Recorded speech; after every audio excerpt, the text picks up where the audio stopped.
Previously, as Jinwoo saved Hyun's life by transforming Byung-gu into a shadow soldier. As the Korean hunters departed, Jinwoo stayed behind to clear the remaining ants. Afterward, he reached level 100 and resurrected the Ant King as a shadow soldier, naming him Beru. New characters were introduced, including a Chinese 5-star hunter and 2 potential future enemies, while Jinwoo's father observed them from the shadows. After the Jeju Island raid, Jinwoo honored those who had lost their lives.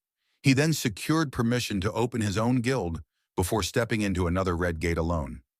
Inside the Red Gate, Jinwoo's shadow soldiers fought against the gate's monsters. He managed to find the boss, and the creature asked him if he was the one who had been killing his people. It remarks with twisted amusement how impressed it is that Jinwoo managed to make it this far, despite having such a small, seemingly fragile body. But that amusement quickly turns to menace. The creature raises its hand and signals to its forces.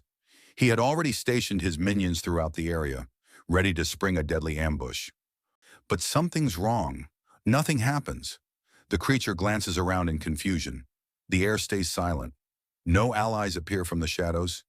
No attack is launched. Just an unsettling quiet. A frown begins to form on the creature's face. Meanwhile, Jinwoo remains still, calm, his gaze fixed firmly on his opponent. Not a trace of panic shows on his face. Then Jinwoo finally speaks. "Call me small again. That's funny." He raises his hand and gives a subtle signal. Suddenly, from the dark edges of the forest, movement stirs. One by one, figures emerge. Shadow soldiers, loyal and fierce, marching out with unwavering purpose. Some drag behind them the severed heads of the enemies fallen. The forest grows darker as the ground begins to fill with Jinwoo's summoned army. Jinwoo, standing tall among his shadows, taunts once more. "Looks like no one from your side made it out." Confusion turns into dread. Then, thud, something hits the creature square in the face. Startled, it reaches up and grabs the object. It's another corpse, one of its own. Eyes wide, the creature lifts its head and sees Jinwoo again, this time surrounded by a vast army, a sea of darkness prepared to devour anything in its path. Panic fully takes over. The creature shouts in desperation, ordering any remaining forces to attack and destroy Jinwoo's army. But Jinwoo remains composed. He calmly gives his order. "Wipe them out." Both sides surge forward, and the battlefield erupts. But from the very first clash, it's clear. The outcome is already decided. Jinwoo's shadow soldiers are faster, stronger, and better organized. They strike with deadly precision, overwhelming the enemy with little resistance. As the intense battle unfolds, Sung Jinwoo begins advancing toward the dungeon's boss. Leading the way ahead of him is Tank, the enormous shadow bear who crashes through enemy lines with ease, clearing a path for his master. Sensing the threat, the boss monster erupts with rage. It roars and charges directly at Jinwoo, attempting to stop him before he can get closer. But before it can land a single blow, 2 powerful shadows intervene. Beru swoops in with incredible speed, slicing off one of the boss's arms with razor-sharp claws. Igris follows right behind, his sword flashing through the air as he severs one of the creature's legs. The massive beast collapses to the ground, overwhelmed. As it tries to lift its head, another presence looms over it. Tusk, the high mage of Jinwoo's army. Without hesitation, Tusk casts inverse gravity, pinning the boss down with an unseen force. The ground buckles beneath the weight, rendering the monster completely immobile.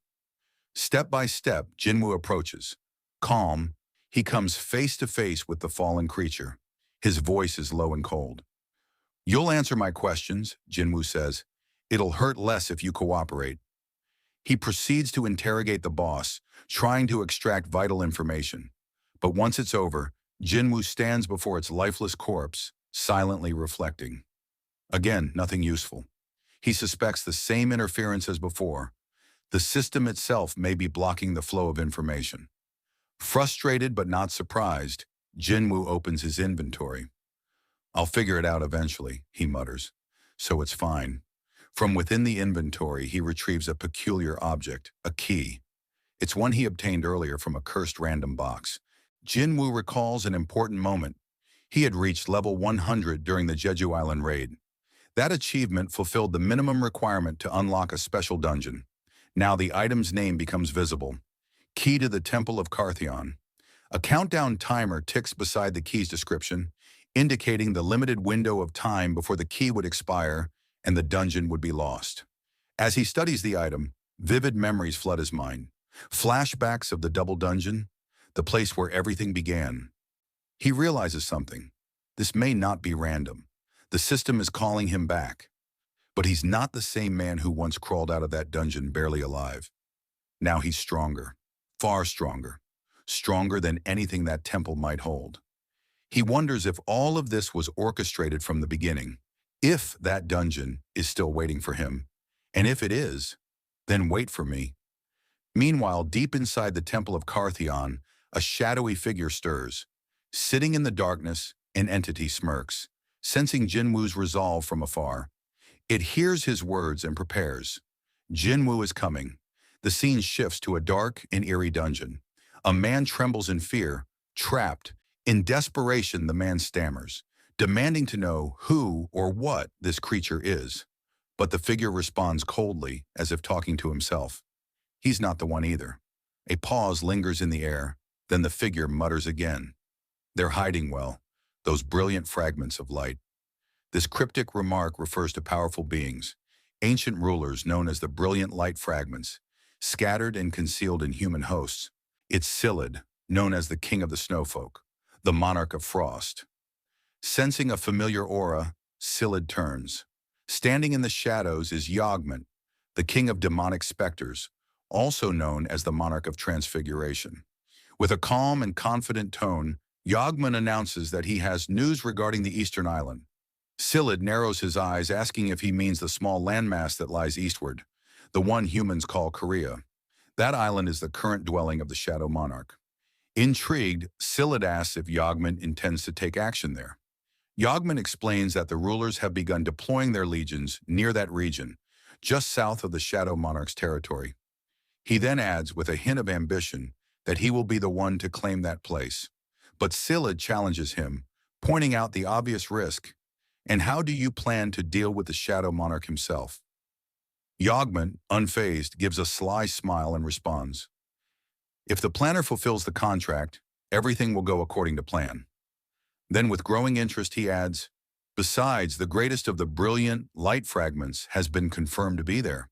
This revelation changes everything. Silid's expression sharpens with excitement. He turns toward Yogment, realizing the implications. You came all the way here, just to tell me that. Yogment nods slightly, then inquires what Silid plans to do with that information. Silid responds with a smirk. If you're willing to follow me, then why not? But before their conversation can continue, Silid pauses. His eyes scan the surroundings. Something feels off. We've been lured here. A third figure approaches. Silid watches carefully and comments that the man they saw earlier couldn't have possibly held the power of a brilliant fragment. Yet somehow the traces of that power are here. This can only mean one thing. Someone intentionally baited them. And now that someone is standing right in front of them. With burning rage in his eyes, the man confronts them. He demands to know more about the small island to the east. He suspects they're referring to his homeland, Korea. Silid smirks at the man's fury and responds with mockery. And what will you do about it? From behind, Yogment speaks up, clearly uninterested in wasting time. We don't have time to deal with him. They begin to turn away, but Silid can't resist throwing one last taunt. Try and stop us if you can. The man explodes into motion. Furious, he charges toward them with raw power, vowing not to let them escape. But Silid remains still. In an instant, an ice shield forms in front of him, effortlessly blocking the incoming attack. He grins, unfazed, as if amused by the attempt. With a calm but menacing aura, the Monarch of Frost raises his hand. A pulse of power erupts. A devastating wave of frost energy explodes outward, shaking the dungeon to its core. The scene transitions from the chaos of the battlefield to a quiet parking lot. Jin Wu walks toward his car. Just as he reaches for the door handle, a voice calls out behind him. Excuse me, he says politely. Are you Jin Wu? Jinwoo turns slightly, nodding cautiously.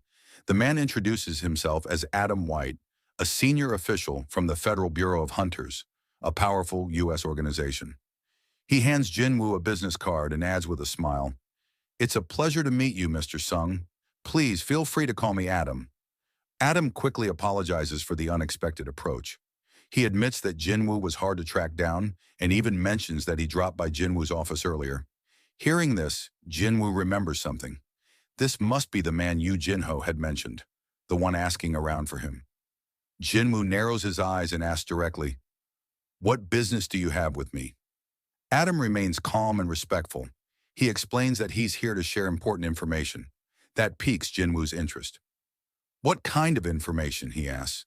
Adam gives a subtle smile, then answers, "Information that no country or institution in the world could provide, except for us." Jinwoo raises an eyebrow. "And why would you share that kind of information with me?" Adam responds without hesitation, "Because people like you are worth sharing it with. It's mutually beneficial," he continues, revealing that their original purpose for contacting Jinwoo was something entirely different. But after witnessing what Jinwoo did during the Jeju Island raid, their deputy director insisted on meeting him in person. This level of attention is unprecedented, Adam admits. But the deputy director will explain the details himself. He gestures toward a car parked nearby. "If you'd like, we can take you to him now." Jinwoo glances at the vehicle, his expression thoughtful. He still isn't fully convinced whether the information is trustworthy. As he opens the door to his own car, he replies, "Let me think it over. I'll contact you." Adam chuckles softly, as if expecting that answer. "How silly of me," he says. "I forgot one rule. Never hide a strong hand when trying to strike a deal." He pauses, then says two words that immediately grab Jinwoo's attention. "An upgrader." Jinwoo freezes. Adam explains further. "An upgrader," he says, "is an awakened individual with the ability to enhance the power of another awakened being. You've heard of them, haven't you?" As he speaks, the scene shifts. Adam and Jinwoo are now in a car, pulling up to a building where a bigger conversation and deeper truths are about to be revealed. Inside, Adam White leads Sung Jinwoo into a quiet meeting room. Adam introduces him as Michael Connor, the deputy director of the Federal Bureau of Hunters. Michael stands and shakes Jinwoo's hand firmly. "It's a pleasure to meet you," he says. With formalities out of the way, Adam takes his seat and mentions that he will serve as their interpreter during the meeting. Wasting no time, Michael slides a stack of documents across the table toward Jinwoo. The folder contains immigration paperwork. Michael explains that under normal circumstances, acquiring American citizenship would take 1 to 2 years of processing. But for Jinwoo, all it takes is a word, Michael says confidently. "We're prepared to make you a citizen immediately." Jinwoo, however, stays focused. He calmly replies, "I came here because Mr. White said you had information to share." And questions, "Is it truly possible to upgrade a hunter's abilities?" Michael smiles knowingly and gives a surprising response. "In fact, the one who can do that is here, right now." He turns to one of his staff and says, "Please call Ms. Sellner in." Moments later, a woman enters the room with quiet grace and calm confidence. Michael stands and introduces her. "This is Norma Sellner," he says, "the only person in the world who can enhance an awakened being's abilities." Jinwoo observes her closely. She feels different, not just in appearance, but in the unique aura she carries. "She doesn't feel like any hunter I've met before," he thinks. Michael then encourages Ms. Sellner to explain her ability in her own words. She steps forward and begins, addressing Jinwoo directly. "I understand if you're skeptical. Everyone I've met had the same look when they first heard this." She pauses, then adds with a faint smile, "But once they experienced it, they begged for more." As she walks toward Jinwoo, Michael gently calls out to her, keeping the moment grounded. Ms. Sellner begins to explain. She tells Jinwoo that every awakened individual has a natural limit, a ceiling they cannot surpass. A hunter's rank is fixed, and unless they undergo a second awakening, their power will never grow beyond that limit. This fact is widely accepted as common knowledge throughout the awakened world. But then Jinwoo asks, "So, you can change that?" Without hesitation, Ms. Sellner nods. "Yes, I have the ability to lift that limit." She goes on to describe a process that happens in 3 stages. a gradual unlocking of a person's true potential. She admits that she didn't know what to call this ability at first, but over time, it became known as a force reawakening. Put simply, she can draw out the true strength hidden within an awakened being. Mr. Connor nodded in agreement with Ms. Selner, affirming that everything she had explained was indeed true. However, he was quick to add an important limitation. Each time Ms. Selner used her ability, it drained her immensely. Because of this, she could only help around 3 to 4 people in a single year. Jin Wu remained quiet, but his thoughts were racing. If what they said was true, then he might be one of the few chosen to benefit from such a rare and powerful ability. That alone spoke volumes about its value. Curious, he leaned forward slightly and asked how effective this enhancement process truly was. Ms. Selner responded calmly, explaining that the results varied from person to person. However, for those who completed all 3 stages, the increase in physical capability ranged from 20% to 30%. That number hit Jinwoo like a thunderbolt. To someone already at the peak of their abilities, a 30% boost was almost unthinkable.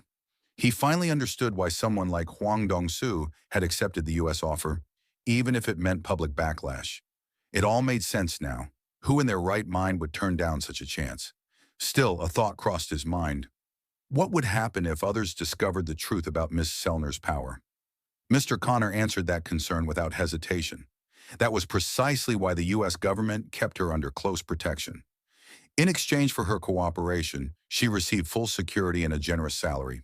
In return, she assisted in strengthening select hunters, those deemed valuable enough to receive her gift.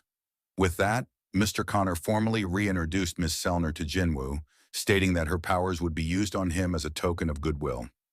Jinwoo, still unsure of their motives, questioned whether this was truly a gift or just bait to draw him in. Connor clarified his position. If Jinwoo agreed to work with the Federal Bureau of Hunters, he would receive top-tier benefits. They would also personally arrange introductions to any guild he preferred and assist him in negotiating the most favorable contract. Ms. Selner then gently pushed a small plate across the table toward Jinwoo. She assured him there was no need to rush his decision. They simply wanted him to take time and consider the offer. Jinwoo looked at her with a hint of surprise. She reaffirmed that, as they had said, this was a gift, not a demand. After a brief pause, Mr. Connor made another proposal. He asked if Jinwoo would allow them to temporarily remove his limits so that he could experience the effects firsthand. Jinwoo was taken aback. For nothing in return, he asked. Connor responded that it was to be considered a complimentary demonstration, meant only to show him the potential of what was being offered. At that moment, Jinwoo remembered something Miss Selner had said earlier, that once he felt the power, he would come back on his own, begging for more. Her confidence now made perfect sense. Ms. Selner then requested that Jinwoo hold out his hand and look directly into her eyes. She explained this was the first step in the process. Watching from the side, Michael Connor observed quietly. From his perspective, Jinwoo had already taken the bait. He was calm, calculating, and listening. But Connor believed that once Jinwoo experienced even the first stage, he would come back to them voluntarily. And if he was the impulsive type, he might even sign the papers right then and there. As the process began, Jinwoo extended his hand toward Miss Selner. The moment she took hold of it, a faint glow started radiating from his skin. A green aura gradually enveloped him, and a flicker of light ignited deep within his eyes. Mr. Connor silently observed, his mind drifting to Jinwoo's past achievements. He recalled how Jinwoo had turned the tide during the catastrophic Jeju Island raid, displaying powers that defied explanation. Even now, he couldn't help but wonder, what more is this man capable of? The energy continued to surge. Ms. Selner's eyes began to shimmer, and her entire body was cloaked in a radiant yet eerie light. Then, something shifted. It was as if her consciousness had been pulled elsewhere. Suddenly, everything around her faded into a vast void of darkness. Within that black expanse, a vague outline began to emerge. A shadowed figure stepped forward, slowly, from the depths. Each step it took brought it closer, closer to her. And then, it stood directly in front of her. Its presence was overwhelming. Its glowing, fearsome eyes pierced through her soul. It wasn't just looking at her, it was watching her, as if silently warning her that she had trespassed where she shouldn't. Overcome with fear, Miss Selner let out a scream. The glowing energy shattered. The process came to an abrupt halt. The atmosphere in the room instantly turned hostile. Agents nearby sprang into action, drawing their weapons and aiming them directly at Jinwoo. Panic and confusion filled the air as they demanded to know what he had done to Ms. Selner. But before they could escalate any further, Mr. Connor exploded in rage. Slamming his hand on the table, he yelled at the agents, calling them fools. "Do you even realize who you're pointing your guns at?" he barked. "If you're so concerned, go check on Miss Selner. Don't stand there acting like amateurs." Turning toward Jinwoo, Mr. Connor lowered his head and apologized. His voice was firm but regretful. The agents had overstepped. Jinwoo, still composed despite the sudden hostility, accepted the apology with a calm, "It's all right." But the tension wasn't gone yet. Fuming, Mr. Connor walked over to the nearest agent and leaned in, his tone colder than ever. "If this were Thomas Andre or Liu Jigang sitting in that chair," he said, "you'd all be dead right now." The terrified agent could only nod in silence. Connor then turned his attention back to Miss Selner, who was now visibly shaken. Her body trembled, and sweat clung to her skin as if she'd just escaped a nightmare. Concerned, he asked if she was feeling unwell. Seeing her condition, Mr. Connor quickly addressed Jinwoo again, explaining that it would be best to postpone the procedure. Jinwoo, understanding the situation, agreed without hesitation. With a subtle gesture, Mr. Connor instructed Adam White to escort Jinwoo out of the room. Once the door closed behind them, the room fell silent, except for the sound of Ms. Selner's ragged breathing. Mr. Connor approached her carefully, his tone softer now. He asked her what had just happened. Miss Selner, still unable to calm herself, finally spoke. Her voice trembled. "He's a king," she whispered. "A powerful one." Connor blinked, startled by the term. "Do you mean like a national-level hunter?" he asked, still trying to make sense of her words. But Miss Selner shook her head. Her expression turned pale. "No, not like that," she said. "I've never seen anything like this before."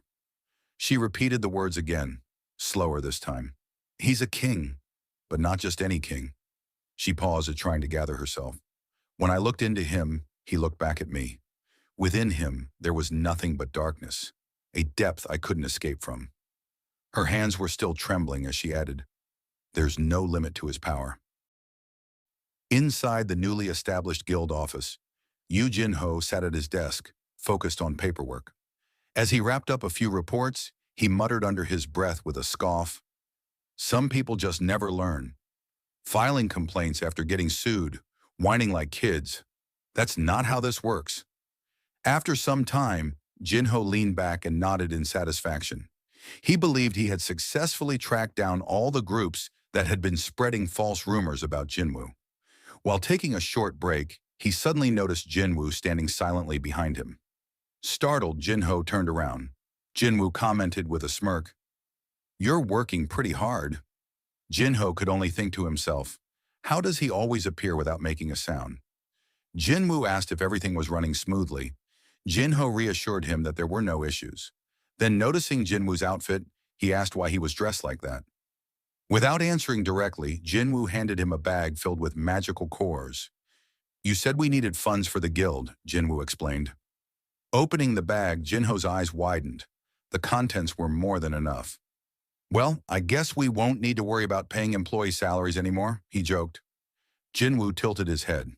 "What do you mean?" Jinho reminded him that hiring another guild member meant they'd need to cover that person's salary too. Jinwoo nodded in agreement. "Even if we're only filling the guild's required numbers, we need someone who's loyal, someone who's in it for the long run, not just a placeholder." Then, with a more serious tone, Jinho brought up an important topic. "There's something we need to take care of first," he said. "We need a name for the guild." Jinwoo sighed dramatically. "I thought it was something serious." But Jinho countered, "It is serious." Jinho leaned in, throwing out suggestions. "How about Sung Yu Guild, based on your surname? Or Yu Sung, it flows better. Or even Woohoo Guild, using the last syllables of our names. Wait, maybe Jinjin Guild, based on our middle characters." Listening to all the creative, if slightly ridiculous, suggestions, Jinwoo finally declared his decision. "We'll name it Solo Play Guild," he said. Jinho blinked. Was that supposed to be a joke? Before he could respond, a knock came at the door. Jinho got up and opened it. On the other side stood a familiar figure, Hunter Cha Hai-in.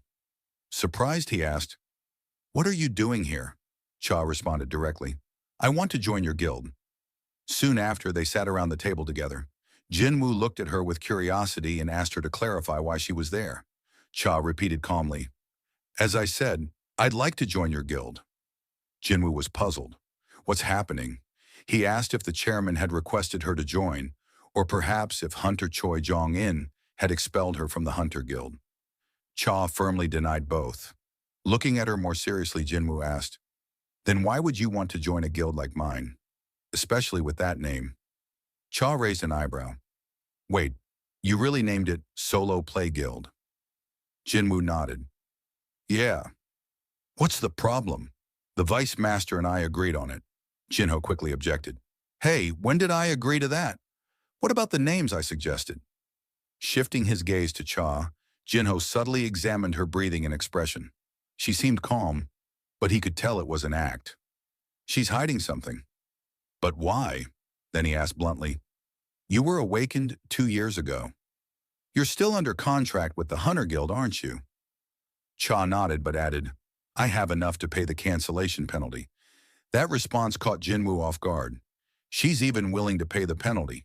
He replied honestly, "Our guild doesn't have the resources to match what an S rank like you usually receives." Cha countered effortlessly, "That's fine. I don't need an upfront payment." Jinwoo frowned slightly. "But there's nothing here for you to gain. So why would you want to join us?" Cha paused, unsure how to explain the thoughts racing through her mind. If I tell him the truth, it'll sound insane. Her mind flashed back to the Jeju Island raid. She remembered regaining consciousness in a helicopter. The chairman had told her they had just landed at the association and that the hunters would soon be transferred to the hospital. She immediately asked about Jinwoo. Was he the one who saved them? The answer was yes.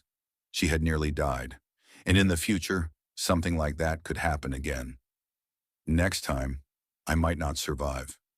Back in the present, she struggled to find the right words. Her cheeks reddened. "I want to stand by your side, all the way to the end." Jinwoo noticed her silence and the color rising in her face. Why can't she answer? What is she hiding? He asked again. "So you're not going to answer me?" Cha finally responded. "I just want to live a peaceful life." "Is that so wrong?" Jinwoo paused. She's only 22. Carrying the pressure of being an S rank at her age must be overwhelming. After everything that happened on Jeju Island, her choice makes sense. After a moment, he said, "There's an entrance test for our guild." Surprised, Cha replied, "That wasn't in the recruitment notice." Jinwoo shrugged. Probably a new policy from the Vice Master. He turned to Jinho. "Can you get us some drinks and snacks?" Jinho left the room. Once they were alone, Cha asked, "So what kind of test is it?" Jinwoo answered plainly. "You'll have to defeat one of my summons." Cha raised an eyebrow. "Am I really that weak in your eyes?" "What kind of summon?" Jinwoo smiled slightly. "For you, Hunter Cha, I'll use my strongest one." Cha stood up. "When's the test?" "Right now," Jinwoo said. "Let's go to the association gym." He thought to himself, "This is the perfect time to test whether Shadow Exchange works with two people." He turned to her and said, "You don't need to walk. We'll take a shortcut." He stepped closer. "We just need to stick close together for a second." Darkness enveloped them as Jinwoo activated Shadow Exchange. They vanished. A moment later, Jinho returned to the office carrying snacks. But when he walked in, he didn't see Jinwoo or Cha. Instead, standing in the room was a towering high orc. The two stared at each other in complete silence. Then, without a word, the orc reached out, took the food tray from Jinho's hands, and devoured it in one massive bite. Jinho could only blink in disbelief. The scene shifts to the quiet gymnasium of the Hunter Association. Cha Hai-in looked around surprised. She had just arrived through Jinwoo's teleportation ability. Turning to him, she asked in amazement, "How did you do that?" Jinwoo, keeping calm, thought to himself, "I was right. Shadow Exchange acts like a portal. I can bring someone along. He didn't explain much. Instead, he simply said, "Let's begin." But Cha paused. She realized she had forgotten her usual weapon. "I left it behind," she said. Jinwoo raised an eyebrow. "You mean that pickaxe?" Cha frowned slightly. "That's not my weapon." Jinwoo chuckled. "I was just kidding." Looking around, Cha mentioned there might be a spare weapon in the storage area. She moved toward the nearby door and opened it, revealing a stockpile of reserve gear. Not top quality, she thought, but decent enough for practice. She eventually emerged holding a standard sword and told Jinwoo she was ready. Jinwoo glanced at the blade in her hand. "Will you be all right?" "That's not your usual weapon," Cha responded with resolve. "Weapons don't matter. Monsters never fight us on our terms anyway." Jinwoo nodded slowly. She's right. Now came the question, who would be the right summon? An ordinary shadow soldier wouldn't stand a chance against someone like Cha. After a brief thought, Jin Wu summoned a powerful knight draped in black armor. "Among my forces, he's the best with a sword," Jin Wu thought. The knight stepped forward. His name was Igris. Clad in heavy black armor and radiating silent intensity, Igris stood ready.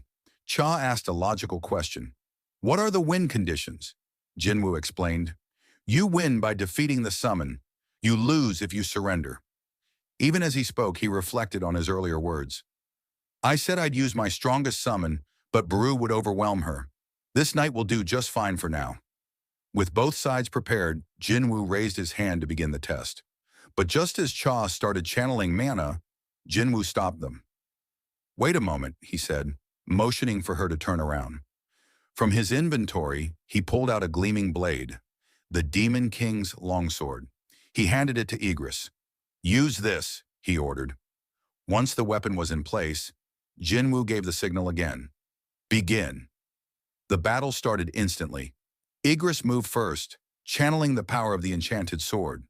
A streak of crackling electricity surged forward, aiming for Cha. But she was already on the move. With a swift motion, she dodged the electric arc with grace and speed. As expected, Jinwoo thought. She's fast. That sword would have cut down anyone else with a single swipe. What followed was an intense exchange of blows. Igris pressed forward with practiced precision, while Cha countered with sharp instincts and skill. The sound of steel echoed through the facility. Meanwhile, in his office nearby, Chairman Go Gun-hee was reviewing some documents when the noise caught his attention. He paused. No one should be in the gym today, he thought. He reached for his phone and called an assistant. "Connect the gymnasium's security feed to my monitor." As the footage came into view, his eyes widened. It was Jinwoo and Hunter Cha. He watched silently for a moment. Then a knowing smile crept across his face. "I see. So that's what this is." He remembered Cha's expression from long ago, when he had told her that Jinwoo was the one who saved everyone on Jeju Island. That look now made perfect sense. He turned back to the call. "Turn off all surveillance cameras in the gym. Log the inspection today as a routine check." Then he leaned back into his chair. The rumbling from below caused the building to briefly tremble. The chairman felt the vibration and chuckled to himself. "They're enjoying their youth," he said with a soft smile. Back in the gym, the fight had reached its conclusion. To Jinwoo's surprise, Igris was kneeling, defeated. Cha stood tall, breathing heavily but victorious. She turned to Jinwoo and asked, "Was that Black Knight your strongest summon?" She then asked Jinwoo, "You said you'd summon your strongest, didn't you? Please summon him now." Hearing that, Jinwoo replied, "You might get hurt," but she insisted. As she spoke, a dark aura emerged behind Jinwoo as he summoned Baru. He asked her, "Are you sure you'll be okay?" Jinwoo understood something very clearly. Most shadow soldiers were weaker than their living counterparts. But Baru was an exception. Unlike others, Baru had been created for a single purpose: to slaughter hunters. If he fought Cha Hien with his full strength, her chances of victory would be almost non-existent. With that in mind, Jinwoo ordered him to defeat her, but without causing harm. The moment the command was given, Baru's aura erupted. A wave of mana exploded outward, shattering lights and windows throughout the building. Cha Hien staggered for a moment under the sheer force of it, astonished that Jinwoo had once faced this terrifying being himself. Baru then completed his monstrous transformation, ready for battle. But before the clash could escalate, Jinwoo commanded him to sheath his claws. He warned that life would become troublesome if Cha was injured during this test. Startled by the reminder, Baru immediately retracted his weapons. Spotting her chance, Cha lunged forward with a swift attack. Yet in the blink of an eye, Baru was already behind her. Recognizing the same movement from earlier, she countered with a decisive strike, determined not to be deceived again. But her sword never landed. Baru caught it effortlessly in one hand. Calmly, he offered to show the difference in their strength if Jinwoo allowed him to fight without inflicting harm. Cha refused to relent. She pressed forward, swinging again and again, yet Baru slipped past her attacks with frightening ease. He wasn't even moving from his position, simply dodging at close range. Realization dawned on her. This was a gap in speed and power she couldn't hope to close. Then, without warning, Bruce stepped right up to her face and released a piercing scream. The shock wave blasted her off her feet, sending her skidding back across the ground. From the sidelines, Jin Wu silently concluded that the outcome was already decided. Still, Cha Hai-in rose to her feet, unwilling to yield. She declared she could continue, even after seeing the overwhelming difference. Jin Wu frowned, questioning what drove her stubborn resolve. Recklessness didn't suit her, not after recognizing Baru's true power. Yet he couldn't ignore the truth.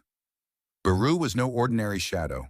He was intelligent, merciless, and born to kill. Jin Wu could still feel that killing intent seeping from him like a blade at the throat. Watching Cha's stance, Jin Wu worried. If she tried to gamble on a weak point, he could only hope she wouldn't make a fatal mistake. As the clash dragged on, Baru reminded Cha Hai-in of a simple truth. Every creature instinctively knows whether it is predator or prey.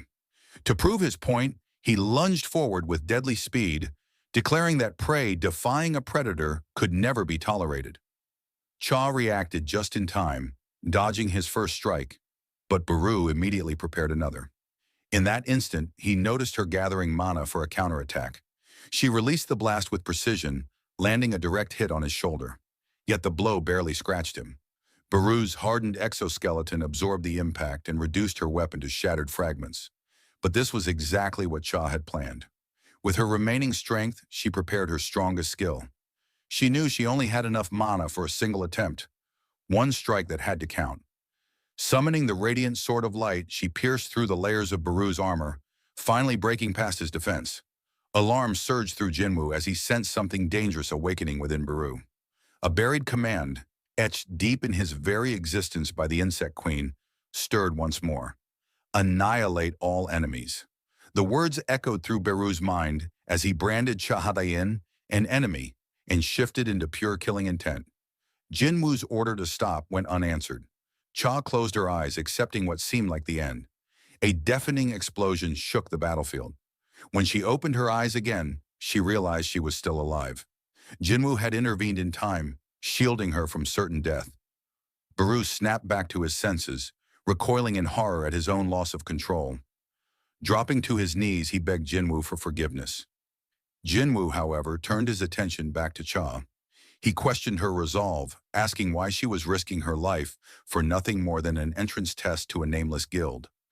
A hunter of her caliber had no reason to gamble everything on something so trivial. Then, almost to himself, he wondered if her determination stemmed from a personal interest in him. The thought left Cha momentarily stunned, while Jinwoo admitted inwardly that he still could not read her true intentions. And then, in a voice so soft he almost missed it, Cha Hai-in whispered her answer. She admitted that perhaps his guess was not entirely wrong. The scene shifts across the ocean to America, inside the headquarters of the Federal Bureau of Hunters. Seated at the top floor, Director David Brennan listens intently as Michael Connor and Mrs. Sellner report back from their meeting with Jinwoo. Brennan presses them for answers, demanding to know why they failed to convince such a powerful hunter to join the United States. Michael explains that according to Mrs. Sellner's vision, Jinwoo is unlike ordinary awakened. She describes him as one of the kings, a title she reserves only for the strongest of the strong. The director is stunned, asking if that means Jinwoo rivals a national-level hunter. Mrs. Sellner begins to describe what she witnessed when she looked into his mind. Normally, awakened hunters channel their strength from a place known as the other side. The bond between hunter and source appears to her as threads of light, sometimes so bright that they blaze like radiant kings. But when she gazed into Jinwoo's eyes, she saw no such bond. Instead, what looked back at her was a boundless darkness. To her, Jinwoo was darkness itself. The director quickly questions whether she is implying Jinwoo is evil. But Mrs. Sellner shakes her head. She clarifies that she is not speaking of morality, but of origin. Jinwoo does not rely on a connection like other awakened. His power is his own, untethered and unbound by the limitations of the other side. In theory, it means his strength has no ceiling. Michael, shaken, realizes what she is saying. Jinwoo can continue to grow without limit. Mrs. Sellner confirms this with grim certainty. Director Brennan rises from his chair, thanking Mrs. Sellner for her insight. He then motions for Michael to follow him as they descend into the depths of the bureau, all the way to level 24. Inside the elevator, Brennan recalls the first S-rank gate in history, the catastrophic breach that consumed the West Coast. Michael remembers it well, the deadliest disaster in hunter history. Brennan explains that during that raid, America recruited the strongest hunters from across the globe with the promise of untold rewards. Only 5 survived, and those survivors became legends, granted authority equal to entire nations. From that day forward, they were known as national-level hunters. Among the horrors of that tragedy, one creature stood above the rest: Kamish, the inextinguishable flame. A dragon so powerful that it slaughtered hundreds of elite hunters on its own. Yet from that disaster came an unexpected reward. As the elevator doors open, Brennan invites Michael to witness it with his own eyes. They enter a cold storage chamber deep below ground. Inside, preserved and sealed away, rests a runestone taken from Kamish's corpse. Brennan explains that for 8 long years, no mage-class hunter has risen to the rank of national level. And so, this runestone has waited here in silence, its immense power seeking a worthy heir. With solemn pride, Brennan declares that Kamish, even in death, will bestow a gift upon their great nation once more. The story shifts to Jinwoo, who is in the shower, staring at his reflection in the mirror. He still can't believe that someone actually confessed interest in him. He thinks to himself that ever since his reawakening, his appearance has changed. He has grown taller, his physique has become sharper, and his skin has cleared up completely. He wonders if it's all because of the passive effects from the skill Will to Survive, which restores any damage to his body. But even so, he questions, am I really that attractive? Later, he walks over to his sister Gina's room and suddenly asks her how she would rate him. Confused, she replies by asking in terms of what? Jinwoo clarifies that he means in terms of appearance. Gina looks at him like he's lost his mind and says that, to her, he just looks like a bum. Annoyed by her blunt answer, Jinwoo sarcastically thanks her for the biased opinion. Gina begins kicking at him in irritation, but Jinwoo warns her to be careful or she might break her leg. He reminds her not to forget who her older brother is, questioning how someone like her even managed to get into school. She fires back, claiming that she's actually at the top of her class. The conversation shifts as Jinwoo tells his sister about his plan to form a new guild. Gina teasingly asks if that means he'll be the big boss now. While she gossips about it over the phone with a friend, Jinwoo wonders out loud about a possible name for his guild. His first idea is Solo Play Guild. Gina immediately shoots down the name, pointing out that it doesn't make sense. Since Jinwoo commands a whole army of shadow soldiers, he isn't exactly a solo player. Realizing she has a point, Jinwoo asks for her suggestion. Gina proposes the name Ajin Guild, explaining that the character means to move forward. Jinwoo finds himself actually considering the name seriously. The scene transitions to Hunter Cha-Hyin's home. She is lying in bed, tossing and turning as she recalls the events of earlier. She can't stop cringing at herself, admitting that she basically blurted out her feelings for Jinwoo. Embarrassed, she thinks he must see her as crazy. But then again, she reasons, it was only natural to feel drawn to someone who saved her life.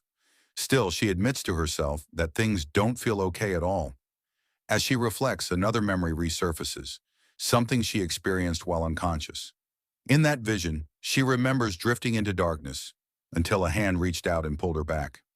The voice that called to her belonged to Min Byung-gu, the healer who had sacrificed himself. In her vision, Byung-gu pleaded with her to pass on a message.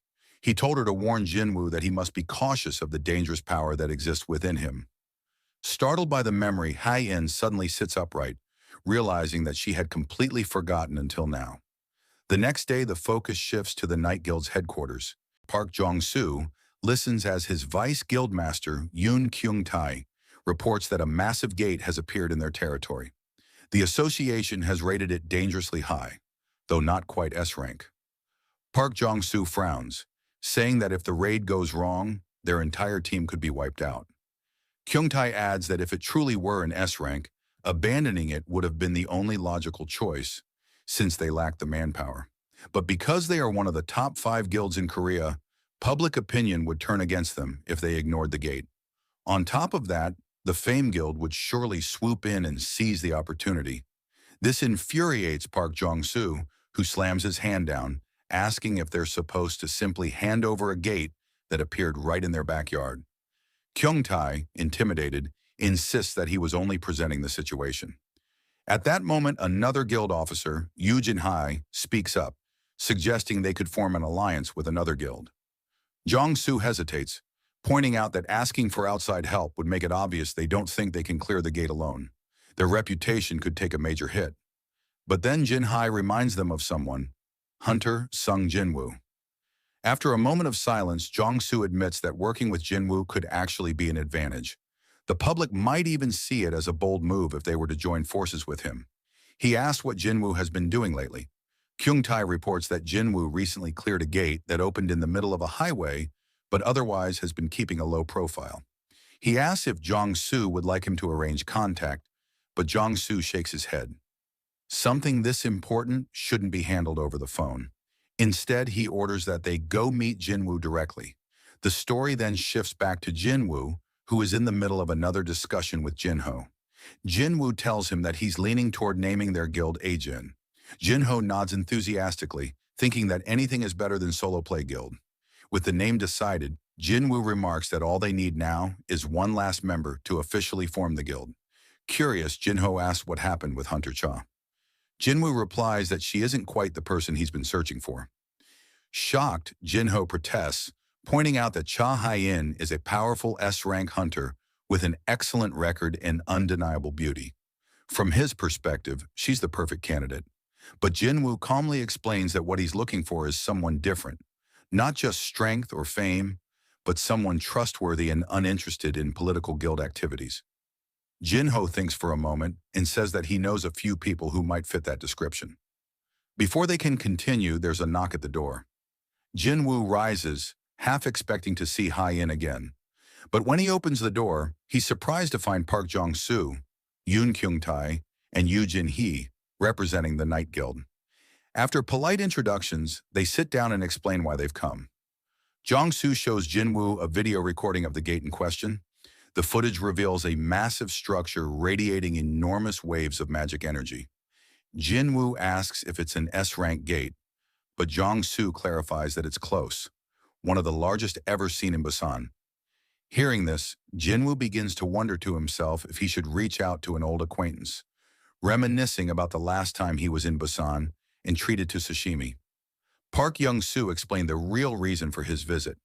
The association refused to issue a raid permit because the Night Guild had no S-rank hunter on staff. He asked Jinwoo to join the raid so the guild could legally claim the gate and lead the operation. In the background, Young Yun-tae distractedly considered asking Jinwoo for an autograph.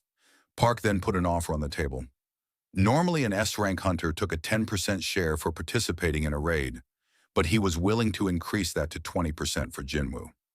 Jinwoo countered immediately, demanding an even split, 50-50, and added a condition. He would help only if the Night Guild formally allied with his new group, not just with him as an individual. He mentioned that he had just established a guild under the name Ajin, Jin Guild. Park tried to bargain back, proposing a 40-60 split instead. Jinwoo made it clear he wasn't negotiating out of need. He wasn't the one who required help. Park reassessed the young hunter and concluded he was no pushover after all, then accepted Jinwoo's terms on one condition. Jinwoo would personally handle the dungeon boss.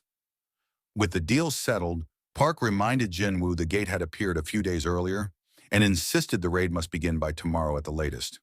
Park invited Jinwoo to leave with them immediately, but Jinwoo declined, saying he would meet them the next day after finishing some errands. Mid-conversation, Jinwoo's phone rang. He excused himself to take the call. On the line was his mother. They arranged to have dinner together that evening. The following day, a huge crowd gathered near the gate in Busan, mainly hunters from the Night Guild preparing for the raid. Park Young-soo, already armored and waiting, checked the time and worried that Jinwoo might be late, noting they would depart in 5 minutes. Meanwhile, Jinwoo prepared at home, glanced at the sky, and wondered if his sister Gina had brought an umbrella, then used Shadow Exchange to teleport directly to the site. The scene cut to Gina's school, where students complained about an art teacher who unloaded his duties onto them.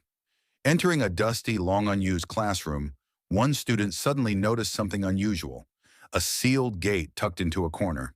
He reassured his friends that the gate was safe while sealed and reminded them only licensed hunters could enter once it opened, estimating it would take about a week to activate. As the students talked, tiny cracks began to spider across the gate's seal, a sign they failed to notice. Without warning, a hand burst through the fissure and grabbed the head of the boy standing closest. He fought and screamed for help, but the creature crushed his skull in front of his classmates. The remaining students watched in horror as monsters poured out of the gate. Hunters acting as nearby scouts felt the rush of excitement at the scent of blood, but they suppressed their instincts and prioritized the mission. One of the creatures sniffed out human presence and told its companion that the building was as complex as a castle, ordering the others to be summoned. The monster declared it would slaughter all humans there, fortify their position, and then begin the real hunt.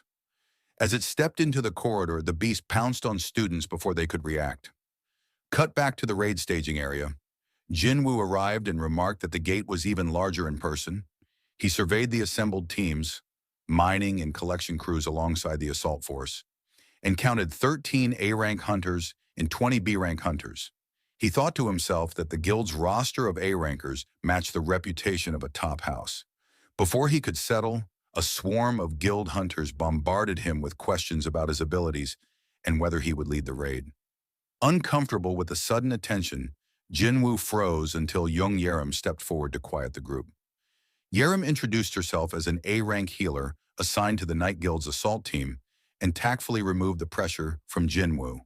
Park Young-soo then stepped up to address the gathered hunters and explain the plan. Park announced he would lead the raid operation. Several members protested, arguing that Jinwoo, as an S-rank, should be the one to lead. Park clarified Jinwoo's role. Jinwoo would be assigned to the rear to secure the team and protect their withdrawal. Not as an insult, but as a tactical assignment. Some hunters bristled, offended at the implication they needed protection, and tension briefly flared. Park smiled wryly and admitted their blunt talk was simply the guild's atmosphere, a show of confidence more than disrespect. Jinwoo accepted that interpretation and remarked that such swagger meant they believed in themselves. With roles defined and grudges kept in check, the raid party closed ranks and proceeded into the dungeon. The scene opens inside the Hunters Association Emergency Call Center, where an operator answers a frantic incoming call. A terrified girl reports a dungeon break at her school and tells the operator she is hiding in a bathroom. She explains that she and her friends were suddenly attacked when monsters poured out of a sealed gate. The operator reassures her that hunters are already on their way and urges her to stay calm. The operator asks for a description of the attackers. The girl says they looked familiar from television, green-skinned creatures. Hearing that detail, the operator's voice tightens. She realizes the monsters are orcs and warns the girl they can track prey by scent. Before the operator can finish, too late, an orc finds the caller, and the frantic screams end the line. Back at the school, students stream out of classrooms as orcs hunt down anyone trapped inside. Some students manage to escape through the school gate, while others unfortunately became prey to the orcs. Two orcs compare notes. They lament losing half their prey, but shrug it off. There are still plenty of victims. One orc explains they block the main escape route and will sweep upward to clear the remaining floors. A group of students barricades themselves in a classroom with desks and chairs, hoping to hold out. Their barricade proves useless. An orc smashes the door and staggers through, blood matted across its body. Panicked, one student bolts for a window, but as he reaches it, two red eyes lock onto him, and an axe cleaves his head before he can react. More orcs flood the room, surrounding the terrified survivors. One orc detects magical energy in the crowd and tells its leader there is a witch among the students. The orc leader orders them to eliminate the magic user first.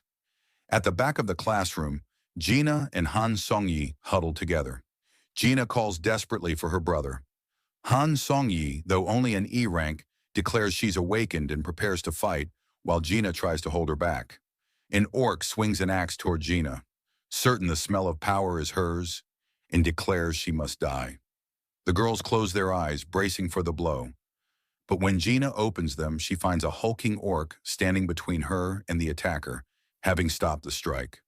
Recognizing the protection, Gina realizes her brother had stationed these soldiers around her for safety.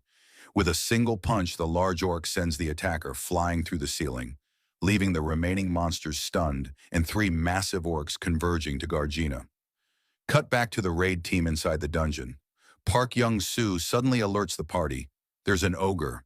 A towering, two-headed ogre materializes before them, swinging a massive weapon. Park conjures a protective barrier and absorbs the beast's full strike. The shield holds. He orders Young Yuntai to close in on the ogre's face. Yuntai runs in, manages a risky move that blinds the creature, and shouts for everyone to strike while it's vulnerable. The assault team charges, hacking at the beast while mages rain magic upon it until the ogre is torn apart and scorched. After the kill, Park calls for a regroup and admits they are facing more than he expected. Park warns Jinwoo that encountering a twin-headed ogre this early is bad news. He asks if Jinwoo knows the ogre's other name. Jinwoo replies that twin-headed ogres are called gravekeepers. Park grimly confirms the implication. If gravekeepers appear, an army of undead is likely nearby. Young Yuntai frets that he jinxed them, and the hunters debate whether to keep pushing. But then they notice something strange. The undead do not charge. Instead, they stand perfectly still, staring at the hunters with cold, patient eyes. The team instinctively takes a step back, unsettled by the unusual behavior. Jinwoo, who had expected a brutal fight in this high-tier, A-rank dungeon, senses something off and realizes an urgent matter requires his attention. He tells Park he must leave immediately. Park protests that, without Jinwoo, the raid could become dangerous. Jinwoo answers Park calmly. If they are worried, he will call someone equally reliable to watch over them, then makes his decision to take action. The assembled hunters freeze as a familiar monster appears, and they catch a terrifying recognition. It is the same ant-type creature from the Jeju Island raid. Jinwoo cuts through the formalities and then orders Beru to protect the humans and handle the monsters as he sees fit. Beru answers with a fierce cry and proceeds to slaughter the surrounding monsters, leaving the hunters stunned at the display. When the slaughter ends, Jinwoo tells the guild that the shadow soldiers he left behind will assist them. 20 of those shadows will be more than enough for this dungeon. He prepares to depart, but the hunters plead, "Are you really going to leave after unleashing your shadows?" Jinwoo, annoyed, offers to dismiss the shadows before he goes if it will make them feel safer, but says he doubts that would help. His final check shows Shadow Exchange still has 1 hour and 42 minutes remaining, so Jinwoo begins to run for the exit. Park stands in stunned disbelief as Jinwoo rushes away. While sprinting, Jinwoo notes he keeps receiving faint signals from the shadow soldiers he had left with Gina. A nagging, uneasy feeling builds in him. He encounters a line of undead blocking his path. Furious, he orders them out of the way. To his surprise, the undead bow and kneel, clearing a path. Jinwoo wonders briefly whether they recognize him as a necromancer able to command the dead, but he pushes the thought aside and presses onward. Reaching the gate, he summons Kaizel, his wyvern, and mounts it. Hunters watching gasp in recognition. Jinwoo commands Kaizel to fly straight to his sister and boosts the wyvern's speed and strength by 50% so they can reach her as quickly as possible. The scene shifts to the school where Jin Woo's shadow orcs are cutting down the invading orc monsters. They methodically clear the classroom and secure the space, rescuing the remaining students as they go. The students stand frozen in disbelief. They cannot fathom that what look like monsters have just saved their lives. Jin moves forward and approaches one of the towering shadow orcs, searching desperately for any sign of her older brother. She begins to call for Jin Woo, but the shadow orc raises a hand to stop her and points toward the doorway. Heavy footsteps begin to echo through the corridor. Cut to another location. An orc warlord sits upon a crude throne while a subordinate kneels and delivers urgent news. The subordinate reports that the final restrictions have been lifted and the path into the human world is now open. The throne-bound warlord proclaims himself the chieftain of the Red Blade tribe and exudes confidence that nothing will stand in his way. The subordinate adds that high orc warriors are assisting the humans at the school, an unexpected complication for the invasion. Irritated, the chieftain asks for the exact number of those opposing forces. The reply comes back: 3. Hearing this, the chieftain sneers in contempt and grows enraged at the thought that his foes could be held by so small a force, judging the situation pitiful. He rises, grips his weapon, and orders his followers forward. He intends to lead the assault personally and turn the way ahead into slaughter. Meanwhile, deep inside the dungeon, insect-type monsters swarmed around the strike team. Anxiety spread through the hunters as the creatures closed in. The hunters begged their leader not to stay. They feared that if the monsters marked them as enemies, the team would be wiped out. Their leader, Park Jong-soo, refused to abandon the mission. He argued they could not simply withdraw now. Pulling out would invite chaos outside and make a mess of what waited beyond the gate. At that moment, a massive shadow approached. Baru had arrived. Seeing Baru so close unnerved Park Jong-soo, but he forced himself to remain composed and ordered the team to move forward. In an instant, Baru blinked, vanishing from one spot and reappearing directly before Park Jong-soo. The sudden appearance startled the leader, knocking him to the ground. Without exchanging words, Baru tossed an object toward the fallen hunter and then turned and walked away. The other hunters rushed to Park Jong-soo's side, worried and ready to follow the strange shadow. They asked if he was all right and whether they should pursue the monsters. Park Jong-soo waved them off and told them to examine what Baru had left behind first. When they inspected the object, their faces drained of color. It was the severed head of the Death Knight. Staring at it, Park Jong-soo realized the implication. Whatever had toppled the Death Knight had killed a top-ranked foe in an instant. He muttered that the thing they had just seen was far stronger than they had imagined. He asked if anyone still wanted to retreat. When he looked up, however, he found he was the only one still hesitating. The other hunters had already scrambled to follow Baru and the summoned creatures deeper into the dungeon. Back at the school, Jin Woo's high orc shadow soldiers moved to shield the students, confronting the attacking orcs. The orc chieftain proved far stronger than the soldiers expected, pressing the attack despite their effort to hold the line. The chieftain boasted that orc tattoos mark victory, each one a tally of fallen foes, and he taunted the high orcs as he advanced. One of the high orc shadows managed to block the chieftain's strike, a move that briefly impressed him. He acknowledged the block but dismissed their chances of winning. With brutal force, he sliced into the defenders, expecting to break them. Yet the shadow soldiers only fell and reformed, rising again as if nothing had happened. The chieftain froze in confusion. Each cut that should have ended a soldier instead saw them regenerate. He realized this was no ordinary opponent and wondered if some spell protected them.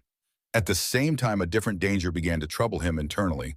Voices whispered in his mind, urging violence against humans. The compulsion grew stronger and unnerved him. Putting pieces together, the chieftain inferred the soldiers were acting under someone's control. If magic animated the warriors, then destroying the controller would end the interference. He scanned the classroom for the source of power, and his eyes landed on Jin Wu, hiding among the shadows. Convinced she was the key, he ordered his minions to seize her while the high orcs were briefly vulnerable during regeneration. The orc attackers pressed forward and, bit by bit, overwhelmed the three shadow soldiers guarding the students. Panic spread through the room. The chieftain grabbed Jin Wu by the mouth and lifted her into the air, certain he had found the one responsible for the magic. He declared that he could sense the power and that his suspicion was confirmed. Jinna trembled with fear as he prepared to finish her. Then something outside the window cut through his focus. A massive shadow descended from above, its presence so overwhelming that the chieftain staggered back in shock. He barked at his followers to brace themselves. Something terrifying had arrived. Before he could react further, Jin Wu crashed through the building, the impact sending the chieftain flying. The classroom erupted as the threat was interrupted. Jin Wu moved to Jinna's side, gently calming her and reassuring her she was safe. The chieftain struggled to his feet, now staring in fear at Jin Wu and the looming figure of Kaisel at his side. The chieftain tried to proclaim himself, Garrick Darupo, leader of the Red Blade tribe, but Jin Wu cut him off without a word, silencing the boast. Jin Wu swept the room with quick checks. He hugged Jinna tightly and whispered an apology for arriving late, then asked Han Song-yi if she was all right. She shook her head weakly. Noticing a red mark marring Jinna's face, Jin Wu's calm hardened into anger. Without hesitation, he summoned Igris and other shadows to guard the children. He assigned Igris to protect Sung Jin-ah, then ordered his shadow soldiers to escort the students downstairs to safety. An orc tried to flee in the confusion, but Jin Wu snapped at him to stay put. Once the students were evacuated, the orc leader stepped forward to confront Jin Wu. The leader realized that the immortal high orcs were not creatures of their kind, but soldiers under someone's command, and demanded to know who Jin Wu was and how he spoke their language. Jin Wu gave no answer. The orcs signaled his troops to attack. The orcs charged. The first raised an axe, but Jin Wu caught the weapon hand mid-swing, crushing the fingers and slamming the attacker to the ground. He finished the strike with a stomp that ended the orc instantly. Two more orcs lunged, only to be stopped mid-air by Jin Wu's dominator's touch. He crushed them with a single, merciless motion. Enraged, the remaining orcs swarmed him, but Jin Wu cut through them without mercy until only one combatant remained, pinned to the wall by dominator's touch and trembling. Jin Wu seized the last orc by the mouth and demanded to know why they wanted to slaughter humans. The creature, terrified, confessed that voices spoke inside their heads, ordering them to kill. Jin Wu narrowed his eyes and asked if the voices continued when the orc stood near him. The beast stammered and begged for mercy, but could not answer clearly. Jin Wu tightened his grip and demanded a response. When none came, he called forth his dagger. He observed that, in the orc's eyes, he was not even human. Yet Jin Wu said he would grant forgiveness. His forgiveness came with a warning: it would not be painless. Back in the dungeon, Cha Hayan tried to stop one of the summoned shadow ants from devouring a fallen creature, scolding it for eating something rare and valuable. She warned the ant not to waste it. The ant scratched her shoulder and continued feeding. Cha Hayan flinched from the pain, but a massive shadow, Baru, moved in and began to heal her injuries. Cha Hayan watched, surprised. The summoned shadow's healing felt more potent than her own magic, and she could not help but wonder at the difference. The party pushed forward into the boss chamber and froze. A monstrous figure hovered at the center, encircled by many undead minions. The hunters identified the foe instantly. It was an arch-lich flanked by 10 death knights, a combination no ordinary A-rank team should face. Park Jong-soo remembered a past disaster in China. The Gold Dragon Guild had once been wiped out by an arch-lich, a catastrophe that had led to a dungeon break. He felt the weight of that memory and knew how dire their odds were. As he considered their options, a lookout warned that more undead were closing in from the rear. Park Jong-soo reacted fast. He ordered Cha Hayan to seal the entrance with a magical barrier. She erected the ward and warned the group she could only sustain it for about 5 minutes.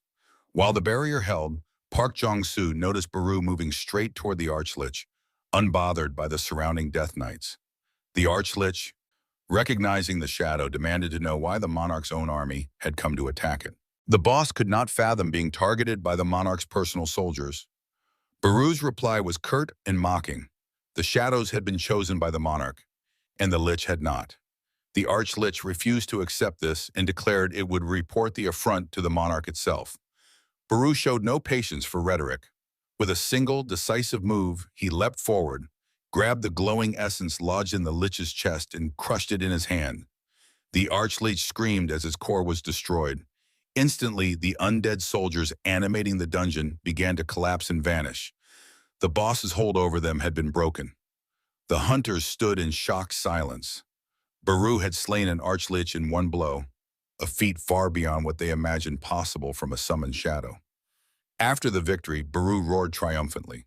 Park Jong-soo, watching, recalibrated his estimate of Sung Jinwoo's power. Even if Jinwoo could not control every summon at once without draining himself, commanding a portion of that army still constituted a force stronger than a major guild. Back at the school, the Hunter Association arrived to secure the scene and take control of the aftermath. Sung Jin Wu sat inside a car with Chairman Go Gun-hee as the chairman briefed him on the rescue. The chairman reported that 213 students who had fled quickly were safe. 10 more had been pulled from the building, and the remaining students were unaccounted for. He then showed Jinwoo a graph on his phone charting gate appearances in the area over the past 6 months. The chairman explained that gate incidents were spiking worldwide and that the number of newly awakened hunters was rising alongside them. In short, gates and hunters were both increasing. Jinwoo asked why the chairman had asked to meet him that day. In response, Go Gun-hee handed over a stack of documents and indicated that official requests to meet Jinwoo had arrived from multiple countries: Japan, the United States, China, Russia, France, the United Kingdom, Germany, and even several nations in the Middle East. The chairman added that some foreign parties had likely already attempted contact through unofficial channels. He reminded Jinwoo that while the association could honor Jinwoo's request to protect his personal information, it could not legally prevent foreign governments or organizations from making contact. Go Gun-hee urged Jinwoo to consider staying in Korea, arguing that the country would struggle to adapt to these fast-moving, global changes without its strongest hunters present. As the car neared a hospital, the chairman told Jinwoo that his younger sister, Sung Jin-ah, had been taken there for treatment. Preparing to leave, Jinwoo listened as Go Gun-hee pledged the association's full support if he chose to remain inside Korea, promising whatever resources were necessary. The chairman emphasized the stakes. The nation had already lost 3 of its 10 S-rank hunters and could not afford another loss.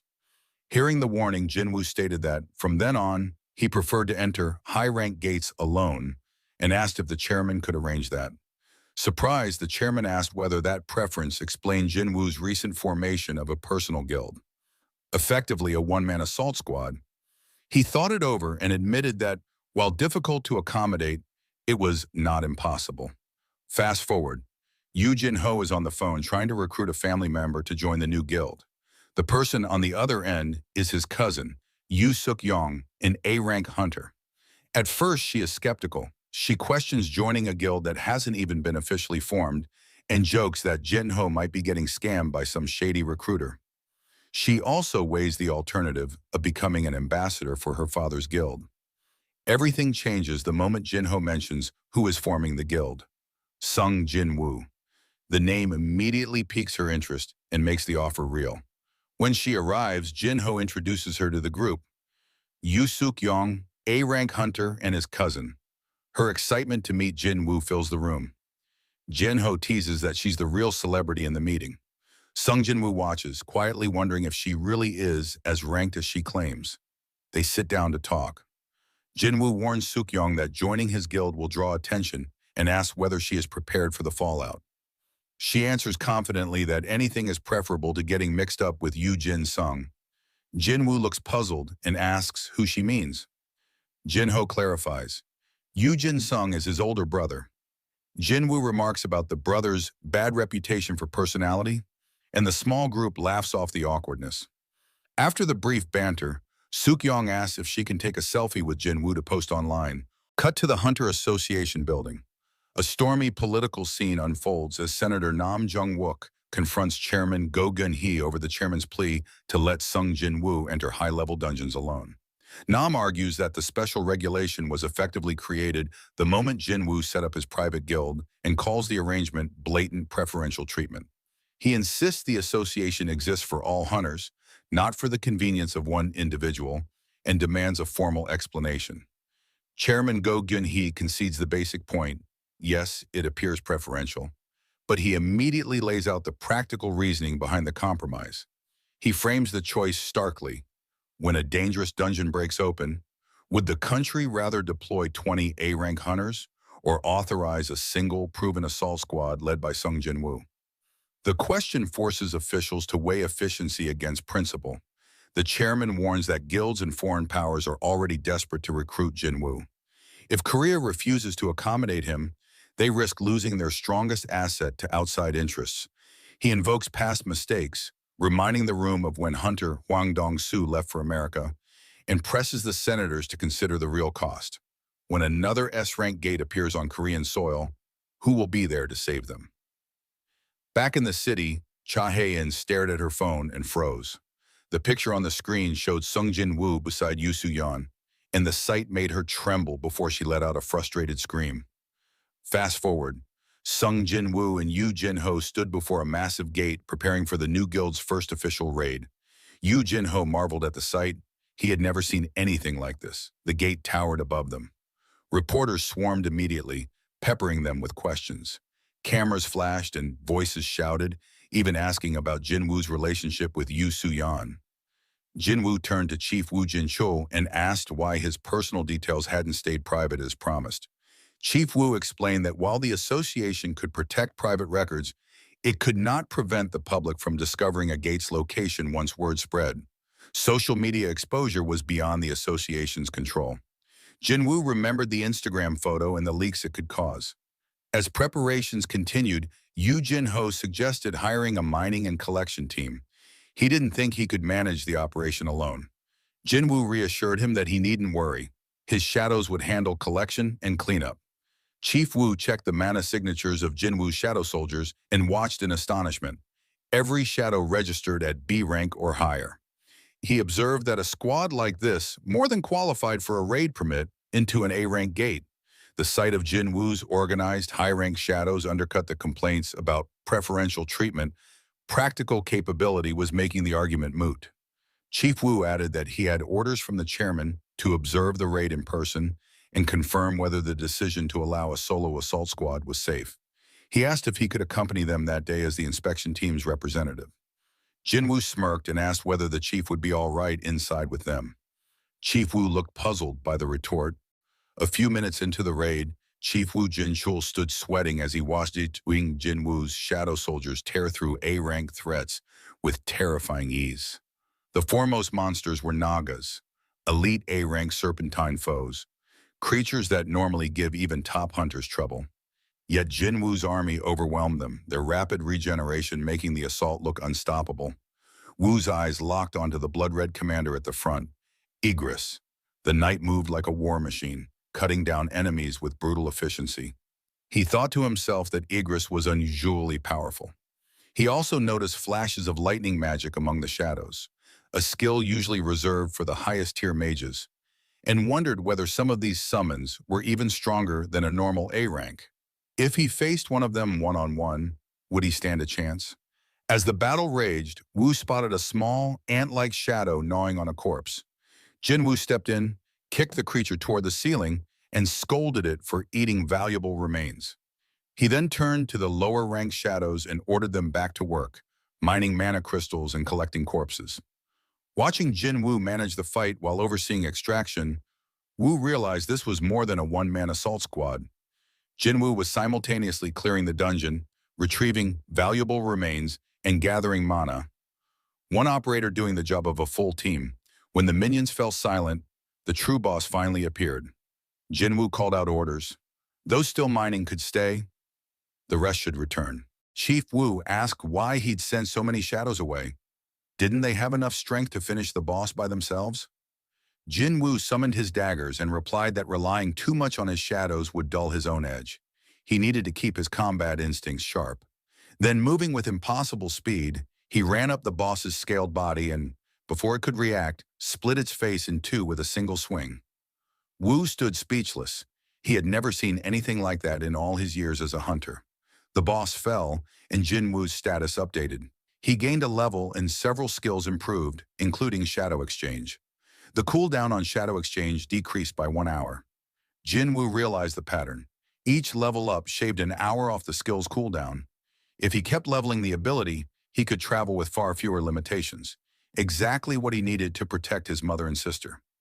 Chief Woo stared at the corpse and thought about the scales. Nagas had hide tough enough for shields or armor, yet Jin Wu had sliced through them with only 2 daggers. He watched, still trying to process the sheer lethality on display. Jin Wu performed shadow extraction on the fallen boss. A new shadow began to form from the corpse, and a notification confirmed that the shadow's power had been enhanced, and that it would start at level 13th. Observing the newly born soldier, Jin Wu assessed that its rank matched that of Tusk. It was as strong as the original creature had been in life, even though the summoned form was smaller. Despite the reduced size, it radiated an enormous mana signature. Jin Wu judged the new summon to be roughly Tusk's equal and accepted the prompt to name it. He christened the soldier Jima. The cave trembled afterward. Yu Jin Ho warned Jin Wu that they needed to leave, and Jin Wu paused a moment longer, wondering what to do about the fallen boss's remains. After a short wait, Tusk reappeared through the gate carrying the boss's corpse over his shoulder. Reporters outside immediately recognized Tusk as one of Jin Wu's summons and swarmed to take pictures. As the entire squad exited the dungeon, Chief Wu looked shell-shocked, overwhelmed by everything he'd seen inside. Later, he sat across from Chairman Go Gun-hee and gave a full report on the raid. The chairman listened intently and admitted he understood why even a veteran like Wu would be shaken. Wu summed up bluntly, what he'd witnessed wasn't merely a raid, it had been a massacre. After Wu left, the chairman sat and thought, realizing the implication. Hunters in Korea, and across the world, were about to see the balance shift. A new dominant force had arrived on the field. The story shifts to Japan, where an unnatural sight hangs above the city. A gigantic red gate looms in the sky. Citizens stop and stare in confusion, powerless to understand what they are witnessing. Conversations spread quickly. People remark on the sudden appearance of the red gate and the alarming spike in high-level gates across the country. Officials call an emergency meeting and summon every major guild to decide how to respond. The urgency is plain. Japan recently lost 7 S-rank hunters during the Jeju Island raid, including Goto Ryuji, and the nation no longer has the manpower to handle another S-rank disaster on its own. Remaining S-rank members of the Draw Sword Guild walk into the conference room, heads down but determined. Observers whisper that President Matsumoto Shigeo of the Japanese Hunters Association is being pushed to his limit after Goto's death. Some commentators mutter that it is almost satisfying to see the association struggle. After all, they once held a near monopoly on S-rank talent. The talk turns to whether the Draw Sword Guild will lose its top position in Japan. Sugimoto overhears the barbed comments, stops, and fixes the men with a cold glare. They fall silent and back away. Outside the conference, Minoru tells Sugimoto that those critics weren't so bold before Goto's loss, and Kane adds a rumor. The Black Tiger Guild and Snowcloud Guild might merge, bringing their combined S-rank count up to 4, the same number the Draw Sword Guild still has. Sugimoto waves the concern off. He argues that simply counting S-ranks doesn't tell the whole story. Those other guilds lack the depth and real strength necessary to stand up to a true S-rank crisis. The scene cuts to a government meeting room where tempers flare. An angry official demands to know why the Hunters Association hasn't mounted a response to the S-rank gate in central Tokyo and warns of the catastrophic consequences of a dungeon break. Chairman Matsumoto Shigeo answers soberly. The remaining S-rank hunters in Japan are not capable of clearing an S-rank gate without support from national-level hunters. Another official points out the obvious and painful lesson from the Jeju raid. Attempting an S-rank clear without national support can end in disaster. Japan already lost its best men, including one who was rumored to be nearing national level. Someone suggests contacting Thomas Andre, the American national-level hunter, but the room quickly realizes Japan lacks the funding to hire such mercenaries. Every nation is now scrambling. With gates popping up worldwide, mercenary national-level hunters are in demand and expensive. The discussion grows tenser as options dwindle and diplomatic channels strain. Japan has few external recourses left. At that moment, Sugimoto speaks up with a different solution. He mentions a specialist known as the barrier expert, Yuri Orlov, someone who might be willing to help, but only for the right price. The scene opens with Sung Jin Wu sitting alone in his car, reflecting on his progress. He notes that he's reached level 101. At level 100, he received the key to the Carten temple, and at 101, all his job-specific skills leveled up. He can't help but wonder what level 102 will bring as he steps out of the car. In the parking lot, he spots Cha Hai-in. She freezes when she sees him and immediately turns to walk away. In a blink, Jin Wu is beside her. He questions, silently and with a half-tease, why she ran. If she planned to flee, why come to his office at all? Flustered, Cha Hai-in stammers and points toward a parked car, explaining it's still there. Last time she couldn't take it because they used Shadow Exchange to teleport to the gym. Cha asks whether Jin Wu has time to talk. He invites her to continue somewhere private. Inside his office, Cha glances around at the emptiness. Jin Wu explains that Vice Guildmaster Yu Jin-ho stayed behind at the dungeon site, which leaves the two of them alone, a fact that makes Cha flush with embarrassment. Cha avoids confessing her feelings. Instead, she relays a message from Min Byung-yu. She had seen a vision while unconscious on Jeju Island. Drifting in darkness, a hand reached down and pulled her up. In that vision, Min Byung-yu warned that his power was overwhelming and terrifying. Something Jin Wu needed to understand. He had attempted to mention Jin Wu's true army before vanishing, but the message ended there. Later, Jin Wu sits in a dungeon room, turning Cha's message over in his head. He tells himself that tracking the origin of his summons is a priority. Answers matter more than rank gains. Beside him, Yu Jin-ho asks a practical question. If Jin Wu's summons can move on their own, why do the team members need to accompany them? Why not let the shadows handle raids while the hunters relax? Jin Wu answers plainly. He can't always trust the summons to behave without oversight. They're powerful, but unpredictable when left unchecked. The conversation shifts to family. Jin-ho asks about Jin Wu's sister. Jin Wu reports that Sung Jin-ah is recovering after the school incident. Doctors recommended rest, so he's posted his most trusted shadows to guard her. Wanting to check on her personally, Jin Wu uses shadow vision to look through the eyes of one of his summons. He links into Baru's perspective and sees the Ant King's shadow lounging on the couch, watching TV while Jinna sleeps. Jin Wu sighs at the casual sight and can't help a bemused thought about what kind of show a summoned Ant King might enjoy. He decides to check on other shadows as well. Through his skill, he watches his mother buying groceries, then catches Baek Yun-ho and Choi Jong-in, bickering as usual.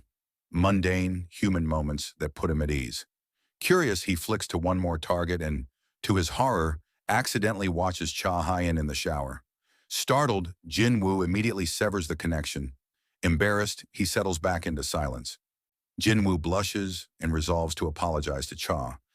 Maybe even buy her lunch sometime to make amends. The mood shifts when Yu Jin-ho reports new intelligence.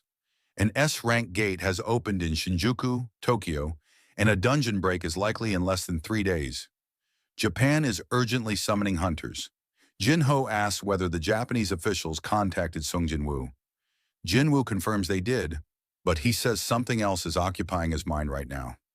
The mystery Min Byung-yu hinted at. As they speak, the dungeon trembles. The ground rumbles beneath them. The two prepare to move out. The scene moves to Tokyo, where Russian national-level hunter Yuri Orlov introduces himself to Sugimoto, a Japanese official, and presents himself as the world's premier support-type hunter. Orlov mocks the Draw Sword Guild's evacuation choice and scoffs at Japan's manpower shortfall. He says he read their report and agrees that evacuating civilians was wise, but ridicules the idea that Japan could spare only 6 S-rank hunters for the Shinjuku operation. Sugimoto explains the reason. Multiple A-rank gates have opened across Japan, forcing each guild to leave at least 1 S-rank behind to defend its territory. Even Sugimoto's own guild is leaving an S-rank at home, while 3 others deploy to Shinjuku. Orlov sneers that the arrangement is pathetic and questions how the country can realistically protect itself under those conditions. He then offers blunt terms. He will hold the Shinjuku gate for them, for a price. He names a staggering fee, framed as roughly $3.6 billion per year, about $10 million per day. Sugimoto and the assembled officials react in shock at the demand. Orlov downplays it by comparison, claiming that, relative to Thomas Andre's rumored price, His rate is a bargain. Nearby hunters bristle at his tone. Minoru whispers to Kanzaki and asks what the Russian is saying. Kanzaki, who understands some Russian, reports that Orlov's words are hostile even if the precise phrasing is unclear. Pushing the provocation further, Orlov challenges them. Are you trying to save your country or trying to save money? His insults draw Minoru forward, furious at the implication. Without flair, Orlov activates his power. A shimmering barrier snaps into place and traps everyone in the room. Movement becomes impossible inside the field. Calm and unhurried, Orlov points out that nobody will be able to take a single step without his permission, not even S-rank hunters, and the gathered men struggle fruitlessly against the containment. With a smug calculation, Orlov offers terms to Sugimoto. He will hold the Shinjuku Gate and release their S-rank hunters, effectively granting them safe passage, but only if Japan accepts his price. Cornered and with no better option on the table, confirms Orlov's abilities. Sugimoto reluctantly agrees and prepares to place the call. Meanwhile, in Korea, Jinwoo prepares himself for the double dungeon. Before he departs, his mother, still recovering, asks softly if there's anything she should be worried about. Jinwoo gently reassures her, telling her not to worry and that he just has something important to take care of. The timer on his temple key finally runs out, revealing the gate's location. Shockingly, it's at his sister Gina's school. Without hesitation, Jinwoo rushes to the site. Outside the gate, Hunter Association agents stand guard. When Jinwoo approaches, he calmly asks how long the gate has been there. They explain it has lingered for 3 days, registered only as a C-rank gate. A Hunter assault squad had already entered about 2 hours earlier. Hearing this, Jinwoo warns them with urgency. The squad must be called back immediately. Remaining inside would mean certain death. Without waiting for further debate, he strides directly into the gate, declaring that he will bring the squad back himself. Inside, the assault squad has already reached the doors of the boss room. Despite their efforts, including magic, the massive stone doors remain sealed shut. As they argue about their next move, a voice echoes behind them, warning them that it's a trap. Startled, the squad turns to see Jinwoo standing calmly in the shadows. Suspicious, they demand to know who he is and why he's here. Jinwoo answers that he is a survivor of a double dungeon. At first, they doubt him until one of them suddenly recognizes him, the new S-rank hunter of Korea. Realizing his words might hold weight, Jinwoo explains that this dungeon is far too dangerous and urges them all to leave. He steps forward, examining the sealed stone doors, when the system's familiar text appears before him. The gate to the Carten temple is locked. Please insert the key. Pulling out the temple key, Jinwoo notices how different this feels compared to his first time here. As he unlocks the doors, the other hunters watch in shock. None of their attempts had worked, yet Jinwoo effortlessly opens the way. One of the squad members protests, reminding him that this dungeon had been purchased by the Dragon Guild. It was technically their property. They refuse to simply let him take command. Jinwoo doesn't argue. Instead, he gives them the choice. If they truly wish to enter, they may. One reckless hunter takes the challenge and steps through the open doorway. Instantly, the system responds. Unauthorized entry detected. A stone statue awakens and swings its massive sword down at the intruder. Jinwoo reacts in an instant, pulling the hunter out of harm's way before the strike lands. The hunter collapses in shock, realizing how close he came to death. Jinwoo's voice cuts firmly through the silence. Every monster in this place is like that. Are they still willing to risk it?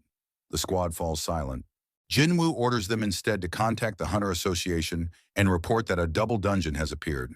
Without waiting for their response, he walks into the boss chamber alone. The heavy doors slam shut behind him, sealing him inside. As he steps forward, the chamber slowly illuminates. Dozens of massive stone statues stand frozen, their shadows stretching across the walls. Among them, a winged statue cradles a stone slab filled with inscriptions. At the very center, an imposing figure sits motionless upon a throne, its presence suffocating. Jinwoo studies the room, speaking softly to himself. This was where everything began, the place where his journey as a player started. Yet now it feels different. He can sense it deep in his bones. As his eyes scanned the towering statues, he recognized they were neither alive nor monsters, just lifeless puppets, controlled by something unseen. Sensing a single source of magic in the chamber, he walked toward it and demanded an answer. Silence followed until at last the winged statue moved and declared that he had finally arrived. Meanwhile, in Japan, a plane touches down at Tokyo International Airport. From it steps Yuri Orlov, Russia's top-ranked barrier-type hunter. Almost instantly, the press swarms him with cameras and questions. The reporters demand to know how he intends to block off the massive gate threatening the city. Calmly, Orlov explains his method.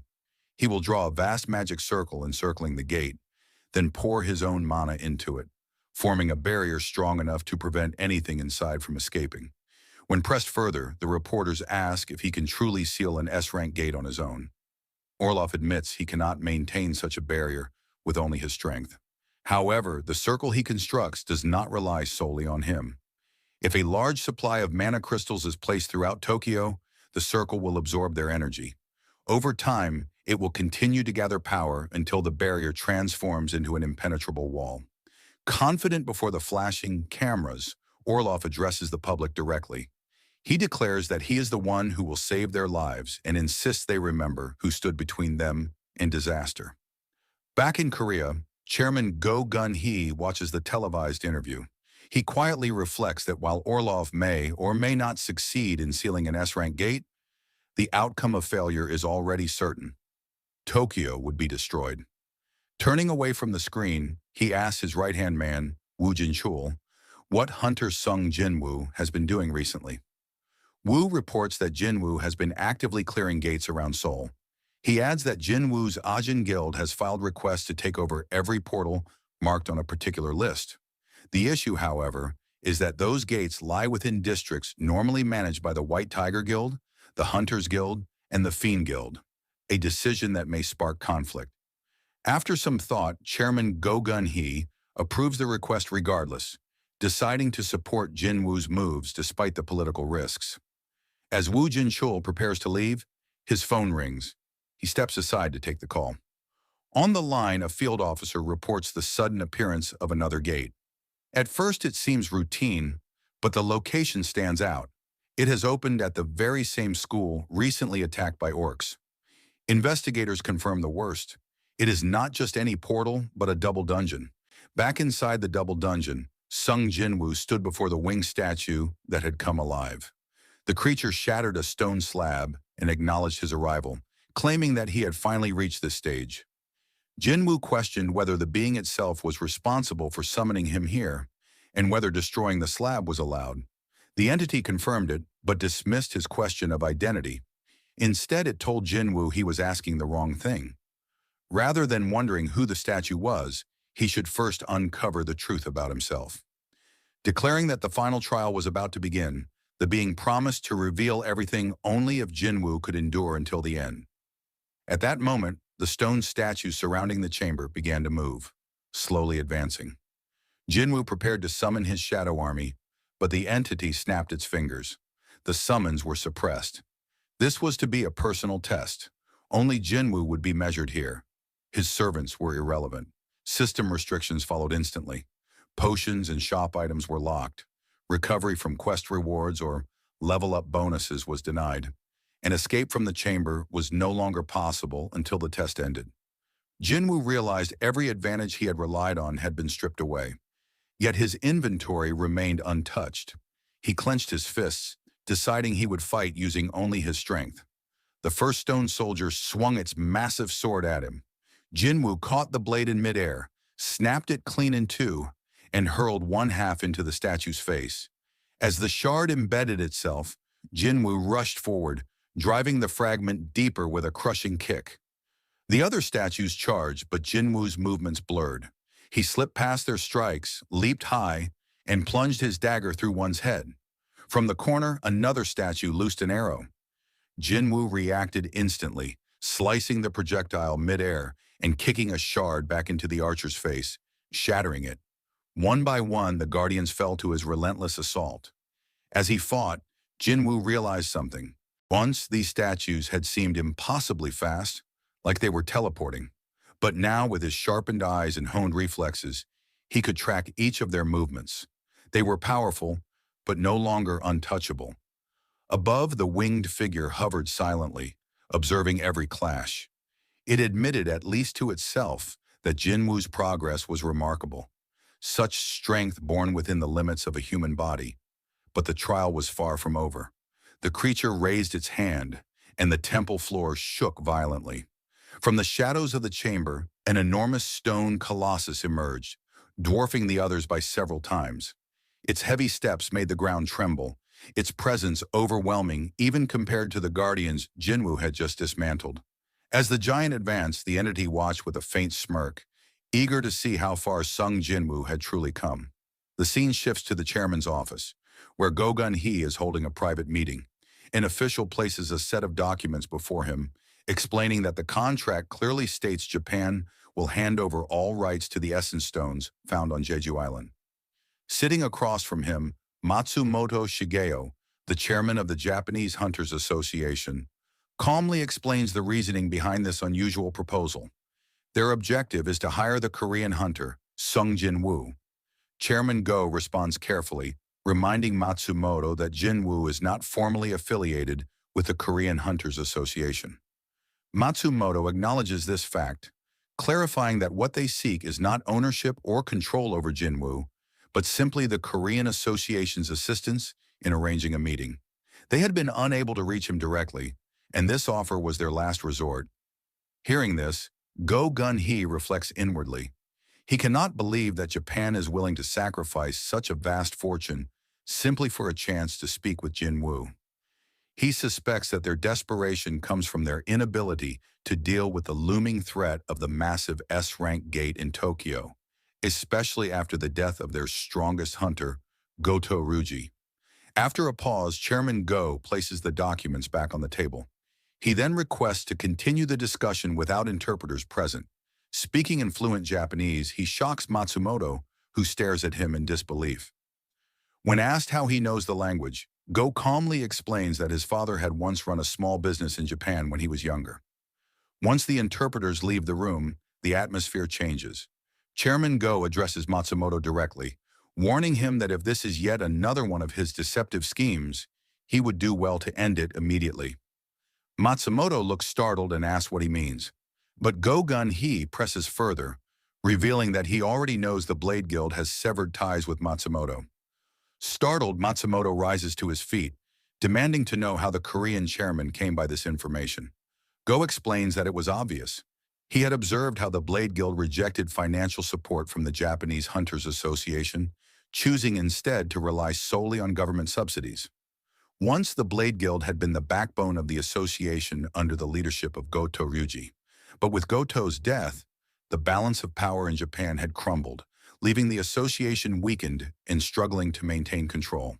He warns Matsumoto that if the gate in Tokyo is not sealed properly, the entire burden of failure will fall upon him. At that moment, Go Gun-hee produces a recording device. He explains that it once belonged to Goto's team. He accuses Matsumoto of harboring malicious intentions, declaring that all the tragedies unfolding in Japan, the death of Goto, the collapse of the Blade Guild, the infighting between guilds, and the countless lives lost, are the direct result of Matsumoto's actions.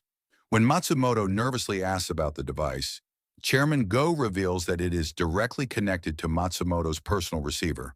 Without hesitation, he clenches his fist, shattering the device with such overwhelming strength that the table beneath it cracks apart. Go Gun-hee then speaks with unwavering resolve. He states that he is not so heartless as to allow an entire nation, and by extension the whole of Asia, to fall into ruin because of the selfish scheming of a single man. He ends the meeting by saying that, in the end, Matsumoto will have no choice but to be grateful to hunter Sung Jin Wu for this one. Meanwhile, back inside the double dungeon, Sung Jin Wu continued his desperate battle against the endless wave of stone creatures. He cut down many of them, yet no matter how many fell, more kept advancing. His attention shifted toward the colossal statue at the back of the chamber, its glowing eyes locked on him. The giant began preparing an attack. Realizing that he couldn't dodge in time, Jinwoo quickly used Commander's Touch, lifting several of the smaller statues and forming a makeshift shield. But the massive beam tore through them with ease, disintegrating the summoned soldiers and shattering the barrier. Jin Wu barely escaped with his life, thinking to himself that a direct hit would kill him instantly, even with his current strength. Knowing that the smaller enemies would keep coming unless he dealt with their source, Jinwoo decided to target the larger statue first. The giant lifted its foot and brought it down with devastating force.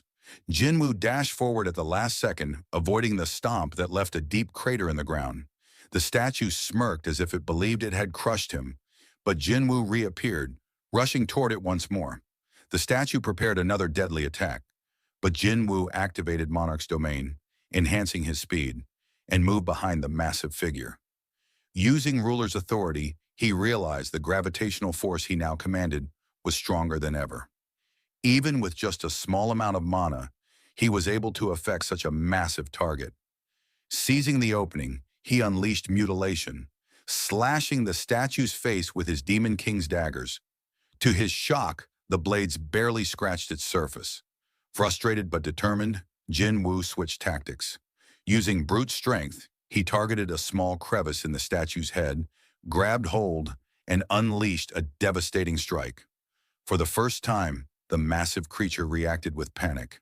From above, the winged entity observed with surprise. The being remarked that Jin Wu had chosen a brutal approach against its carefully crafted creation. But Jin Wu did not stop. He relentlessly hammered his fists into the giant stone creature, pouring every ounce of his strength into a final blow. He declared that he would show what it truly meant to stand at level 103. With a thunderous strike, the massive statue toppled, crashing violently into the ground. Not wasting a moment, Jin Wu leapt down into the horde of smaller stone monsters. They surged toward him, but he spread his hand and used Dominator's touch, slamming them all into the ground at once. The chamber fell silent as the last of the creatures were wiped out effortlessly. With the battlefield cleared, Jin Wu turned his gaze toward the winged entity still hovering above. The being applauded, clearly impressed by the display of strength. Jin Wu, however, remembered the promise, that his questions would finally be answered.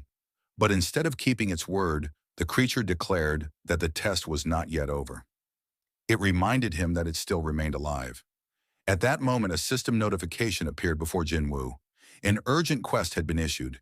Defeat the enemy within the allotted time. 10 minutes remain. Failure will result in immediate death by cardiac arrest. The winged entity then revealed itself as the true challenge, stating that it was the final test. Jin Wu demanded to know who or what this being really was. With a smirk, the creature finally gave its answer. It was the architect of the system, the one who had overseen every step of his growth. It then asked if Jin Wu was satisfied with that explanation. Outside the dungeon, Association Director Woo Jin-chul arrived with 7 elite hunters from the Korean Hunters Association. As they neared the gate, a suffocating wave of mana poured out, chilling everyone to the bone. He asked the others if they could feel it too. The sensation was unlike anything they had experienced before. He quickly checked which guilds were on standby and learned that the Hunter Guild was prepared to raid. Both Cha Hai-in and Choi Jong-in, 2 of Korea's strongest S-rank hunters, had already agreed to participate. Realizing how dire the situation could become, Woo Jin-chul immediately ordered them to join the raid. Inside the dungeon, Sung Jin-woo braced himself for his true showdown with the architect. The winged being transformed its wings into muscular arms and charged forward at incredible speed, slamming a devastating punch into Jinwoo and sending him crashing into the wall. Without pause, the architect pressed the assault.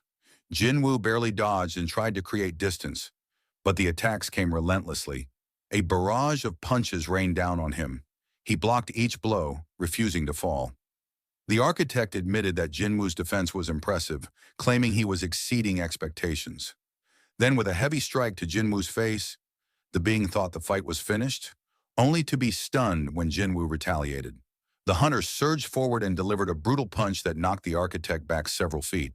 A grin spread across the architect's face. For the first time, it admitted it was enjoying a battle against a human opponent. Jinwoo quickly analyzed the situation. The being had invited him here the moment he surpassed level 100, expecting him to be powerless before it. But Jinwoo refused to accept defeat. He demanded answers: why the system was created, why he had been chosen as its player, and what fate awaited this world. The architect lunged again, mocking the idea that Jin Wu thought killing him would reveal those answers. Knowing close combat was dangerous, Jinwoo attempted to fight at range with ruler's authority, hurling objects from a distance.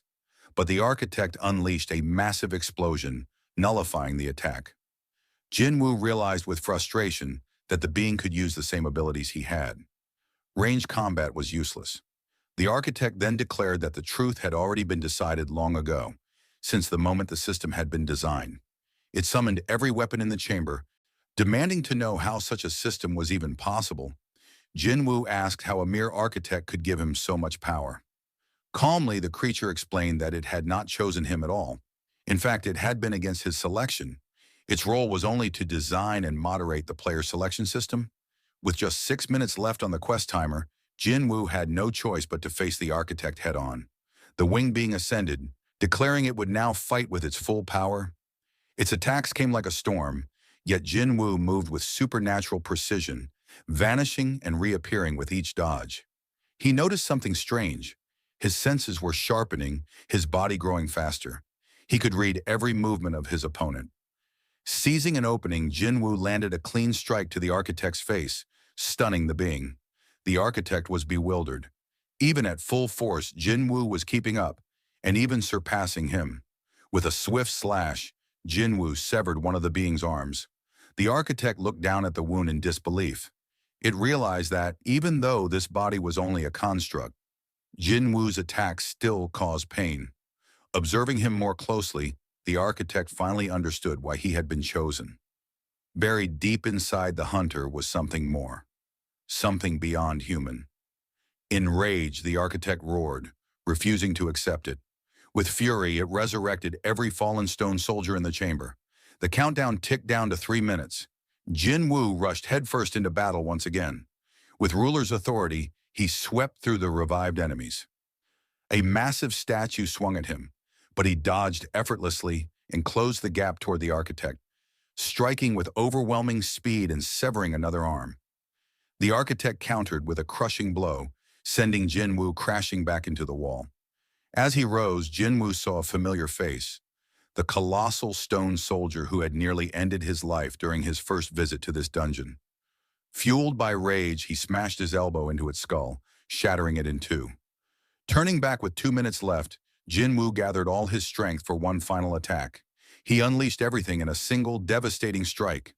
The entire chamber erupted in a massive explosion. When the dust cleared, Jin Wu stood victorious. The architect had fallen. With its final breath, the being whispered that the answers Jin Wu sought lay within himself. A notification appeared before his eyes. The data stored within his memory would be retrieved. The architect told him that the choice was his to make. After a moment of hesitation, Jin Wu accepted. Suddenly, light engulfed him, and his spirit was transported to another realm. Below him stretched a sight both terrifying and awe-inspiring, an endless army of monsters. The sight left Jin Wu frozen. Every creature in that army was gazing upward, and when Jin Wu followed their gaze, he saw it. A massive gate hanging in the sky, set against a purple backdrop. From ice elves and high orcs, to goblins, giants, and countless other monsters, the army stretched endlessly across the battlefield. Jin Wu realized that if such an army ever crossed into Earth, humanity would be utterly destroyed. Then the sky split open. Soldiers clad in radiant armor, with wings like angels, descended from above. These were the Silver Soldiers, the army of heaven. An epic battle erupted between the Silver Soldiers and the endless horde of monsters. The ground shook with each clash. Weapons shattered, armor crumbled, and screams of agony filled the air. At first, the Silver Soldiers held the upper hand, overwhelming the monsters with divine strength. But then the tide shifted. One by one, the Silver Soldiers froze in their advance as a new presence entered the battlefield. Jin Wu felt it immediately, the overwhelming aura of a monarch. A shadowy figure stepped forward and raised its hand. Instantly, the fallen monsters began to rise again. Using shadow extraction, the being resurrected the dead into its own army. Jin Wu's eyes widened in shock. This was the Shadow Monarch. An immortal army was born from death itself.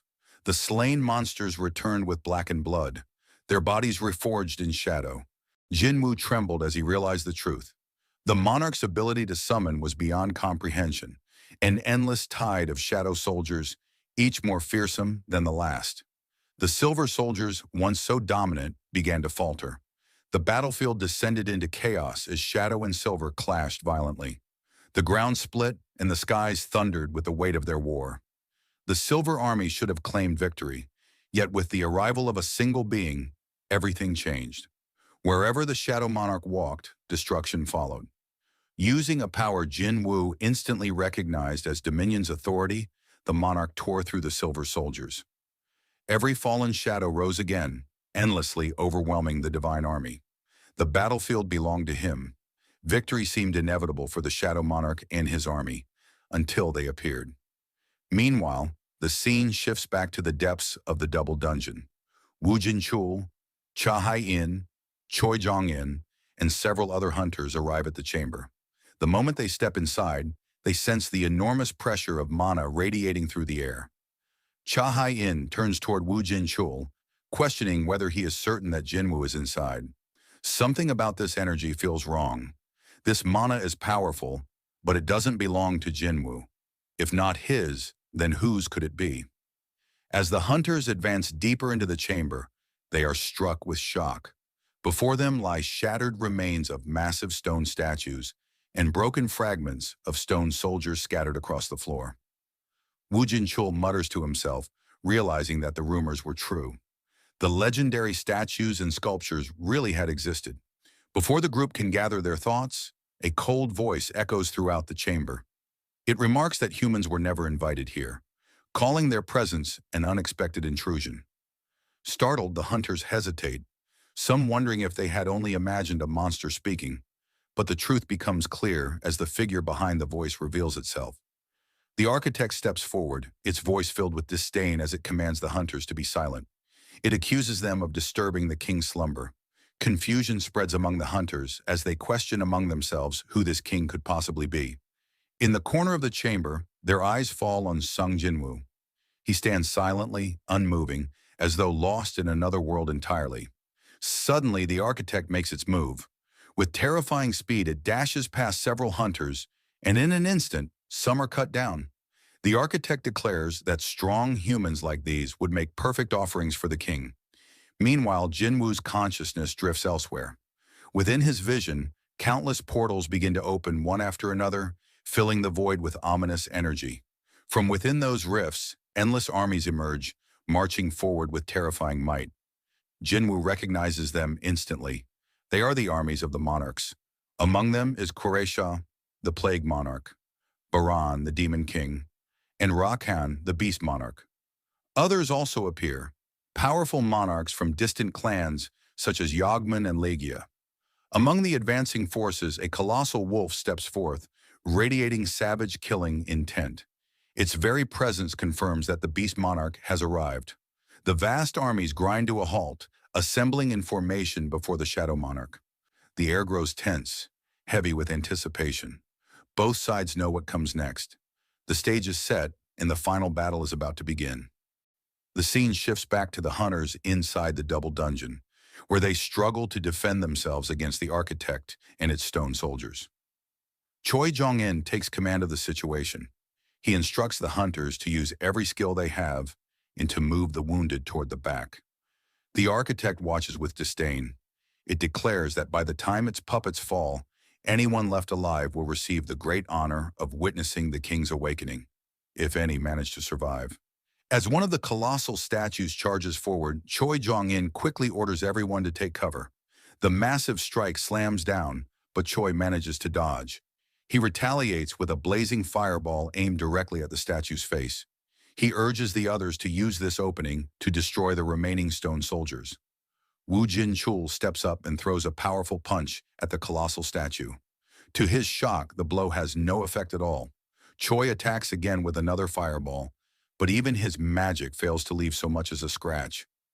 Panic spreads among the guild members as they realize none of their attacks are working. With options running out, Choi Jong-in comes to a conclusion. The only hope is to wake Sung Jinwoo, who appears trapped as if under hypnosis. He hurls a fireball toward Jinwoo, believing it to be the only way to break him free. But before the attack can land, the architect intercepts it and launches itself at Choi, furious that anyone would dare disturb the king's slumber. Choi freezes in shock, convinced this is the end for him. But before the architect can strike, Wu Jinshul and several other hunters intercept its assault, barely saving him. Meanwhile, Sung Jinwoo remains lost within his vision. He finds himself witnessing a colossal battle between the Shadow Army and countless demon clans. He observes how the shadows, even after being cut down, rise again endlessly. He thinks to himself that if those had been his soldiers, he would have already run out of mana. But the Shadow Monarch's power is different. It seems like a bottomless well of energy. Jinwoo begins to wonder if the Shadow Monarch had not been aligned with the monsters after all, or if there was some deeper internal conflict between them. The battle rages until finally, silence falls across the battlefield.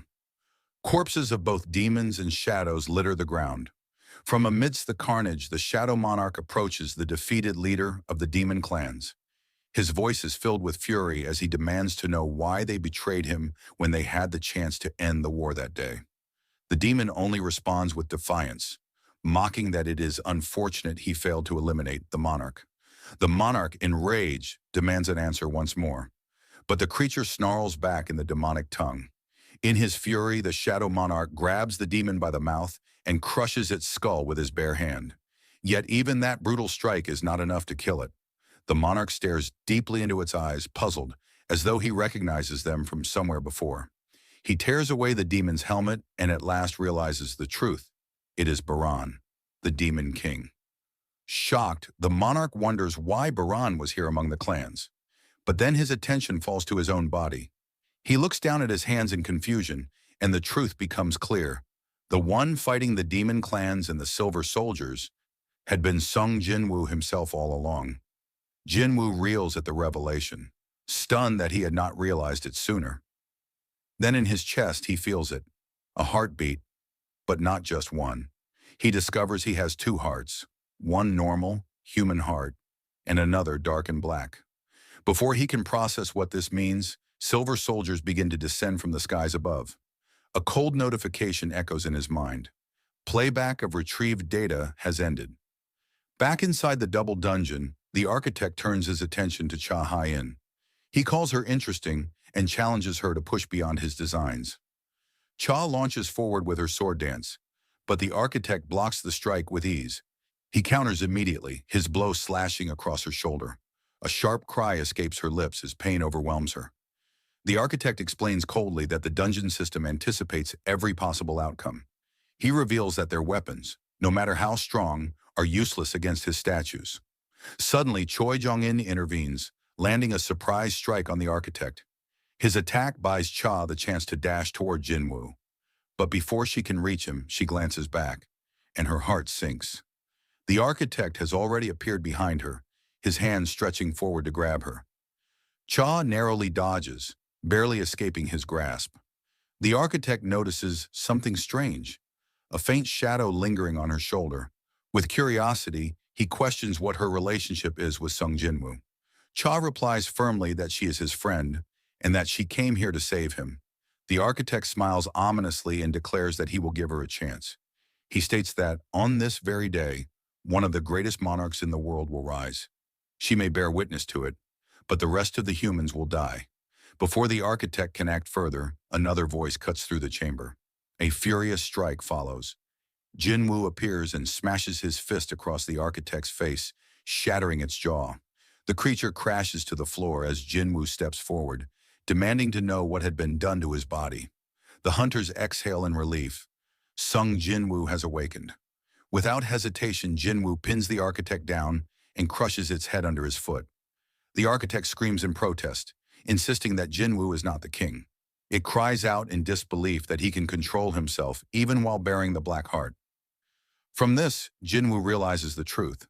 The overwhelming power coursing through him is coming directly from the black heart. A system notification appears. His mana has increased by 100,000. Jinwoo studies the architect's reaction. This development was never intended. The black heart was not supposed to strengthen him. Even the retrieved data he had absorbed had not revealed the full truth. He questions the architect, demanding to know why he had opposed choosing him as a player. What was the purpose of selecting someone? What did the system truly intend to achieve? The architect, desperate, cries out that Jinwoo has doomed them all. By claiming the Shadow Monarch's power, he has drawn the gaze of the other monarchs. They will not remain silent. Jinwoo unsheathes his daggers, pressing for an answer. At the same time, panic spreads among the hunters. Around them, the once motionless statues begin to stir, coming to life once again. The architect warns that if Jinwoo kills him, there will be no one left to stop the dolls. Jinwoo responds coolly. If the architect dies, he will simply deal with the statues himself. The architect insists that if he perishes, the entire system will collapse. Jinwoo smirks, remarking that there was always a chance he could return to being nothing more than an E-rank hunter. He reasons that even if the system's creator disappears, it does not mean the system itself will vanish. The architect desperately tries to access the system, but notifications flash repeatedly before him. Access denied. Stunned, he turns back toward Jinwoo, who declares that he will not only destroy the system, he will swallow it whole. The architect rejects this as impossible, insisting that it must be a system error. Overcome with rage, he lunges forward, but Jinwoo moves faster. With a swift motion of his daggers, he slices the architect into pieces. As the fragments of its body collapse to the ground, the architect utters one last prophecy. It warns that, when the pillars of fire that hold the heavens are raised, an inevitable death will approach your way. Jin Wu, with a steely glint in his eyes and a cold smirk, simply responded, "As you please." Meanwhile, outside the dungeon, members of the association stood anxiously, waiting for the hunters to return. It had already been over an hour since the Hunter Guild entered, and the unease grew heavier with every passing minute. Whispers spread among them as they wondered what could possibly be happening inside a C-rank gate that required this much time. At last, movement appeared at the entrance. The hunters of the guild began to emerge one by one, but the sight that greeted the association members left them frozen in shock. The so-called elites of the Hunter Guild were in a dreadful state, battered, broken, and some never to rise again. Confusion and disbelief filled the air. The question that no one could answer lingered silently among them. What had actually happened inside a C-rank dungeon that could leave S-rank hunters in such a condition? Hunter Wu Jinchao quickly stepped forward, his expression grim. He turned toward the Bravery Guild members who were present and requested their assistance in moving the bodies of the fallen. Still stunned by the sight, the guild members could only nod in silence before rushing to help. Amidst the chaos, another figure emerged from the gate. Sung Jin Wu walked out quietly, his thoughts heavy. The battle with the system's architect was over, but many questions still lingered in his mind. Even with the architect gone, the mysteries of the system had not yet been unraveled. Once everyone had exited, Wu Jincheol approached Jinwoo. His tone was heavy as he reported that nearly 20 of the nation's top elite hunters had lost their lives inside. If the incident had turned into a full-scale dungeon break, the devastation would have been beyond imagination. Unable to contain his curiosity, Wu asked Jinwoo how he had known about the presence of a double dungeon hidden within that particular gate. In response, Jinwoo explained that the dungeon had summoned him there. A message had appeared before him, instructing him to come. Wu asked if they could see this message for themselves, but Jinwoo shook his head. It had been something only he could perceive. The sincerity in his voice and his expression convinced Wu Jincheol that this was no joke. He knew Sung Jinwoo was not a man who fabricated stories. At that moment, Cha Haiyan rushed over. Her eyes scanned Jinwoo with concern as she asked how he was holding up. Jinwoo reassured her that he was fine, yet the words had barely left his lips before his body faltered. Suddenly, he collapsed to the ground. The scene erupted into panic as the association members and hunters around him rushed forward, calling out in alarm. The story shifts to Japan, where massive trucks loaded with mana crystals rumbled toward the site of an S-rank gate. The crystals had been gathered in staggering quantities, prepared for a dangerous ritual. Watching the delivery, Hunter Yuri Orlov observed with satisfaction. In his estimation, nearly 200,000 tons of mana crystals were being transported. more than enough to fuel the enormous magic circle he had designed. With a wave of his hand, he activated the formation, weaving a vast barrier around the gate. The structure began to draw in magic power on its own, stabilizing the area. But then Orlov's expression hardened. He sensed something. When one of the men near him asked if something was wrong, Orlov dismissed the concern, claiming the barrier was flawless. Yet he could still feel a presence nearby. Turning sharply, he called out, demanding that the unseen watcher reveal themselves. No response came. A soldier standing beside him wondered aloud what sort of person would be foolish enough to linger near a gate that could break at any moment. To this, Orlov quietly replied that he had never said it was a person. High above, on the rooftop of a nearby building, a figure stood in silence, watching. His name was Song Il-hwan. With narrowed eyes, he noted how events were progressing exactly as if they were part of a predetermined tragedy.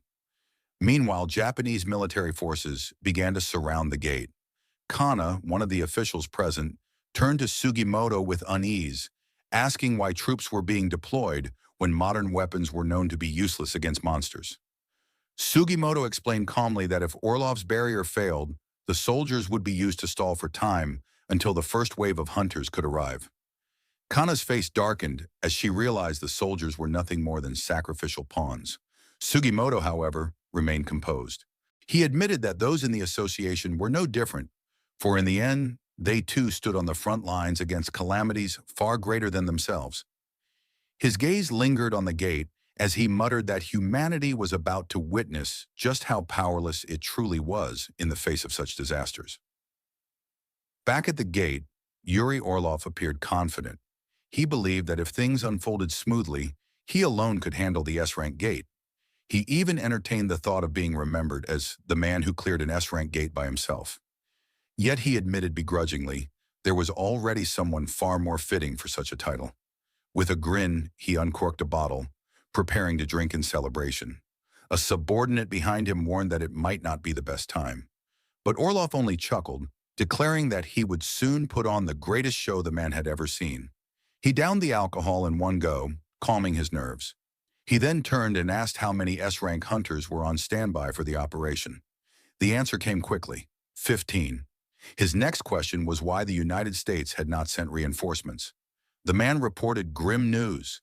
An S-rank gate had appeared on the eastern coast of Maryland, while other gates had also emerged in England and India. As the two spoke, the situation worsened. The barrier trembled, and the massive gate before them began to crack, signaling the start of a break. At the same time, far away in Korea, Jin Wu slowly opened his eyes. He awoke in a hospital bed, disoriented, and sat upright. By his side sat Jin Ho, who had been faithfully waiting for him to wake. Jinwoo asked what had happened. At the sound of his voice, Jin Ho broke into tears, telling him that he had been unconscious for 3 long days. Without wasting a moment, Jinwoo's thoughts turned immediately to Japan. He asked about the situation at the S-rank gate. The scene shifts to the day of the dungeon break. From the massive gate, colossal figures began to emerge. Giants, monsters so powerful that under normal circumstances a single one of them would serve as the final boss of an A-rank dungeon. But here, there were many. Confident in his preparations, Hunter Yuri Orlov activated his barrier, drawing upon the massive supply of mana crystals. The giants crashed against the shimmering wall of magic, but the barrier held firm. Orlov grinned, convinced that creatures from mere A-rank gates stood no chance against his magic. But his confidence quickly turned to horror. From within the gate, a giant far larger than the others stepped forward, its weapon gleaming in the light. With a single swing, the monster cleaved through the supposedly unbreakable barrier as though it were nothing but glass. The story then returns to the present. Jin Ho sat beside Jin Woo's hospital bed, explaining the chain of disasters that had occurred while his Hyung had been unconscious. Elsewhere, Chairman Yu Myung-han stirred awake in his office after a long rest. He turned to his secretary and asked how long he had been asleep. The man replied that it had been 23 hours. They had been prepared to send him to the hospital if he remained unconscious beyond 24, just as he had ordered. The secretary then handed over a stack of documents. Within them was information on a patient who had been miraculously cured of eternal slumber. According to the report, that patient was none other than the mother of Hunter Jin Wu. Chairman Yu Myung-han's eyes narrowed as he considered the implications. He began to suspect that Jinwoo himself might hold the ability to cure the incurable.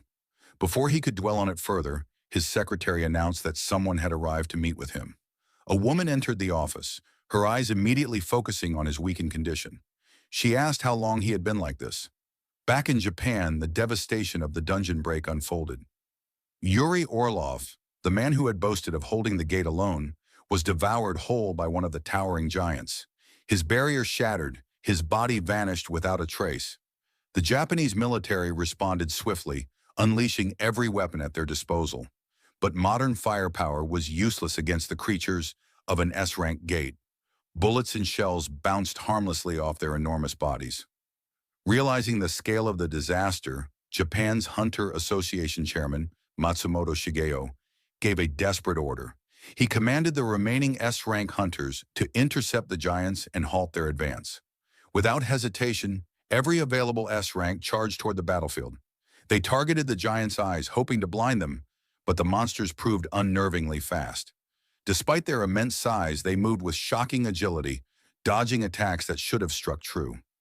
Hunter Kanai Takeda, watching in disbelief, could hardly comprehend what she was seeing. She wondered how such massive creatures could possibly move with such speed. Meanwhile, back in Korea, Jinwoo sat in his room, watching footage of the battle in Japan. The images of the giants rampaging filled the screen. He reflected grimly that at this rate, just like during the Jeju Island raid, the entire Asian continent could soon be in danger. His thoughts turned to action. He began to consider leaving for Japan to personally deal with the dungeon break. But before he could make a decision, a familiar voice called out from behind him, urging him not to go. It was his younger sister, Sung Jin-ah. Startled, Jinwoo asked what she meant. She explained that she knew he was planning to leave. Jinwoo softened his voice and reassured her. He told her he wasn't going anywhere. Claiming he had been working too hard lately, he insisted that he only planned to rest for a while. He told her not to worry. Later that day, Jinwoo sat outside in a quiet park, lost in thought. He summoned Beru, the Ant King, and asked about the condition of his sister. Beru responded that there was nothing abnormal about her behavior, but Jinwoo wasn't convinced. He suspected she might be suffering from trauma. In the past, Jinna had never tried to stop him from entering a raid, except for his very first one, 4 years ago. The memory weighed heavily on him as he wondered what he should do. As he walked through the park, a sleek car stopped in front of him. Time fast-forwarded, and the scene shifted to an office within the Yujin Construction Guild. Inside, the CEO, Yu Myung-han, rose from his seat to greet Jinwoo. He introduced himself formally and gestured for him to sit. With deliberate care, Yu Myung-han placed a blank check on the desk between them. He explained that he was not arrogant enough to believe money could not buy anything, especially when dealing with an S-rank hunter. He asked Jinwoo to consider it a token of sincerity. Jinwoo studied the check silently. The gesture made him suspicious. Whatever he was about to hear would not be something as simple as a guild invitation. It was confidential. Finally, he spoke, asking what exactly Yu Myung-han wanted to buy from him. The CEO's expression hardened as he revealed the truth. He was suffering from the same illness that had once afflicted Jinwoo's mother, eternal slumber. Jinwoo asked whether Yu Jin-ho, his son, knew about this condition. Yu Myung-han shook his head. He explained that aside from his personal physician, only 3 people in the world were aware of his illness. He went on to explain that he had searched everywhere for a cure, but found nothing. In the end, his investigation led him to the only person who had ever recovered from eternal slumber, Jinwoo's mother. He did not believe it was a coincidence. With desperation in his voice, he asked Jinwoo to help him, vowing that he would never forget the kindness if his life was spared. As Jinwoo listened, his mind drifted back to his sister. He wondered if perhaps she too might one day need a potion. Not for a disease, but for the trauma she carried within her heart. The scene shifts to Japan. Reporters fly above the devastated city, documenting the aftermath of the massive dungeon break. From their helicopters, they capture the destruction below. One reporter wonders aloud what would happen if the giants decided to target them. Another reassures that they're safe, as long as they maintained their distance. Researchers had already confirmed this behavior. It was considered reliable. Giants wouldn't strike unless provoked. The cameras zoom in on the colossal leader among the monsters. Unlike the others, this massive giant stood directly in front of the gate, guarding it closely. Some speculated it was waiting for something, or perhaps someone. In the past 2 days, only 2 of the 30 giants had been defeated. At this pace, if the rampage continued, the entire world would soon be at risk. Back in Korea, inside the Ajin guild office, Jin Ho sits in shock after hearing Jin Woo's plan. Jin Wu intends to head to Japan. Jin Ho quickly protests. He reminds Jin Wu that this wasn't like Jeju Island. The monsters in Japan were far more dangerous, far larger than anything they had faced before. But Jin Wu responds calmly. If he succeeds in Japan, the name of the Ajin guild would spread worldwide. Still, he notices that Jin Ho, who had always trusted him without hesitation, is worried this time. Eventually, Jin Ho agrees to let him go, but on one condition: they go together. He then points out something he'd been thinking about: the Red Gate, the Jeju Island raid, and the recent double dungeon. Every time something dangerous happened, Jin Ho had not been involved. He admits with some embarrassment that the only thing he could proudly claim was staying by Jin Woo's side. It's strange, Jin Ho reflects, but you're my only source of pride. Jin Woo can't help but smile. He jokes that such words don't sound like something a millionaire's son would say. Jin Ho replies firmly, if it's safe for Jin Woo, then it'll be safe for him too. At that, Jin Woo pretends to reconsider. Rising from his seat, he says casually that he was only joking. Why would he go to Japan right now? He tells Jin Ho to head home. But deep down, as he walks away, Jin Woo recalls the architect from the double dungeon, an enemy who might have been on his level. If beings like that exist, then there are still countless others stronger than him in this vast world. Later, Jin Woo arrives home and is warmly greeted by his mother. During dinner, he asks about Jinna. His mother explains that Jinna said she wasn't hungry. As he eats, Jin Woo's thoughts drift to Yu Myung-han, Jin Ho's father, the powerful head of the Yu family. The man had claimed to suffer from the incurable eternal slumber. Jin Woo doesn't truly know what kind of person he is, or whether his condition is genuine. The remaining holy water of life is limited. He has to be careful about how he uses it. After finishing his meal, Jin Woo tells his mother he'll be heading out again. He knows there are beings stronger than him out there, and if he wants to reach that level, he must continue to fight on the battlefield. Before leaving, he enters Jinna's room. Sitting beside her, he hesitates, wondering where to start. Finally, he confesses that he had almost died recently. He explains softly that he's always walking into danger, but this time was different. For a moment, he truly thought it was the end. Somehow, he made it back alive, and for that, he's grateful every time he comes home. He pats her head gently and promises her he will return safely this time as well. He thanks her for stopping him earlier when he tried to leave. With tears welling in her eyes, Jinna whispers that he would have left anyway. Jin Woo smiles faintly. Perhaps, but he reassures her once more. He will always come back. Time fast forwards to a press conference held by Chairman Go Gun-hee. Before the gathered media, he addresses the terrifying dungeon break in Japan. At the same time, Jin Woo has already made his decision. He will go there himself and deal with the S-rank gate. At the airport, as Jin Woo prepares to depart, he notices Jin Ho among the crowd. Despite being told not to follow, Jin Ho had managed to come along anyway. Realizing he won't back down, Jin Woo sighs and reluctantly allows it. Together, the two prepare to board the plane bound for Japan. The story shifts to Japan once again. Chaos consumes the streets. The military desperately tries to evacuate civilians, shoving them onto trucks. A soldier shouts that there's only space for a few more people, 3 or 4 at most. The civilians hesitate, worrying about others left behind. The soldier urges them to stop wasting time. The giants are approaching, and if they stay, they'll all die. He tells them to find shelter quickly, but when he looks up, his eyes widen in terror. The giants have already found them. The soldiers unleash a hail of bullets, but their weapons are useless. One of the towering monsters stretches out its hand toward the survivors. Just as it's about to crush them, a massive trident pierces through its chest, sending the giant flying across several blocks before crashing lifeless into the rubble. The soldiers stare in disbelief. Who could have done this? Then they notice another monster-like figure. This one is protecting them. From the smoke, another figure steps forward, a lone man. He warns them to evacuate immediately. The area is no longer safe. That man is Jin Wu. At that moment, debris from a collapsing building begins falling toward the civilians. Jin Ho rushes forward, raising his massive shield just in time to protect them. He declares that he will stay behind and help the survivors escape. Hearing that, Jinwoo prepares to take out all the monsters in the area. Alongside Jima, he charges at the creatures. The giants are no match for Jima's strength, and it takes out multiple enemies with ease. Seeing this, Jinwoo then leaps forward himself. With a single strike of his dagger, he cleaves a giant cleanly in two.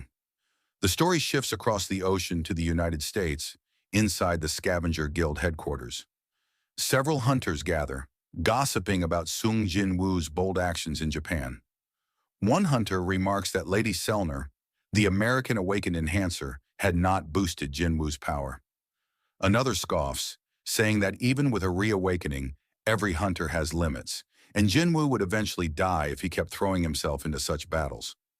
Their idle chatter soon turns into a cruel game, as they begin betting on how long Jin Woo might last in the raid against the giants. But their laughter suddenly stops when a powerful voice interrupts from behind. It is none other than Thomas Andre, the guildmaster of the Scavenger Guild and one of the world's strongest hunters. Thomas declares that he would bet the entire guild headquarters itself that Jin Woo would survive. His words silence the room. Then with a cold glare, he warns the hunters to worry less about mocking others and more about themselves. A dungeon break in an American S-rank gate was only a day away, and he doubts many of them will even survive that battle. Looking out of the window with a grin, Thomas mutters that while Japan might have been entertaining, tomorrow's events in their own land would bring a different kind of spectacle. The scene then returns to Japan, where news outlets broadcast live footage of the battlefield. The chaos of the giant invasion fills every screen. Viewers watch as one of the monsters screams in agony, its flesh ripped apart as Ant King Baru's minions swarm and devour it alive. Elsewhere, a small girl runs through the ruins, desperately fleeing from a pursuing giant. Just as its massive hand is about to seize her, a figure clad in black armor appears like a shadow. It is Igris. With one swift strike, Igris slices off the monster's hand, saving the child. The giant bellows in pain, but before it can react, another shadow soldier charges forward. Iron slams into its skull with devastating force, crushing it into the earth. Standing triumphantly atop the corpse, Iron beats his chest proudly. Igris, watching his comrades' antics, lets out a subtle sigh, as if mildly exasperated by Iron's excitement. From a distance, Jin Wu observes his soldiers at work. Watching Iron, he notes to himself that the knight seems more spirited after his upgrade. Still, Jin Wu is relieved. His army is performing well. As he monitors the battlefield, a Japanese soldier cautiously approaches and expresses his gratitude. Not understanding the language, Jin Wu simply responds with a thumbs up, calling the man a brave soldier before signaling to Jin Ho. He orders Jin Ho to assist with the evacuation of survivors. With the civilians gone, Jin Wu turns his attention to the corpse of the fallen giant. Extending his hand, he channels shadow extraction, pulling its soul into his growing army of darkness. Meanwhile, at the Japanese Hunter Association headquarters, officials rush to inform Chairman Matsumoto Shigeo that their forces are gradually regaining control of the city thanks to Jin Wu. Hearing this, Matsumoto leans back in his chair, deep in thought. He reflects that perhaps Goto Ryuji, who once clashed with Jin Wu, had not been wrong after all. The memory of Jin Wu's piercing eyes at the airport resurfaces. Matsumoto had encountered countless hunters before, but Jin Wu's presence was on another level, untouchable, unmatched. He recalls their meeting upon Jin Wu's arrival in Japan. At that time, Matsumoto explained the dire situation. The giants were advancing toward Osaka, and he requested that Jin Wu defend the city. Matsumoto had believed that no matter how strong Jin Wu was, one man alone could not possibly defeat every giant in Japan. While Jin Wu held the line, Matsumoto had planned to negotiate for international reinforcements. But Jin Wu's reply had stunned him. Rather than agreeing to the defensive plan, Jinwoo boldly declared that he would hunt down every single giant by himself. The narration returns to the present, where Jinwoo stands before his new shadow soldiers. He considers giving them names, but instead decides to keep things simple by numbering them 1 through 5. Just as he finishes, Baru materializes before him, reporting that another enemy has been eliminated. Jin Wu calmly names this new soldier number 6. Turning back to Jin Ho, he tells his loyal companion to rest for now. Internally, Jin Wu reflects that while things have been progressing smoothly, this is only the beginning. Across Japan, his shadow army spreads like wildfire. The soldiers are unstoppable, tearing through giant after giant. Their regenerative ability allows them to rise again, even after being defeated, making them an immortal force of destruction. However, the aftermath of the S-rank dungeon break has created further problems. Smaller rifts have opened throughout the country, releasing hordes of lesser monsters. As a result, the Japanese Association struggles to balance simultaneous evacuation efforts and suppression operations, barely keeping the chaos under control. 7 days later, Sung Jin Woo and Yu Jin Ho were still scouring the ruined city, searching for any remaining survivors and exterminating the last remnants of the giants. Eventually, their search brought them to the massive leader of the giants, stationed directly before the S-rank gate. Taking in the devastation around them, Jin Ho sighed in dismay. To him, it felt as if everything had been completely ruined. Just then, a familiar voice called out. It was Hoshino Hankawa, the Japanese interpreter who had once traveled to Korea alongside Goto Ryuji. Jinwoo immediately asked her about the whereabouts of the other hunters. Hankawa explained that she was the only one left in Tokyo.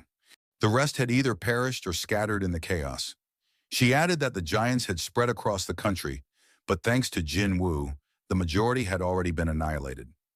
Now the few that remained were being hunted down by other awakened hunters and Jin Wu's shadow soldiers. Hearing this, Jin Wu concluded that only one remained, the colossal giant standing guard before the gate. As he surveyed the ruined city, a haunting thought entered his mind. The destruction before him reminded him of the demon castle. Could that endless wasteland have been a model?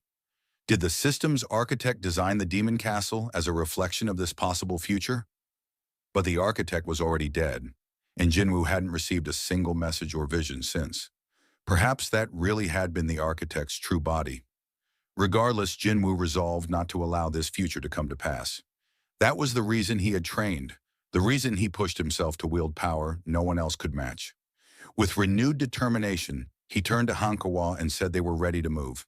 Hankawa hesitated, telling him that the other hunters hadn't yet arrived. But Jin Wu assured her calmly that they had.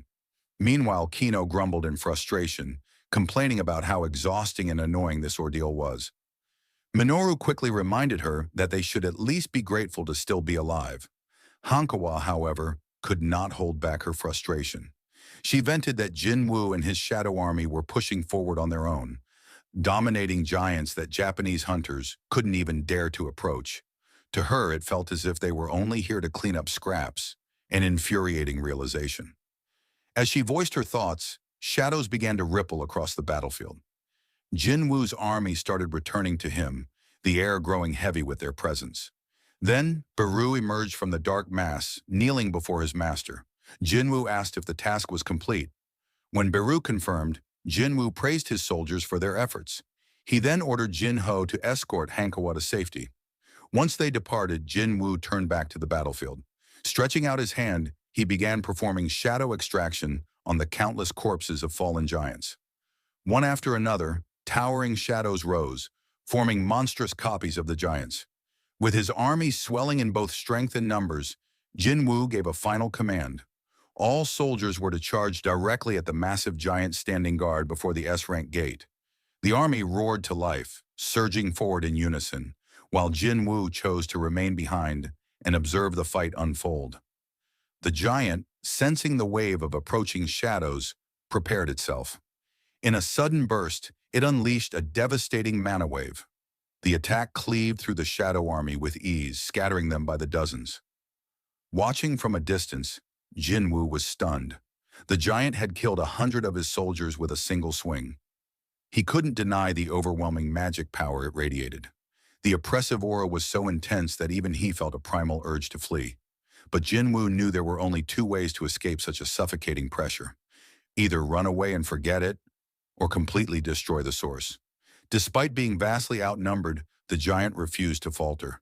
The shadows were unable to close the distance, and even when they launched mana-based attacks, the creature remained unharmed. At one point, it casually caught a fireball in its bare hand, before tearing through more of Jin Wu's summoned giants. When insect-type shadows swarmed at its feet, the giant simply crushed them underfoot without effort. Baru, enraged by the sight, stepped forward, prepared to leap into battle. But Jin Wu raised a hand and stopped him. It wasn't time yet. For now, he had to keep pressing forward until he discovered the creature's weakness. His mana reserves were still plentiful, allowing him to continually regenerate his fallen soldiers. Yet even with relentless assaults, the giant's body showed no visible damage. It was then that Jin Wu realized the truth. The giant's immense mana was acting like armor, wrapping around its body and shielding it from all physical blows. But he also remembered something. Earlier, the creature had flinched and instinctively blocked when a fireball nearly struck its face. That small reaction gave him the clue he needed. Without hesitation, Jin Wu summoned Kaizel, along with his strongest shadow generals, Baru and Igris. Baru immediately sprang forward, his wings blurring with incredible speed as he aimed straight for the giant's eye. But the creature moved at the last moment, narrowly dodging the lethal strike. Meanwhile, Igris, mounted on Kaizel, swoops down from above and unleashes lightning magic. A powerful beam shoots toward the giant's face, but the creature twists at the last moment, narrowly avoiding the strike. From the ground, Jinwoo observes the exchange and quickly deduces the truth. The giant's weak point lies in its face. Its mana is concentrated on protecting its lower body, leaving its head vulnerable. The creature retaliates with a crushing blow that sends Kaizel spiraling out of control, forcing the wyvern out of the fight. Just as the giant begins to press its advantage, it suddenly notices Igris charging head-on toward its face. The giant instinctively raises its hand, blocking Igris's attack. But that brief distraction is all Jinwoo needs. In a flash, he closes the distance and strikes, landing a devastating blow that tears into the giant's flesh. The creature lets out a thunderous scream of pain. Before it can recover, Baru dives in with relentless ferocity, keeping the giant's attention locked on him. This gives Jinwoo the perfect opening to prepare his next move. Summoning every dagger in his arsenal, Jinwoo channels his strength through Ruler's authority. The blades float around him, then surge forward in unison, raining down on the giant's face with lethal precision. From a distance, Jinho and Hankawa watch the battle in stunned silence. Hankawa mutters in disbelief, realizing that this no longer resembles a fight between hunters and monsters. Instead, it looks like a clash between monsters themselves. Back in the fray, Jinwoo channels his power into a violent slash, ripping straight through one of the giant's eyes. The creature bellows in agony, clutching its face. At that moment, Jinwoo signals to Baru. Without hesitation, the insectoid monarch darts forward, slipping into the creature's skull through the gaping eye socket. As Baru tears it apart from within, Jinwoo continues his assault from the outside, unleashing blow after blow. The giant convulses, blood spewing from its mouth as its body falters. With one final shudder, it collapses to the ground, its massive form shaking the battlefield. And then, the familiar system notification appears before Jinwoo's eyes. You have defeated the enemy. Standing before the lifeless body, he pondered the meaning of the message. But something felt strange. Jinho rushed over, full of excitement, praising Jinwoo's strength and congratulating him for taking down the giant. Yet Jinwoo's sharp instincts told him something was off. If that had truly been the dungeon's boss, there should have been a system message declaring the dungeon cleared. His eyes narrowed. The raid wasn't over. Looking closer at the giant's body, he realized something else. There was no black smoke rising from it. Without that smoke, he couldn't extract its shadow. A chilling sensation ran through him, and he quickly signaled Jinho to step back. Just then, the corpse stirred. From the giant's mouth, Baru emerged, his massive form radiating menace. Jinwoo studied the situation carefully. Even in death, the giant's body held an immense magical presence, one that still rivaled Baru's own. Before he could dwell on it, the gate itself began to glow with blinding light. Jinwoo instantly recognized the danger. It was a violent surge of magic power, a storm strong enough to tear flesh. He turned immediately to check on Jinho. To his relief, Igris had already moved, standing like a shield in front of Jinho, protecting him from the storm. Then something strange caught Jinwoo's eye. The gate wasn't just releasing magic. It was absorbing the giant's remaining power. He touched his face and noticed a thin cut across his cheek. Just from the storm's magic pressure, his skin had been sliced open. This was unlike anything he had ever experienced. He told Jinho to stay behind. Without hesitation, he stepped toward the gate, preparing to enter and uncover the truth. With one leap, Jinwoo crossed the threshold and found himself in a massive corridor, built on a scale fit for giants. As he walked deeper, Baru appeared by his side, remarking that he could hear something nearby. Jinwoo agreed. It wasn't an ordinary sound, it was a sinister laugh. A voice then echoed throughout the chamber, mocking the rulers and declaring amusement at their struggles. At the center of the chamber, Jinwoo saw it, a massive giant, bound tightly in chains. The creature raised its head, its voice desperate, urging to be freed. It claimed to know the ruler's true plans and begged to deliver this knowledge to the other monarchs. But then its gaze sharpened. Realization dawned, and it said that Jinwoo was not the person it had expected. Jinwoo asked whether the rulers were responsible for imprisoning him. The chained giant confirmed they were, explaining that he was being used as a tool, a stepping stone for the rulers to prepare the battlefield for an inevitable war. Jinwoo studied him carefully. He had spoken with intelligent magical beasts before, but none had been able to explain their true origins. Perhaps this one could. He asked the chained monarch what he knew about the rulers. The giant replied that they were the ancient enemies of the monarchs. Jinwoo's mind raced. If the rulers were enemies of the monarchs, then by extension, were they also his enemies? He pressed further, asking if the chains binding him were proof of being a monarch. The giant nodded and revealed his true identity. The monarch of the beginning, king of giants. He warned Jinwoo that both rulers and monarchs sought him. With his current strength, Jinwoo was not yet ready to stand against either side. To survive, he would need allies and influence. Jinwoo demanded proof of his words. The monarch then began chanting in an ancient tongue. A system notification appeared before Jinwoo. The monarch of the beginning has activated the skill, Oath of Truth. Accepting the pact, Jinwoo felt the weight of the contract. Neither he nor the monarch could speak lies until the oath was annulled. Again, Lich asked for freedom, promising aid against Jinwoo's enemies. Jinwoo attempted to respond with false assurance, but found himself unable to. The oath bound his words. Lich explained this was the power of the truth-binding contract. Jinwoo could not lie now. Curious, Jinwoo asked why Lich could speak with such clarity, unlike the other monsters from the gates. Lich realized Jinwoo was referring to the creatures of chaos, the mindless beasts who poured out of dungeons. He explained that those were prisoners of the rulers, locked away for so long that their minds had decayed, leaving them nothing but beasts. He, however, was different. He was a king. He had retained his sanity, enduring countless years in chains, waiting for this very moment of release. Jinwoo then asked if the silver-winged soldiers were also part of the ruler's forces. Lich confirmed it, adding that the rulers were already preparing for a war against the monarchs. Jinwoo questioned why they sent endless waves of monsters into humanity's world. Lich revealed the truth. Their purpose was not to destroy, but to prepare. By injecting magic power into Earth, little by little, they were transforming it into a battlefield capable of withstanding the clash between rulers and monarchs. Magic stones and crystals, what humanity thought were blessings, were in fact part of this grand design. The blood and deaths of hunters and civilians alike were the very fuel transforming the planet. Jinwoo finally understood. The world was being prepared for war.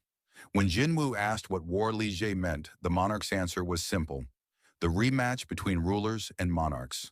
And Earth would become the front line of that conflict far sooner than Jinwoo expected. The giant then warned that Jinwoo himself was a target.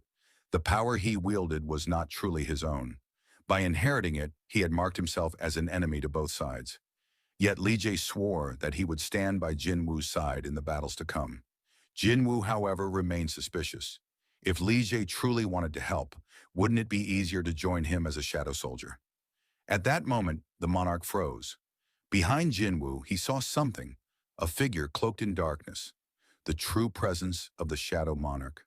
He tells Jinwoo that rulers and monarchs are bound to spiritual forms. When they die, they can't become shadows.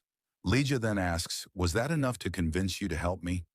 Jinwoo draws his weapon, slowly approaching. He understands the situation, but something feels off. He senses he's missing a crucial detail. As he begins to free Legia, Jinwoo asks, "You said you'll stay by my side, right?" Legia replies, "Of course. If you help me, I will help you. This is a fair and absolute deal between monarchs." But Jinwoo, still wary, asks, "Are you on the human side?" Legia remains silent. Jinwoo repeats the question, "Why aren't you answering? Is it because of the oath of truth?" Then Jinwoo notices something. There's a magical crystal embedded at the back of Legia's neck. He realizes, as long as that stone exists, you must be hearing the ruler's commands, just like every other monster, telling you to kill humans. Legia lunges, but Jinwoo dodges, saying, "The deal's off." He stabs Legia through the chest. "You're too dangerous to let live. You could become a calamity." Legia, wounded, looks at Jinwoo and says, "You're wrong. The true calamity is you." He tries to attack again, but Jinwoo is faster. He strikes back, though even that isn't enough to kill the monarch of the beginning. Using his last bit of strength, Legia warns Jinwoo, "As the battles between the people of Earth and the residents of Chaos grow more frequent, the world will become a more intense war zone. I pray that everything you hold dear turns to ash, burned by the karma of war." Jinwoo finishes him with the final blow. It won't go as you hope. A system notification appears. "You have defeated Legia, one of the 9 original monarchs. It adds that a great amount of experience has been earned, and it may take time to process." Jinwoo picks up a piece of metal from the ground and mutters, "Too bad I didn't get a shadow soldier. But I'll take this as a souvenir." As he stepped out of the dungeon, another message appeared before him. "You have reached level 122. The scene shifts to America, where a helicopter descends onto a private estate. Director David Brennan of the Hunter Bureau steps out, accompanied by Miss Selner, the mysterious woman gifted with foresight. They are greeted by Christopher Reed, one of the world's national-level hunters. Surprised by the unannounced visit, Christopher remarks that he hadn't expected any visitors today. Director Brennan explains that they have an urgent matter to discuss and requests complete privacy. With a nod, Christopher instructs his secretary to ensure no one approaches his office until the meeting is over. Once inside, the three take their seats. Christopher, still curious, asks why they have come. He makes it clear that he has no intention of joining the S-rank gate raid that recently appeared in the East. But Selner calmly assures him that their visit is not about the gate. Her expression turns grave as she delivers a chilling warning. Christopher's life may soon be in danger. The hunter freezes in disbelief. Anger quickly flashes across his face. Though he respects Selner for what she once did for him, he insists they are not close enough for such a cruel joke. He demands to know who would dare to target a man like him. Selner does not waver. She tells him that she had a dream, a vision where he was surrounded by men, his life at risk. But Christopher, growing impatient, cuts her off. He calls it nonsense, unable to believe that she traveled all this way to warn him about a dream. Tension fills the room as Christopher reminds her of the rumors about her past. Before awakening her current gift, she had once been a psychic. Some believed her strange powers came from that background, but none of it mattered to him. With a hardened expression, he declares that, as a national-level hunter, no one on Earth can kill him.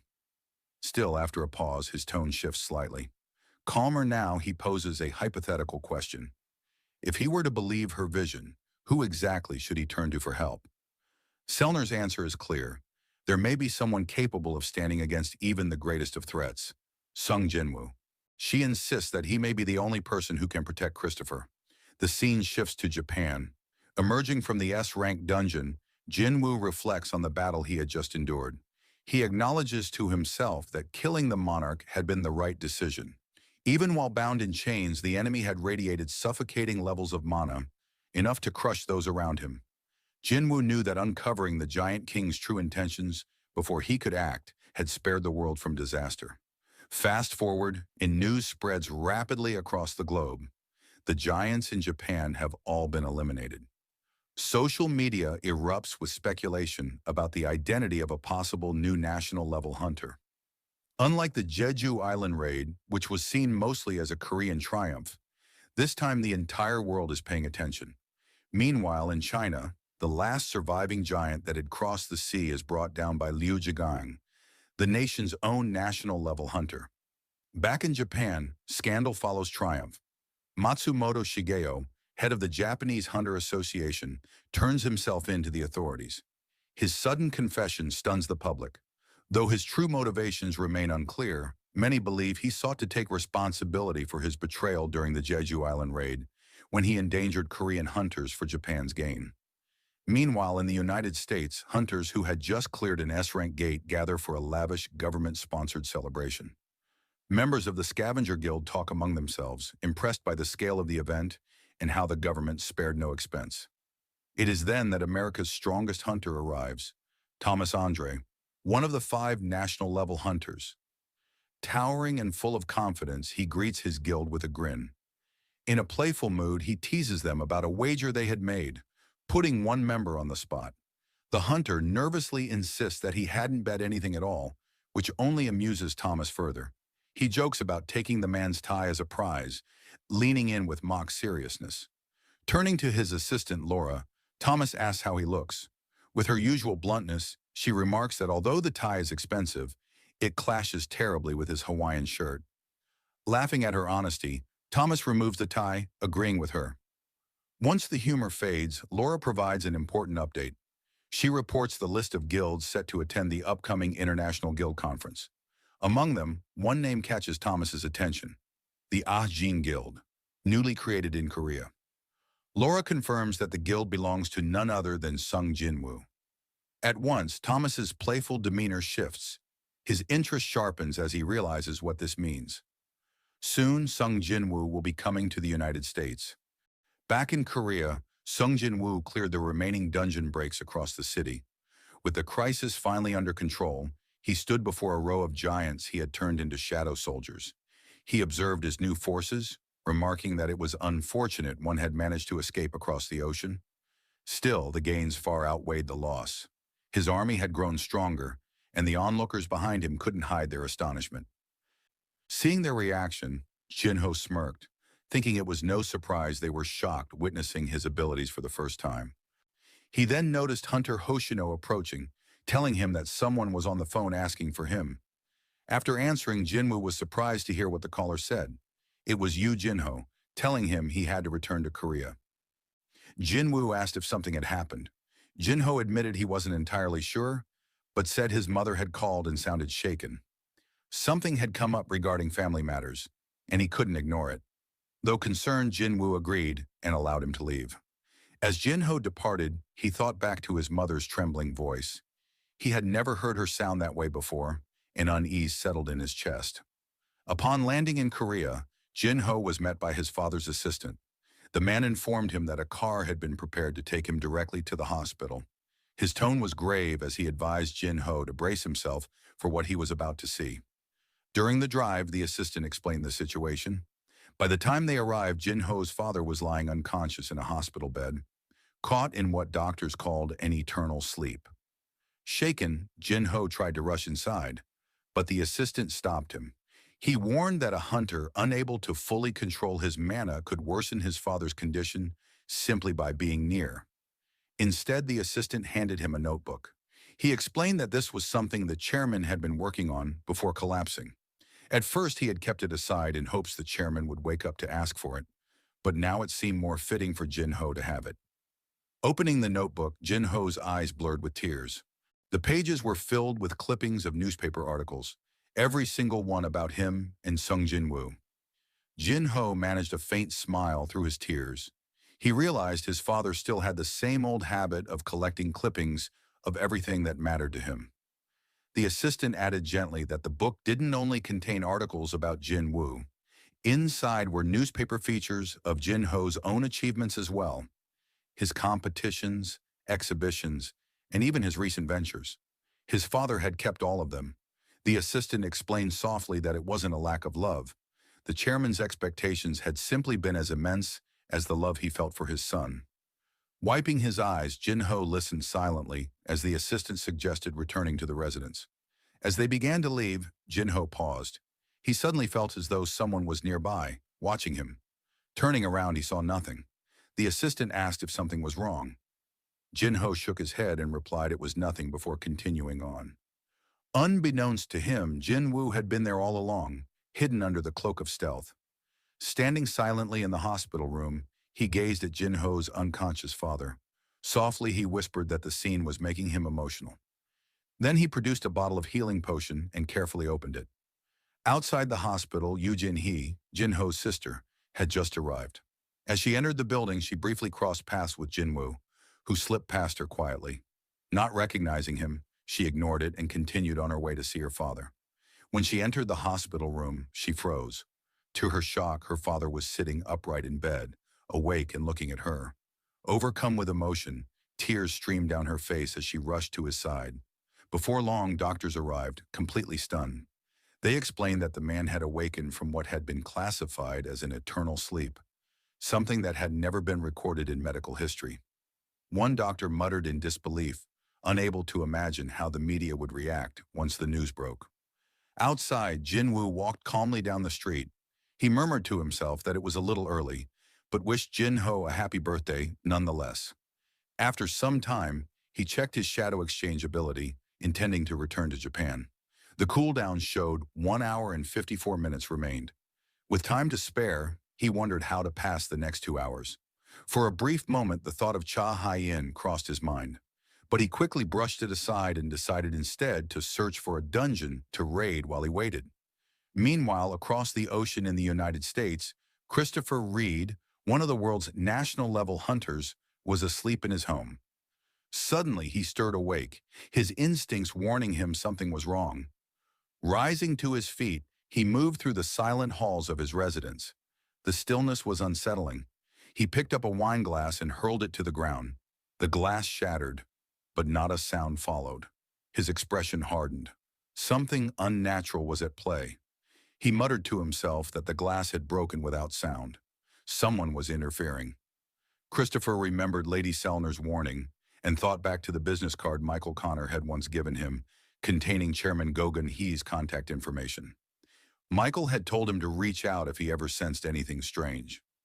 Now Christopher began to wonder if Michael had already foreseen this very moment. His thoughts were interrupted as a figure appeared before him, a mysterious man, flanked by several others lurking in the shadows. Christopher demanded to know who they were. The man answered cryptically, saying that Christopher would never be able to protect anything so long as he continued siding with humanity. He referred to Christopher as a fragment of brilliant light. Hearing them speak in the language of monsters, Christopher's fury grew. He demanded answers, but the man merely pointed upward, declaring that he was not speaking to Christopher at all. He was speaking to the being connected to him, the one above. Outraged, Christopher snarled, asking if they thought this was a joke. He activated his powers, his body glowing as he entered a state of spiritualization. The intruders were startled, amazed that a human could use such an ability. But Christopher was beyond patience. Fully transformed, he lunged forward. At least one of them, he vowed, would die by his hands tonight. And with that, the fierce battle began. Back in Japan, Jinwoo was seated in a car heading toward the airport. Outside, enormous crowds had gathered, cheering and expressing their gratitude. They had come to honor the man who had saved their country from complete annihilation at the hands of the giants. Jinwoo noticed how countless people had arrived just to catch a glimpse of him. While the exact number wasn't certain, it was estimated that more than 100,000 people had assembled. Later, once the plane took off, the focus shifted inside the cabin. Jinwoo sat quietly, reflecting on the strange odds of coincidence. He wondered about the chances of a familiar face ending up next to him on a flight, purely by chance. To his surprise, the seat beside him was occupied by none other than Agent Adam White. Jinwoo asked if this meeting was really just coincidence. Adam admitted it would be nice if Jinwoo thought so, though it was hard to believe. The agent reminded him that they had only met once before, yet Jinwoo still remembered him. Baru's voice echoed from the shadows, reminding Jinwoo not to forget the man's name this time. Jinwoo then questioned why Adam was here when negotiations had already been halted. Adam admitted it was improper to bypass official channels, but explained that he had something important to share. Jinwoo asked if the United States had failed to stop the S-rank gate. Adam reassured him that the situation had already been resolved. To explain further, he showed Jinwoo a video of a house engulfed in flames while firefighters desperately tried to extinguish it. The firefighters in the video explained that it was no ordinary fire. No matter what methods they used, they couldn't suppress it. Jinwoo asked what exactly he was being shown. Adam urged him to keep watching until the end. It was then revealed that Christopher Reed, one of the American national-level hunters, had caused the fire. A total of 1,800 firefighters and 14 elite hunters had been mobilized to extinguish the flames. Jinwoo quickly realized that if such a blaze existed, then a battle must have taken place. He asked if Christopher had been defeated. Adam confirmed the shocking truth. Christopher Reed had been killed. The agent then produced a photograph saying this was the person the Hunter Bureau believed to be the most likely suspect. Suddenly, Adam was lifted into the air by an invisible force as Jinwoo's fury surged.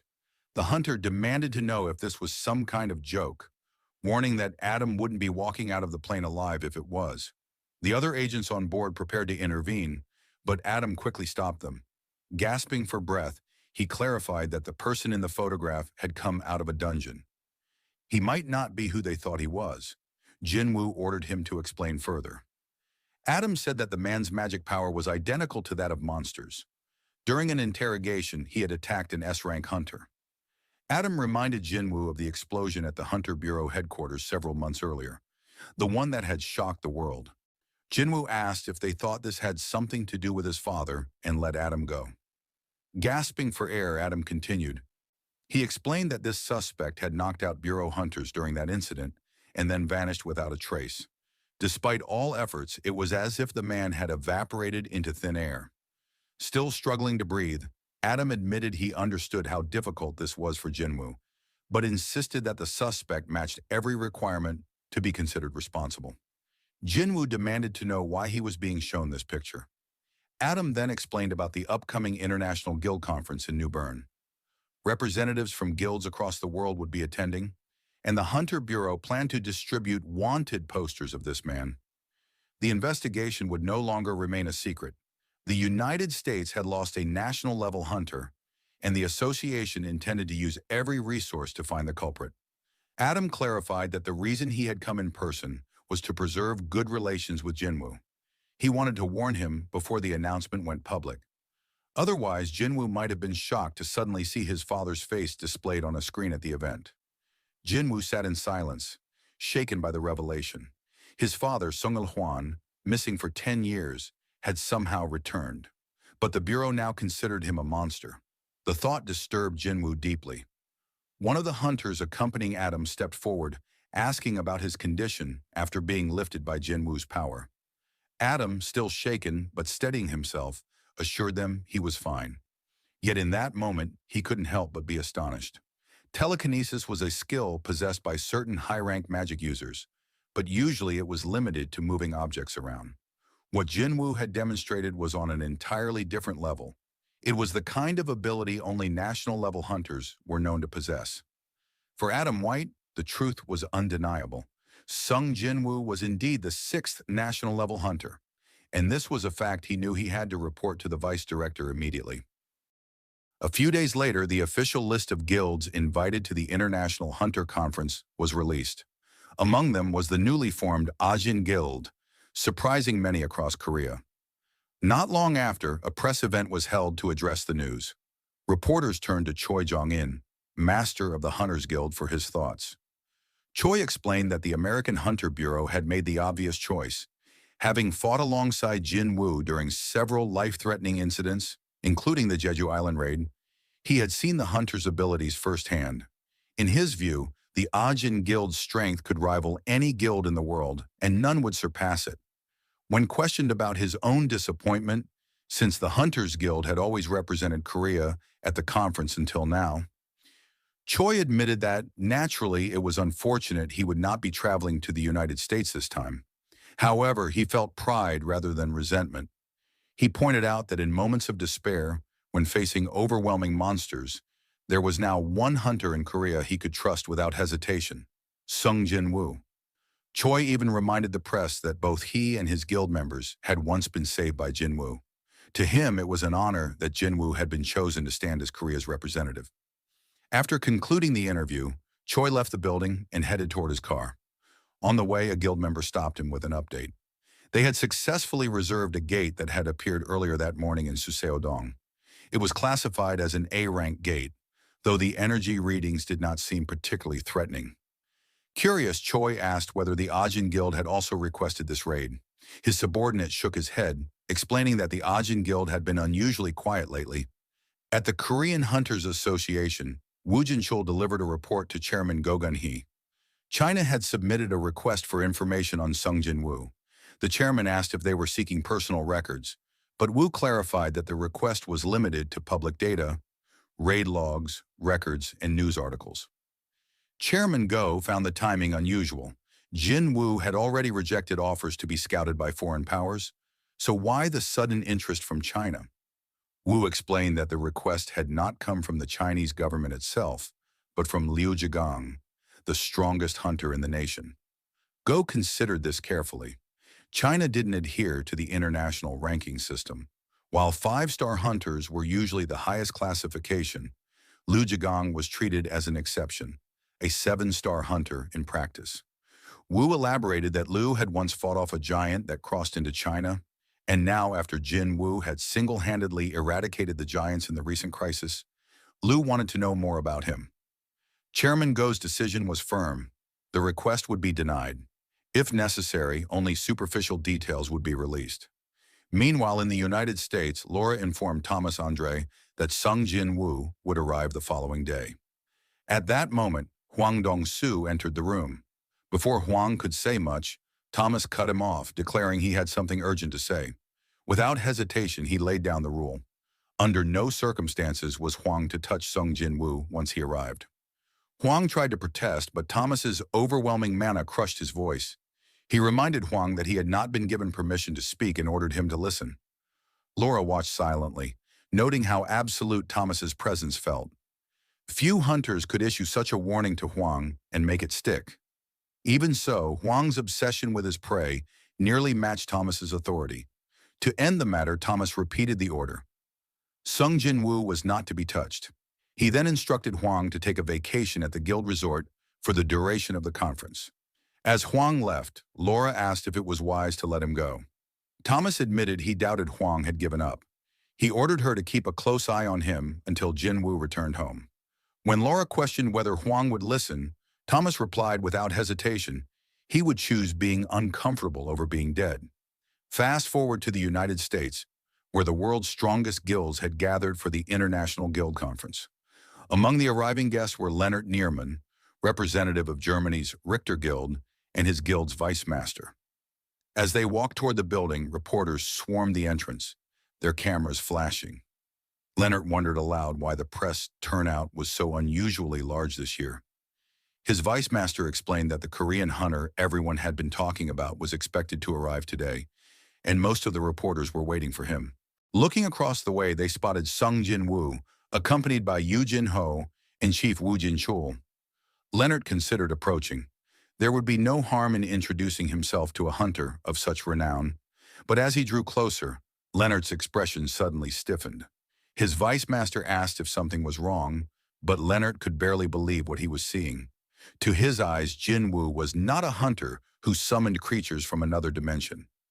Instead, his army was already with him, silently surrounding him on every side. With those numbers, Leonard thought, it wouldn't be strange if someone claimed Jin Wu had come to wage war against the United States. Jin Wu noticed the intense stare and casually remarked to Jin Ho that a foreigner had been watching him for quite a while. Jin Ho chuckled, reminding him that after so much media attention, it was natural to attract fans.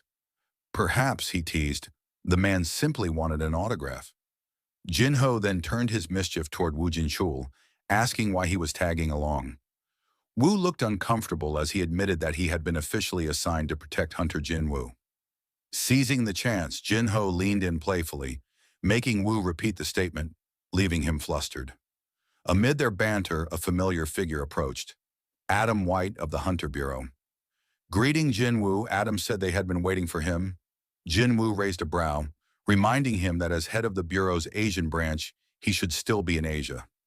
Adam explained that while that was true, he was now also personally assigned to matters concerning Sung Jin Wu.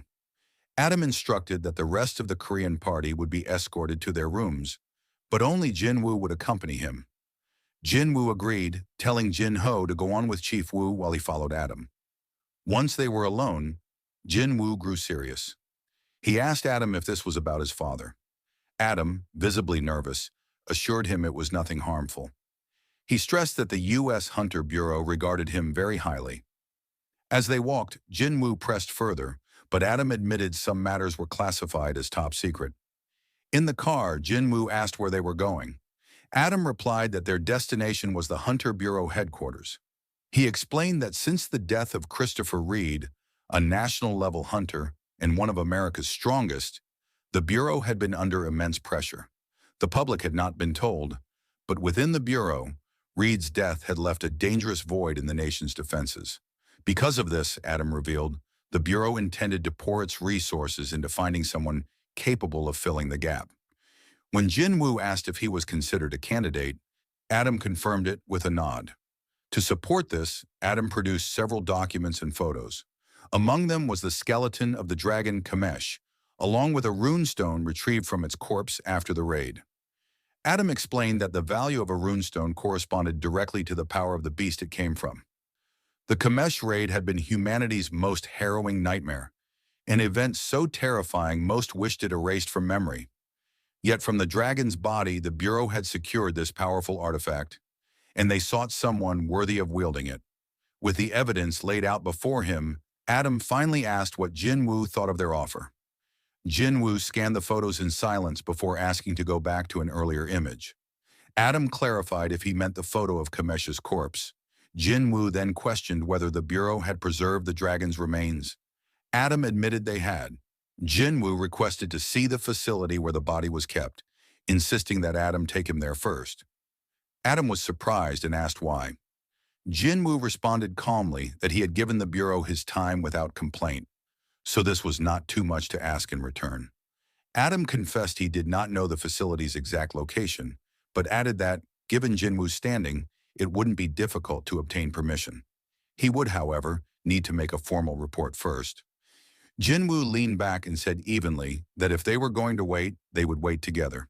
Then he told Adam directly he was coming with him.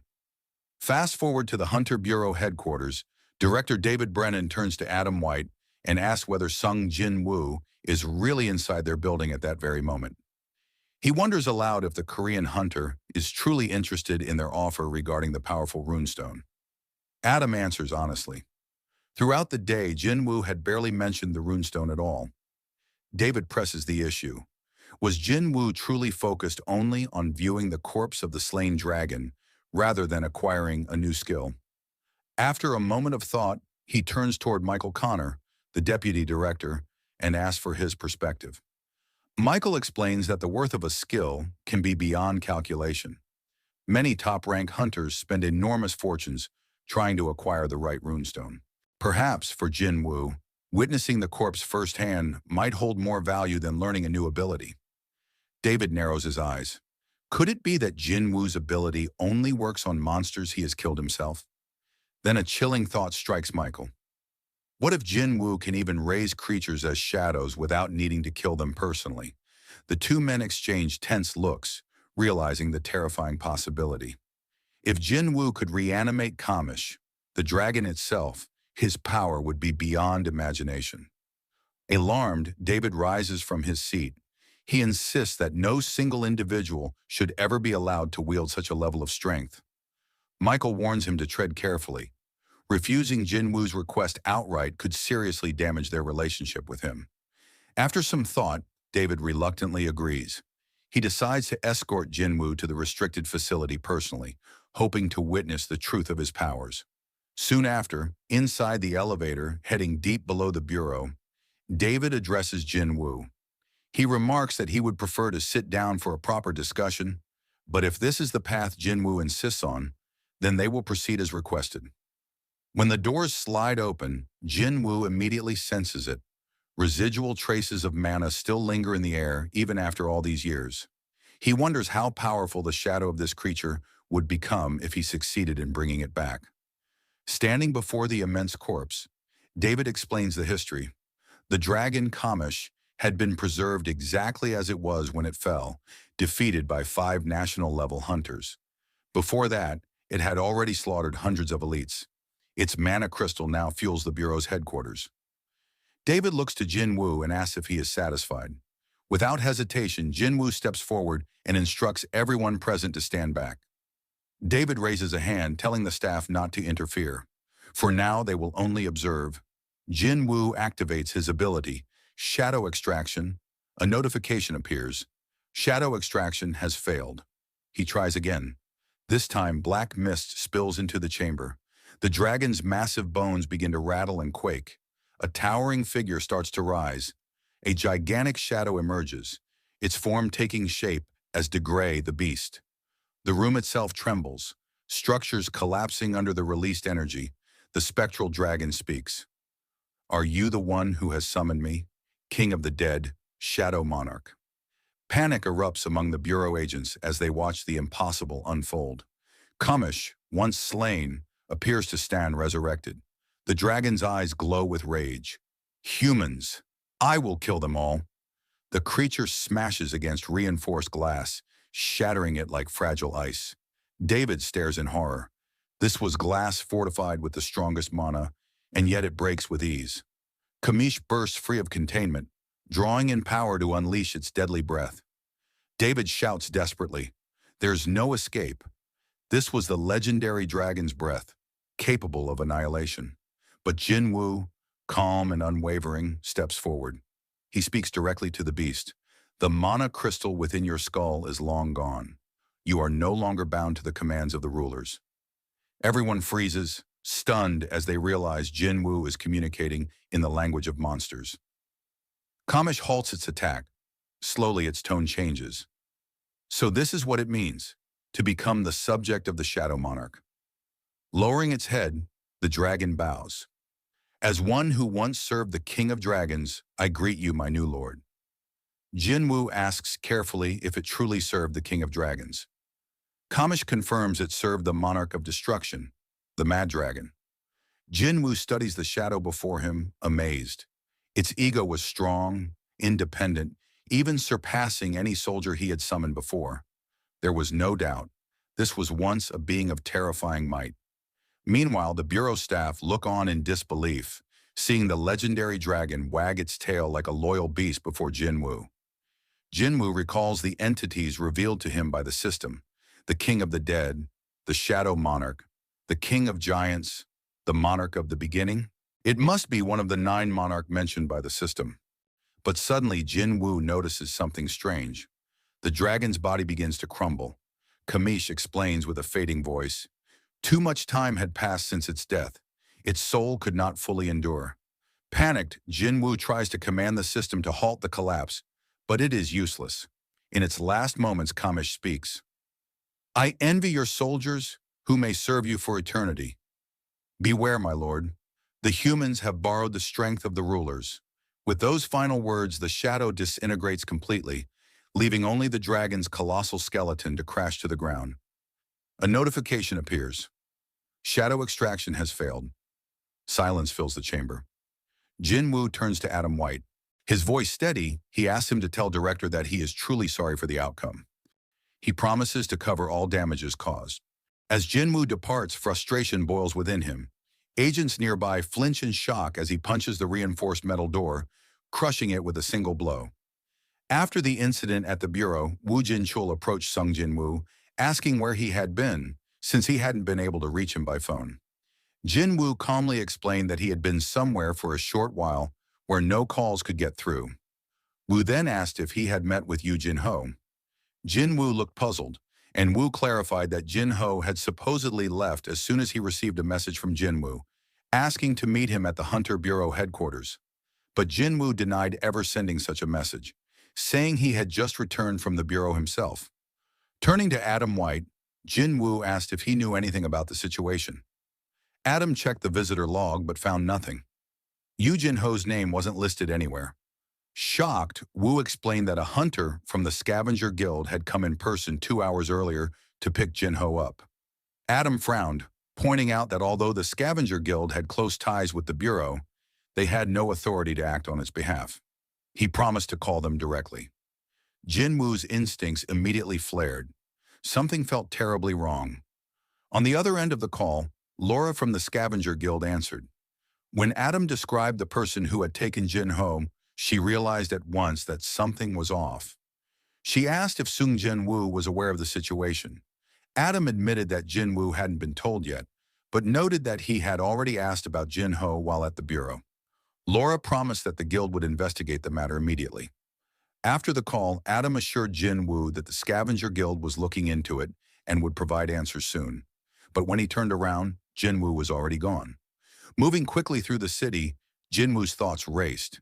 He realized he had been careless. After using Shadow Exchange to save Chairman Yu Myung-han at the hospital, he had forgotten to place a shadow on Jin Ho. The memory of what happened to his sister only deepened his fear. What if something similar was happening again? Stopping in his tracks, Jin Wu spread out his mana and summoned every one of his shadows. With sharp determination, he gave a single order: find Yu Jin Ho. The shadows surged into the night, scattering across rooftops, streets, and alleyways, moving like silent hunters as they searched every corner of the city for Jin Ho's trail. Meanwhile, several men lay sprawled across the ground, unconscious and badly beaten. The one responsible stood towering over them. Thomas Andre, the strongest hunter of America. He had been interrogating them for information on Huang Dongsu's whereabouts. Realizing the situation had gotten out of control, Thomas ordered his subordinates to track Huang down, and above all, to find him before Sung Jin Wu did. In a deserted, crumbling building, Huang Dongsu loomed over Yu Jin Ho, who was bloodied and gasping, his body covered in wounds.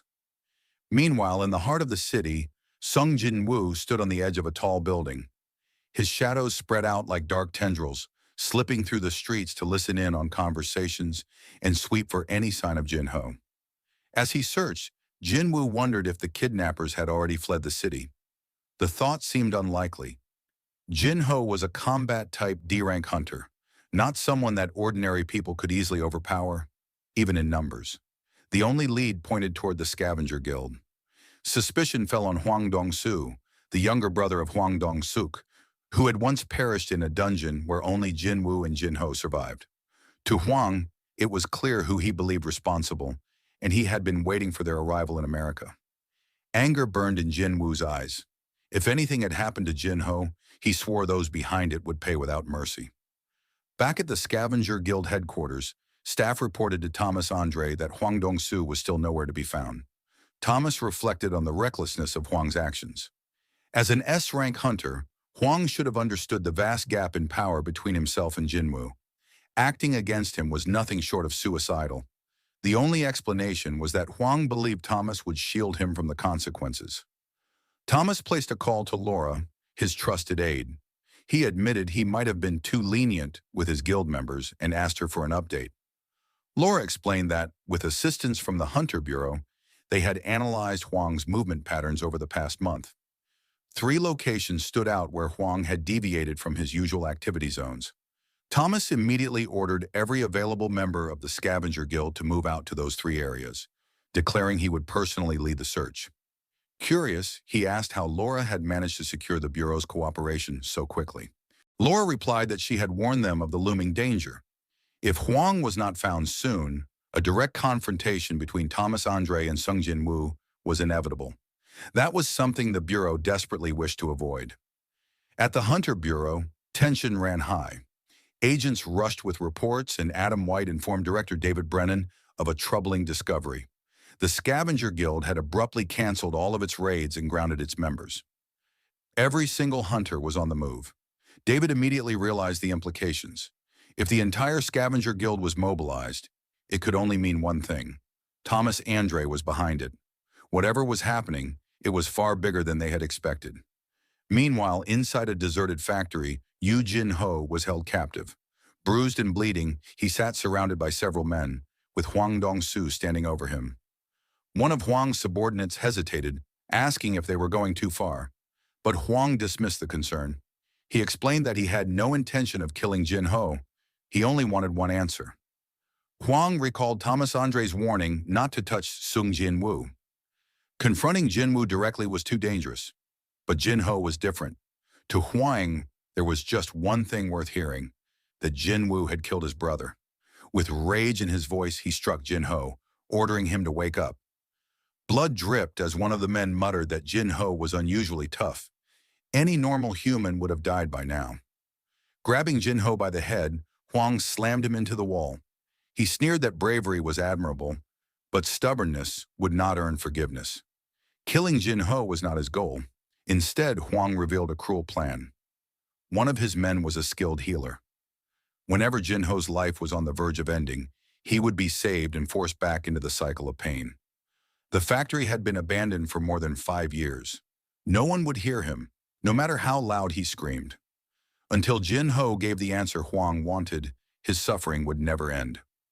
Huang leaned closer, asking if Jin Ho wanted to talk now. With trembling lips, Jin Ho struggled to respond, but instead of begging, he defiantly raised his hand and flipped Huang off. Fury consumed Huang. He grabbed Jin Ho and slammed him into a concrete pillar with bone-crushing force. A voice from the back warned him to stop before he accidentally killed the captive. But Huang waved it off, saying the interrogation had only just begun. Dizzy and fading, Jin Ho suddenly saw a vision. The face of Huang's brother appeared in his mind, unsettling him further. At that moment, Huang noticed something. In the corner of the factory stood a figure cloaked in silence, a shadow soldier. Confused, Huang ripped off his jacket and narrowed his eyes. He wondered if a dungeon break had occurred. Where had that creature come from? Snarling that he didn't have time to waste, Huang charged straight toward the shadow. Back in Korea, Jinwoo's mother and sister sat glued to the television. The mother, worried, wondered aloud whether Jinwoo was safe. From the doorway, the shadow soldier Baru listened. He thought to himself that if there were anything his liege could not endure, then no one would ever be safe. The family watched in silence as the news feed announced Jinwoo's arrival in the United States. Suddenly, Baru's expression tightened. A familiar, dangerous aura had flared. He recognized it. The king was furious. Cut to the streets of the USA. Several cars tore through traffic. Members of the Scavenger Guild were on the move. In one of the vehicles, Thomas Andre ordered the driver to stop. He knew the situation had already escalated. Thomas kicked his door open and strode out, telling his men to move quickly and that he would go ahead of them. As he left, one subordinate muttered that they would be buried in compensation claims the next day. At an abandoned factory, Huang Dongsu took a brutal blow to the stomach. Jin Ho watched and, for a moment, allowed himself to believe he was saved. The strike sent the S-rank hunter, Huang, sprawling. The real rescuer, however, was Jin Wu. He had tracked the group down and used shadow exchange with one of his shadow soldiers, a shadow orc, to intercept the attack and protect Jin Ho. After throwing Huang clear of the building, Jin Wu rushed to Jin Ho's side and tried to administer a healing potion. A system notification interrupted him. Healing items could not be used on a target whose HP had fallen below 10%. Frustrated, Jin Wu scanned the area and turned to the two men standing nearby. He demanded to know if either of them was a healer and ordered them to treat Jin Ho immediately. One of the men, visibly shaking, insisted he did not understand Jin Wu's language. Huang, having recovered, stumbled back into the room. He clarifies to the man, "He's asking you to heal the guy." Huang pushed forward and tried to needle Jin Wu, suggesting this was their first face-to-face meeting. Ignoring the question, Jin Wu repeated his command for a healer. One of the henchmen protested that they should be consulted with their boss first. Before the man could finish that excuse, Jin Wu seized him by the face and slammed him against a steel pillar. He turned to the second man and asked directly whether he could perform healing magic. The man panicked, saying he had not signed up to deal with Jin Wu. When he admitted he could not heal, Jinwoo knocked him to the floor. Seeing Jinwoo's overwhelming strength, Huang stepped forward and accused him of killing his brother. Yu Jinho, weak and fading, tried to warn Jinwoo to be careful. Jinwoo told Jinho not to speak in his condition and faced Huang's accusation. Huang demanded to know whether Jinwoo had indeed killed his brother and the rest of his team. Jinwoo replied coldly that Huang should go ask his brother himself. Enraged, Huang lunged with a punch, but Jinwoo was quicker. Jinwoo dodged and countered, sending Huang flying out of the building. Before Huang could get to his feet, Jinwoo was already beside him, calm and immovable. Huang tried to strike again, but Jinwoo pinned him down and then began repeatedly slamming Huang's head into the ground. At that moment, Thomas Andre arrived on the scene and shouted for them to stop. He scolded Huang for disobeying his warning not to touch Jinwoo, then turned his attention to the man doing the beating. Thomas demanded to know if Huang was alive. Jinwoo replied without softness that he was not finished yet. Thomas, seeking to de-escalate, offered a bargain.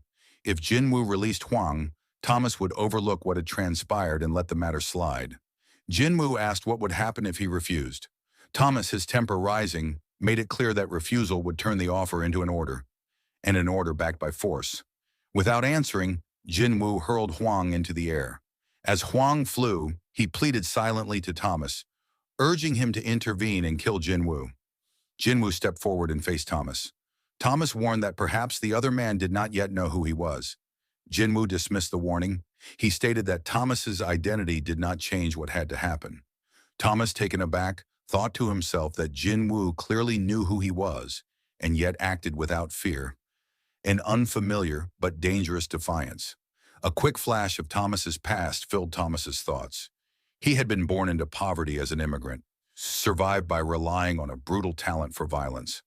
That ruthlessness earned him the reputation of the strongest. Through constant battles, he had accumulated power, influence, and wealth, crushing anyone who stood against him. Convinced that violence was the truest form of justice, he had built himself into a ruler in his own right. Back in the present, more members of the Scavenger Guild poured onto the scene. As they advanced, a massive shockwave tore through the area, an explosion of force that swept past them and demolished everything in its path. When the dust settled, they realized Thomas himself had been thrown back by the impact. His men checked on him, anxious. Thomas motioned for them to keep their distance from Jinwoo. Panic rippled through Thomas's followers as they recognized the danger and began to pull back. While the standoff unfolded, Jinwoo ordered one of his shadow soldiers to take Jinho to the nearest hospital and do whatever was necessary to guarantee proper treatment. Once Jinho's safety was secured by the shadow, Jinwoo turned his full attention to Thomas Andre and the remaining members of the Scavenger Guild. With a single motion, he summoned his army of shadow soldiers, an imposing force that formed around him, ready to engage the entire guild. Seeing this, Thomas Andre's eyes lit up with excitement. At last, he had found an opponent worthy of his strength. Inwardly, he dismissed all thoughts of Huang Dong-su and the past. None of it mattered anymore. The only way to redeem his damaged pride was simple. He had to kill Sung Jinwoo. Despite this burning resolve, Thomas gave one last warning. He told Jinwoo it wasn't too late to admit his mistake, step back, and apologize. If he did, he would spare his life. But Jinwoo didn't waste words. Instead, he raised his hand and flipped him off. The gesture made Thomas's fury boil over. His body began to transform as he snarled that Jinwoo would regret refusing this final chance. Both sides prepared for battle. Jinwoo signaled his shadow soldiers, and in an instant, the Black Army surged forward, charging toward the hunters. Thomas reacted just as quickly, ordering his guild to intercept. The scavenger hunters rushed to meet the assault head-on. Their tanks took a defensive stance, layering their magical shields into a towering wall in a desperate attempt to slow the advancing tide. But the pressure of the shadows was overwhelming. The wall cracked, and the defense was broken. The moment the barrier fell, dozens of shadow soldiers were destroyed in an instant, crushed by the overwhelming force of Thomas Andre alone. Looking ahead, Thomas spotted Tusk. The Orc High Mage had cast Hymn of Protection, summoning a glowing barrier to block his advance. Without hesitation, Thomas tore through the shield, leaping forward and smashing his fist directly into Tusk's face. Even as the blow landed, Thomas realized the truth. His guild members stood no chance against these monsters. Leaving them behind, he charged deeper into the building where Jin Wu was waiting. Inside, the sight was grim. Most of the scavenger guild hunters were already lying defeated on the floor, shadows looming over them. Amid the chaos, Jin Wu himself stood engaged in battle, cutting through the hunters with deadly precision. Thomas roared and launched himself at him. But before he could reach his target, Iron stepped forward, blocking his path. With a single furious punch, Thomas demanded the knight move aside. The impact shattered Iron's shield and armor, sending him crashing to the ground in one blow. But when Thomas looked again, Jinwoo was gone. Confused, he scanned the battlefield, only to sense him appear at his side. Before Thomas could react, Jinwoo's dagger struck, but to the Shadow Monarch's shock, the attack had no effect. Thomas countered immediately. His fist slammed into Jinwoo, sending him flying across the air. He declared that this was the power of a national-level hunter. Even before Jinwoo could hit the ground, Thomas extended his hand, using psychokinesis to drag him back. He declared that Jinwoo should feel the difference in their strength and despair. But Jinwoo was not helpless. While being pulled in, he invoked ruler's authority, locking Thomas in place. The massive hunter's eyes widened in disbelief. He realized Jinwoo was crushing him under invisible power, leaving him completely immobilized. Despite the psychic pull, Jinwoo closed the distance and slashed forward. The blow landed true, forcing Thomas to cough blood as he staggered back and crashed to the ground. Barely staying upright, Thomas stared at the blood dripping from his lips, stunned. Jinwoo didn't slow down. He charged again, reminding Thomas of his earlier words. Now it was Jinwoo who repeated them back. Feel the difference in our strength and despair. With blinding speed, he unleashed a flurry of blows. Thomas struggled to defend himself, his giant frame forced backward under the relentless assault. At last, the world's strongest hunter snapped. His roar thundered across the battlefield. He swore he would stop underestimating his opponent. Golden energy erupted from his body as he activated his ultimate skill. Reinforcement. His transformation had begun. Meanwhile, agents of the Hunter Bureau were already en route to the battleground. Inside the car, Adam White was questioned about the situation. He explained that there was no time to go over every detail. One of the men with him added that, as civilians, they might not realize the danger, but getting any closer could easily cost them their lives. Back at the factory, Thomas Andre had completed his full transformation. At that moment, Jin Wu remembered something Kamish had once said, that 4 humans were chosen to inherit the ruler's power. It became clear now. Those survivors of the Kamish raid had become the 4 national-level hunters, and Thomas Andre was one of them. Thomas charged straight at Jin Wu. The Shadow Monarch moved to meet him, but stopped short as Thomas prepared to strike. In an instant, the ground beneath them shattered as Thomas slammed down with overwhelming force. Jin Wu narrowly evaded the blow. Thomas followed with another skill. Panic spread among the guild members, who screamed for everyone to get away from him. A swirling vortex appeared. Thomas had created a black hole. Everything nearby was pulled toward him, shadows and debris alike. Jin Wu steadied himself with ruler's authority, resisting the pull. What strength, he thought. This power, it's like a black hole. Without my authority, I would have been dragged in as well. Suddenly, a violent explosion tore through the area, obliterating half the building. Amid the destruction, Jin Wu emerged unscathed. Looking down, he saw Thomas below, roaring that he would not miss his target this time. As the remaining hunters evacuated with the wounded, Thomas launched upward at lightning speed. But Jin Wu met him head-on, stepping on his face mid-air and kicking off, sending the giant hunter crashing back down. Thomas used telekinesis again to pull Jin Wu in, but the monarch countered with ruler's authority, dragging Thomas toward him instead. Thomas realized his opponent intended to clash directly. Accepting the challenge, he steeled himself. Their fists collided with explosive force, shockwaves ripping through the battlefield. To Thomas's disbelief, Jin Wu's strike broke through his reinforced armor. The monarch's cold, disappointed glare cut deeper than the blow itself. Thomas was driven into the ground. He rose, screaming in rage, and threw another massive punch. But Jin Wu slipped past with ease. Driving his knee into Thomas's face, and shattering more of his golden armor. By now, the agents of the Hunter Bureau had arrived on site. They were frozen in shock at the sheer destruction being caused by just two individuals. One man warned Adam White to stay back, pointing to something that had just been hurled across the battlefield. White asked what it was, only to be told the truth. It was Thomas Andre himself. There, lying on the ground, the strongest hunter in America was being beaten mercilessly by Jin Wu. Thomas's thoughts reeled. How can a mage-type hunter display such overwhelming power and speed? Summoning what strength remained, he swore he could not lose this way and attempted a counterattack. But Jin Wu's speed was overwhelming. He deflected the strike with ease and tore more of Thomas's armor away. Furious, Thomas forced himself back up, roaring his name. He declared that he was Thomas Andre and demanded to know if his opponent truly thought this much was enough to bring him down. But Jin Wu was relentless. He appeared behind Thomas and struck again, reminding him that it didn't matter who he was. He continued the beating, driving his fists into Thomas again and again, shattering both his armor and his bones. Agent White pleaded for the assault to stop, but Jin Wu's wrath did not ease. He kept striking until Thomas was broken and barely able to stand. At last, the great Thomas Andre surrendered. He admitted defeat, saying it was over. Only then did Jin Wu finally halt his assault. Adam White looked on in disbelief. To see the world's strongest hunter reduced to such a state, he wondered how many hunters in existence could have accomplished such a thing. Perhaps none at all. And once news of this spread, the entire world would be shaken to its core.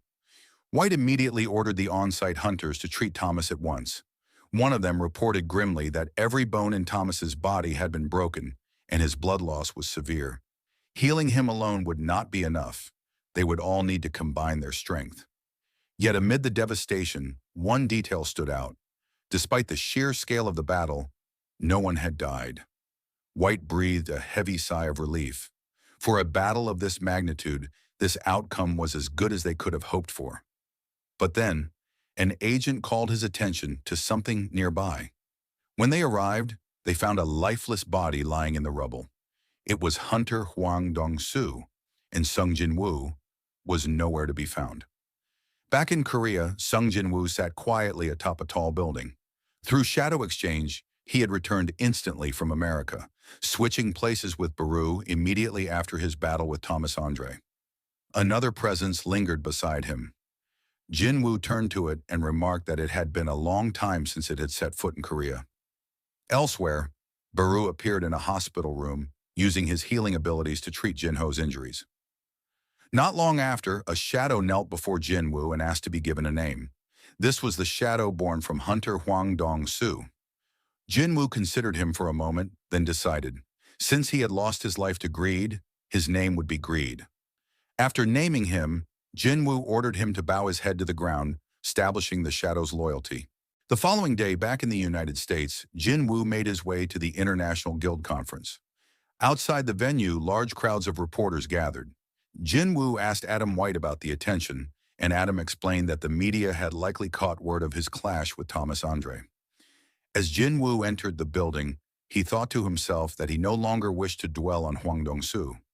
His purpose in America was singular. Once his questions were answered, he would have no more reason to remain. Inside the conference hall, the world's leading guild representatives had gathered. The moment Jinwoo stepped into the room, the atmosphere shifted. All eyes turned toward him. Whispers spread quickly through the crowd. People murmured about the man who had stood against Thomas Andre and nearly killed him, the same hunter who had also played a decisive role during the Tokyo Gate crisis. Soon after, the presentation began.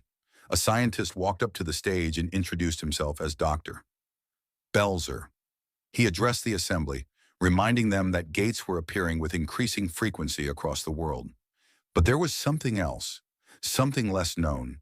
Strange activity had also been detected high above the skies. He explained that magical energy in the atmosphere was growing thicker and denser than ever before. To describe this new phenomenon, he introduced a term, the Magisphere. A map lit up on the screen behind him, displaying 9 specific locations where the Magisphere had formed. Out of all of them, the highest concentration of magical energy had been recorded above Seoul, South Korea. The revelation caused the entire hall to shift their gaze toward Jin Wu, their suspicion clear. Sensing the tension, Dr. Belzer quickly reassured them. There was no reason to believe that Sung Jin Wu was controlling the Magisphere. If he truly wielded such overwhelming power, he would already be something beyond hunters entirely. Meanwhile, Jin Wu silently considered the strange phenomenon. He wondered if the 9 locations that had appeared might somehow be connected to the number of rulers and monarchs. The doctor on stage concluded his report. He admitted that the cause of the disturbances remained unknown, and at the moment, there was nothing humanity could do to stop it. Still, he insisted that this uncertainty should not lead to inaction. The world, he warned, might soon face another great upheaval. When the doctor stepped aside, director David Brennan walked to the center of the stage. He asked the doctor if the presentation was finished. Once the man confirmed, David told the audience that he would continue from there. With a heavy tone, David began to address the hunters gathered before him. He revealed tragic news. Christopher Reed, one of the world's most powerful national-level hunters, had been assassinated 2 weeks ago. Shock rippled through the assembly. Murmurs spread across the room. Hunters whispered in disbelief. How could someone as strong as Christopher have been killed? Who could possibly overpower him? Some even speculated whether the mysterious man who fought Thomas Andre the previous day might be involved. Through it all, Sung Jin Wu sat silently, his expression unchanged. David then continued his report. The Hunter Bureau had identified a possible suspect, known only as Suspect S. A photo flashed onto the screen. The hunters stared in disbelief. The man looked exactly like Jin Wu's father, Sung Il-hwan. Confusion erupted across the room. Some hunters muttered in ignorance, claiming that all Asians looked the same. But others immediately noticed the uncanny resemblance to Jin Wu. At that moment, Jin Wu's mana flared slightly. Rage and conflict surged inside him as he glared at the image. In his mind, he questioned why the rulers had allowed a dungeon to produce a creature that bore his father's appearance. He recalled Kamish's final words, wondering if this revelation was somehow connected. David explained further. The suspect had been found inside a gate in the United States. Because the man spoke fluent Korean, the Bureau had brought in Hwang Dong-soo, a Korean-American S-rank hunter, to conduct an interrogation. But during questioning, the man suddenly became violent. He overpowered Hwang, destroyed much of the Bureau's headquarters, and vanished. Based on the incident and his immense strength, the Bureau concluded that Suspect S was likely a humanoid monster, and the assassin responsible for Christopher Reed's death. Footage of the interrogation appeared on the screen. Jin Wu watched as his father warned Hwang never to set foot in Korea again. The shadow soldier, Greed, standing by, confirmed it aloud. There was no doubt. The man was indeed Sung Il-hwan. David finished by announcing that the Hunter Bureau would request cooperation from guilds worldwide to capture Suspect S. He urged everyone to report sightings immediately. When asked if there was proof the man was not human, David answered that his mana emission was identical to that of a magical beast. Another hunter asked whether the suspect truly claimed to be a human who had gone missing inside a dungeon, and if that person had once existed. David confirmed both. But when pressed on why the man's identity had not been revealed, David admitted the truth. The suspect was connected to someone present in the room, and that was why the Bureau had withheld the details. At that moment, Liu Zhigang, China's 7-star hunter, raised his voice. He argued that revealing the suspect's identity would help the investigation. Looking directly at Jin Wu, Liu demanded to know what connection the monster had to him. Reluctantly, Director David admitted the truth. During interrogation, the man had claimed to be Sung Jin Wu's father. The room fell into stunned silence. Liu Zhigang turned to Jin Wu and asked what he would do if Suspect S truly was his missing father, and if other hunters attempted to hunt him down. Jin Wu's response was firm. He declared that hunters existed to hunt monsters. If Suspect S truly was a monster, then Jin Wu himself would deal with him. But if the man was not a monster, and truly his father, then Jin Wu would stand against anyone who tried to harm him. His voice hardened as he swore to protect his family, even if it meant making an enemy of every hunter in the world. Later outside the hall, Adam White approached Jin Wu. Curious, he asked if Jin Wu had truly meant those words. Jin Wu answered without hesitation. He did. Adam remarked that there were perhaps only 2 hunters in the entire world bold enough to speak in such a way before hundreds of the strongest hunters from over 120 nations. When Jin Wu asked who the other was, Adam replied that it was Thomas Andre, currently recovering in the hospital. Adam then invited Jin Wu to attend the feast the Bureau had prepared for the hunters. But before Jin Wu could answer, Liu Zhigang and several Chinese hunters approached. Liu spoke in Chinese, and Adam translated. Liu was telling Jin Wu that he had once caught a giant monster on the coast, the same creature that Jin Wu had let slip away. Liu explained that the battle had been far more difficult than expected, especially since it was fought over water. From that day onward, he admitted, he had been eager to meet Jin Wu, curious about the kind of hunter who could defeat such powerful foes with ease. Liu extended his hand, and Jin Wu accepted it. As he watched Liu walk away, Jin Wu thought to himself that his first impression of the man had been wrong. Beneath his gruff exterior, Liu Zhigang was actually an interesting person. Adam then explained that Liu had also expressed hope that Suspect S was not truly part of Jin Wu's family. Jin Wu replied calmly that it was all right. He understood. Soon after, Director David approached Jin Wu and asked if he had a moment to talk. The scene shifted, showing Jin Wu seated across from Miss Selner. She greeted him politely, remarking that it had been some time since they last met. Jin Wu studied her carefully, wondering what the upgrader wanted with him now.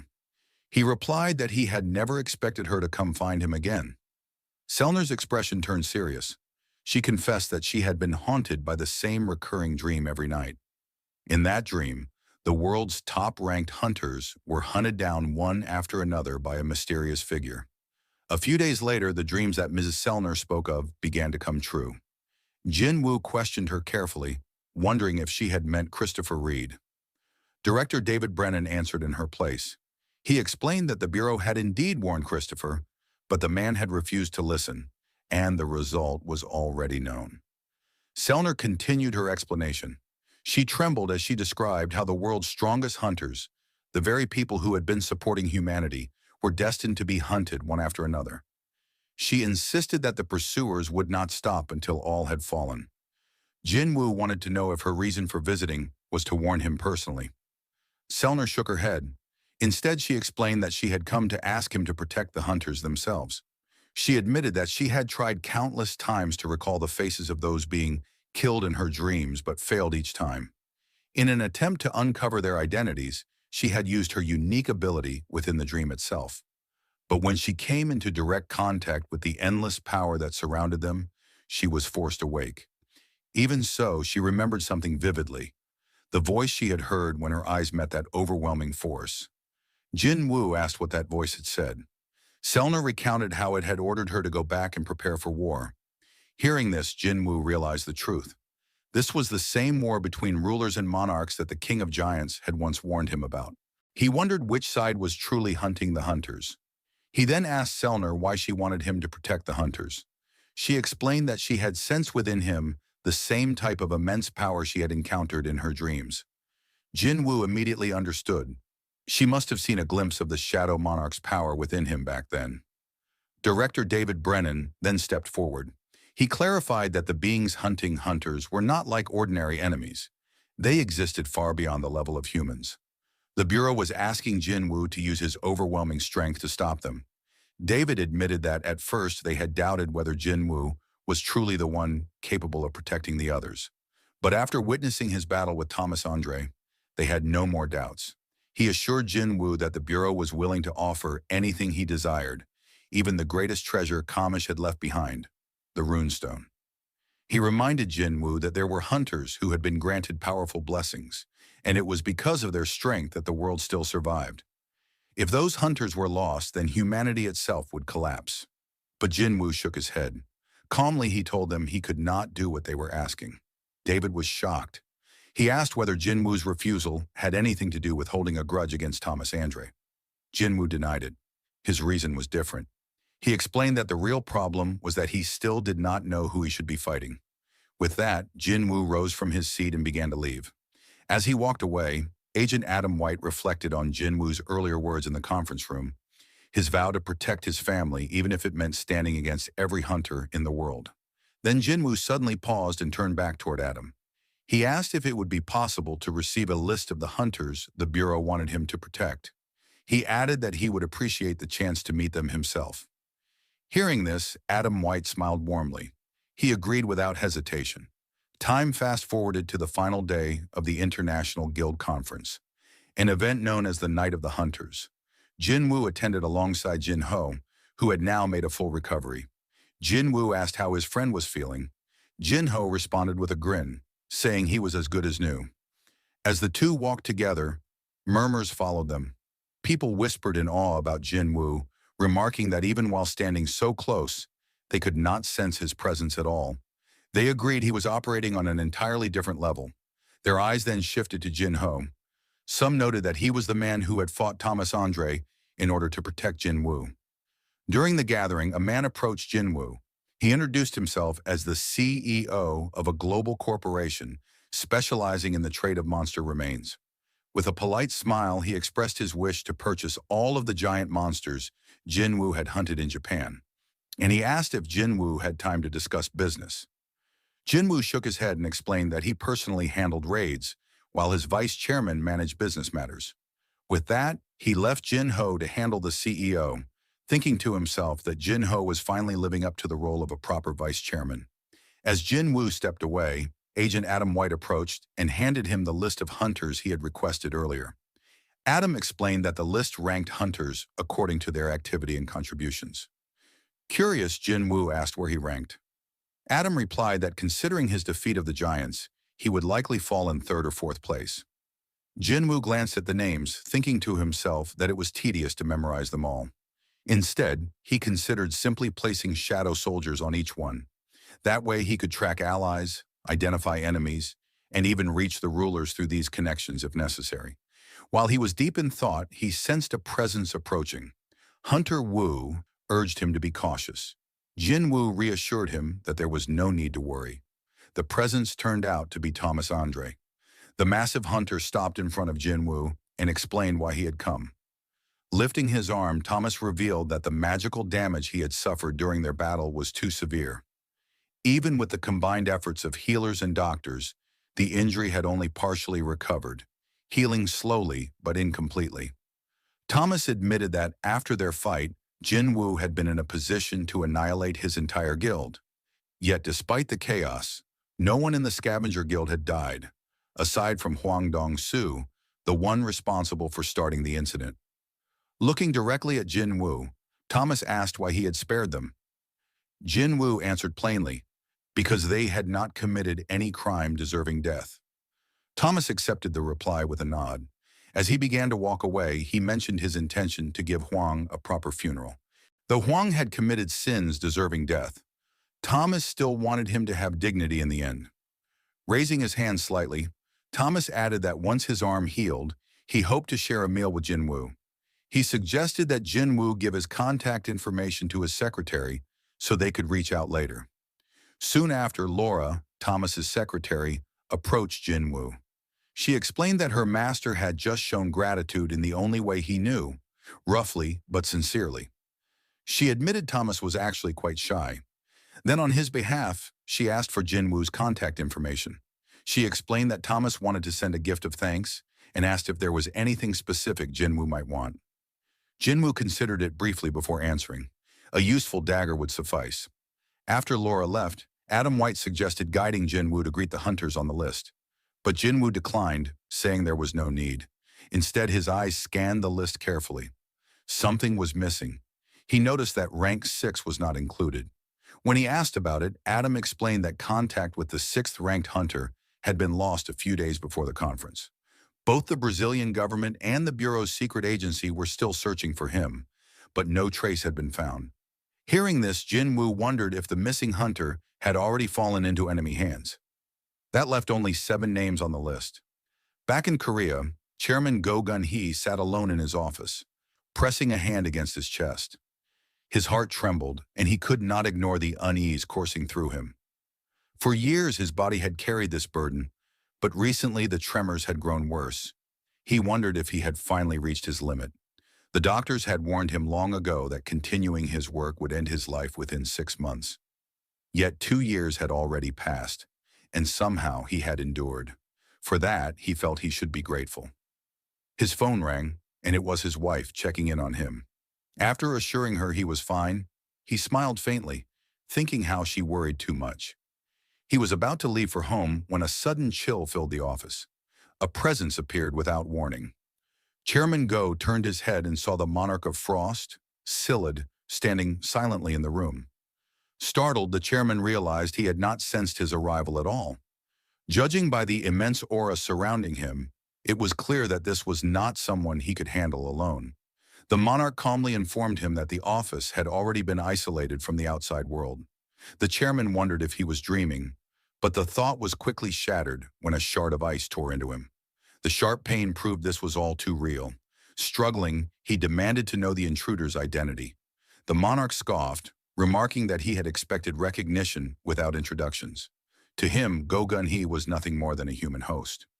Releasing a wave of freezing mana, Silid called out to what he referred to as the fragment of luminosity. He taunted that the fragment might be hiding out of fear that its vessel would shatter. But if that was the case, he continued, this entire conversation was meaningless. Another ice strike slammed into the chairman. As the dust settled, glowing eyes emerged from within Go-Gun-Hee, and the monarch's next attack was deflected with ease. For the first time, Silid smiled, calling him the brightest fragment of luminosity. Go-Gun-Hee rose to his feet, pointing out that the monarch had trapped his office in a dimensional rift. Silid admitted it was a clever tactic. He revealed that the monarchs had already tracked down all 7 fragments of luminosity and destroyed 2. What he wanted now was to see the humiliation on the fragment's face before finishing him off. Enraged, the chairman declared that if Silid truly wished to destroy him, then he should try. The Monarch of Frost mocked his defiance, comparing him to a parasite borrowing the body of a human, while boasting that he had fully conquered his own vessel. The room filled with ice as the battle began. The monarch launched attacks, but the chairman shattered them with brute force. He lunged forward, landing a headbutt and throwing a punch. Yet Silid was too fast, dodging with ease and countering with ice spikes that nearly pierced the chairman's head. The chairman fought back with relentless strength, but each movement drained his failing body. He knew he had to end it quickly before his body gave out completely. Gathering his remaining energy, he launched a devastating punch. The impact sent Silid crashing backward, but immediately afterward, Go-Gun-Hee collapsed to one knee, his strength faltering. Seeing him weakened, Silid sneered, declaring that his human vessel had reached its limit. With chilling speed, the monarch thrust an ice sword through the chairman's chest. Smirking, he mocked how long it would take to find another host. 1 year, perhaps 2, insisting the world would already be destroyed by then. Despite his injuries, the chairman smiled. He revealed that he had not fought aimlessly. There was something the monarch had overlooked. With the last of his strength, he hurled a fireball. Though it missed its target, it struck the wall, cracking the dimensional barrier that trapped the room. From the breach, one of Jin Woo's shadow soldiers emerged, the ant soldier he had left behind to guard the chairman. Silid scoffed, dismissing it as insignificant, but his expression shifted the moment he sensed something dangerous about it. Before he could stop it, the soldier slipped into the real world. Enraged, the monarch prepared to cut it down, but his attack was halted, blocked by Jin Wu, who had suddenly arrived. Jin Wu stood firm, catching the icy blade with his bare hand. He grabbed Silid by the throat, demanding to know who he was. Recognizing Jin Wu as the Shadow Monarch, the Monarch of Frost mocked him, sensing the countless soldiers hidden within his shadows. He commented that Jin Wu must be the one he had heard about, the missing piece. Ice began creeping up Jin Wu's arm, but he simply summoned his dagger and shattered it without effort. The monarch smirked and admitted that he had no intention of dying here. Pointing toward the wounded chairman, he offered a cruel choice. Fight him or save the dying man. An ice blade shot toward Go-Gun-Hee. Jin Wu tried to stop it with his ruler's authority, but a system message appeared. The monarch's magic resisted the skill. Desperate, Jin Wu hurled a dagger, but the sword twisted in midair, avoiding it and continuing toward the chairman. With no other option, Jin Wu focused on deflecting the blade away from the chairman. He succeeded, but in that moment, Silid had already opened a portal to retreat. Before disappearing, Jin Wu unleashed Dagger Rush, sending countless blades after him. One struck the monarch's shoulder, drawing blood. Furious, Scylla declared that he would retreat for now, but promised to return. Before vanishing, he mocked that the half-dead chairman could serve as a gift for Jinwoo's shadow army. When the monarch was gone, Jinwoo rushed to the chairman's side. The wounds were far too severe. He summoned Baru, ordering him to heal the man at all costs. The ant general tried desperately, but his magic had no effect. Refusing to give up, Jinwoo produced the holy water of life, intending to save him. But the chairman stopped him with a weak hand. He thanked Jinwoo for coming, telling him not to waste such a precious item. He explained that no treatment could reverse wounds inflicted by the monarchs. With calm acceptance, Go Gun-hee expressed his gratitude that Jinwoo possessed such strength. He warned that one day, Jinwoo would have to choose between sides, and he begged him to stand with humanity. The chairman smiled faintly, proud that he had lived long enough to fight alongside young hunters like Jinwoo. He confessed that his only regret was leaving the future unfinished, but he also found relief, knowing it was in capable hands. As his final moments came, he revealed that the reason his heart had never stopped beating until now was so he could meet Jinwoo. With a peaceful smile, his life quietly faded. His last words were filled with gratitude, whispering that it was a relief to have met him. The following day, devastating news shook the world. Brazil's strongest hunter, Jonas, was discovered dead in a nearby river. At the same time, reports confirmed that Korea's Hunter Association chairman, Go Gun-hee, had been brutally murdered, his heart pierced in the attack. The shocking announcement spread like wildfire across global media. Headlines blared the deaths of high-ranking hunters, sending the entire world into panic. News outlets everywhere focused on this unprecedented tragedy. Even the United States Hunter Bureau released a joint statement. They emphasized that hunters were humanity's protectors, but posed a sobering question: who would protect the hunters themselves? The deaths of world-class hunters signaled a threat unlike anything seen before. Amid this turmoil, Jin Wu attended the funeral of Chairman Go Gun-hee. Standing beside him was Hunter Woo Jin-chul, grief-stricken and barely able to contain his sorrow. Jinwoo quietly asked if he was holding up. Woo Jin-chul admitted he had not been himself since the chairman's passing. He then asked about the creature responsible, wondering if it had been so powerful that even Jinwoo's strength could not prevail. Jinwoo solemnly explained that when he arrived, it had already been too late. Still in disbelief, Woo Jin-chul confessed that the loss felt unreal. Only the day before, the chairman had spoken with him, asking about his stay in America and urging him to return quickly. Now that voice was gone forever. Fighting back tears, he thanked Jinwoo for trying to save his leader during his final moments. But Jinwoo's eyes burned with fury. He declared that he would not accept gratitude until he avenged the chairman. He swore on his life that he would hunt down and kill the monster responsible. With resolve hardening inside him, Jinwoo turned to Woo Jin-chul and instructed him to call in the reporters. Soon after, a press conference was held. Standing before the world, Jin Wu addressed the rising threat.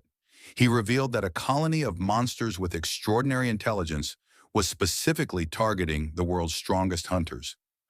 These creatures were far beyond the capabilities of ordinary hunters. They cared nothing for weapons or tactics. Instead, they excelled at sealing off spaces with powerful magic, isolating their prey, and striking with terrifying precision. Jinwoo warned that hunters who believed themselves potential targets should never stand alone. They needed comrades willing to protect them, or else they would not survive. He recalled the terrifying enemy who had introduced himself as the Monarch of Frost before vanishing. Facing such a being had felt impossible, even for the strongest among them. Finishing his address, Jinwoo delivered a final message to the world. Any hunter without comrades to stand by their side should reach out directly through the Korean Hunter Association. The scene shifts deep inside a hidden cave, where the monarchs have gathered to discuss their next move. The Monarch of Frost, Quarisha, spoke first. He informed the others that the Shadow Monarch had finally appeared on the surface of the human world. Hearing this, the Monarch of Transfiguration, the king of demonic specters, voiced his doubts. He questioned whether it was even possible for a human vessel to contain the full power of the Shadow Monarch. After all, wasn't that the very reason the Dragon King, Monarch of Destruction, could not freely remain in the human realm. But the Monarch of Frost countered that the Shadow Monarch had become a greater threat than even the fragment of brilliant light. He made it clear that he intended to deal with Jin Wu himself, and he demanded to know if the others would lend him their support. The Monarch of the Iron Body, Tarnak, quickly dismissed the idea. He warned that picking a fight with the Shadow Monarch was nothing short of suicide. Among the 9 monarchs, Jin Wu now stood as one of the strongest, and Tarnak insisted they should instead wait for the Dragon King's return. The Monarch of Frost rejected this suggestion. He reminded them that they were monarchs, beings born of destruction. Even if they were scattered and on the run, their duty was to fight. Their only chance to kill the Shadow Monarch was now, while his power was still tied to a fragile human vessel. He promised that he would take full responsibility and erase Jinwoo from existence. But Tarnak, along with the Monarch of Transfiguration, both refused. They reminded him of what happened to the Monarch of White Flames. At that moment, the Monarch of Beasts, Rakan, stepped forward. Unlike the others, he agreed to side with the Monarch of Frost. Tarnak immediately warned him that if they failed, the Shadow Monarch would enslave them, just as he had enslaved the fallen monarch before. Rakan dismissed the warning, insisting that the Shadow Monarch could not transform them into shadow soldiers in their original forms. But Tarnak then revealed the truth. Jinwoo was not fighting alone. He had joined forces with the Architect, the system's administrator. With their combined power, there was indeed a chance that even monarchs could be forced into servitude. Unmoved, Tarnak and the Monarch of Transfiguration turned their backs and left the cave, declaring that they refused to become tools for the Shadow Monarch's growing dominion. Once they were gone, Rakan demanded proof that Jinwoo was still nothing more than a human vessel. In response, the Monarch of Frost revealed the dagger he had used during battle. He explained that it had been coated in poison, something the true Shadow Monarch would never need to rely on. This revelation caught the attention of Kureisha, the Monarch of Plagues and Queen of Insects. She pointed out that if Jinwoo had full control over his powers, he would never have needed to use poison as a weapon. When asked if she would lend her support, the Queen of Insects agreed. Together, they vowed to hunt down and kill the Shadow Monarch. Meanwhile, Jinwoo stood high above the city, gazing from the rooftop of a tall building. He focused his senses, trying to track down the Monarch of Frost, Kureisha. Yet no trace of her magic power could be felt. He recalled their earlier battle and remembered her words. She had claimed to be in her original form, and during that time, he noticed she left behind no shadow. This reminded Jinwoo of what the Monarch of Giants once told him, that monarchs and rulers, when in their original bodies, could never be turned into shadow soldiers. Back at the Korean Hunter Association, a meeting was underway. Woo Jin-chul, along with the directors, gathered to discuss appointing a new chairman. It had been a week since Go Gun-hee's death, and the seat remained empty. The officials debated how crucial the position was. With Go Gun-hee being an S-rank hunter, his presence had carried immense symbolic weight. Now that the association had lost its figurehead, they feared the 5 great guilds would be difficult to keep under control. While strong hunters carried influence, the directors stressed that leadership required more than power. It required trust and authority. After thorough discussion, the directors reached a unanimous decision. Woo Jin-chul should take the role of chairman. Startled, Woo asked why they were placing their faith in him. The officials explained their reasoning. He had worked closely alongside the former chairman, gaining experience and learning the inner workings of the association. He had shown his ability to lead and, more importantly, the authority to command respect and even fear from hunters across Korea. They reminded him there was no law requiring the president to be S-rank. What the association needed now was stability, and he was the best candidate to provide it. Though they could not force him, they urged him to accept. After a long pause, Woo Jin-chul gave his answer. He would consider their proposal. Meanwhile, in America, Thomas Andre and his secretary Laura descended in an elevator deep into the underground facility of the Scavenger Guild. As the doors opened, Thomas remarked that it had been some time since he last visited this place.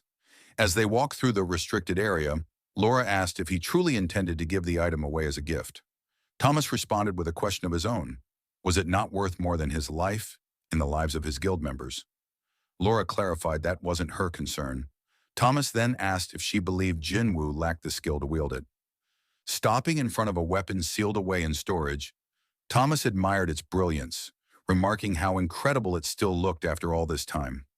Laura noted that only 2 such weapons existed in the entire world, and she was certain no more would ever be created. Thomas agreed, and when asked again if he truly planned to part with it, he confirmed. A weapon of such power deserved to be wielded, not left to collect dust underground. Back in Korea, Jin Woo's younger sister Gina was watching television. The news was reporting on the appointment of Woo Jin-chul as the new chairman of the Hunter Association. Shaking her head, Gina muttered that the previous chairman had been murdered, and now a younger, more handsome man had stepped in to take his place. She sighed at how unstable not just Korea, but the entire world had become. She turned to her mother, who was quietly washing dishes, and hugged her from behind. Her mother, smiling faintly, asked her to take out the trash if she had nothing better to do. Gina groaned, admitting she was too lazy, and instead suggested they move to a new place. But her mother firmly replied that she liked this house. Curious, Gina asked what exactly she liked about their old apartment. Changing the subject, her mother simply asked her to bring in the laundry. With a shrug, Gina went to fetch it. But as she opened the door, her expression froze. A wave of terror washed over her, and without thinking, she sprinted back, shouting for her mother. Outside the Ajin Guild headquarters, crowds of reporters had gathered after hearing that Thomas Andre was inside the building. Inside, Eugene Ho was doing his best to stay calm. With both Thomas Andre and Leonard Neumann, the strongest hunter in Germany, waiting in the office, the pressure was overwhelming. He kept glancing at his phone, frustrated that Sung Jin Woo hadn't answered a single call. Nearly 2 hours had passed, and still no sign of him. Leonard sat quietly, unease etched on his face. He knew why Thomas had come to Korea. He was searching for Sung Jin Woo. Leonard wondered if today might finally be the day he met the man himself. Breaking the silence, Thomas asked a question in English, which Laura translated. He wanted to know whether Sung Jin Woo was currently in a raid. His absence from the office seemed unusual. With a shaky voice, Jin Ho confirmed it, saying Jin Woo often didn't come in regularly because of constant gate activity. Just then, the office doors opened. Sung Jin Woo stepped inside. A wave of relief swept over the room. Jin Ho nearly burst into tears as he asked where Jin Woo had been and why he hadn't answered his phone. Seeing the dust on his clothes, he suspected Jin Woo had been handling gate outbreaks. Jin Woo simply replied that there had been too many to ignore, and he couldn't afford to rest. Thomas rose from his seat and greeted him. Jin Ho's heart pounded, wondering if the 2 titans were about to clash right there in the office. But Jin Woo calmly asked why Thomas had come all the way to Korea. Thomas reminded him of a promise, that once his arm healed, they would share a meal together. He also mentioned that he had brought a special gift, something far too dangerous to reveal in the guild office. Hearing this, Jin Woo frowned, half joking to himself that Thomas hadn't brought a bomb. Jin Ho remained deeply suspicious, thinking it could easily be a trap. Turning to the second guest, Jin Woo asked about his identity. The man introduced himself as Leonard Neumann from Germany. Jin Woo immediately guessed he was here to request a protection commission, but before he could say more, Thomas interrupted, urging them to leave for another location. Leonard tried to join them, insisting that after waiting more than 2 hours, he had earned the right to be part of the meeting. Thomas shot him down sharply, saying that what they were about to discuss was top secret and not something Leonard could intrude upon. The dismissal stung. Leonard thought bitterly to himself that he had never been treated with such disregard before. The scene shifted to a restaurant where Jin Woo and Thomas sat across from one another. After signaling his men, Thomas leaned forward with a serious look. He said he had been waiting a long time for this moment, then placed a case on the table. Jin Woo's eyes narrowed. He could sense the immense power radiating from within the case. Thomas explained that it was a gift, a token of gratitude for saving his guild members. When the lid opened, Jin Woo was left speechless. Inside rested a pair of daggers, forged from Kamish's fang. Jin Woo immediately recognized them. He asked if they had truly been made from the corpse of Kamish, the legendary dragon whose body was under the control of the Hunter Bureau. Thomas clarified. Back then, the U.S. government had ordered the Scavenger Guild to comply with the Bureau's request. But during the battle, when Kamish had bitten him, Thomas had one of its largest canines extracted as a personal keepsake. The fang had been too short to make a sword, so he had it crafted into twin daggers. And now he was offering them to Jin Wu. Jin Wu inspected the blades and was stunned. Their attack power far surpassed that of the Demon King's dagger, which had once been one of his best weapons. He tested the new daggers in his hand, feeling how they resonated with his magic. The reaction was almost alive, as if the weapons were greeting their new master. The overwhelming mana pouring from the blades caused everyone nearby to break into a sweat. Watching this, Thomas asked his assistant, Laura, if she still thought it had been a mistake to give them away. Then he turned back to Jin Wu, asking whether he liked the gift. Jin Wu, still in disbelief, asked if he was really being given such priceless weapons for free. Thomas answered without hesitation. To him, the exchange was more than fair. Compared to the lives of himself and his guildmates, the daggers were nothing. Their conversation was suddenly cut short. Both men sensed it at the same time, an immense burst of magical energy. They rushed outside, scanning the sky. Jin Wu wondered if this was the same form of magical power that the doctor had mentioned during his earlier presentation. Thomas's eyes widened in disbelief. He muttered that he had never seen a gate this massive before. It dwarfed even the one from which Kamish had appeared. Looking at the terrifying spectacle, he added grimly that perhaps the world was now moving beyond the limits of human understanding. Outside, civilians could only stare at the sky in shock. But instead of running, many pulled out their phones to capture the unbelievable sight on video. News outlets quickly broadcasted the event. A reporter explained that the colossal gate above Seoul was the largest ever seen since the emergence of magical beasts. The scene then shifted to the United States. Inside a meeting room, Dr. Belzer was being questioned by government officials about the sudden appearance of the gate. Calmly, he reminded them that he had been warning for days about the unusual concentration of magical energy building in the skies above Korea. The gate above Seoul, he explained, was only the beginning. More gates of this magnitude were likely to appear in the skies of other nations as well. When pressed for his professional opinion, given his long years of research on gates and magical beasts, Dr. Belzer offered only a grim reply. He said the world should pray that this phenomenon did not end in tragedy. Back in Korea, Sung Jinwoo flew high above the city on Kaisel's back, approaching the massive gate. As he neared it, he realized something unsettling. He could not pass through. It felt as though an invisible barrier was blocking his way. If it were a physical wall, he could have shattered it with ease. But this was different. This was a force even someone like him could not overcome. Jinwoo wondered what kind of existence could be sealed inside such a gate. It was unlike anything he had encountered before. Looking down at the countless people beneath the shadow of the rift, he thought of his friends and family. He steeled himself with a silent vow that whatever lay inside, he would not allow it to reach them. As he pondered his next move, his phone rang. Chairman Woo Jin-chul was on the line. Jinwoo asked whether the Hunter Bureau had investigated the request he had made earlier. The chairman confirmed they had. Jinwoo had asked the Bureau to conduct a satellite scan of the world, searching for any other gates that might have appeared. Woo Jin-chul reported that none had shown up apart from the one above Seoul. He added that the authorities were already preparing to evacuate civilians living near the massive gate. Then in a cautious tone, he asked Jinwoo what he planned to do next. Jinwoo gave a quiet, resolute answer. Even if no one knew what would happen tomorrow, he would continue forward, just as someone plants an apple tree without knowing if they will live to see it bear fruit. The next day, inside the Hunter Association's gymnasium, Sung Jinwoo sparred against Beru. The ant soldier launched a flurry of attacks, his movements fast and precise, but not a single strike could touch Jinwoo. Since their last battle, Jinwoo had grown tremendously stronger. Blocking one of Beru's strikes with just a single hand, he asked whether Beru was truly giving it his all. The loyal ant lowered his head and admitted that he would never dare to fight his king with full force. Jinwoo smiled at the humility of his soldier. He explained that it was fine since all he wanted was to break a sweat, and Beru was the only one capable of helping him do that. At his command, the spar resumed. Beru lunged forward once more, but Jinwoo effortlessly avoided his claws.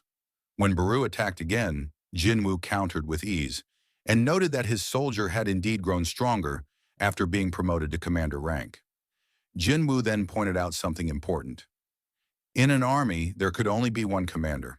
He warned that once Igris and Greed advanced to general rank, it wouldn't be long before they would also have the right to challenge for the position of commander.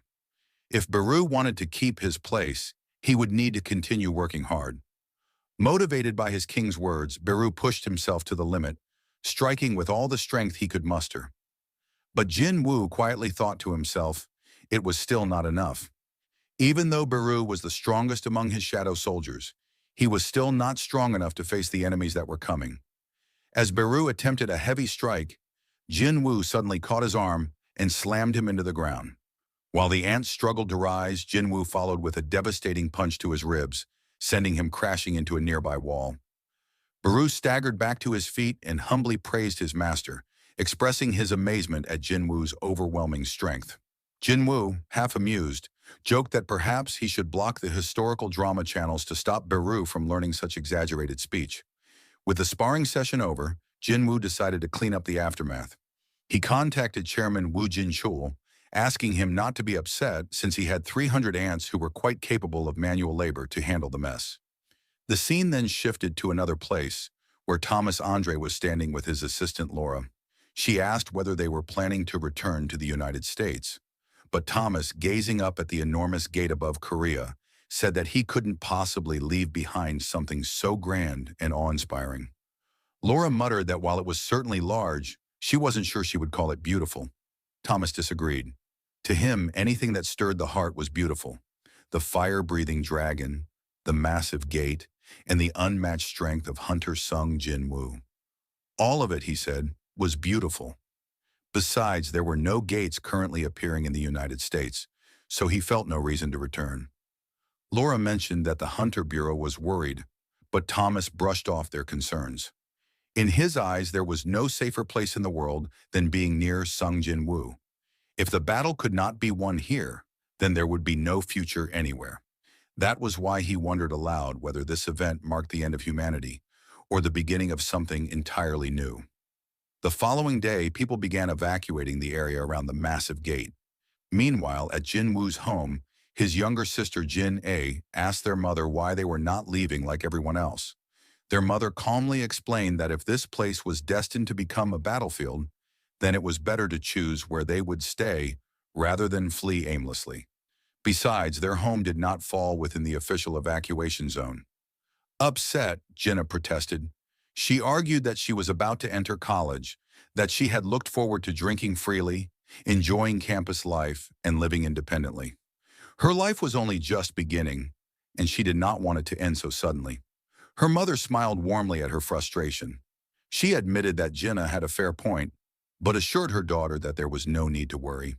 Sung Jin Wu would protect them, just as their father once had. The scene shifted back to Sung Jin Wu, who sat silently atop a tall building, gazing up at the colossal gate hanging in the sky. His thoughts grew heavy. Could he really close something like this without anyone getting hurt? He pulled out his phone, wondering who he would want to spend his final moments with if this battle truly became his last. Far away inside a quiet dojo, Cha Hai-in was training under the watchful eyes of her master. As she practiced her sword forms, the old instructor observed a slight hesitation in her movements. He voiced his concern, noting that fear seemed to be growing inside her strikes. Just as he was about to continue, her phone began to ring. She quickly went to answer it, and her master smiled, telling her that a hunter should never ignore their calls. After speaking briefly on the line, Cha turned back and explained that something urgent had come up. She bowed respectfully before leaving. Left alone, her master smiled knowingly to himself. Time passed, and the next scene showed Jin Wu and Hei-in walking side by side through an amusement park. The crowd buzzed with excitement at the sight of the two famous hunters together. Jin Wu, looking around at the lively atmosphere, commented that there were more people than he had expected, given the looming threat of the gate. Hei-in asked whether he liked places like this. Jin Wu admitted that he didn't particularly enjoy amusement parks, but he had always wanted to visit at least once. Curious, she asked why he chose to bring her here of all places. His answer was simple, because she was the only friend he had. Hei-in stopped for a moment, taken aback by his words. Jin Wu reminded her of the time inside the double dungeon, when she had called them friends in front of the architect. With a faint smirk, he mentioned that he had excellent hearing and caught every word back then. As she thought about it, Hyen realized how quickly 2 years had passed since she first awakened as a hunter. For the first time in a long while, she felt lighthearted, enjoying a simple moment outside of battle. When she glanced at Jin Wu, she sensed something different, a presence, a scent, something uniquely his that set him apart from anyone else. Soon after, Jin Wu asked if she wanted to try everything the park had to offer. Smiling, she agreed. Seeing her expression, Jin Wu thought that perhaps he wasn't the only one who had always wanted to visit a place like this. But despite their efforts, the rides weren't as thrilling as they had hoped. Even the fake monsters scattered around the park trembled in fear at their overwhelming auras, ruining the experience. Eventually, they sat down to eat. Jinwoo noticed her quiet demeanor and asked if she was truly having fun. She insisted that she was, but he pressed further, pointing out that she hadn't screamed even once. Realizing that the rides must have felt too tame for an S-rank hunter, Jinwoo teased her, asking if it had all been boring. Hyen reluctantly agreed. With a grin, Jinwoo suggested they try something truly exciting. Moments later, Kazel soared through the open sky with Jinwoo and Hyen riding on his back. The wind rushed against them as the dragon cut through the clouds. Jinwoo asked how this compared. Hyen's face lit up as she admitted it was fast, high, and breathtakingly beautiful.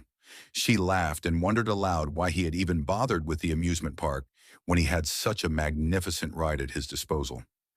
Jinwoo's eyes softened as he explained that the park had been built on the very spot where his father had disappeared.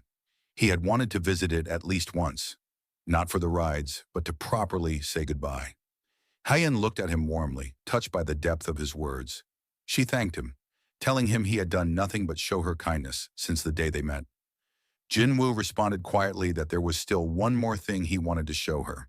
The final scene revealed the two of them sitting beneath the open night sky, side by side as stars glittered above them.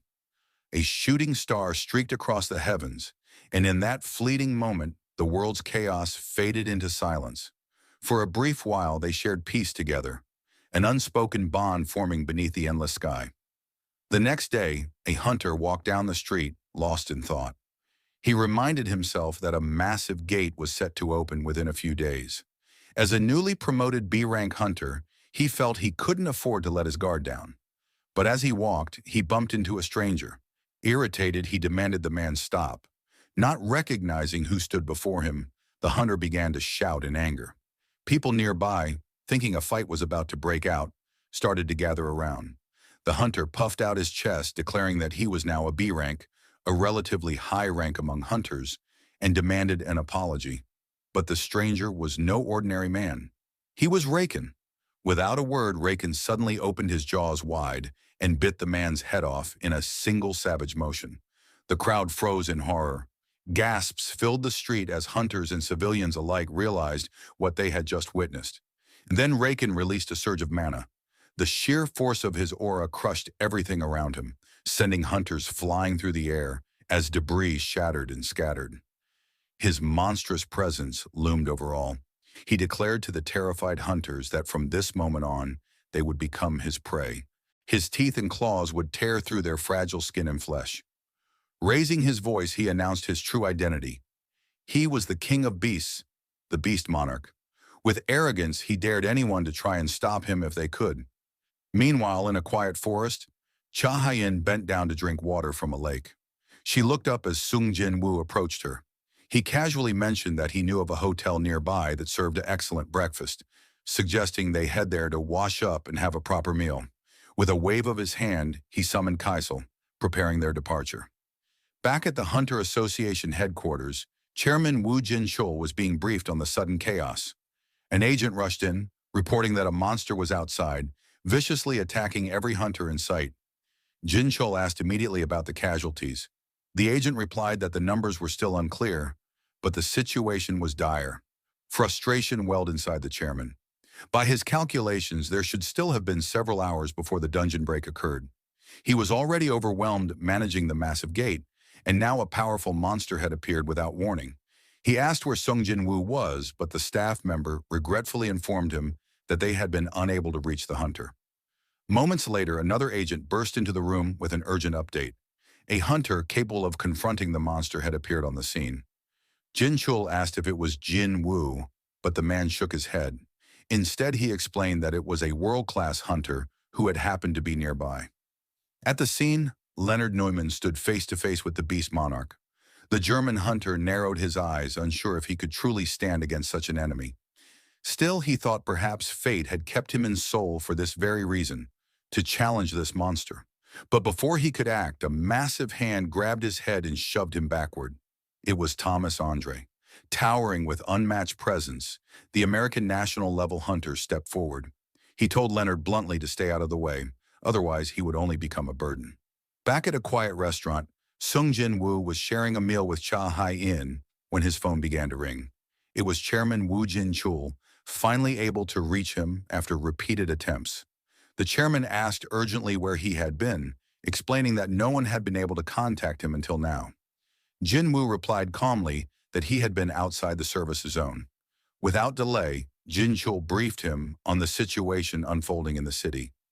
A powerful monster was rampaging in the middle of Seoul. Jinwoo asked how many enemies there were. The chairman answered, "Only one." That answer unsettled Jinwoo. He thought to himself that nearly every hunter in Korea was currently gathered in Seoul, preparing for the dungeon break of the gigantic gate. Yet all of them were being overwhelmed by a single magical beast that had suddenly appeared out of nowhere. Jin-chul added that an entire guild had already been wiped out in an instant when they tried to stop the monster. At that very moment, Thomas Andre was the one facing it head-on. Jin-woo's eyes widened. That didn't make sense. He had stationed shadow soldiers on Thomas Andre and the other top hunters. Those shadows were supposed to immediately report even the smallest disturbance, but when Jinwoo tried to connect to them, the signal was faint, weak, as though something was deliberately suppressing the shadows. The discovery left him both puzzled and concerned. Turning to Cha Hai-in, he explained that there was a serious problem unfolding in Korea. She immediately asked if the dungeon break had already begun. Jinwoo shook his head. This was something else entirely. He quickly asked Chairman Wu for confirmation. They needed to know if the monster had a shadow. He stressed how important it was to confirm, because if it did, it could mean a colossal beast hidden within invisible shadows, something far worse than it appeared. Meanwhile, at the battlefield, Leonard Neumann called out nervously to Thomas Andre. Around them, hunters cheered with relief, shouting that the Goliath had arrived. Thomas, however, was irritated. He snapped at the hunters, ordering them not to waste time watching, but to focus on evacuating civilians. His eyes locked onto the beast before him. To Thomas, it looked like a wild animal that didn't understand its place. Both he and Raken released immense amounts of mana, the clash of their auras shaking the air as the battle began. Raken lunged at Thomas, but his attack had no effect. The American national-level hunter retaliated with a devastating punch, sending the beast monarch flying back. Thomas followed up with another heavy strike, but this time Raken dodged. Just as the monarch prepared to counterattack, Thomas seized him and slammed him brutally into the ground. Elsewhere, Hunter Choi Jong-in arrived on the scene. He quickly asked for a status update, and another hunter explained that evacuation efforts were still underway. Both the Fiend Guild and the White Tiger Guild had already been dispatched to assist. As Choi sensed the battle raging nearby, his expression grew tense. Thomas Andre was holding back a mysterious magic beast, yet the aura radiating from the creature, it was even heavier, even more suffocating than the mana he had once felt during the Jeju Island raid.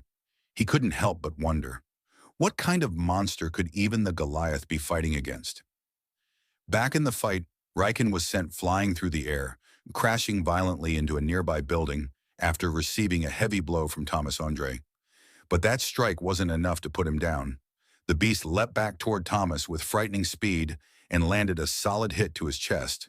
The impact was powerful, yet Thomas managed to block it. Without hesitation, Thomas grabbed Raken and slammed him into the ground. For a moment, it seemed the battle was over, until Raken twisted his body and kicked Thomas in the face, launching him into the air. Thomas quickly regained his footing and began reinforcing his body with mana. The scene then shifted to the White Tiger Guild, who had just arrived at the battlefield. Guildmaster Baek Yoon-ho commanded his members to stay sharp and be ready for anything. But before he could finish, Something massive flew past him and crashed into a building with thunderous force. As the dust cleared, Beck finally laid eyes on the magic beast that had been terrorizing the city. At the same time, Thomas had completely transformed into his reinforced state. He shouted to the White Tiger Guild, urging them to retreat and take cover. Beck studied the creature carefully. It was unlike any monster he had ever seen, clearly no ordinary beast. He considered transforming himself, but before he could act, Riken suddenly appeared right in front of him. The pressure was suffocating. Instinct warned Bach not to move, not to draw attention, as if even being noticed would make him prey. Riken ignored him and continued forward. With a flick of his power, he lifted dozens of cars into the air and hurled them at Thomas. But then something strange happened. Instead of being overwhelmed, Riken felt himself being pulled closer. It was Thomas, dragging the beast toward him with sheer force. As Riken closed in, Thomas slammed him into the ground and unleashed a relentless flurry of punches. Yet even as he struck, a disturbing thought ran through his mind.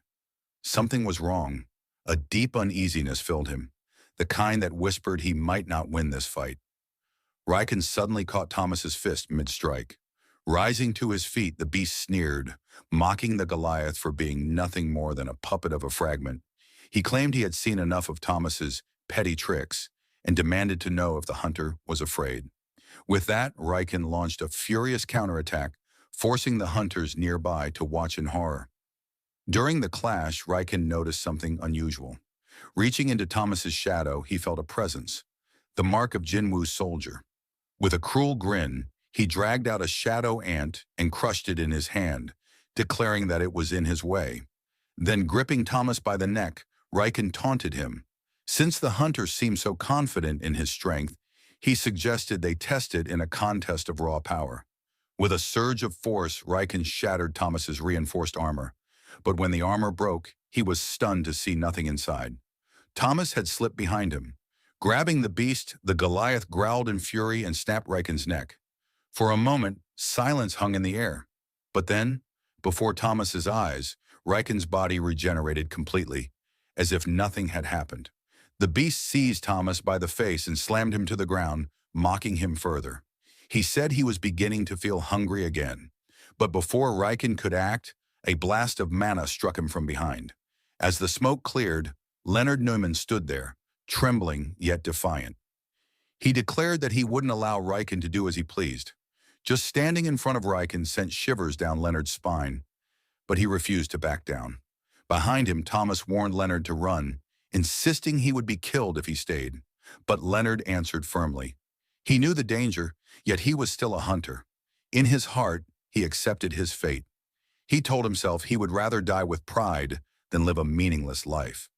Over and over again, he reassured himself that his choice was right. But as Riken advanced, Leonard's confidence faltered. His expression twisted in despair as he muttered that perhaps this was the wrong choice after all. Just as death closed in, a shadow descended from the sky. Kaisel, Jin Wu's wyvern, swooped down and struck Riken. The beast turned, catching sight of something in the air. It was Jin Wu. With blinding speed, he descended, landing a devastating kick to Riken's head and slamming him deep into the ground. Jin Wu ordered Leonard to take Thomas to safety. Riken slowly rose from the rubble, his eyes locking onto Jin Wu. With a grin, he remarked that the scent of the Shadow Monarch lingered on this human. Jin Wu studied him carefully. The killing intent rolling off Riken was immense, but he wasn't alone. Behind Jin Wu, another presence materialized. It was Queresha, the monarch of plagues, who licked her lips and spoke eagerly. She wondered aloud what it would taste like to devour the body of another monarch. And then Psychos, the monarch of frost, emerged as well. The monarchs closed in, surrounding Jin Wu on all sides. Their combined mana could be felt from miles away, but Jin Wu did not back down.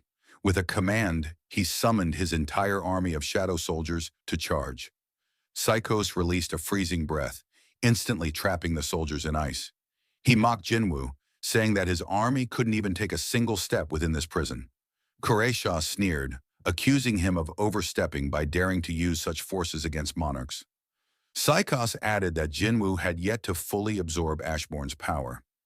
He admitted the original Shadow Monarch had been the greatest of them all, but reminded him not to underestimate the other monarchs. But in the next moment, Jinwoo shattered the ice, imprisoning his soldiers. The Frost Monarch's expression twisted in rage. Jinwoo pointed at him with burning determination and declared that no matter what happened, he would kill at least him. The battle escalated as the Frost Monarch, Silid, summoned towering ice golems to the field. Beside him, Quretia, the Monarch of Plagues, unleashed her own twisted powers, raising fallen hunters and forcing their corpses to march against Jinwoo. They swarmed him all at once, but Jinwoo moved too quickly for them to keep up.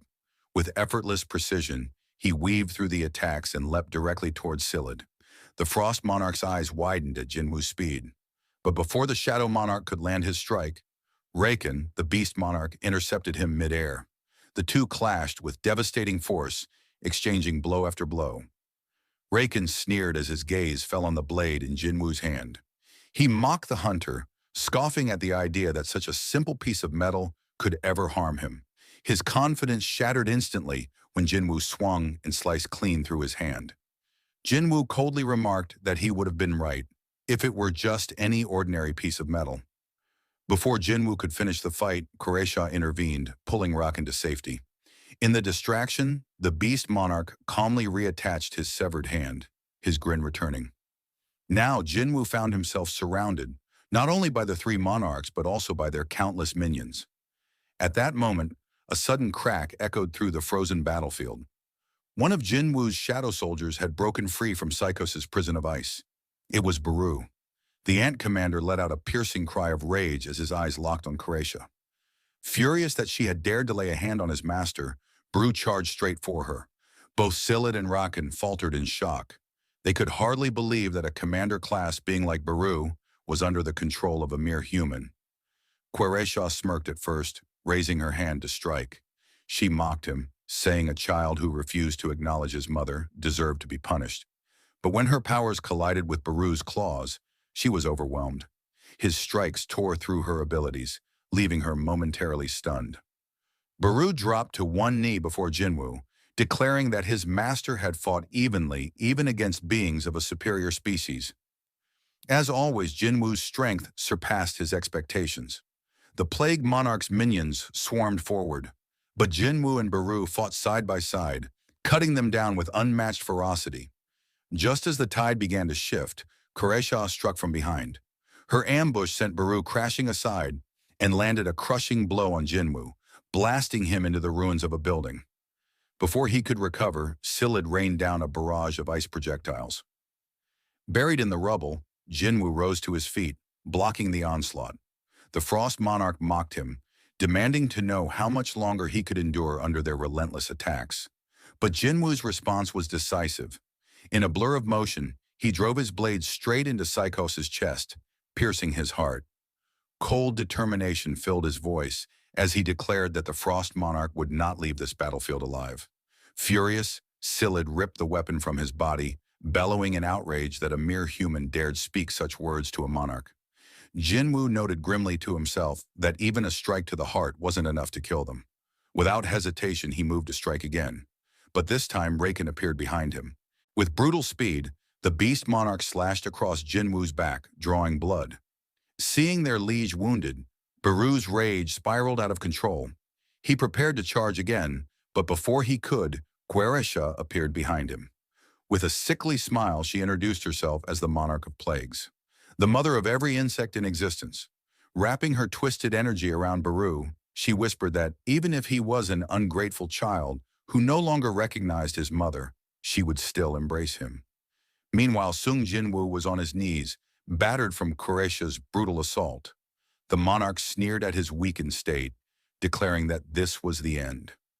At that moment, Baru cried out to the Shadow Army, demanding why they were standing idle and urging them to rush forward to protect their master. Answering his call, Greed shattered the ice that bound him. With his claws gleaming, he declared that he would be the one to claim the enemy's final breath. Silid, the Monarch of Frost, took note of Greed's emergence, remarking that he must have been an extraordinary warrior in life to possess such power, even as a shadow. Silid warned the others that Jinwoo's strongest soldiers were beginning to break free. Soon after, Tusk, Igris, and Iron tore through their icy prisons, their dark forms emerging one after another. Witnessing this, Silid turned his focus back to Jinwoo, preparing to strike. He declared that Jinwoo's wounds were fatal and that playtime was over. Yet Jinwoo smirked as he slowly rose to his feet. Both monarchs froze in shock as they realized his injuries had vanished, erased completely by his status recovery skill. Across the world, the battle was being broadcast live, leaving humanity in awe. The city had become a war zone as monarchs and shadows clashed with earth-shaking force, their battle erasing everything in their path. From a distance, Leonard Neerman could only watch in horror, overwhelmed by the sight before him. Meanwhile, Thomas Andre, barely regaining consciousness after being healed, asked Leonard about the situation. Leonard's voice trembled as he explained that it felt as though he was witnessing the end of the world. Among the observers was Hunter Bak Yunho. His eyes were locked on the battlefield, struggling to comprehend what he was seeing. He wondered aloud if the Sung Jinwoo before him was the same man he once knew. Though he had always understood Jinwoo's potential for growth, the scale of power Jinwoo had achieved in such a short time left him stunned. Back on the battlefield, Jinwoo pressed forward with his shadow army at his side. Together they overwhelmed the monarchs, their relentless assault outpacing even the monarchs' formidable regeneration abilities. Enraged, Koresha found herself pushed back as Baru relentlessly tore into her, forcing her into a corner. Furious, she resolved to put an end to him. But before she could strike, Jinwoo appeared at her side. He recalled the prophecy the architect once revealed, that he would meet his end beneath the pillar of flames that supported the world. Yet as he stood before Koresha, he reflected that the prophecy never stated whether that pillar would truly fall. His words carried a weight that unsettled the monarch. Elsewhere, Lim Tegyu, guildmaster of the Fiend Guild, observed the battle from atop a nearby building. He had been waiting, his sniper rifle prepared, yet hesitation lingered. He admitted to himself that this was not a battle he could intervene in. For 30 long minutes, his assassins had been stationed across the city, ready to provide covering fire the moment he gave the signal. But the grim truth gnawed at him. Even if they joined the fray, how many of them would survive? If Thomas Andre himself had failed against these monsters, what hope did they truly have? As Lim wrestled with the decision, a hand suddenly reached out from behind, placing itself firmly on his shoulder. A voice told him to simply sit back and watch. Startled, Lim spun around, demanding the stranger's identity, only to be left speechless by the sight of the person standing before him. All the while, countless hunters who had gathered with hopes of subjugating the beasts could only stand by helplessly. None dared to approach the battleground. All they could do was wait for the dust to settle, knowing that their strength meant nothing in the face of the clash unfolding before them. Back on the battlefield, Jinwoo managed to land a decisive strike on Koresha, but the Monarch of Plagues was far from defeated. Her body quickly began to regenerate, restoring itself with horrifying speed. She retaliated, unleashing a wave of poison that spread across the field. A system notification confirmed what Jinwoo already sensed. Venom still lingered thick in the air. Yet he remained calm, for poison held no effect on him. This realization enraged Koresha. With fury in her voice, she charged toward him, determined to tear him apart. Before she could finish her attack, however, she felt her body being dragged against her will. Jinwoo was pulling her closer with overwhelming authority. Struggling against the force, she realized that she could not undo it. Her body was pinned down, helpless beneath his control. In that moment, Jinwoo unleashed his skill, mutilation. His power ripped through her, and her form began to break apart, dissolving into the air itself. As her existence faded, Koresha accepted the inevitable. She reflected that even beings born from darkness were humbled before a greater, deeper darkness. With that final thought, her body scattered into nothingness. A notification appeared before Jinwoo, declaring that the Monarch of Plagues had been defeated. The other monarchs looked on in disbelief. Silid, the Frost Monarch, muttered that such a feat should have been impossible. Jinwoo was not supposed to be capable of wielding the Shadow Monarch's power to its fullest. Raken, the Beast Monarch, agreed but remained unfazed. He assured his ally that Jinwoo was still incomplete, his strength not yet perfected. To prove his point, Raken seized Baru by the throat. With cruel amusement, he explained that Jinwoo's reliance on such small creatures showed how incomplete he truly was. An unfinished monarch, Reckon said, could never stand in the way of true monarchs. Baru's body began to break apart, his existence crumbling under the beast monarch's grasp. Jinwoo realized in horror that Reckon was severing the connection between him and his shadow, the same way he had once removed the shadow binding Thomas Andre. Desperate, Jinwoo attempted to cancel the summon, commanding Baru to return. But a chilling notification appeared before him. The subject could not be retracted. Acting instantly, Jinwoo struck at Reckon, forcing him to release Baru. He quickly recalled his soldier, relieved to have prevented Baru's complete erasure. But his relief was short-lived. The Frost Monarch stepped forward, his body shifting as he transformed into his true form.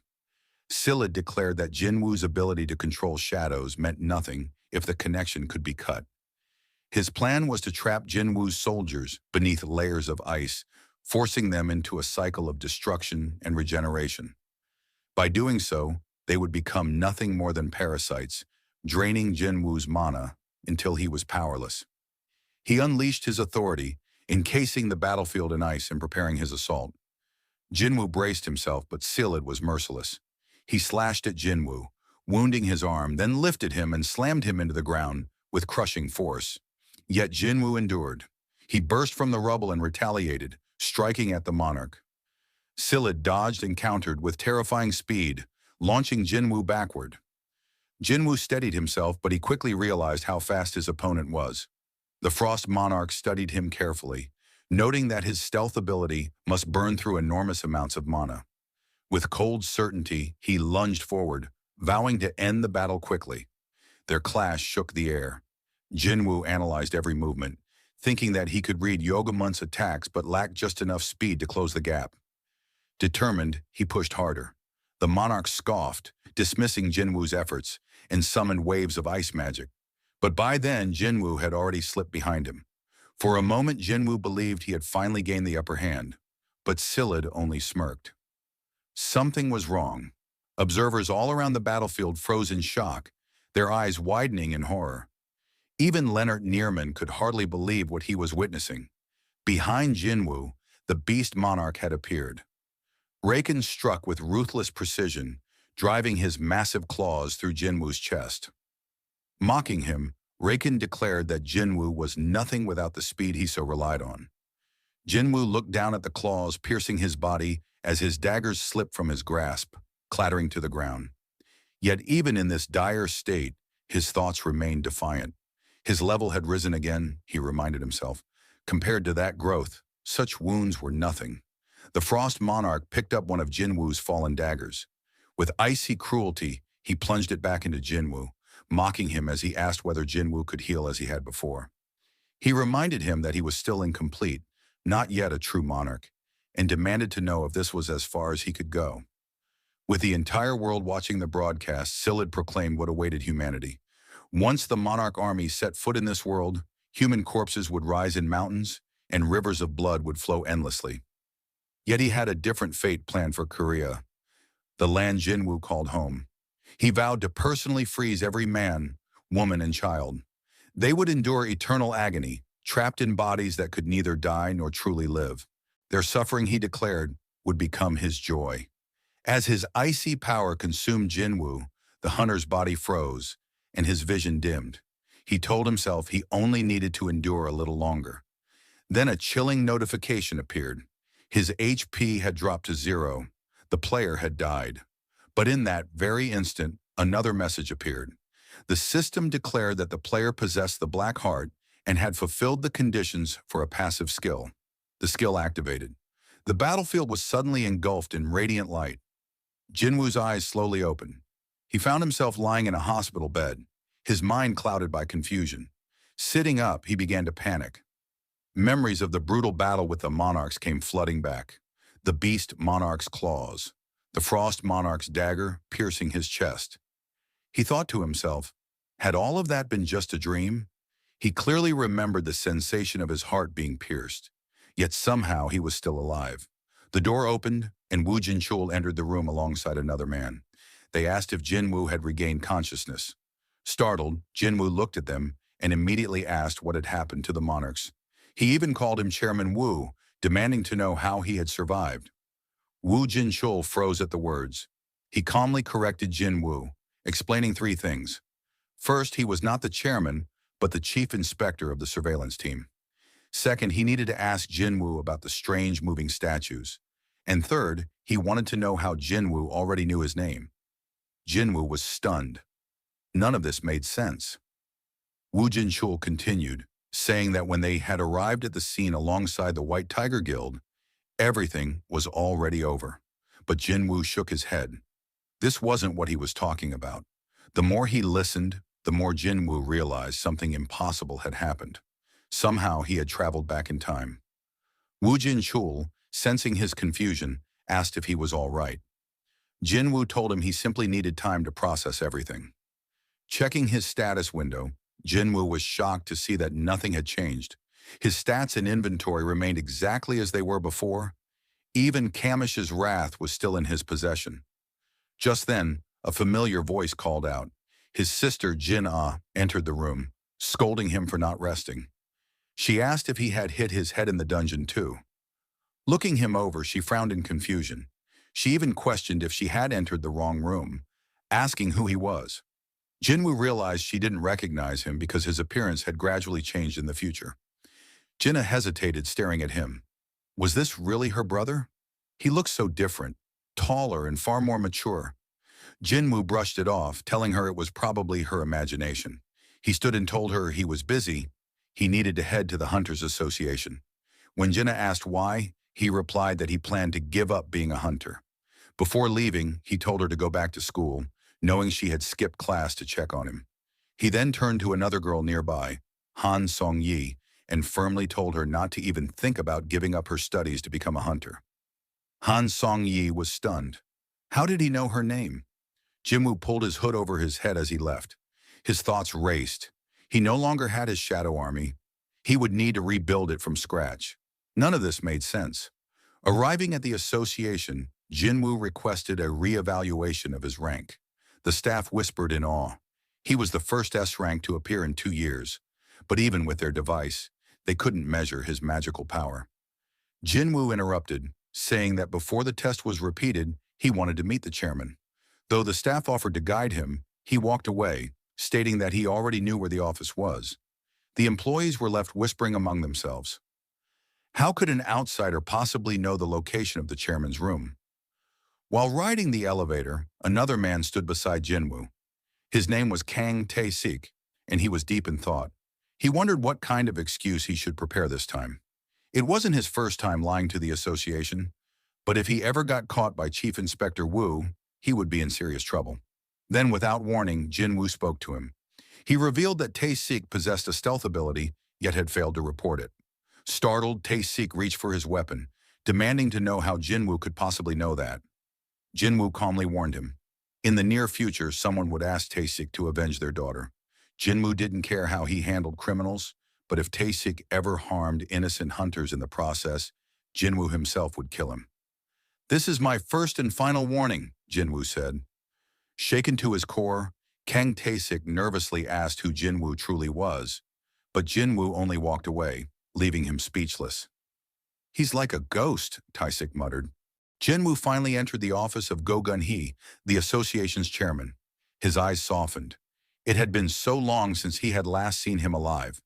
Jinwoo greeted the chairman, who remarked that coming straight to him after a test result suggested Jinwoo was already familiar with the procedure.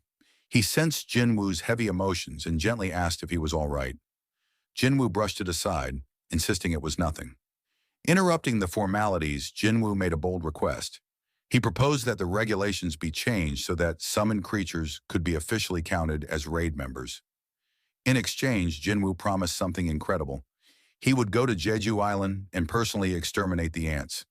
Go Gun-hee was shocked. He reminded Jinwoo of the countless failed raids and the hunters who had died there. He warned him not to speak so recklessly, but as he looked at Jinwoo more closely, he was overwhelmed by the vast mana radiating from him. Jinwoo stated with calm certainty that this was something only he could accomplish.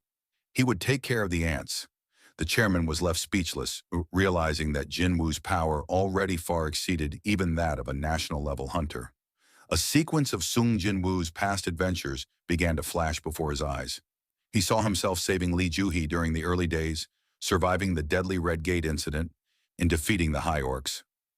He remembered turning Tusk into a shadow soldier, freeing his mother from her eternal slumber, and finally the Jeju Island raid, where he defeated Baran and transformed the insect monsters into shadows. But then, Jinwoo frowned. Something wasn't right. He clenched his fists and shouted into the void. "Enough! Stop this! I know this is nothing but an illusion. Show yourself." At that moment, the fabricated world shattered like glass. Above him, the illusion collapsed, and Jinwoo suddenly found himself surrounded by countless system notifications, each asking the same chilling question.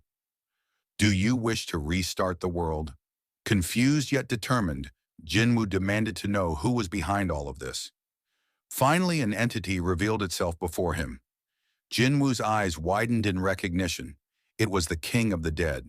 The sovereign spoke with calm authority, offering Jinwoo a tempting proposition. He could remain here forever, living inside this world as though it were an endless dream. Jinwoo narrowed his eyes.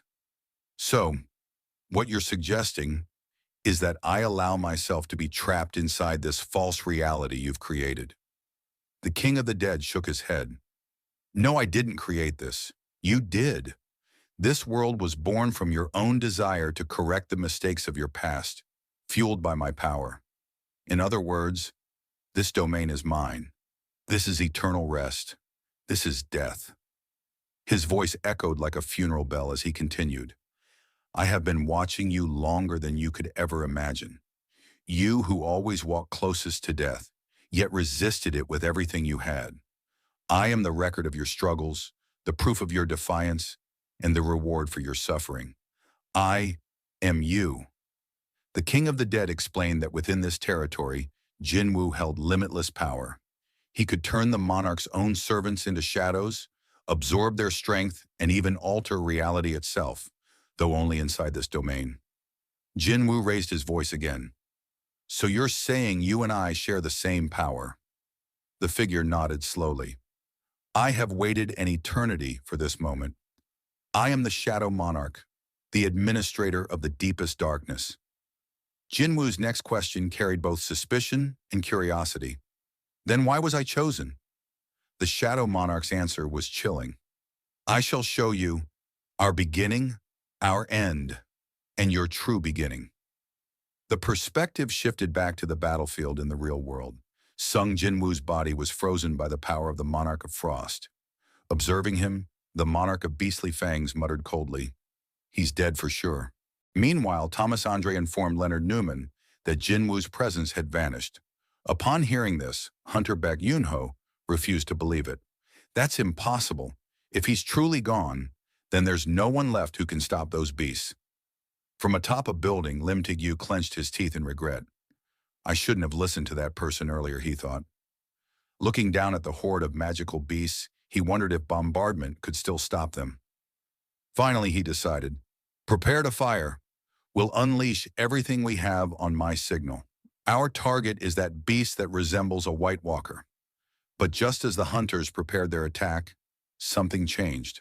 Within the prison of ice, Jinwoo's body began to radiate a massive surge of mana. The Monarch of Frost's expression hardened in shock as he noticed Jinwoo's heart, black as night, burning with dark flames. Both the Monarch of Frost and the Monarch of Beastly Fangs realized what was happening. Their voices rose in alarm. We must stop him. We cannot allow the true king to descend now that the false king is gone. They charged straight toward Jinwoo, determined to strike him down before it was too late. But in that moment, before their attacks could land, an overwhelming force intervened. The beastly monarch was suddenly struck in the face, sent crashing into the Frost Monarch. Both were hurled across the battlefield, smashing into a nearby building. As the dust settled, a towering figure appeared before Jinwoo's frozen body. His presence radiated a power that dwarfed even the monarchs. Looking down at the fallen sovereigns, he declared in a thunderous voice, "None shall lay a hand on this child." A new vision unfolded, reaching back into the deepest memory of the world. In ancient times, an absolute being tore reality into two halves, light and darkness, and shaped from them emissaries and sovereigns. From those shards were born 8 great monarchs, emissaries meant to preserve the world, and sovereigns destined to unmake it. Those two forces clashed without mercy. Whole armies bled away as emissaries and sovereigns slaughtered each other in an unrelenting war. Exhaustion and despair settled over the battlefield, and at last the brightest of the light fragments could no longer remain silent. It stepped forward to the Absolute and demanded an answer. Why did the Absolute ignore the screams of the countless soldiers who died for its purpose? It begged the Absolute to lend its strength so they might fight on in the Absolute's name. The Absolute did not answer. That silence revealed the truth. To the Absolute, the war was merely sport, something to watch, not to stop. The fragments finally understood that so long as the Absolute existed, their suffering and the conflict itself would never end. If they continued to obey, only death waited for them. Faced with that futility, the brightest fragment and those who followed drew their swords. Thus the rebellion began. The vision tightened, and the monarch who stood before Jin Wu pointed into the past. "That is me," he said. He explained that he had stood alone against the uprising of his fellow emissaries. His forces were small and outmatched. Defeat seemed certain. Then in the blackness between moments, he discovered something the Absolute had buried within him, a hidden power that answered his desperate will. From that day, the Shadow Monarch was born. With this new gift, he returned to the field. He raised the fallen, restoring his soldiers from death itself, and led them back into the fray. But by the time he returned, events had already taken a darker turn. The remaining brilliant fragments had slain the Absolute and assumed its authority, calling themselves the rulers. Wielding tools and artifacts infused with the Absolute's power, the rulers turned on the monarchs. They hunted the sovereigns down. The king of giants, Ligia, was captured, and the balance of power collapsed. Seeing the magnitude of the threat, the monarchs had no choice but to unite. The Shadow Monarch reached out to them, and old enemies formed a fragile alliance to face the new common enemy, the rulers. From that moment on, he fought not as a simple emissary or a fragment, but as the Shadow Monarch, gathering the remnants of armies left on the battlefield into a single shadow host. When he linked his forces with the army of destruction, led by the warring Dragon King, the ruler of berserk dragons, even the rulers began to fear him. Fear, however, bred treachery. 2 monarchs who came to dread his growing power betrayed him. Their betrayal tore his ranks apart and nearly annihilated the Shadow Army.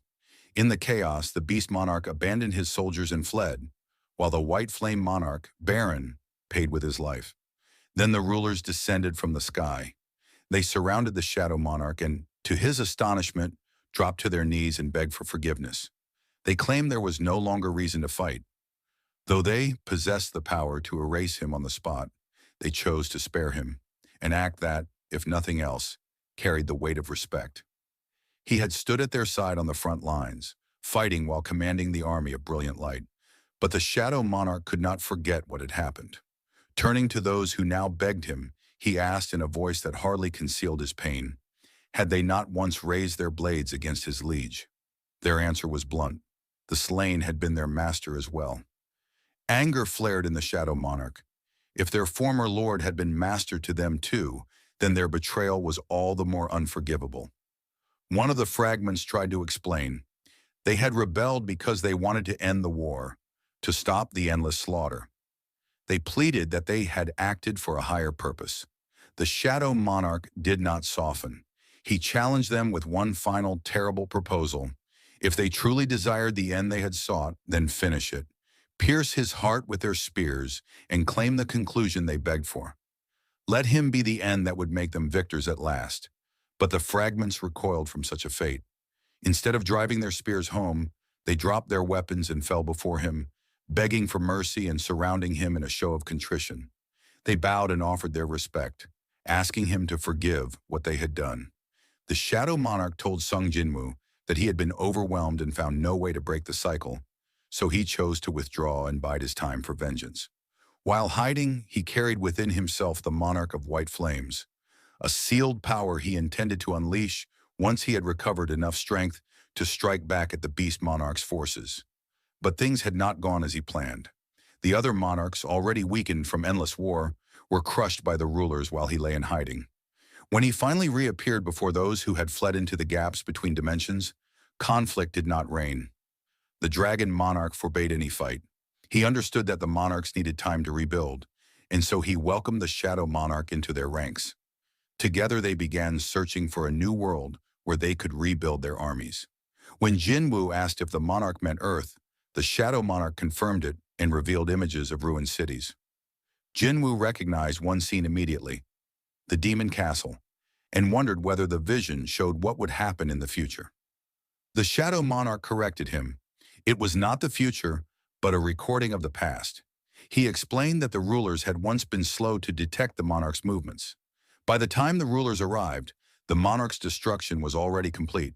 Furious, the rulers resorted to a forbidden artifact, the Cup of Reincarnation, an instrument empowered by the Absolute that could rewind time by 10 years. In desperation, the rulers sacrificed everything to undo their mistake. Even so, the current Earth was far too fragile to endure a full-scale clash between monarchs and rulers. Regardless of which side won, the planet itself would have been devastated. Faced with that cost, the rulers made a grim choice. If they could not save everyone, they would at least preserve a remnant so life could continue. To that end, they set out to create humans capable of surviving such cataclysms. Hunters designed to stand between the world and annihilation. Jinwoo, piecing things together, realized that the Demon King's apparition was a shard of the Shadow Monarch's memories and asked if the world had already suffered endless cycles of destruction. The Shadow Monarch confirmed it. While supreme beings could not rewrite the flow of time, they could perceive the changes made by the Cup of Reincarnation. Now the Cup's power was exhausted and unusable. Jinwoo asked how that could be. The Shadow Monarch answered that the Cup, like all power, had limits. Even the Absolute could be destroyed by its creations. The monarchs had been made to fight and were strong enough to overthrow their creator. The fragments had turned on the Absolute, just as humans can be undone by the tools they forge. The monarchs soon realized they could not face the rulers head-on, so they adopted a strategy similar to their enemies.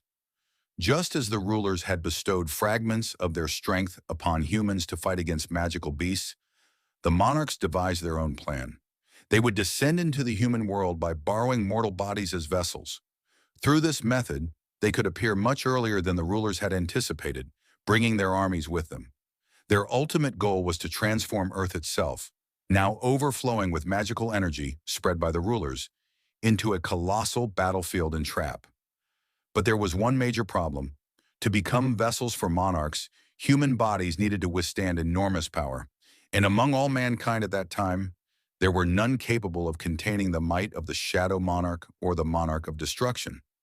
The strength of these two beings far surpassed that of their counterparts, and no vessel yet existed that could endure them. That was when a brilliant mage in the Dragon Monarch's service, the Architect, stepped forward with a solution. He offered to find a suitable host, but in return demanded a perfect, imperishable vessel.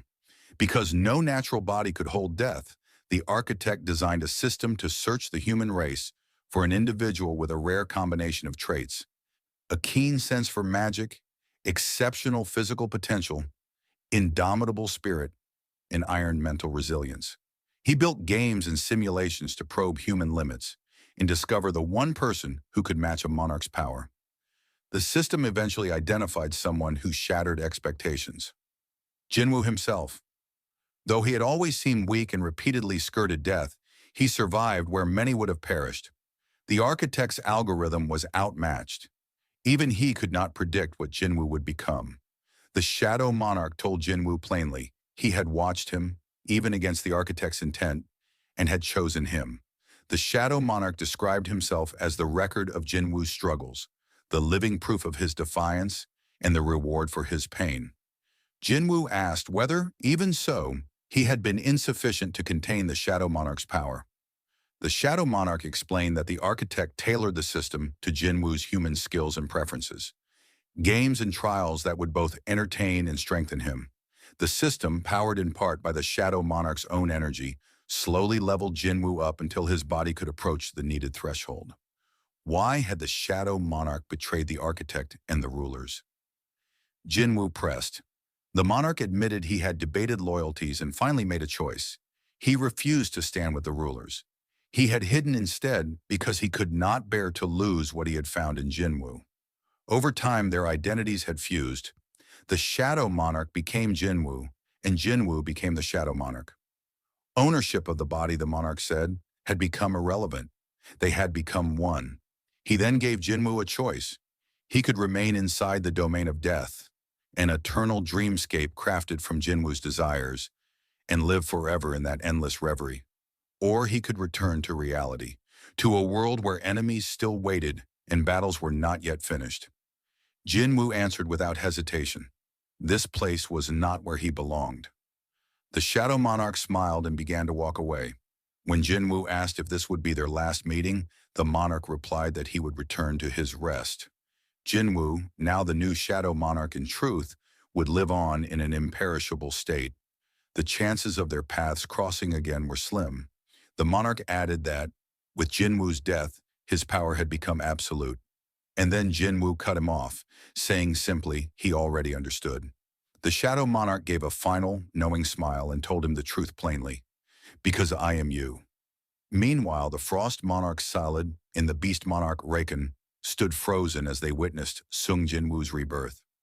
Before them appeared a glowing entity, one of the fragments of brilliant light, protecting the human vessel at the center of this catastrophe. The monarchs demanded answers. Was the fragment truly willing to bring disaster upon this world with his own hands? Was he risking everything to help the Shadow Monarch return? But with no time left, Raken urged Scylla to act.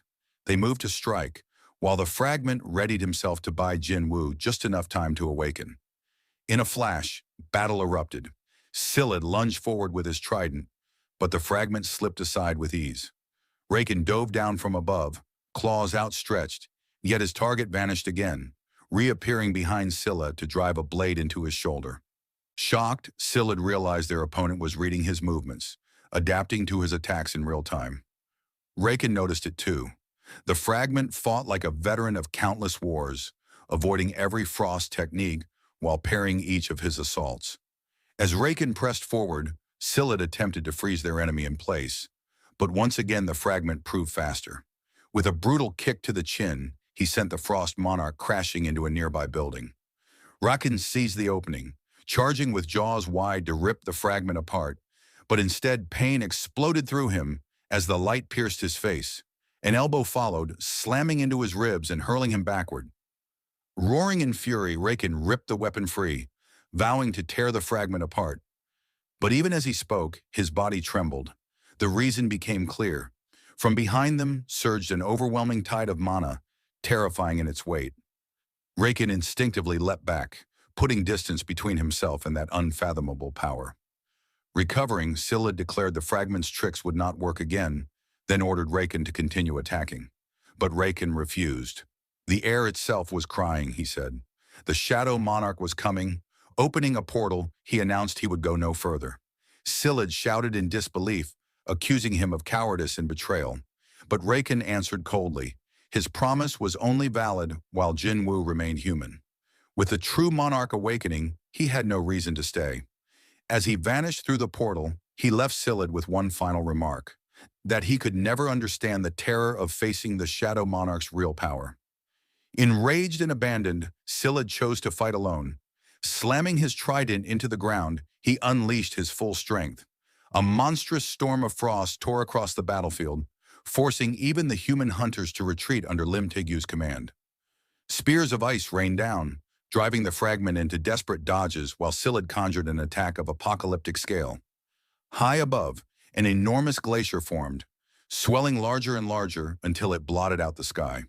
With a roar, Scylla vowed to bury both the fragment and the monarch inside an eternal void of ice. The fragment's eyes widened in horror as one of the frozen lances pierced him, severing his arm. He braced himself for the mountain of ice that was about to fall. But before it could strike, a shadow soldier leapt into the sky and shattered it in midair. Baru had returned, stronger than ever. From the ground, the Shadow Monarch emerged in his true form, shielding the fragment from harm. He looked upon Scylla with scorn, declaring that one so weak had no right to assume the position of a king. Scylla froze. His spell had broken. The commander-ranked shadow soldiers had regained their strength, kneeling one by one before their master. Jin Wu stepped forth from his armor, muttering that this was why prophecies could not be trusted. His gaze swept the field. "Did the beast monarch flee?" he asked. Silad's expression betrayed the answer. Jin Wu's tone hardened. "Who dares to leave without my permission?" Terrified, Silad could only tremble. Before his eyes, a vast dome of darkness swelled outward from Jin Wu, engulfing the battlefield. It expanded so massively that it was visible from space, swallowing nearly half the earth beneath its shadow. When the field finally stabilized, Jin Wu whispered that he had found his quarry. Silad thought him distracted and seized what he believed was his only chance. Gathering every ounce of mana, he hurled his trident in a desperate strike meant to end everything in one blow. But Jin Wu caught the weapon with a single hand and crushed it into shards. Silad stood in disbelief, unable to comprehend the gulf between their powers.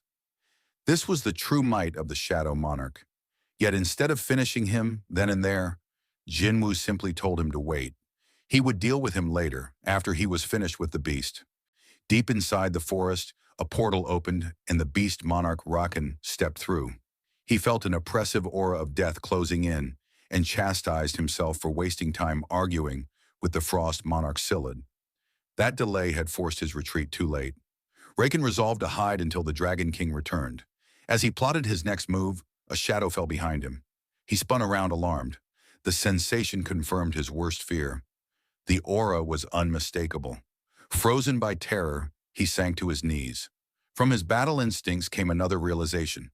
The scent of death was suffocating. He could neither stand and fight nor flee. He bowed his head, admitting the truth to himself. The gap in strength was hopeless. Humbling himself, the King of Beasts pleaded to Sung Jin Wu, asking forgiveness for his past sins and begging to be accepted as an ally. He promised that when the Dragon King descended with his army, he and his beast legions would aid Jin Wu. Jin Wu agreed to spare him. Privately, Rakan allowed himself a smug thought. He believed Jin Wu had fallen for the ruse. Rakan convinced himself the monarch before him was not the true force. If Jin Wu truly were the Shadow Monarch, there was no way he would forgive a betrayer, especially one who had tried to kill his vessel. Confident that the human's mercy had bought him time, Rakan planned to wait for the Dragon King and vowed that when that day came, he would tear Jin Wu's corpse apart. Outwardly, however, Rakan declared loyalty and pledged to serve. Jin Wu accepted the pledge but set a condition. He still bore 5 scars from Rakan's claws, and if Rakan could survive 5 of Jin Wu's attacks, then Jin Wu would grant forgiveness. Rakan's composed mask shattered. Enraged, he unleashed his full form and roared, refusing to be mocked. Even if he died, he vowed, Jin Wu would not walk away unscathed. Towering in monstrous form, Rakan charged. Jin Wu drew a dagger and moved like a streak of light, flashing past Rakan in an instant. Rakan barely registered the movement until warm blood began to drip, and he realized a limb had been severed. Calmly, Jin Wu informed him that 4 strikes remained. Back in Korea, Baru carefully tended to the wounded hunters, channeling his healing energy to stabilize them. Watching from above, the frost monarch Silad sneered. He cared nothing for the insect's compassion toward humans, but the presence of another shadow soldier troubled him deeply. From the darkness emerged a knight clad in black armor. Silad's eyes narrowed in recognition. It was Igris, the Knight of Death, one of the 2 wings of the Shadow Army. Silad knew the danger.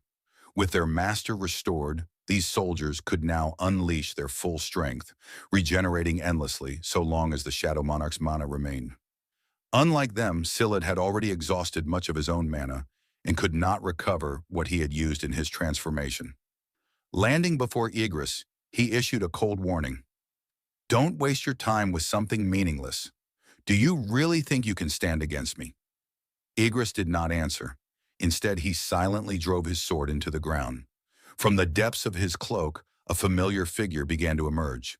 Sung Jin Wu stepped forward, tossing 2 bloody beast fangs onto the battlefield. His words cut through the frozen air. The beast monarch was dead. Silad's eyes widened. To think that Jin Wu had slain the beast monarch in the short span he had been absent. Jin Wu's voice was resolute as he declared, The Plague Monarch, the Beast Monarch, and the Frost Monarch. Your deaths will serve as a warning to all the others. Enraged, Silid summoned shards of ice, preparing to strike. But before his attack could be released, two daggers pierced him, one driving deep into his chest, the other into his shoulder. Desperate, he tried to conjure what little mana he still possessed. Yet Jin Wu closed the distance instantly, seizing the Frost Monarch by the mouth and slashing him apart. His voice was like ice. The Beast Monarch died on the fourth strike. I wonder, how many will it take for you? Silid screamed as his form collapsed. His monstrous body shattered, reverting to human shape before breaking apart into icy fragments that scattered on the wind. With the battlefield now silent, Jin Wu turned toward Baru. Where is the man who was protecting me earlier? Baru lowered his head. He disappeared all of a sudden, my king. Elsewhere, that same man staggered away from the battlefield. His body was failing, his hand breaking apart into fragments of light. He understood the truth. This was the cost of wielding such power within a human vessel. Yet he accepted it calmly. This, he thought, was how it should end. A dagger suddenly landed in the ground beside him. He froze as a familiar voice reached his ears. Did you really think I wouldn't notice if you slipped away? Jinwoo stood before him. His words softened as he asked, why did you leave without saying a word? Then, in a tone both heavy and tender, Jinwoo addressed him with a single word. Father. The story shifted back to the dimensional prison where Sung Il-hwan had been trapped, and Il-hwan began to tell Jinwoo what had happened on that fateful day. He explained that after a party clears a dungeon boss, hunters must escape the gate within an hour. In his case, however, Il-hwan had been forced to remain inside the dimensional rift with no ordinary way out. At that moment, the rulers intervened. They lent him a portion of their strength and tasked him with stopping the monarchs, including the Shadow Monarch, whose birth was imminent. With no other choice, Il-hwan accepted the ruler's offer and returned to Earth as their emissary. The responsibility weighed heavily on him, and he confessed that he had ultimately failed. Although he realized that the gravest threat to humanity lay inside Jinwoo's body, he could only watch from afar and could not fully prevent the calamity. Over time, the ruler's priorities shifted. Their original aim had been to prevent the Shadow Monarch's full awakening, but they concluded that to halt the Monarch's plan, they might need the Shadow Monarch's own power. The brightest fragment of brilliant light eventually gave Il-hwan a new order: protect the Shadow Monarch. The rulers reasoned that only the Shadow Monarch's army could stand a chance against the Dragon Monarch, who would arrive before the ruler's forces. It was a desperate gamble, uncertain whether the Shadow Monarch would side with humans or monsters. In the end, the rulers received their answer, and that was why Il-hwan had aided Jin Wu. He had chosen the path the rulers set before him. Il-hwan admitted he had never wanted to reveal this side of himself. Hearing the confession, Jin Wu's eyes filled with tears. Il-hwan tentatively asked if Jin Wu had hated him. Jin Wu answered that he had at times and apologized. Jin Wu recalled his early days as a hunter. When death had been near and his only thought was getting back to his mother, resentment toward his father had been strongest. But so had longing. He asked his father if he had missed them. Overcome with emotion, Il-hwan replied that he had missed them constantly. Il-hwan told Jin Wu that even when he could not be seen, he took comfort simply in watching them from afar. He rose, embraced his son, and said that Jin Wu had grown well. Jin Wu then asked whether the rulers had controlled Il-hwan and planned to discard him afterward. Il-hwan explained that the rulers had given him a choice, and he had chosen to protect Jin Wu. He did not regret that choice. He said he wished only to speak a little longer and to stay, apologizing for not being a better father. After those words, Sung Il-hwan dissolved into the air, vanishing and leaving Jin Wu alone. Jin Wu let out a raw, anguished scream. The scene cut to his mother and sister. His mother, staring out the window, called to Jana and urged her that it was time to move, repeating through tears that they could leave now. Fueled by rage and loss, Jin Wu shouted at the remaining monarchs that they would surely pay for what had transpired. The Shadow Monarch's cry had echoed across the world. The day it shook the planet marked the true beginning of war. We then see a drone flying over the ruined city. A report comes in confirming that Hunter Thomas Andre is no longer in life-threatening condition. Emergency crews are on site, and ambulances rush the injured to nearby hospitals. For the moment, the chaos had finally begun to settle. Chairman Wu Jin-cheol stood silently, gazing at the devastation left behind by the battle between monarchs. These were no ordinary monsters. He recalled what Jin Wu had once told him at the funeral of Chairman Go Gun-hee, that he would personally bring down those responsible. Remembering those words, tears welled up in Wu Jin-cheol's eyes. To him, this was proof that the Frost Monarch had paid the price, and with quiet gratitude, he thanked Jin Wu for avenging the late chairman. Meanwhile, the Hunters Association released a statement, declaring the monsters unidentifiable. The destruction they had caused was staggering, leaving both citizens and hunters shaken. Yet this was only a brief calm. In just a few days, another disaster would shake the world. Time passed, and soon hunters from every corner of the globe gathered beneath the gigantic gate still suspended in the skies. Among them was China's strongest hunter, the seven-star Liu Zhigang. Looking up, he remarked on the overwhelming size of the gate. It was even more massive than he had heard. In his eyes, it was large enough to swallow every hunter on Earth without a trace. Thomas Andre, now fully recovered, stood among the elite hunters. He declared that everything would soon begin. His voice carried a mix of resolve and anticipation. Chairman Wu Jin-cheol looked across the gathering and thought deeply. Never before had so many hunters from across the world been brought together in one place. But as he watched their faces, a grim thought lingered in his heart. How many of them would actually survive? Meanwhile, Jinwoo stood silently, his gaze fixed on the enormous gate, waiting for the inevitable moment when it would break open. Cha Hien walked to his side and quietly admitted she had never seen him this nervous before. The tension on the battlefield was overwhelming as the gate began to crack. With a thunderous rumble, it finally split open, and the hunters prepared for the horde of monsters that would surely follow. But what stepped out stunned them all, most of all Jin Wu. From the gate did not emerge monsters, but shadow soldiers. The dark army poured into the world in waves, their ranks endless. The hunters instinctively raised their weapons, ready to fight, but before they could strike, a commanding voice rang out across the field, ordering them to stop. Confused murmurs spread. Why were they being told to halt? Chairman Wu Jin-cheol turned toward Jinwoo, demanding an explanation. Jinwoo, calm and steady, reassured him that everything was fine. The hunters froze, watching as the vast army descended and gathered before Jinwoo. Shadows filled the earth and sky, stretching farther than anyone could see.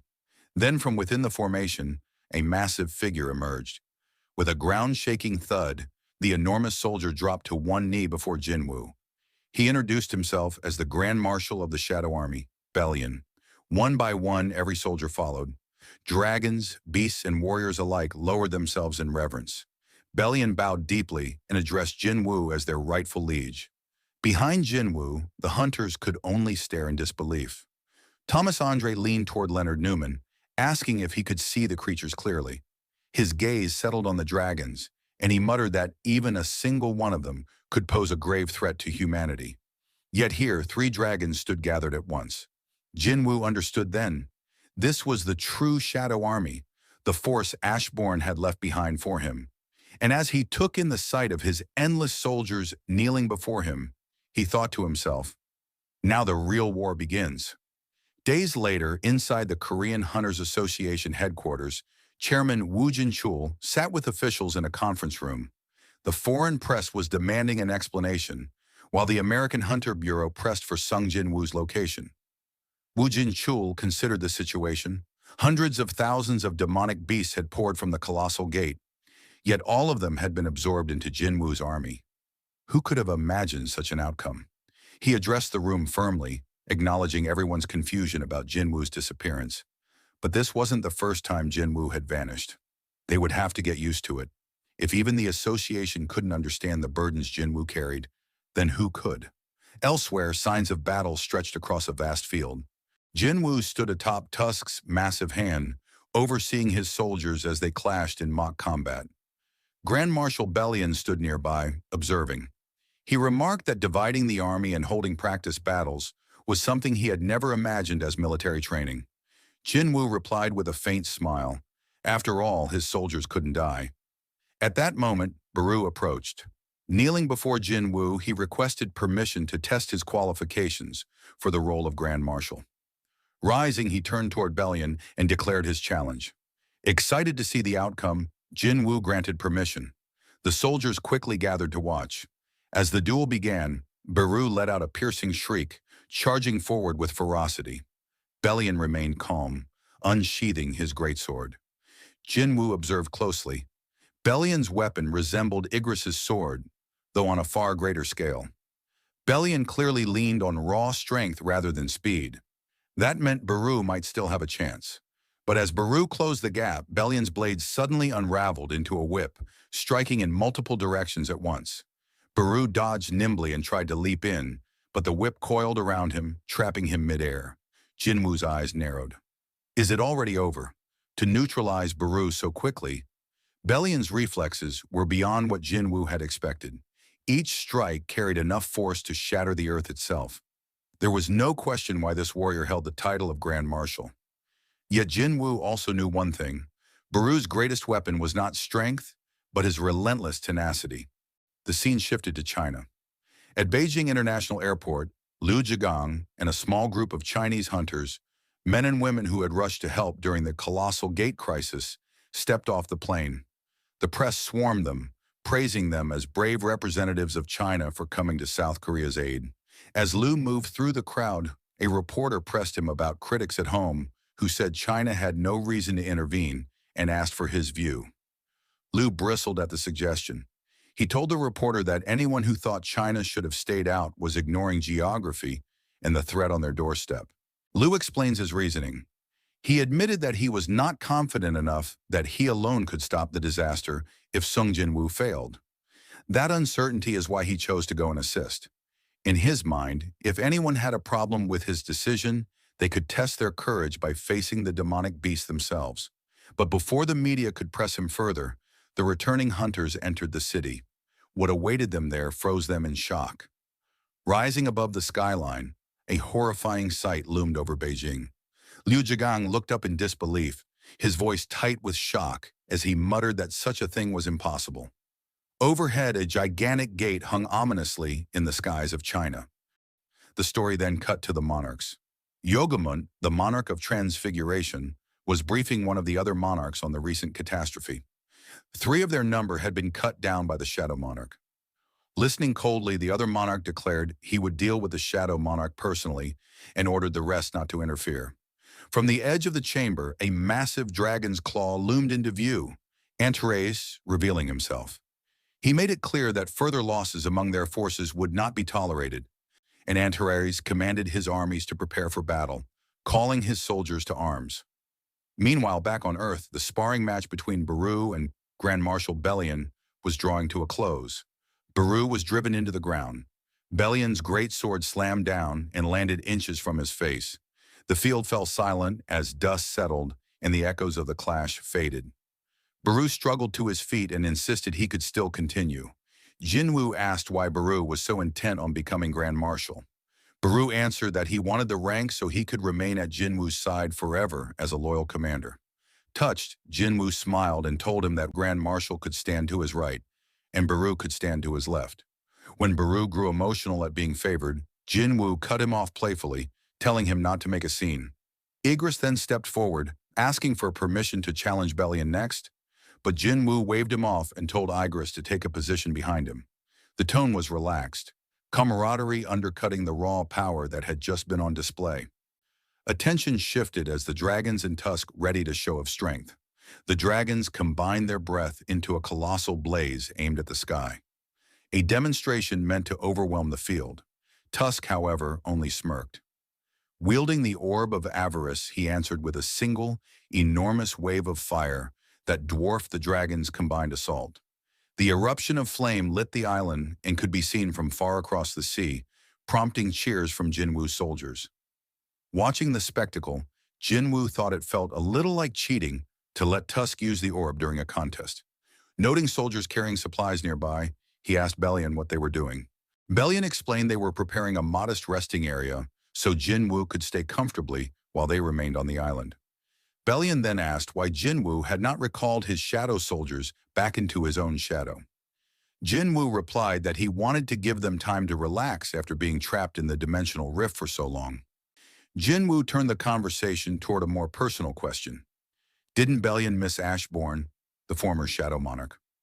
Bellion answered solemnly that he had stood beside Ashbourne when the old monarch battled the rulers who opposed the absolute being. He said he had proclaimed himself Ashbourne's first soldier when Ashbourne gained the power of the Shadow Monarch, and that he had remained loyal for what felt like an eternity, never once doubting his master's decisions. Moved by Bellion's account, Jin Wu asked him to tell the story of his time with Ashbourne. Bellion warned that it might be a long tale, then began at the beginning, when he was born as a fruit of the world tree. He explained that many of the soldiers of the heavens originated from the world tree's branches, first manifesting as fruits that later became the mighty warriors who filled the sky. The world tree, Bellion said, was so vast its limbs spread across the heavens themselves. Meanwhile, Sung Jin Wu stood at his kitchen counter, quietly preparing a meal for his family, while a heavy thought pressed at the back of his mind. He told himself the world had to know about the 8 armies, that those forces could appear at any moment.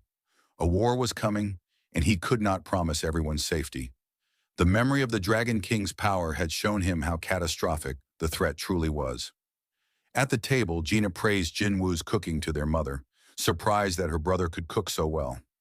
Jin Wu smiled thinly, but could not shake the image of the Dragon King, entire lands reduced to ash by a single breath. Everyone needed to prepare for what was coming. His mother sensed the change in him and asked if something was wrong. She mentioned warmly that his father had always cooked before doing something dangerous, a habit Jin Wu apparently inherited. Jin Wu brushed it off and rose to answer the door, telling them there might be a visitor. No doorbell had sounded, but when he opened the door, he found Yu Myung-han, Jin Ho's father, standing on the doorstep. Yu apologized for arriving unannounced and asked if he could speak with Jin Wu. As they walked, Yu explained that after waking from an eternal sleep, he had at first felt special, but then realized miracles like that were rare. Because only Jin Wu's mother and Yu himself had awakened before, Yu had suspected Jin Wu might be involved. Yu asked why Jin Wu had helped him. Jin Wu said he had acted because he judged Yu to be trustworthy. If Yu had been someone who chased power at all costs, Jin Wu would not have risked himself to save him. Deeply grateful, Yu offered to repay the favor and asked if Jin Wu needed anything. Jin Wu declined, but quietly requested one thing. Should anything happen to him, would Yu look after his mother and sister? Later, Chairman Wu Jinchou brought Jin Wu footage of a colossal gate hovering over Shanghai. He told Jin Wu it wasn't isolated. 8 other colossal gates had appeared across the globe. Wu asked whether those forces were Jin Wu's soldiers, but Jin Wu shook his head. These were enemies. Jin Wu then asked the chairman for one simple thing: trust. Without hesitation, Wu said he did. Jin Wu placed a finger on Wu Jinchou's temple and poured a flood of memory into him. Visions of the Dragon Monarch, the ruler's armies, ancient wars and dungeons, and the sheer terrifying scale of power Jin Wu had faced. The images overwhelmed Wu. When Jin Wu withdrew his finger, the chairman gasped, shaken and pale. Confronted with those memories, Wu confessed how wrong his old assumptions felt. He had believed hunters were humanity's shield, simple protectors against monsters. Now he understood the truth. The awakened were not just guardians. They were the ones capable of surviving the real war. The conflict was not merely humans versus beasts, but monarchs against rulers, forces beyond ordinary comprehension. Sweat on his brow, Wu asked if Jin Wu truly intended to face such enemies alone. Jin Wu answered calmly that he would. Desperate to help, Wu asked how the association could assist. The scene shifted to a large hall filled with representatives and hunters from around the world. Wu asked whether any additional contingents were en route. He was told no. Only the delegates from the 152 countries he had notified that morning. A man in the room remarked on how pale Wu looked and asked what Jin Wu had told him to produce such a reaction. Wu's mind replayed the image. An army of dragons emerging from darkness. A single colossal dragon flying behind them, its presence so overpowering that even the combined hunters of the world could not scratch it. Its breath alone could scorch entire continents. How, Wu wondered, did Jin Wu plan to fight that? He called Jin Wu and told him, "I've gathered the representatives from every country, as you asked. Where are you right now?" Before Wu could finish his sentence, Jin Wu materialized behind him and replied, "I've just arrived," making the chairman's question about location instantly meaningless. Wu warned that revealing the truth would trigger chaos. Some nations would not cope. Jin Wu acknowledged the risk. Wu, still wrestling with the revelation, warned that if Jin Wu acted on what he believed, the truth would inevitably come to light. Meanwhile, Director David Brennan sat in the conference room, quietly observing the gathering. Presidents, prime ministers, guild masters, and association chairmen had all assembled. So many powerful figures in one place. Brennan thought they all must be feeling the weight of whatever Hunter Sung Jin Wu was about to reveal. He wished Jin Wu would say the gates would not cause much harm, just like the previous time. But deep down, he feared the opposite. If Jin Wu declared the worst, then everyone in that room would be facing grim times ahead. After a long pause, Jin Wu finally began to speak. He told the gathered leaders that no one would be able to avoid the coming battle. The enemy would reveal themselves before the eyes of the world and bring destruction everywhere. Some officials shook their heads, unable to believe his words. They asked whether he was claiming that even national-level hunters would not be enough. Jin Wu replied firmly. At least a few hundred demonic beasts would appear, and each one would be on par with Kamish, the greatest disaster in human history. Against such a force, not even national-level hunters would be able to stop them. The crowd grew restless and demanded proof. Without proof, they said, they could not believe him. In response, Jin Wu raised his hand. Gasps of terror erupted across the room as multiple gates suddenly appeared behind him. Panic broke out. Officials assumed Jin Wu had gained the terrifying ability to create gates at will, but he calmly explained that it was not his own power. Their true enemy could create gates whenever and wherever they desired, just as he had demonstrated. The only reason they had not yet acted was because their army was too large to mobilize all at once. A man sitting beside Director Brennan suddenly shouted in fear. He accused Jin Wu of being one of the enemy. He asked if the soldiers Jin Wu had brought from the last gate were meant to kill them. But as the words left his lips, he trembled, realizing what he had just said. Shaking, he corrected himself immediately, declaring that of course he trusted Hunter Sung Jin Wu. Director Brennan, gathering his composure, asked Jin Wu the crucial question. "Now that we know what will emerge from the gates, what must we do?" Jin Wu's answer was clear. He told them, "Stay away from the gates. Get as far away as you can." The scene fast forwards. Cities around the world stood nearly empty. Jin Wu's speech had created a ripple effect across nations. His warning spread quickly. Humanity could not withstand the flood of demonic beasts that would come through the gates. People did everything they could to put distance between themselves and those portals. The narrative cuts back to Sung Jin Wu, who orders his shadow lieutenant Beru to land. Beru obeys instantly and sits down beside him, calm and attentive.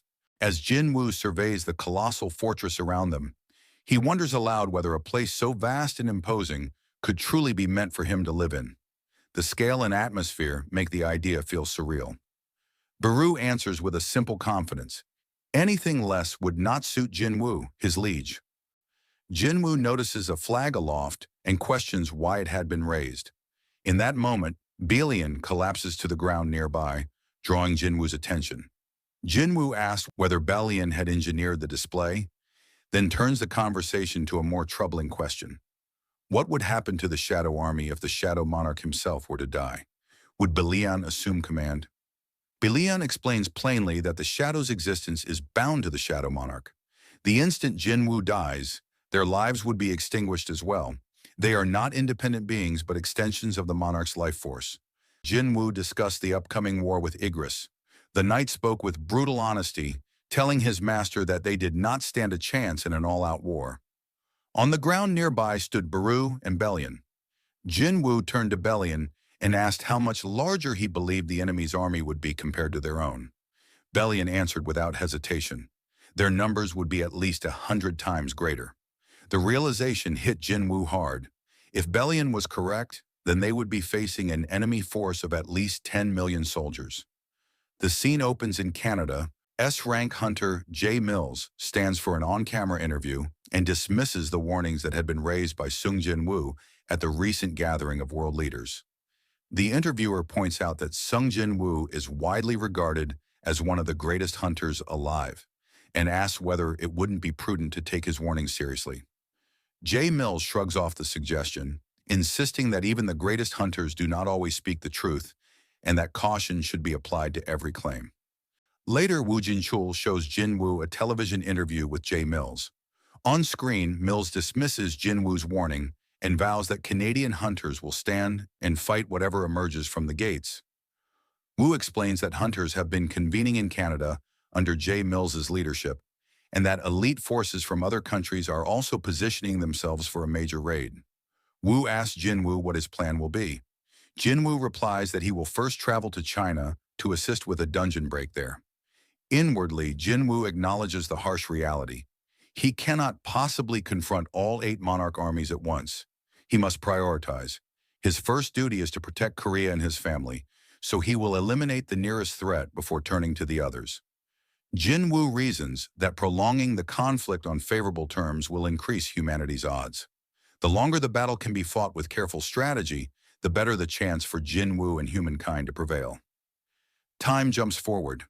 Jin Wu arrives in China and is greeted on the tarmac by hunter Lu Zhigang. Jin Wu asks why Lu, rather than government officials, is meeting him. Lu admits the officials had been occupied with pomp and ceremony, the trivial placards and formalities. So Lu came personally to escort Jin Wu. As they move toward the staging area, Jin Wu notices the gate looming on the horizon. So enormous it can be seen even from the airport. At the gate, Lu shows Jin Wu the assembled force gathered for the raid. He proudly describes the contingent as China's army of 100,000 hunters. Jin Wu takes in the vast numbers and allows himself a rare flicker of hope. With this many fighters, perhaps humanity has a fighting chance in the war to come. Lu stresses that the strength isn't only in numbers. These are China's elites, the most skilled hunters drawn from every province and division, gathered for a single decisive operation. When preparations finish, Lu tells Jin Wu the raid will begin soon. Jin Wu nods and begins summoning his shadow army. The sheer volume of shadows that answer Jin Wu's call leaves Lu speechless. It becomes clear that Jin Wu operates on an entirely different level. Baru steps forward among the summoned shadows and makes his presence known, asserting aloud that the king's left flank belongs to him. Jin Wu quickly quiets the tension. The gate begins to crack and fissure as everyone braces for monsters to pour forth from the sky. Jin Wu steels himself, ready for the storm. For a moment, nothing erupts. Belian approaches Jin Wu and reports that he senses no life or presence within the gate. The emptiness is not limited to this site. Jin Wu asks Belian about the other colossal gates that had appeared worldwide. Belian replies that from the reports gathered by the shadow soldiers, every gate around the globe appears the same, silent and empty. Jin Wu's mind works quickly. He deduces the enemy's strategy. The multiple gates were a diversion, designed to split humanity's forces. The true threat, Jin Wu realizes, is concentrated in a single gate, the one farthest from his current position, where the enemy has amassed the bulk of its army, while the world's hunters were pulled thin by false alarms. The scene shifts back to Canada, where countless hunters have gathered, preparing to defend against the looming monster outbreak. At the very front stands Jay Mills. He scoffs at the thought that everyone seems to be placing their hopes solely on Jin Wu. Nearby, a crowd of citizens rallies with passion, shouting that they would never surrender their homeland, that Canadian hunters would protect their people and land no matter what. But suddenly, the colossal gate begins to crack open. Everyone braces for monsters to pour out, yet nothing emerges. Hunters stand frozen in confusion. Whispers ripple through the ranks. Some begin to doubt, wondering if Jin Wu had been exaggerating the threat. Then, a humanoid figure slowly emerges, hovering in the air before descending. At first, the hunters think it might be just an ordinary human. The figure lands directly in front of Jay Mills and asks whether he is the king of this place. Mills, caught off guard, hesitates. Another hunter quickly explains that demonic beasts are capable of crafting their own weapons, using rune-like symbols, and organizing themselves into strict hierarchies. Their intelligence rivals that of humans. They had merely chosen not to communicate until now.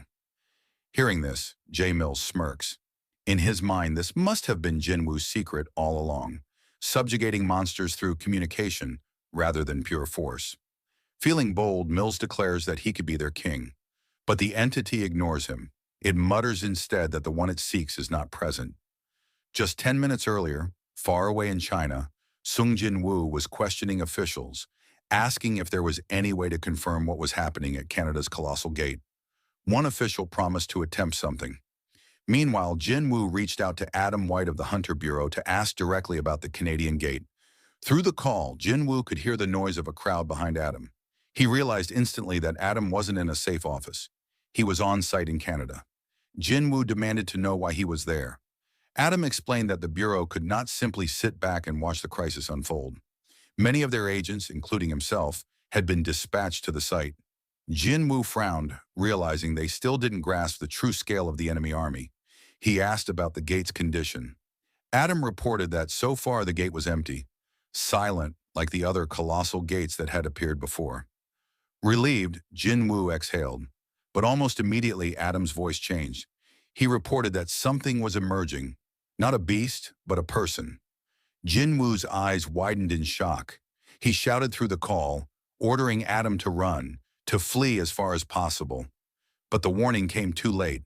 In a blinding flash of light, every hunter standing at the front was reduced to ash. Jin Wu urgently told Adam that he still had time, that he must run while he still could. But Adam, frozen in disbelief, lifted his gaze. From above, endless dragons began descending from the sky. An army of dragons, followed by all manner of demonic beasts, poured from the colossal gate. Adam stammered in horror, unable to comprehend how every type of creature could gather in one place. Jin Wu clenched his fists. It had finally begun, but he still had to save Adam White. Thankfully, he had already planted a shadow on Adam in the past, a safeguard for just such a moment. He prepared to use it to teleport Adam away from the battlefield. Just then, a massive high orc appeared before Adam. Jin Wu quickly told Adam that he would pull him out at once. But before he could act, a powerful entity approached Adam and demanded to know where he thought he was going. Adam's body locked in fear. With trembling lips, he called out Jin Wu's name. Desperate. In his final moment, he saw a blazing fireball surging straight toward him.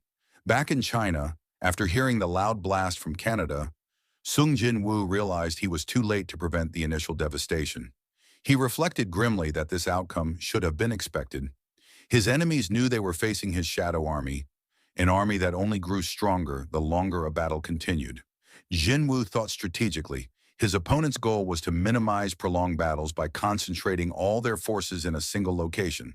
Though 8 colossal gates had been opened as a diversion, the enemy funneled their full army through the gate farthest from his position. Even if Jin Wu rushed to the site immediately, he knew it would erupt into an all-out war. His plan to buy time had completely collapsed. Meanwhile, in Canada, Antares, the king of dragons and the monarch of destruction, observed the chaos with a cruel smirk. He savored the destruction around him, thinking of the sound of human heartbeats, the screams of the dying, and the obliteration of creatures as if it were music in his ears. Addressing the other monarchs, Antares confirmed that preparations were complete. With absolute authority, he ordered the army to annihilate everything, declaring that destruction was the sole purpose of their existence. Fast forward to a man in his office, watching live footage of the carnage unfold. He muttered to himself that everyone on the scene, hunters, agents, and reporters alike, must have perished. This man was Director David Brennan. As he watched, dread filled his mind. Hundreds of dragons surged forward, accompanied by endless waves of giants, beasts, and insect-like monsters. Brennan realized that no human force could contain this disaster. It's over, he thought grimly. There's no way to stop such an army. He understood it was only a matter of time before the monsters reached the United States. Brennan finally grasped why Jin Wu had warned everyone to stay as far away from the gates as possible. As he processed the grim reality, a shadow suddenly appeared in front of him. It was Jin Wu. Jin Wu, moving with urgency, explained that he had come seeking something specific.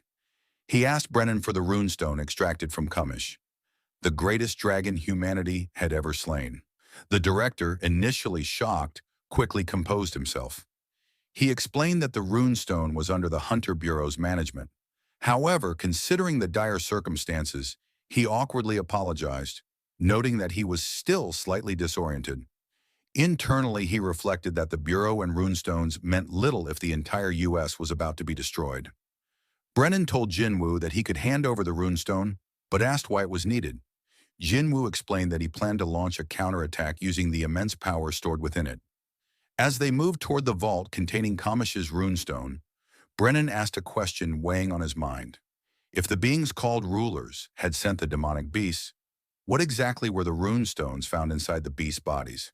Jinwoo explained that runestones were gifts from the rulers, designed to help humanity fight demonic beasts more efficiently. When a beast died, part of its abilities would be sealed within a runestone. The rulers created runestones as tools to strengthen humans, giving them a chance to survive the ultimate battle against the Monarchs' armies. Hearing this, Brennan asked with doubt whether it was really possible to stop such overwhelming forces with just the runestone. Jinwoo, calm and resolute, replied simply that he would have to try. After obtaining the runestone, Jinwoo turned to the director and asked for one more favor. The scene shifts to Lady Selner, who speaks with quiet astonishment. She admits that she never imagined anyone would come seeking her at a time like this.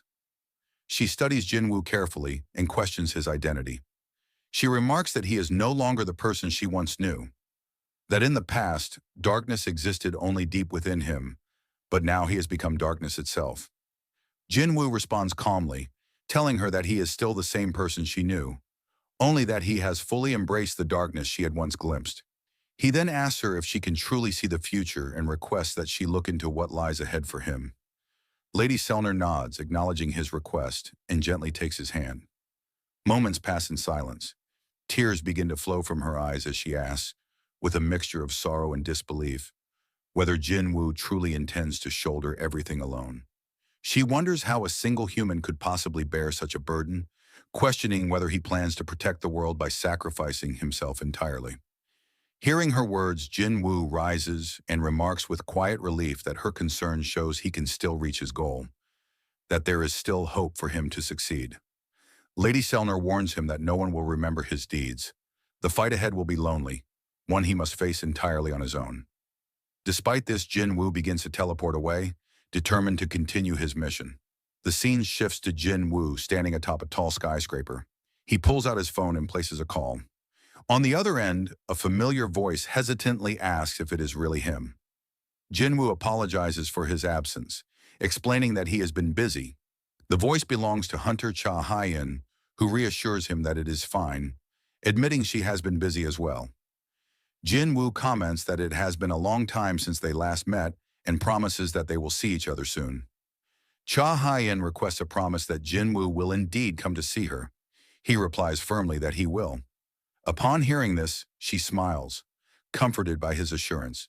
Their moment is interrupted when Hunter Choi Jong-in approaches and tells them that it is time to move forward.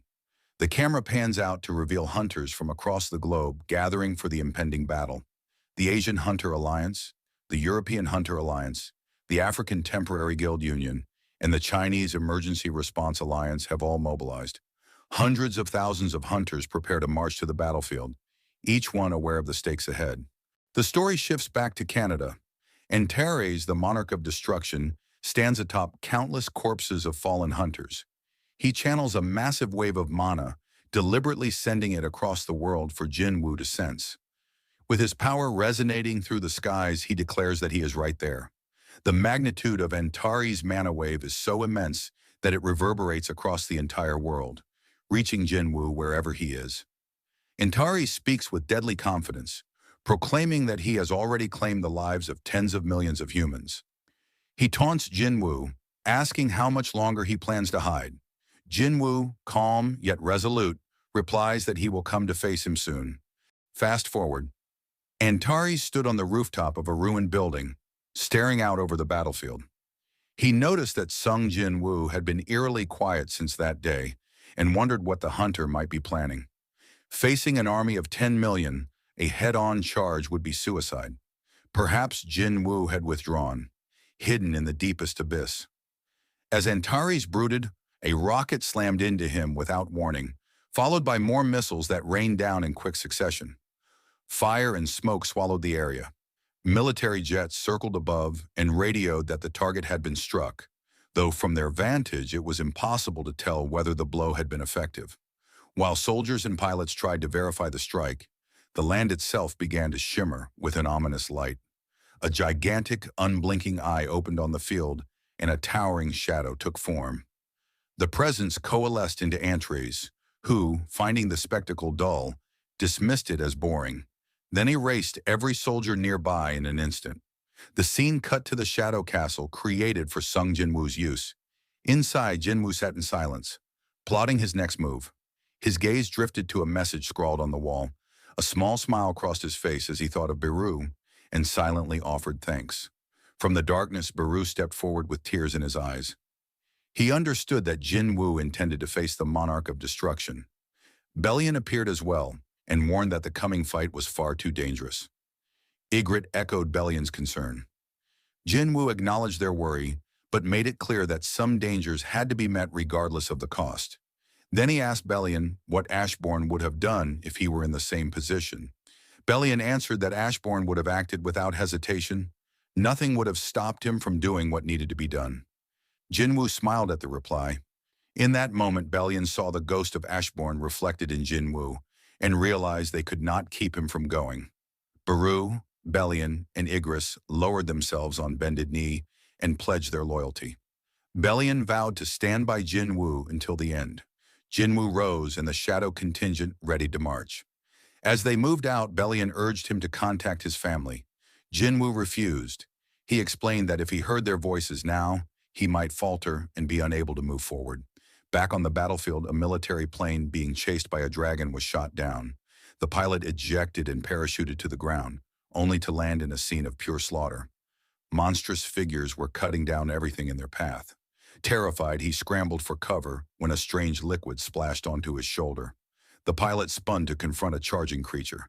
He dodged a brutal lunge, fumbled for his weapon, and emptied his magazine point blank into the monster's face. The bullets had no visible effect. As the creature closed in and the pilot braced for death, he blinked. When his eyes reopened, the attacker lay dead at his feet. Confused, he looked up and found Jin Wu standing nearby. Jin Wu ordered the man to run. More monsters were on the way. The pilot screamed a warning, but Jin Wu lifted his daggers and, without taking a step, drew a single precise slash that wiped the approaching horde from existence. He declared that this was only the first step of the war. After the skirmish, Jin Wu used shadow extraction on the fallen monsters, converting their remnants into new shadow soldiers who would stand under his command. The scene returned to Antares. He felt the Shadow Monarch's presence and informed the other monarchs that Jin Wu had arrived. Yogman urged an immediate all-out strike, while Tarnak pointed out he could not detect any army of the dead among Jin Wu's soldiers. Antares suspected Jin Wu was deliberately spreading his forces across the field, absorbing enemy numbers little by little. He judged the hunter was buying time by avoiding a direct clash, and wondered what the Shadow Monarch's true objective could be. In Korea, Woo Jin-chul watched the news with a hollow expression. Reporters said the hunters who had gone to subjugate the demons had been wiped out, and that U.S. military units sent to buy time for evacuations had also been annihilated. The footage showed a world slipping into ruin. Wu reflected grimly that after Canada, even the United States, the planet's most powerful military, was being overrun. All humanity could do now was hope for a miracle. The thought of what might actually stop this calamity felt impossible. The view cut back to the battlefield where hundreds of fresh shadow soldiers surged forward like a black tsunami, swallowing ground as they advanced. Darkness spread across the field, swallowing light and sound. A streak of purple light sliced through the chaos. It was Jin Wu, cutting down monsters and expanding his ranks through shadow extraction. As he moved, a giant-type creature locked onto him and unleashed a devastating blow. The impact rippled across the plain. From the dust, Jin Wu emerged unharmed, having evaded the strike. He drove forward, aiming for the monster's leg, and with one clean swing of his dagger severed it. Before the creature could recover, the shadow army flooded in and tore it apart. Standing amid the remains, Jin Wu sensed movement above. He looked up to see dragons crowding the sky, spiraling downward with terrifying speed. Jin Wu considered whether the army of doom had begun its advance. He could not sense the Dragon King among them, so they were not yet at full strength. That detail gave him a little time. He reasoned that if Antares hesitated, Jin Wu only needed to give him a reason to move. Jin Wu used shadow extraction to revive the fallen giant. As dragons closed in, the giant's shadow reached for them and struck, felling several at once. The victory was short-lived. A massive fireball split the sky, and in an instant the resurrected behemoth was blasted to pieces. A colossal dragon descended and proclaimed that it served the Dragon King and would annihilate any who dared oppose him with mere puppets of mana. The dragon had not noticed Jin Wu behind it until the last moment. The beast whirled to face him, only to be cut down with a single decisive swing from Karmash's blade. Its neck cleaved, and life ended instantly. Far away, Antares felt the loss among the dragon forces and acknowledged that the Shadow Monarch was growing stronger. Realizing that further hesitation risked everything, Antares chose to confront Jin Wu in person. He ordered the Monarch of Transfiguration to remain and wait with the ambush, opened portals across the sky, and vowed that he would not let the Shadow Monarch escape. The story shifted to another district where the military tried to contain the chaos in the streets. Their rifles and heavy weapons had no real effect on the invading magical beasts. The commanding officer ordered his troops to keep firing without conserving ammunition, directing them to target limbs in the hope of slowing the monsters and buying time for hunter reinforcements. It was useless. The monsters closed the gap and began slaughtering the soldiers. Just as an ogre charged the line, a single crushing punch sent it flying. Thomas Andre had arrived on the battlefield. Thomas smirked as he took in the scene and told the soldiers that he'd fought the likes of these in dungeons before. There were many of them, but they were not particularly resilient. His presence sparked hope among the troops, who dared to believe that with Thomas here, they might survive. Suddenly, Thomas sensed a powerful presence and spun around. Tarnak, the monarch of steel body, stood among the attacking creatures, regarding him as the same human from their previous encounter. Tarnak sneered that Thomas had been a fragile vessel who nearly died at the beast monarch's hands, and proclaimed himself the king of monstrous humanoids. He made clear that, with a thought, he could end the man's life. Thomas showed no fear. He answered that Tarnak's assessment was wrong. As shadows rose behind him, he made it plain he had no patience for being toyed with. Belian materialized beside Thomas. The sight of the shadow army at Thomas's back stunned Tarnak. He demanded to know why the shadows were present, assuming they had been hiding within the human's shadow to conceal themselves.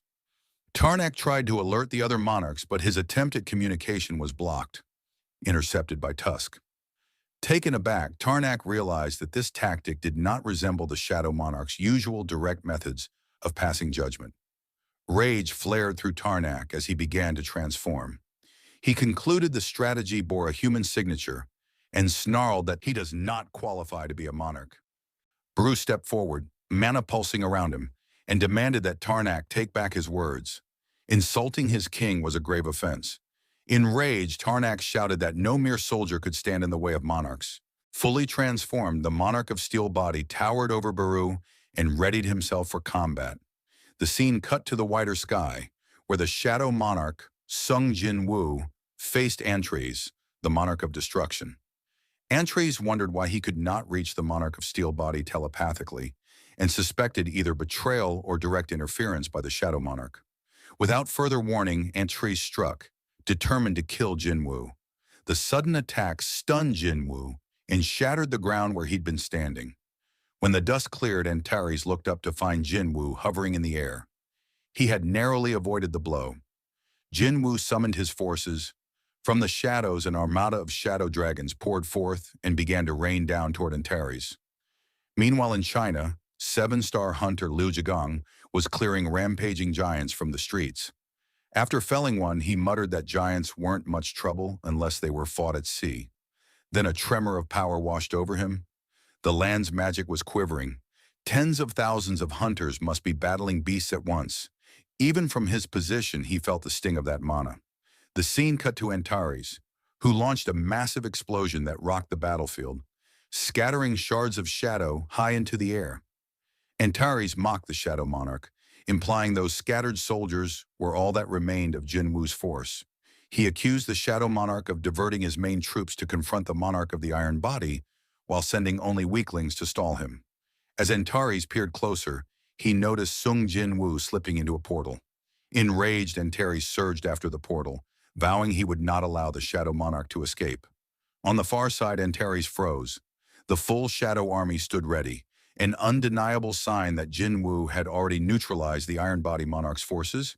Turning his gaze, Antares saw Tarnak, the king of monstrous humanoids and monarch of the Iron Body, reduced and broken, missing 3 limbs. Baru sat atop Tarnak, silent and cold. Antares acknowledged that Jin Wu had taken out the Iron Body Monarch's forces first, then moved to draw him out. He conceded to himself that, strategically, it was an effective plan. Antares turned toward Jin Wu and dismissed the show of strength as ultimately meaningless. Suddenly, Yogamont, the monarch of transfiguration, appeared perched atop a ruined building, his presence announcing a new threat. The sky above them filled with countless gates, shimmering portals that opened like wounds in the heavens. Antares declared those gates to be Yogamont's work and announced that through them he could summon limitless reinforcements. Dragons poured into the sky, a hurricane of draconic force ready to crush the Shadow Army. Antares boasted that Jin Wu's plan had been destroyed and that the hunter's miscalculation would be his undoing. Instead of panicking, Jin Wu gave a small, calculating smile and began to recall his shadow soldiers one by one. Antares, seeing the Shadow Army withdraw, assumed Jin Wu had acknowledged the vast difference in their power and was conceding. As the dragons closed in, Jin Wu activated a new ability, a soul-shattering roar granted by the runestone taken from Kamish. That skill unleashed a mana-charged cry that drove weaker beings into despair and incapacitation. A nightmare specifically devastating to the dragon race. The roar struck the dragons and even Yogamont himself, leaving them staggered and felled by its effect. Seizing the moment, Jin Wu materialized beside Antares and seized the monarch by the arm, signaling that Antares would be taken along. Using Shadow Exchange, Jin Wu instantly teleported away with Antares in tow, and in that instant, Antares felt the terrible realization that every move Jin Wu had made up to this point had been orchestrated to produce exactly this moment. The scene shifted to an inhabited island, where Jin Wu and his Shadow Army had taken position. Jin Wu had brought Antares to that isolated location. When Antares asked where they were, Jin Wu explained that the island lay on the opposite side of the world from Antares' forces. Antares quickly grasped the hunter's plan and acknowledged that in a full-scale war, Jin Wu's mana would have been exhausted far sooner, so luring the monarch away alone was a clever tactic. Antares glanced at the castle behind Jin Wu and asked if it belonged to the hunter. Jin Wu confirmed that it did. Antares dismissed the fortress as unimpressive for someone who held the title of Shadow Monarch. Jin Wu prepared for battle, summoning his weapons and noting that the castle would be a fitting place to mark Antares' end. Antares began to transform, declaring that the coming fight would test whether he could hold out until his troops arrived. In an instant, a gigantic dragon materialized before Jin Wu and the Shadow Soldiers. The perspective cut to Lady Selner, watching from a window as dragons ravaged the land below. Director David stood behind her and observed that mana of many types was running wild and spilling across the region. He admitted he had doubted Jin Wu's warnings and asked what they could possibly do now. Lady Selner replied that Jin Wu was not the only hunter left to fight. The scene shifted to Thomas Andre, who was cutting down demons that were attacking the country. As Lady Selner explained that hunters from around the world had joined the struggle, from E rank up through S rank. She noted that an E rank hunter's abilities were only marginally stronger than a normal person's, so beyond wielding magical weapons, their contribution was limited. The same constraints applied, in varying degrees, to D rank and C rank hunters. Typically, an E rank might fell a single beast, a D rank maybe 3, and a C rank around 10. Even S ranks who could kill thousands would eventually be worn down, like stars burning out. Yet when those individual lights fell and traced faint patterns across the sky, The combined shape hinted at something beyond the loss. People called that faint, collective shape hope. The story moved back to Korea, where an aide informed Woo Jin-chul that Jin Wu had succeeded in luring Antares to an uninhabited island near Japan. Woo Jin-chul recalled Jin Wu's explanation. The island spanned tens of kilometers and had once been the site where a giant's gate collapsed, leaving massive lingering mana, perhaps the very reason the hunter had hidden there. The aide asked whether they should dispatch hunters to the island as a precaution. Wu pointed out that nearly all S-rank hunters were currently deployed to the U.S. effort. He questioned what kind of reinforcements they could possibly spare. The aide suggested sending E-rank hunters as a precautionary measure. Wu reminded him that Jin Wu had once been an E-rank hunter himself, and that history showed even an E-rank could rise to become a hero. The scene moved to Jin Wu, who was locked in combat with Antares, the monarch of destruction, on an inhabited island. Jin Wu rode atop the massive dragon Kaisel, circling as Antares began gathering a devastating fireball. Before Antares could unleash the blast, a shadow soldier clamped the dragon's jaws shut. As Antares turned toward the saboteur, the figure revealed himself as Belian, who transformed his sword into a whip to prevent the beast from using its breath. Seizing that opening, Jin Wu's shadow giants surged forward and bound the dragon, holding it immobile. At the same time, Tusk unleashed a powerful spell that struck Antares and drew a pained roar from the monarch. Allowing no time to recover, Beru and Greed charged with blinding speed, slamming into the dragon's face and driving its head into the ground. Simultaneously, Igris channeled lightning through his longsword and struck, electrocuting Antares and inflicting serious damage. From his position in the air, Jin Wu watched his soldiers press the assault against the towering dragon. Seeing the damage accumulate, he noted that the tactic appeared to be working. To everyone's shock, Antares merely smirked and described the situation as amusing. He reminded Jin Wu that he had long taken pleasure in crushing foes through sheer numbers, yet now he found being outnumbered entertaining. Jin Wu was taken aback by the monarch's reaction. Rising to his feet, Antares activated Dragon's Fear and released a deafening roar, vowing to show the hunters the true power at his command. The wave of terror caused many of the shadow soldiers to begin disintegrating. Watching his forces dissolve, Jin Wu realized he could not maintain control and deliberately recalled his summons. Before he could regroup, Antares materialized directly in front of him. Antares unleashed a breath of fire with devastating force. The blast vaporized Kaisel in an instant and seared the island's surface. When the smoke cleared, Antares stood amid the ruin and declared that this demonstration was the true power he embodied. He explained that the avatar of destruction did not hesitate to sacrifice itself for the sake of war. He described himself as an amalgam of blood, screams, madness, and ruin, a being forged solely for conflict. In short, Antares identified himself as the king of dragons and the monarch of destruction. Confronted with that force, Jin Wu realized that even the vast mana that had sunk into the earth after the King of Giants' death had been insufficient to blunt Antares' assault. He understood that even immortal soldiers would be annihilated by a direct hit from the monarch's breath. While Jin Wu absorbed that grim truth, Antares reverted to humanoid form and descended before him. Antares told the Shadow Monarch there was no need to be overly nervous. He admitted that when Jin Wu had grabbed his arm earlier, he could have broken free. He added that he had not done so because Jin Wu had impressed him by cornering him. As a fellow monarch, Antares said, he had hoped for a quiet conversation. He reminded Jin Wu that, if the hunter had inherited the previous Shadow Monarch's memories, he would know their true enemy was not of this world. That enemy lay beyond the skies, the army of the rulers. Antares warned that the rulers' only purpose was to exterminate monarchs born of darkness.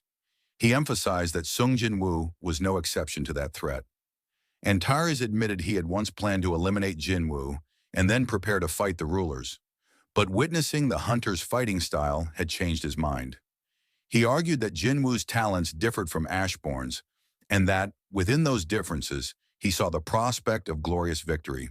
Antares offered that, if Jin Wu wished his family spared, he would ensure their safety. He pledged that he could also preserve Jinwoo's country if asked.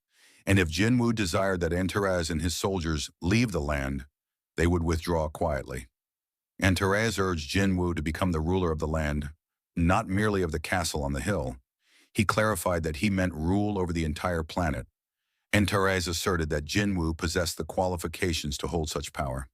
Extending his hand, Antares proposed that all Jin Wu needed to do was take it. He promised that, together, they could defeat the ruler's soldiers and restore peace and freedom to Jin Wu's family, his nation, and the world. Finally, Antares asked whether the Shadow Monarch would join him in alliance. Hearing Antares' words, Jin Wu scoffed and dismissed the offer as laughable. He added that Antares' eyes already betrayed a desire to kill, so the promise could not be trusted. Watching Jin Wu prepare for battle, Antares admitted he could no longer hide his intent. He said the offer had been his final act of mercy. Then Antares lunged toward Jin Wu. As Antares' arm reached out, it transformed into a massive dragon claw. At the last instant, Jin Wu jumped back and summoned Kaisel. While Antares finished his transformation, he spat a gout of flame at Jin Wu and Kaisel, but both evaded the attack. Jin Wu ordered Kaisel to dive downward. Once within range, Jin Wu leapt at the dragon's neck and slashed along its throat as he landed atop Kaisel. Looking at the cut, he realized it hadn't even left a scratch. Antares taunted that such blows could not harm him. Jin Wu ordered Kaisel to pull back, but the dragon unleashed dragon's fear and stunned his mount. Before Antares could press the advantage, Kaisel used his tail to snatch Jin Wu and hurl him out of immediate danger. Jin Wu landed on his feet and glanced back toward the battle. A moment later, Kaisel was struck by an immense breath of fire that also threw Jin Wu backward. The impact detonated into a colossal explosion, filling the air with smoke and dust. When the haze cleared, a huge crater marred the island. Antares observed that that kind of strike would not be fatal to him. Without warning, a streak of purple arced toward the dragon's neck. Jin Wu had managed to leap back and latch on to the beast. Clinging to the dragon, Jin Wu judged the hide to be like molten rock and drove his dagger in. His blade had no effect. The dragon's scales were too hardened to pierce. A massive claw swung toward him, and he tumbled clear just in time. While midair, he summoned shadow soldiers. 3 dragons closed in on Antares and opened their assault. Antares roared as one dragon restrained him, while the other 2 unleashed scorching breath. From a distance, Jin Wu watched and feared that even the ancient dragon flames Belian once led were proving ineffective against Antares. He realized Antares' strength and defense exceeded anything he had faced before. He conceded that his usual tactics would not work against the King of Dragons. Jin Wu began drawing in greater power, telling himself he needed strength capable of tearing through a mountain of armor with his bare hands. Dark mana began to swirl around him as he gathered that force. Meanwhile, Antares had defeated all 3 of Jin Wu's summoned dragons. He mocked the Shadow Monarch, saying that he expected to be defeated by such lowly shadows. But when Antares turned to face Jin Wu, his expression shifted to one of shock. The hunter was now cloaked in a massive dark energy aura. Stunned, Antares muttered, questioning the origin of this power and what scheme Jin Wu might be planning. Jin Wu explained that he could use the power of darkness to form an immense and durable armor, one that would be visible to all living beings on Earth. The dark energy expanded rapidly, dwarfing Antares and making him appear small in comparison. Recognizing the transformation, Antares realized it was astralization and whispered, "Impossible." He recalled that the Shadow Monarch had originated as one of the fragments of brilliant light and should not possess any form beyond his original. Antares questioned whether Jin Wu had summoned the power of death to Earth, struggling to comprehend how a human could now wield such control over life and death. Meanwhile, Jin Wu looked at his own hands, thinking that this was the true legacy Ashbourne had left behind. From within his colossal astral form, Jin Wu felt an endless current of power surging through him. Antares, wary now, reminded himself that Jin Wu had lived straddling the realms of the living and dead. Charging up his next attack, Antares reflected that this experience explained how Ashbourne could have entrusted such power to a human. He realized that Jin Wu had been shaping himself for battle long before inheriting this strength, and concluded that he had to kill him. Jinwoo was far too dangerous. As Antares unleashed a massive fire attack, Jinwoo did not flinch. He calmly raised his hand and fired a projectile that sliced through the inferno, striking Antares and making the Monarch of Destruction roar in pain. Yet the blow alone was not enough to fell the Dragon King. They stood face to face as the battlefield fell into silence, the tension palpable. In an instant, they clashed, and the collision sent devastating mana waves shattering the surrounding ground. Antares rose to his full height, towering over Jinwoo's immense form. He struck with a claw, but Jinwoo blocked it and countered with a mighty punch that sent a shockwave rippling outward. Antares responded with ferocity, biting into Jinwoo's side, lifting him and hurling him high into the air. Jinwoo crashed to the ground, destroying everything nearby, and as he struggled to regain control, Antares unleashed another fiery breath. Jinwoo narrowly avoided the blast, but one of his arms was destroyed in the process. Despite the injury, he summoned a sword and charged. Antares countered with fire, but Jinwoo blocked it with the blade and slashed through both the flames and Antares himself. Antares retaliated, swinging his tail and launching Jinwoo backward, forcing distance between them. As Jinwoo stabilized, he saw Antares rising into the air, out of immediate reach. The Monarch of Destruction began charging a massive energy attack, and when it erupted, the impact devastated the surrounding area. From the smoke, a dark spear suddenly materialized and pierced Antares' wing, eliciting a scream of agony. Before Antares could react, Jinwoo fired additional dark projectiles, but Antares countered them with a torrent of fire breath. The two fought with all their strength, each attempting to overpower the other. Though Antares' raw power was overwhelming, he landed a decisive blow, and as the dust settled, Jinwoo's massive astral form began to dissipate. From the fading armor, Sung Jinwoo emerged, landing firmly on the ground. Antares towered over him, and he remarked that maintaining such overwhelming power consumed an enormous amount of stamina. Transforming back, he offered a final proposition: join him. Sung Jinwoo rose, resolute, and declared that he would never cooperate with a monster.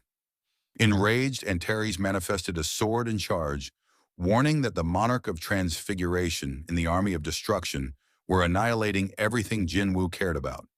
He declared that in the end, Jinwoo would not be able to protect anything. Even as they clashed, Antares continued, telling Jinwoo that even as the king of the dead, he must fear death as a human. He threatened to burn Jinwoo with flames that incinerate death itself, and warned that everything Jinwoo tried to protect would soon vanish.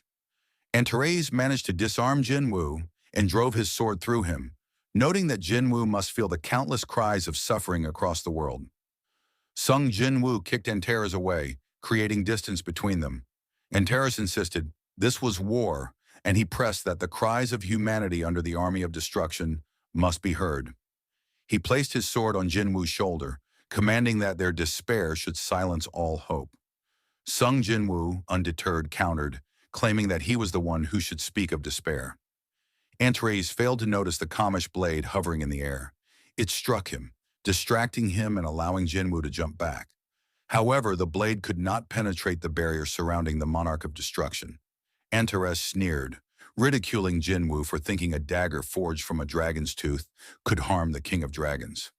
He commented on the irony of a battle between a flame born of darkness and a darkness born of light, predicting the fight's end. Jinwoo, resolute, agreed that the confrontation was reaching its conclusion. Antares asked if Jinwoo had finally acknowledged the futility of resistance. Jinwoo began running toward him, ready for the next move. Seeing this, Antares boasted that the Army of Destruction did not need to locate them. He would raise their morale by beheading the Shadow Monarch himself. As Jinwoo charged, the sun rose behind him, and he declared, "The sun darkens the shadows." Antares witnessed Jinwoo's most powerful shadow soldiers charging alongside him, holding him in place. He shouted a furious threat, promising to rip Jinwoo to pieces and leave him a miserable death for resisting the King of Dragons. In the chaos, glimpses of Jinwoo's father and Ashbourne appeared alongside him. Finally, the young Jinwoo struck decisively, slicing the Monarch of Destruction in two. In Antares' final moments, Jinwoo asked quietly, wondering if the monarch would see his own end. In Jin Wu's hand, the dagger that once belonged to his father gleamed with dark energy. As Jin Wu struck another decisive attack against Antares, the sky itself began to fracture and ripple with energy. Antares, witnessing this unexpected phenomenon, muttered in disbelief, noting that he had never anticipated such a development. He questioned aloud how it could be possible, recalling that he had seen no gate upon his initial arrival. Connecting two worlds would require an immense amount of energy. Confused, Antares looked to the descending soldiers and asked whether this had been Jin Wu's plan all along. He speculated that the Shadow Monarch had distorted space through the clash of great powers to bring allies from another world to the battlefield. Antares admitted he had assumed Jin Wu merely wanted an undisturbed one-on-one fight. He doubted it was possible for Jin Wu to communicate with the rulers directly. Jin Wu calmly told him that there was a way. The vessels of the rulers, those who had been lent their powers, were still present and had been used. Realizing the truth, Antares looked up at the sky and acknowledged Jin Wu's strategy.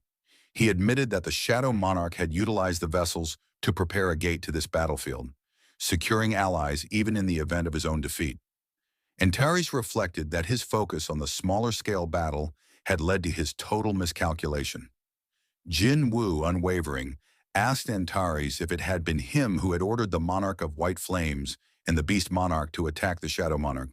Antares, taken aback, asked whether Jin Wu had learned this from the Monarch of White Flames. Jin Wu casually flipped him off and said, "Ashbourne wanted me to send his regards." Infuriated, Antares prepared to strike back at Jin Wu, only to be abruptly impaled by soldiers sent through the gate by the rulers. Looking up, Antares saw the brightest fragment of luminosity hovering in the air, its radiance overwhelming the battlefield. He commented on the overwhelming contrast, noting how the world was covered in both blinding light and deep shadows, realizing he had never stood a chance to win. As his body began to disintegrate in the air, Antares spoke his final words.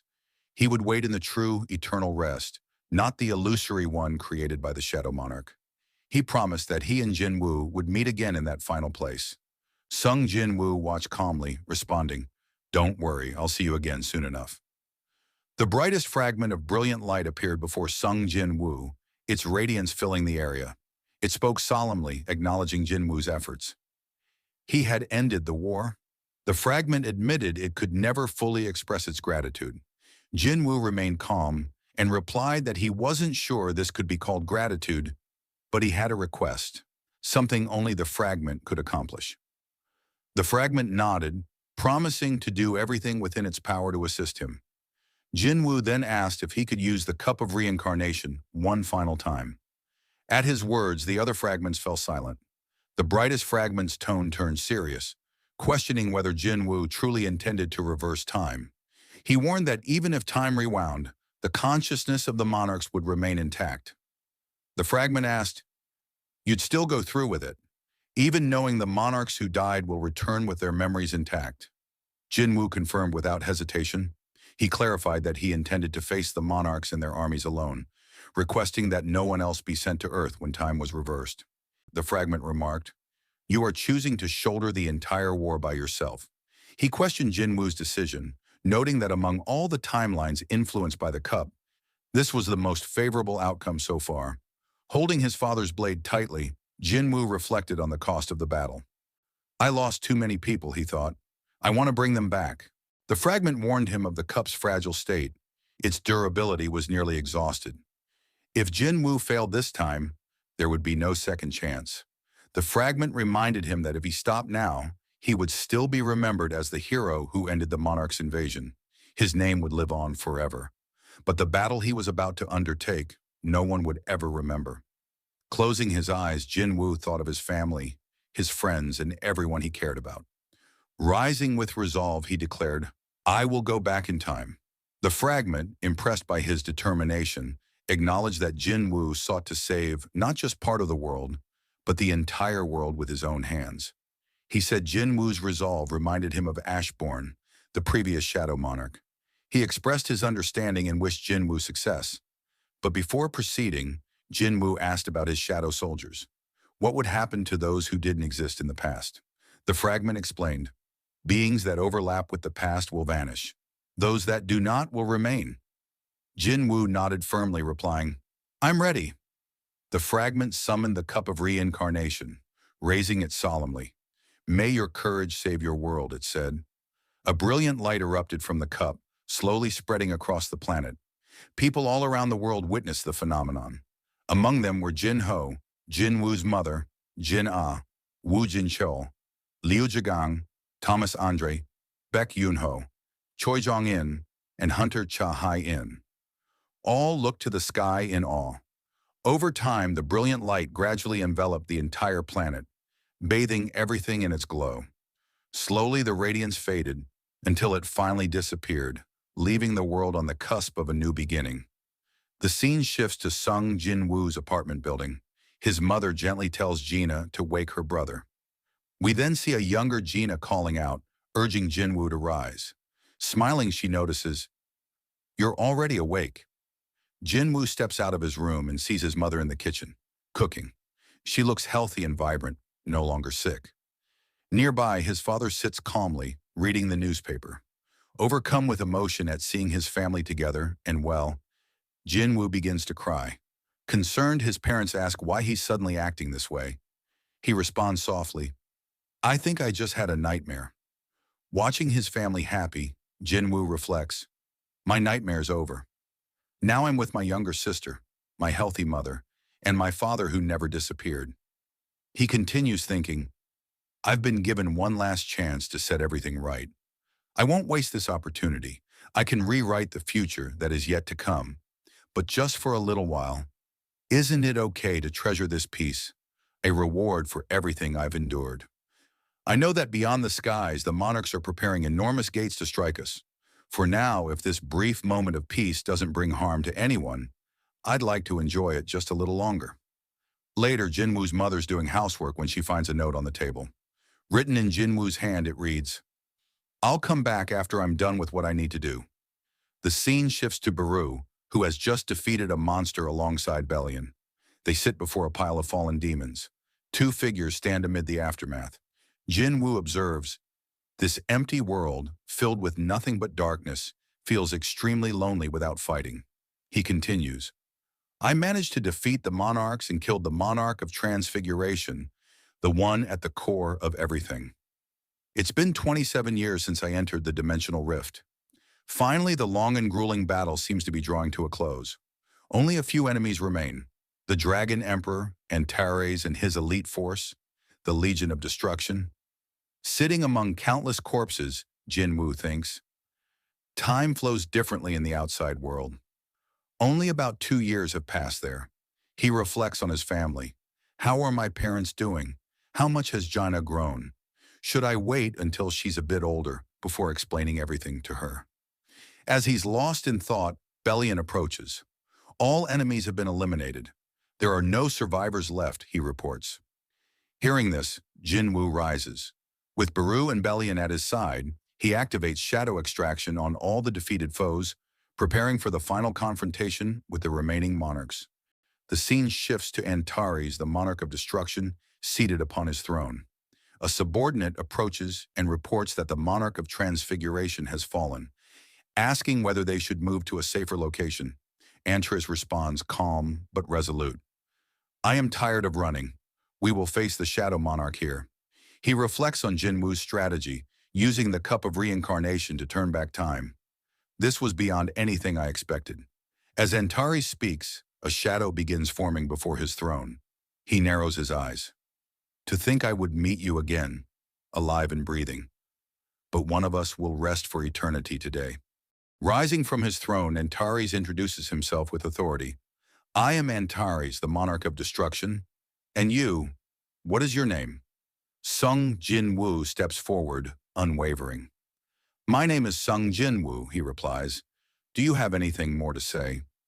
Antares, standing amid his vast army, simply shakes his head, saying no. Without hesitation, the two monarchs leap toward each other, their armies surging behind them. The ground trembles beneath their power, and the sky darkens as the final battle begins. The clash that will determine the fate of the world.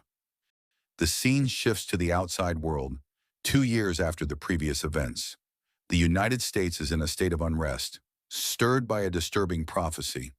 A renowned clairvoyant, Norma Selner, warned the media of an impending harbinger of destruction who would soon descend upon the land. Normally, such prophecies would be dismissed, but Selner was no ordinary psychic. She had accurately predicted several major global events: the death of North Korea's dictator, the terrorist hijacking of passengers, and the stock market collapse triggered by real estate instability. Her flawless track record gave weight to this new warning. She claimed that this harbinger would arrive with an unstoppable army of death, leaving humanity with no chance to escape. "There's no way for us to escape from him," she declared. Her proclamation that the end of the world was near sent shockwaves around the globe. The next day above Seoul, a massive black gate appeared in the sky, so immense it spanned almost the entire horizon. News of the gate quickly made global headlines.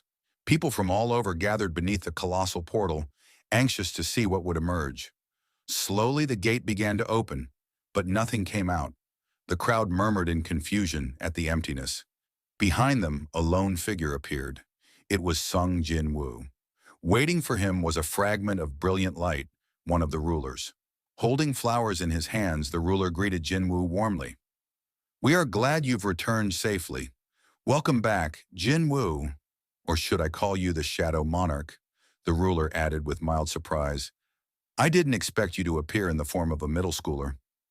Jin Wu responded calmly, "I thought people might have been frightened if I appeared with a full beard.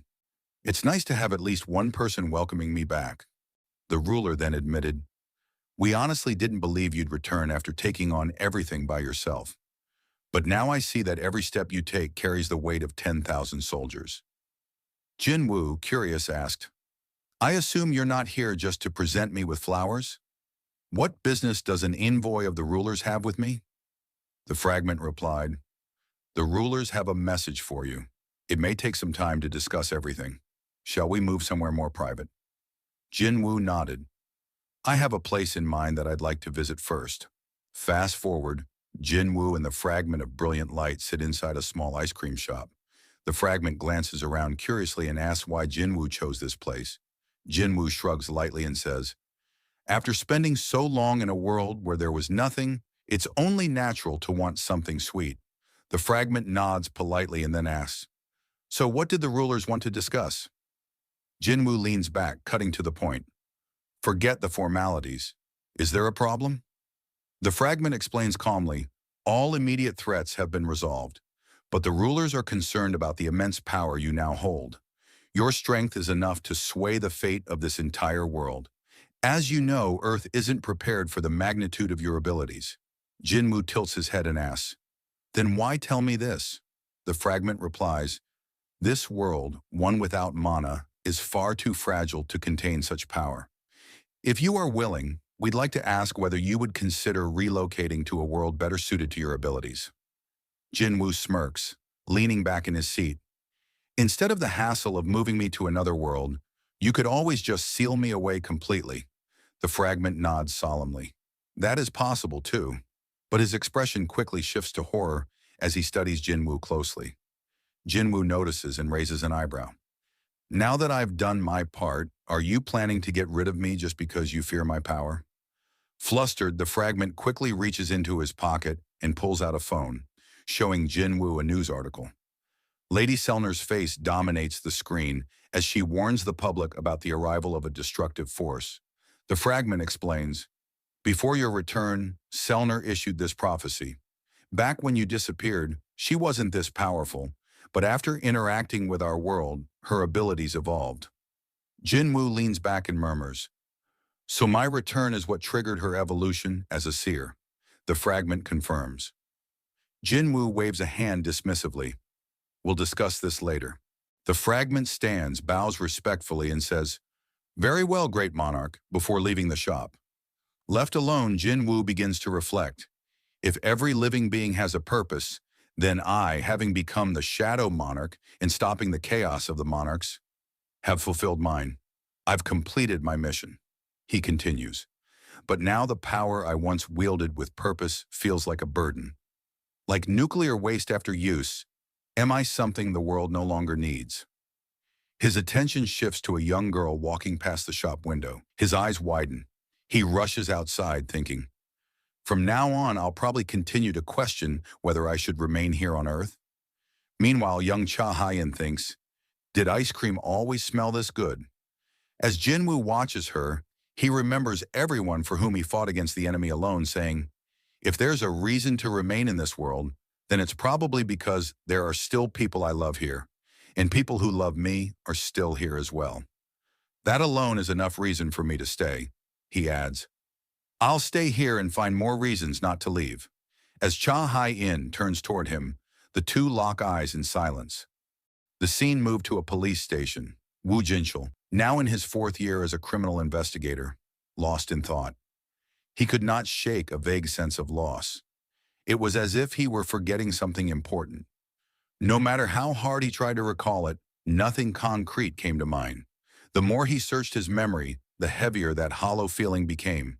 A junior investigator approached and handed him a cup of coffee, quietly asking if something was bothering him.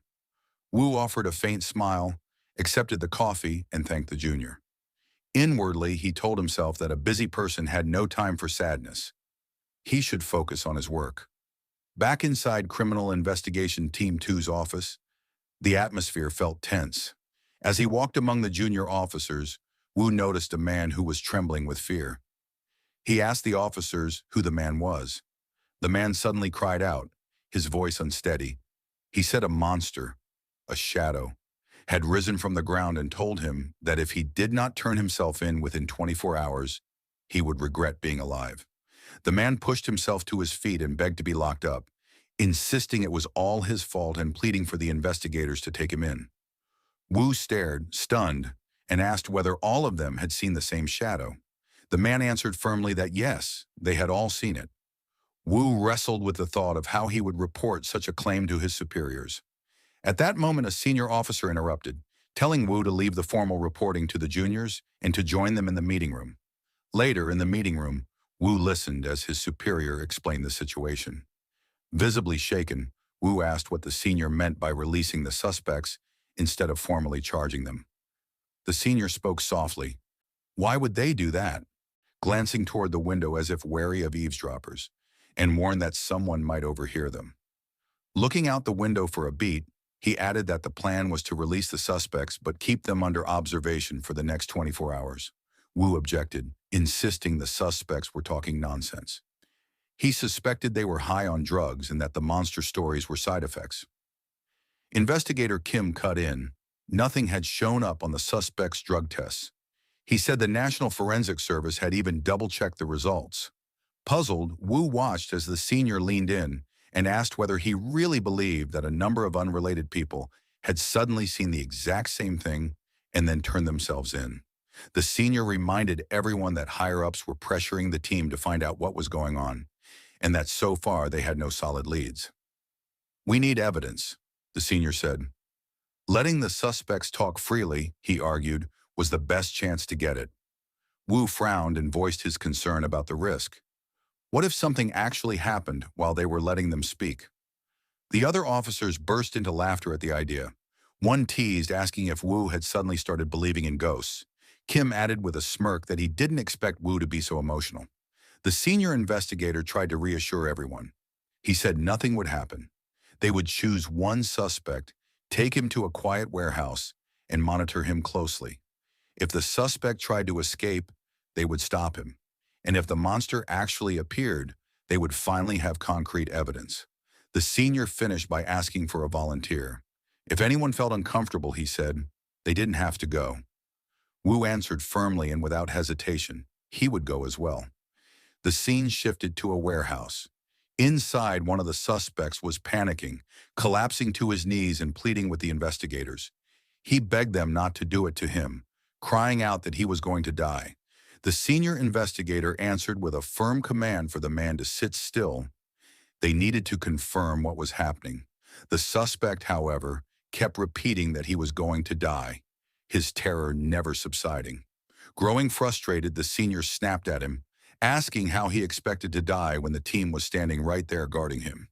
The senior turned to his colleague and asked how much time remained until the 24 hours were up. Investigator Kim checked his watch and reported there were about 10 minutes left. As the minutes ticked away, tension thickened in the warehouse.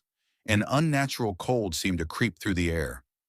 Wu observed everything in silence and thought that something about the place felt wrong. It didn't feel normal. A short while later, Kim announced, "It looks like it's time." The senior looked around cautiously and asked, incredulous, if anything was happening yet. Everyone scanned the warehouse for any sign of an anomaly. The trembling suspect, confused, asked why nothing was happening. The senior glared at him and accused them of staging it. "Did you guys all get high together or something? Don't drag this out. Tell us what really happened." With a shaky voice, the man at last answered. There had been 4 of them at first. They really had seen it that day. Suddenly, Wu felt an overwhelming surge of instinct. His hair rose and his muscles tensed. He shouted for everyone to get back. Without warning, shadows burst up from the concrete. A whip-like shadow lashed out and slammed both the senior investigator and Kim into the wall. They crumpled, unconscious. The suspect, now sobbing and utterly paralyzed by fear, watched in horror as 3 shadowy creatures rose from the floor. Wu's eyes widened in disbelief. Monsters! They had actually appeared, and there were 3 of them. The suspect screamed, begging for help, but the shadows struck with brutal speed. Blood sprayed across the warehouse as his cries were cut off. One of the creatures, an ant-like shadow, wasted no time devouring the man. Frozen in place, Wu watched as the shadow ant turned toward him, raised a limb as if to wave, and then, shockingly, smiled. Stunned, Wu wondered to himself whether the ant had just smiled at him. Even more unnerving, he somehow knew that look meant the creature was pleased to see him. Moments later, the shadow sank back into the ground and vanished. Silence returned to the warehouse. Only a spreading stain of blood marked where the man had stood. Still shaken, Wu whispered, "Why?" He thought to himself that it felt strangely familiar, as if he had faced something like this before. The story moved to the precinct, where the chief erupted in anger as he berated his junior investigators. The suspect who had turned himself in had vanished without a trace, and to make matters worse, they had let themselves be knocked unconscious. Turning his glare on Officer Wu Jinchul, the chief demanded whether Wu remembered anything about what had happened to the suspect. After all, Wu had been the one to call the ambulance. Wu lied without hesitation, telling the chief that when he regained consciousness, his colleagues were already unconscious, and that he had no clear memory of the incident. The chief, frustrated but pragmatic, ordered them to keep quiet about the event since no official report had reached the higher-ups. He gave them a cover story for their injuries. Tell anyone who asks that they had been hurt while investigating a gang from the Guro district and that the injuries were the result of an accident. Both officers nodded and accepted the instruction. Later, inside Criminal Investigation Team 3's office, Wu sat at his computer and dug through the police database. A junior colleague noticed and asked whether he was still looking into the self-surrender cases the chief had explicitly told them to drop. Wu admitted that he was, not on official orders, but out of personal curiosity. As Wu scrolled through the list of recent reports, his colleague reacted in surprise. So many people had turned themselves in, and they'd done it at different police stations. Wu simply nodded and said it all tied back to the same thing, the shadowy figure they'd been hearing about. The junior officer looked closer at the dates and pointed out an odd pattern. The number of self-surrenders had spiked sharply between late February and early March. Wu asked if that meant anything. The junior hesitated, then offered a small, seemingly irrelevant memory. His aunt had once owned a tiny book rental shop, and business always dipped around that time of year because the school term was starting. Wu didn't dismiss the memory. He told the junior it wasn't useless and that he'd keep it in mind. The scene then shifted to a school. Students streamed through the gates as the day began. Among them was the new transfer student, Jin Wu. In the principal's office, the principal briefed teacher Park about the new student's file and a troublesome reputation. As Park reviewed the paperwork, he noted the basics. The boy's father was a firefighter, his mother a housewife, and his grades appeared decent. Then Park read the detail that made him frown. The student had allegedly left home for 2 years after finishing elementary school and had been away during his first year of middle school. The principal asked whether Park could handle someone with that kind of history. Park flashed a confident grin and reminded the principal why they called him the Cobra, assuring him he would straighten the boy out. The story fast-forwarded to the school grounds where all the students had gathered. When a loud voice called for silence, the crowd fell still. Standing among the students was the new transfer, Jin Wu. Park spotted him in the crowd. Though he had been warned about the boy's past, Park was confident he could reform him, and used the dress code to make an example of him when he noticed Jinwoo wearing gloves on campus. Park called out and demanded to know why the student was wearing gloves at school. The moment Jinwoo turned toward him, Park's expression shifted dramatically. A deep, oppressive sensation washed over Park, an almost physical presence of darkness, a sea of shadows radiating from the boy. For a heartbeat, he felt exposed and alarmed. Park turned away, ordered the students to stand straight, and walked off while his thoughts raced. Had he really seen that, or had he imagined it? At Jinwoo's side, Bellion materialized quietly and told him in a low voice that the teacher had been able to see them, the shadows, and two. Jinwoo listened, and the thought crept into his mind that perhaps his influence was beginning to leak into the world around him. The scene shifted to a classroom where students were chatting and settling into their seats. Jin Wu sat quietly with a book when a fellow student walked over and asked whether the quiet boy was Jin Wu. The student introduced himself as Yonggil and explained they had been classmates back in middle school. As Yonggil and Jinwoo talked, a group of other students started to approach. One of the boys told Yonggil to step aside, then the group closed in around Jinwoo. One of the boys tried to intimidate him, taunting that Jinwoo thought himself a big shot. Another boy pointed at Jinwoo's single glove and demanded to know why he was wearing only one, adding that he wanted to try it on. Jinwoo did not reply, which only irritated the group more. One of them pushed further, asking whether he could even hear them, and pressing him again to remove the glove. The boys then suggested, nervously and crudely, that he must be hiding a tattoo under the glove. At that moment, Baru reached out telepathically and asked Jinwoo for permission to rip them apart for insulting him. Jinwoo quietly ordered Baru to stand down. He then began to remove the glove, doing so deliberately and without haste. As the glove came off, the bullies' faces twisted into expressions of horror. What they saw was a hand badly burned and scarred. Seeing their reactions, Jinwoo realized this was the one wound on his body he could not heal. An injury inflicted during his battle with Antares, the Monarch of Destruction. He thought to himself and made a pointed remark about whether they had ever seen a burn before. The boys stumbled backward, suddenly nervous and insisting it had all been a joke. They begged him not to take it so seriously. One muttered that he should just put the glove back on because the sight of that hand would haunt his dreams.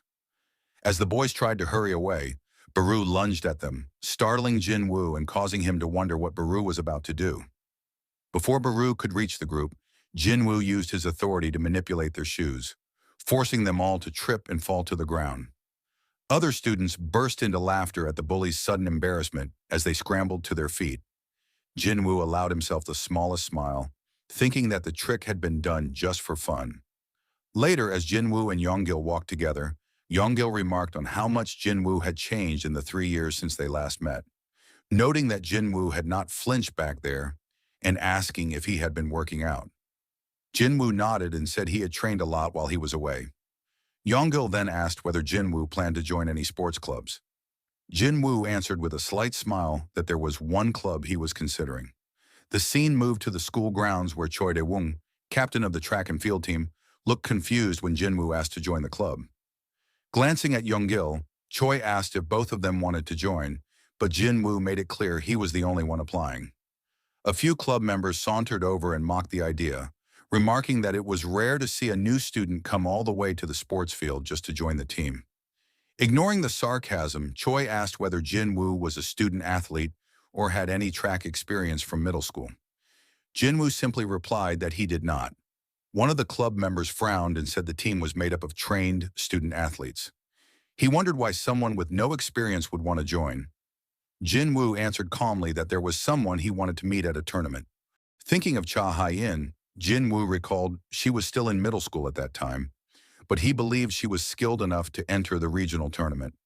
He remembered that she had once been an excellent track and field athlete before giving up that dream to become a high-ranking hunter, and he hoped that by entering the middle and high school tournament, he might meet her naturally. The other students remained unimpressed, but Choi intervened and offered Jin Wu a conditional chance to join. Choi pointed to another student and explained that the boy was considered the weakest runner among the second years. Choi set the rule. If Jin Wu could beat that student in a race, he could join the team. Jin Wu studied the designated runner. Though the boy looked thin, his strong legs and steady posture suggested he was not truly weak. Jin Wu accepted the challenge. Some club members scoffed, muttering that they did not even recognize the runner who had placed third in last year's regional competition, and they questioned whether Jin Wu could simply walk onto the team. Choi laid out the stakes. If Jin Wu won, he would be in.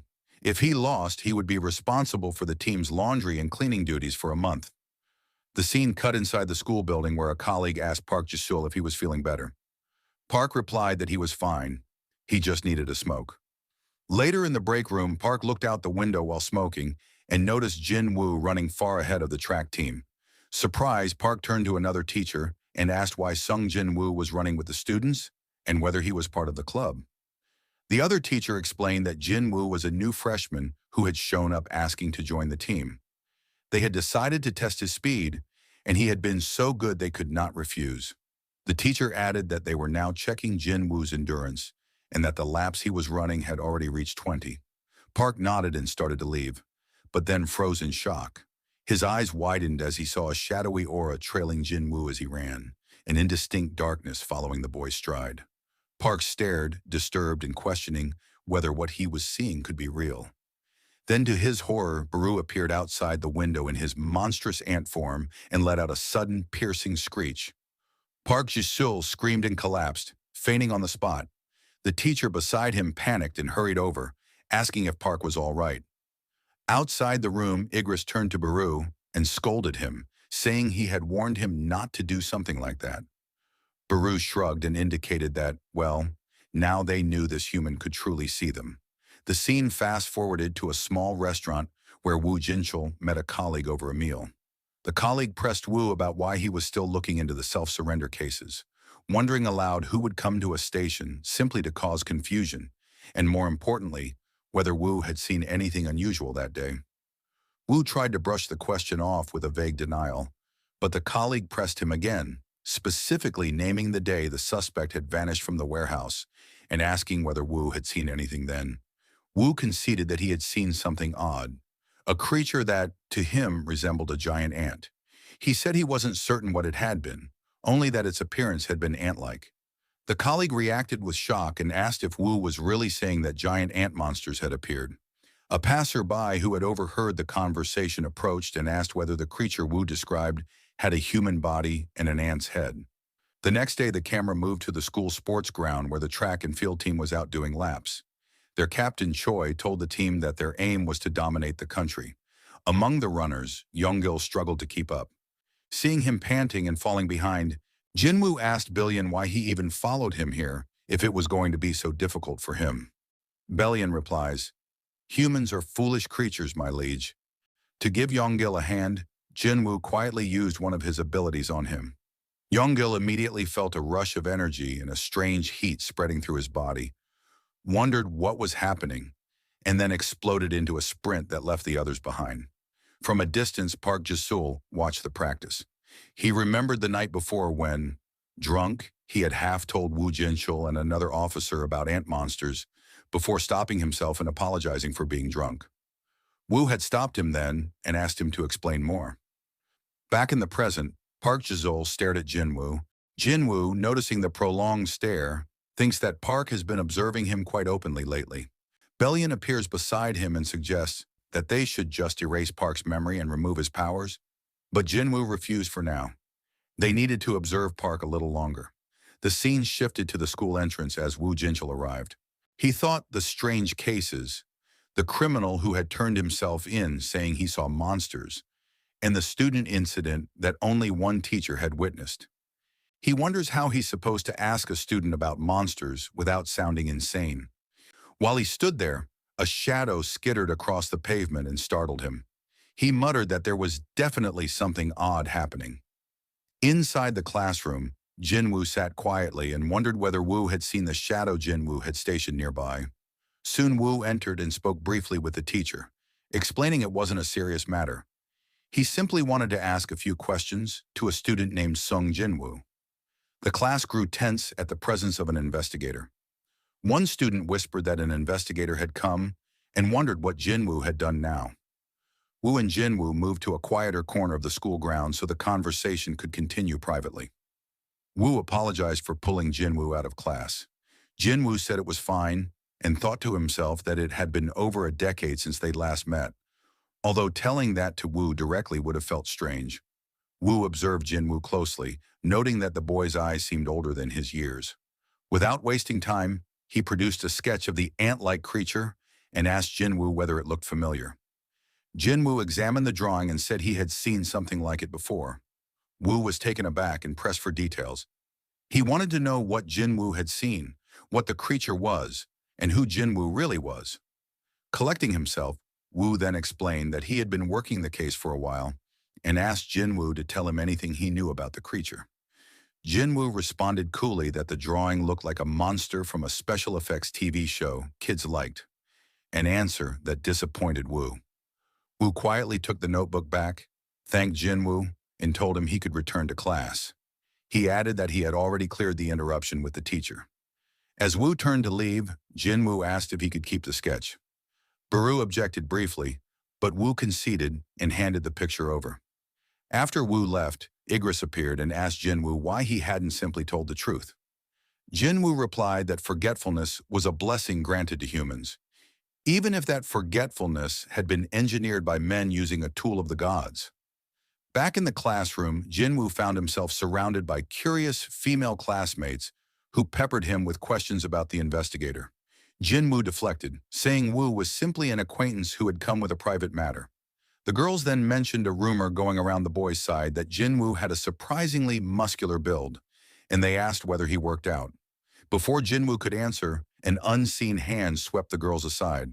A group of students strolled in smirking, mocking Jinwoo about his sudden attention, and joking that even the police were visiting him now.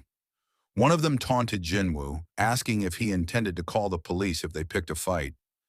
Before the bully could finish, a strong arm wraps around his neck from behind, pulling him into a chokehold. Captain Choi of the track and field team had arrived with several teammates. Choi glared at the bullies and demanded to know whether they had business with the team's ace. Jinwoo raised an eyebrow and asked what they were doing in his classroom. Choi responded that they had come to stop him from losing his temper and beating up the four troublemakers.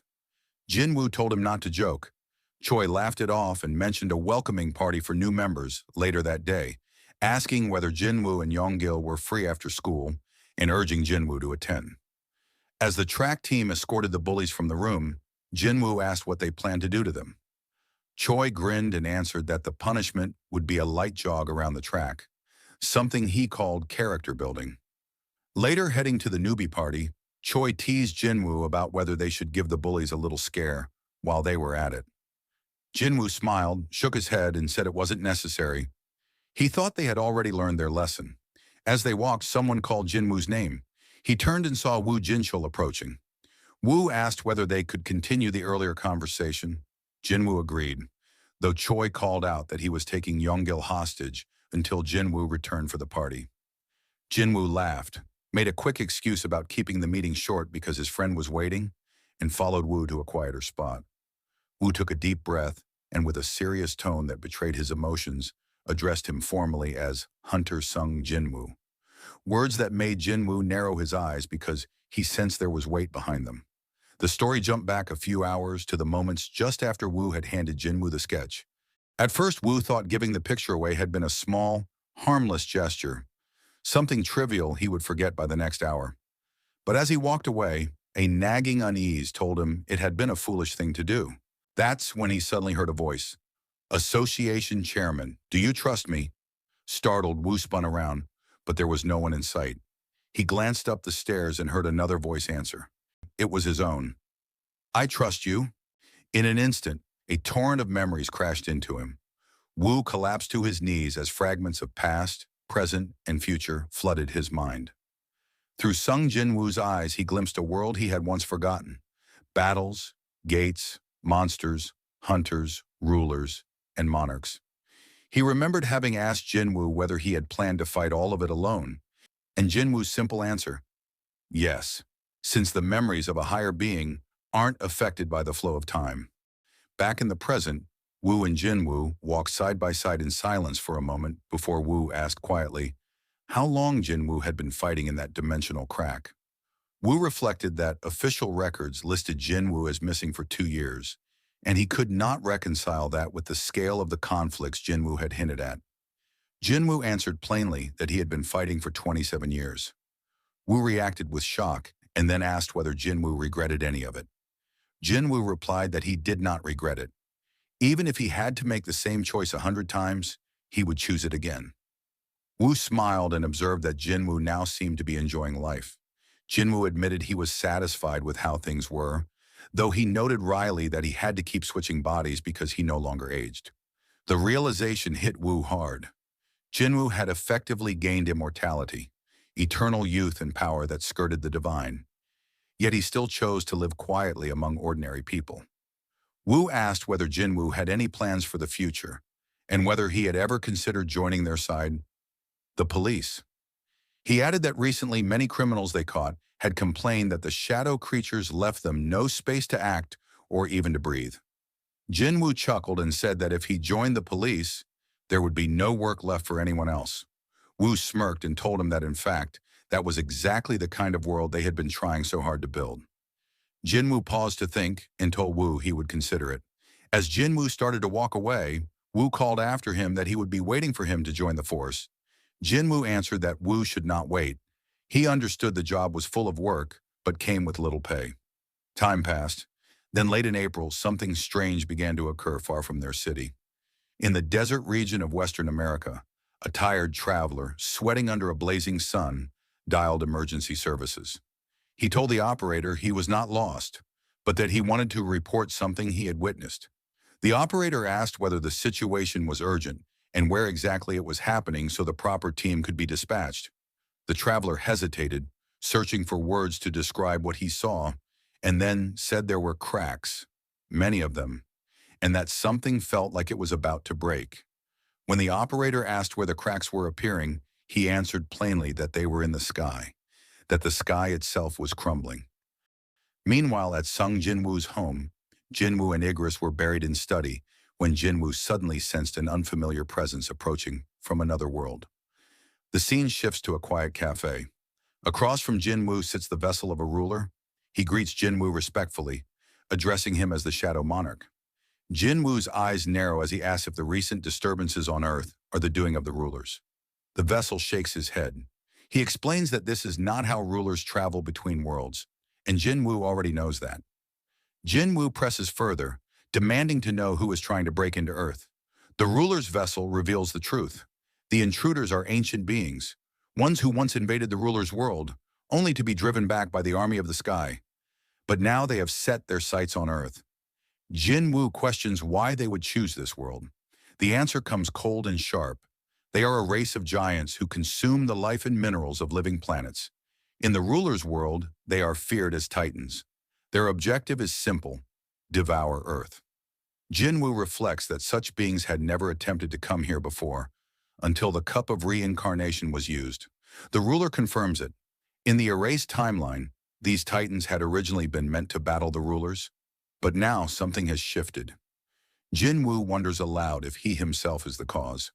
The vessel admits that the rulers believe the titans are chasing after the traces of the immense power now residing within Jinwoo.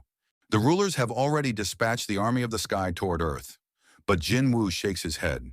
He tells the vessel it's already too late. Even if a gate were created now, it would take years for the army to arrive. By then, Earth would already be destroyed. Resolute, Jinwoo declares that he will handle them himself. The scene shifts to the western desert of America. The U.S. government has sealed off the entire region where the sky is breaking apart. Teams of scientists and experts have been deployed, but none can explain the phenomenon. One veteran researcher, a man who spent 30 years studying atmospheric anomalies, admits to a military officer that he has never seen anything like this. The officer tries to reassure him, saying that if anything comes out of the sky, the military will handle it. But before his words can even settle, tanks and military vehicles suddenly begin to rise into the air. Far in the distance, Jin Wu stands silently, using his ruler's authority to clear the battlefield. His voice cuts through the tension. There's no point in leaving the military here. Against what's coming, their weapons would be useless. Once the ground is cleared, Jin Wu tilts his head back, eyes locked on the sky. He says quietly to himself, the stage is set. He can already sense it, a powerful hunger drawing closer. An enemy that has come to devour this world. With a flick of his hand, Jin Wu summons his twin daggers, Kamish's Wrath and Demon King's Dagger, along with the Shadow Sword. His aura darkens, his intent sharp. He declares that from this point onward, the ones arriving will face not just a monarch, but a monarch who is also a hunter. Meanwhile, the military forces, still floating helplessly in the air, are carried by Jin Wu's authority and gently placed far away from the battlefield. As the soldiers regroup, one officer, his voice trembling, mutters in shock, "What on earth is happening here?" When he lifts his gaze to the horizon, his words catch in his throat. A massive gate has formed in the sky, its sheer size blotting out the heavens. Back at the battlefield, the gate fully opens, and from within, enormous figures begin to emerge. The Titans have arrived. One after another, colossal giants step through, shaking the ground with their descent. And then, their leader appears, a Titan with massive wings, soaring through the air, descending directly toward Jin Wu. Hovering above him, the winged Titan's voice rumbles across the battlefield. It asks if Jin Wu truly intends to face them alone. Jin Wu, standing unfazed, answers with calm defiance. To him, it doesn't look like he's alone. His shadow suddenly spreads, blanketing the entire desert in black. From that abyss, an army begins to rise. Knights clad in armor, towering beasts, assassins, mages, generals, all of them emerging from the darkness. The Shadow Army has returned to stand beside their monarch. As the ground trembles beneath the weight of thousands, Jin Wu raises his blade. His voice resonates with absolute command. Let's begin. The scene cut to the White House. The president sat in his office, tense and troubled by reports of an unexplained phenomenon unfolding in the desert. Reports that cracks had appeared in the sky, and strange, unknown entities were emerging from them. He replayed the facts in his head and wondered whether the situation could be contained.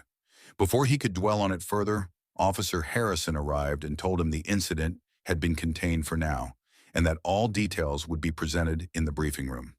Inside the briefing room, Harrison played footage captured by reconnaissance drones.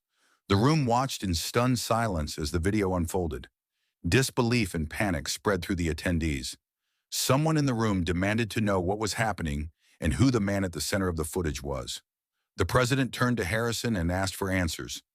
Who that man was, where the troops were, and why a civilian seemed to be at the heart of the event. Harrison admitted they were still trying to figure those very things.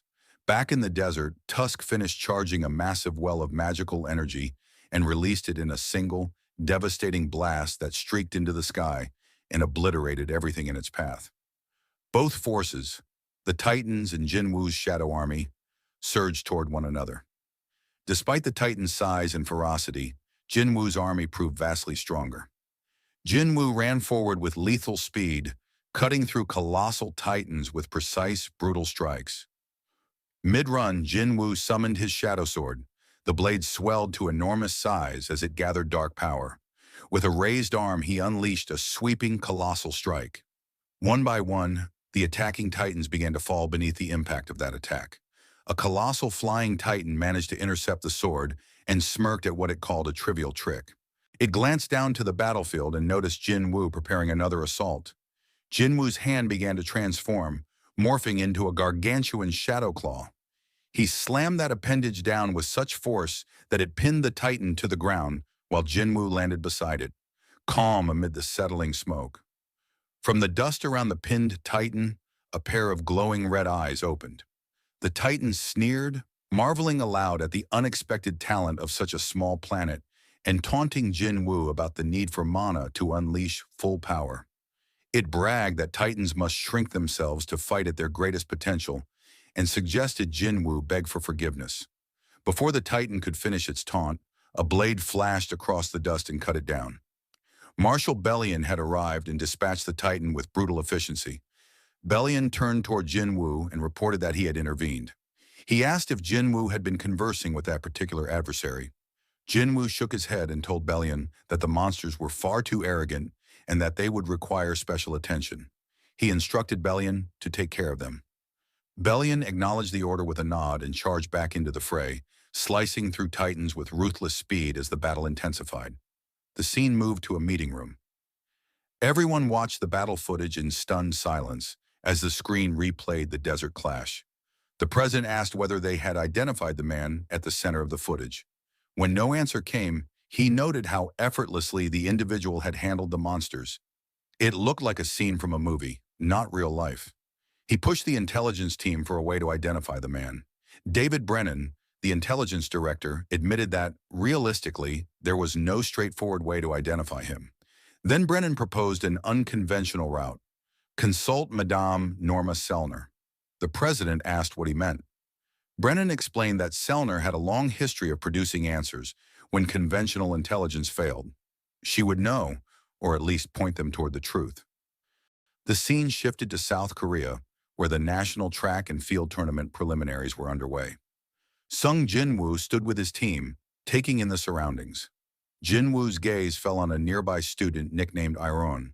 Kim Cheol noticed that Jinwoo was watching him. A senior on Kim Cheol's team asked whether he was warming up. Kim Cheol replied that he was, just in his own way.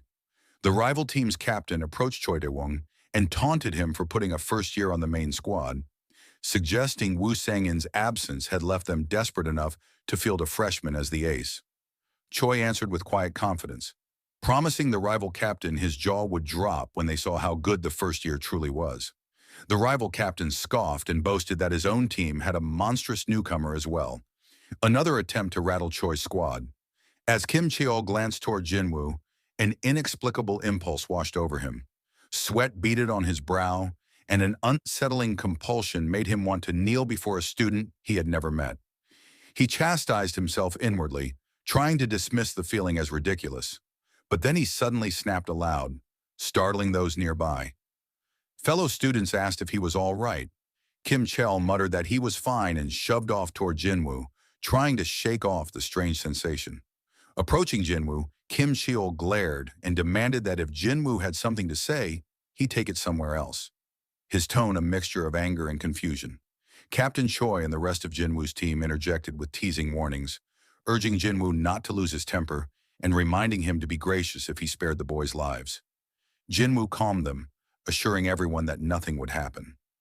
Later, in a quiet corner, Kim Cheol grabbed Jinwoo by the collar and demanded to know whether Jinwoo thought he was a joke. Jinwoo's shadows watched the exchange with keen interest.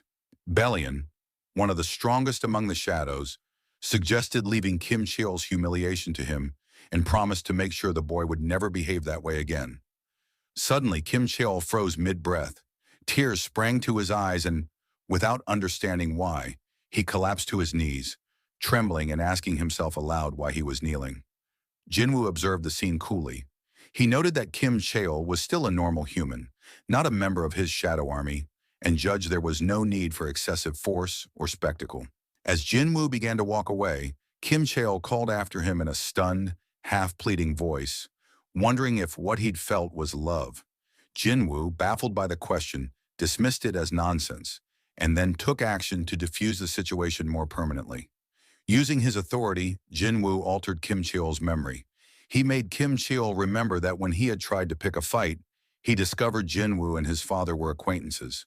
Jinwoo also planted a new impulse, that Kim Cheol should let go of his hostility and live more kindly. Before ending the alteration, Jinwoo added a final, weighty thought to Kim Cheol's mind, that he had been among those who fought to protect the world, and that he should take pride in that fact. Then Jinwoo snapped his fingers to seal the change. Kim Cheol slowly came back to himself, disoriented and looking around as if waking from a dream.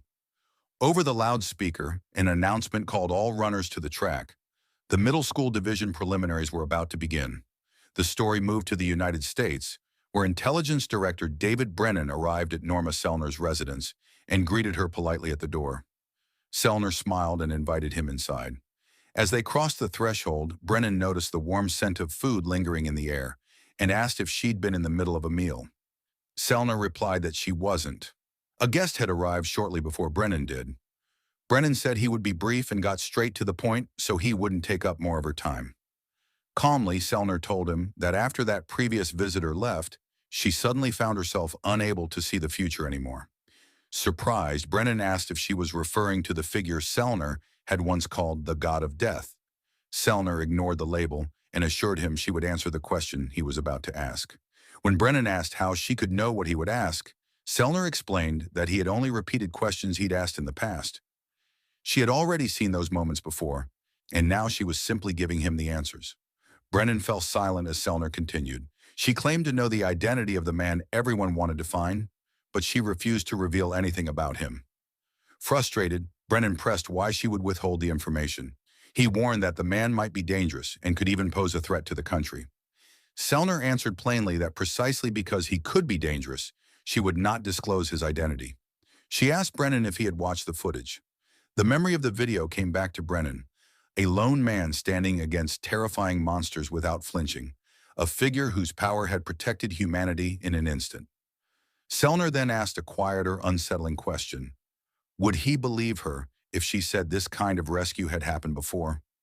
Brennan, stunned, asked whether such events had truly occurred in the past. Selner nodded and said there had indeed been times when humanity had teetered on the brink of annihilation without realizing the danger.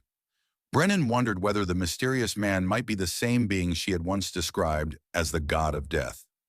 Shaken, he moved for the door but paused to ask one final thing. Could Selner guarantee the man in the footage was not a threat? Without hesitation, Selner told him she could guarantee it. Relieved for the moment, Brennan nodded and told himself he would pretend he hadn't heard Selner claim to know the man personally.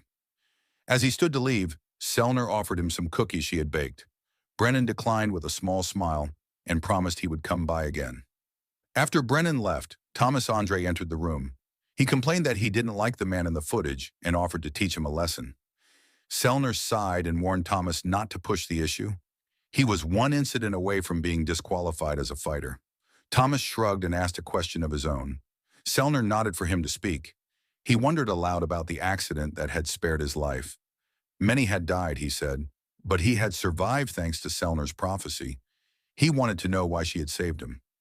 Selner smiled softly and told him it was because he had done many good deeds in a past life. Thomas blinked, half amazed. Himself, Thomas Andre, the so-called UFC devil, credited with a demonic reputation. From the window he watched Brennan drive away, then asked what it was that had prompted Brennan to come all that way. Selner's eyes drifted as she answered. The man in the video had saved the world. Thomas chuckled, uncertain whether Selner was being earnest or playful. He decided that ambiguity was part of what made her interesting. Finally, Thomas asked what the hero who saved the world was doing now. Selner answered speculatively that perhaps he was simply enjoying his youth somewhere, living quietly for now. A few hours earlier, the atmosphere was electric at the middle school track as preliminaries were about to begin. Young athletes gathered, their faces set with determination, among them Cha Hai-in, focused, calm, and ready for the challenge. At the signal, the race began. Runners surged forward, some struggling halfway through and falling behind. But Cha Hai-in, driven by sheer willpower, pushed ahead and crossed the finish line first. Moments later, away from the cheering crowd, she limped quietly to a shaded spot beneath a tree. She removed her shoe and winced at the sight of her swollen, bruised ankle. Doubt crept in. She had qualified, but could she continue like this? As she sat in silence, a voice broke through her thoughts. Jinwoo appeared, calm and composed. He warned her about the risks of running while injured and shared a story of someone who had ignored such pain, living to regret it.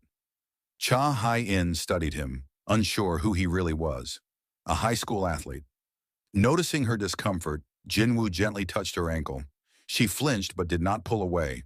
Within seconds, the swelling and pain vanished. Jinwoo smiled and encouraged her to run without regrets, reminding her that moments like these rarely come twice. As he turned to leave, she asked if they had met before. Jinwoo did not answer directly. Instead, he challenged her. If she could ever beat him in a race, even once, he would tell her everything. She pressed him further, recalling how she had seen him take first place in every preliminary race he had entered. Jinwoo told her to give up. She refused, vowing to set a new record in the preliminaries. When she did, he had to reveal the truth. Jinwoo agreed, thinking that she, younger or older, had not changed at all. Time passed. We see Jinwoo at school, spending his days with the track and field team, playing video games and studying diligently. Years later, on Christmas Eve, the city sparkled with lights and laughter. Jinwoo walked alone, his simple outfit feeling slightly underwhelming for the festive night. Passing a clothing store, a mannequin caught his eye. With a thought, dark smoke swirled around him, transforming his outfit to match the mannequin perfectly. From the shadows, Tusk appeared, nodding approvingly. "You look amazing, my liege," he said.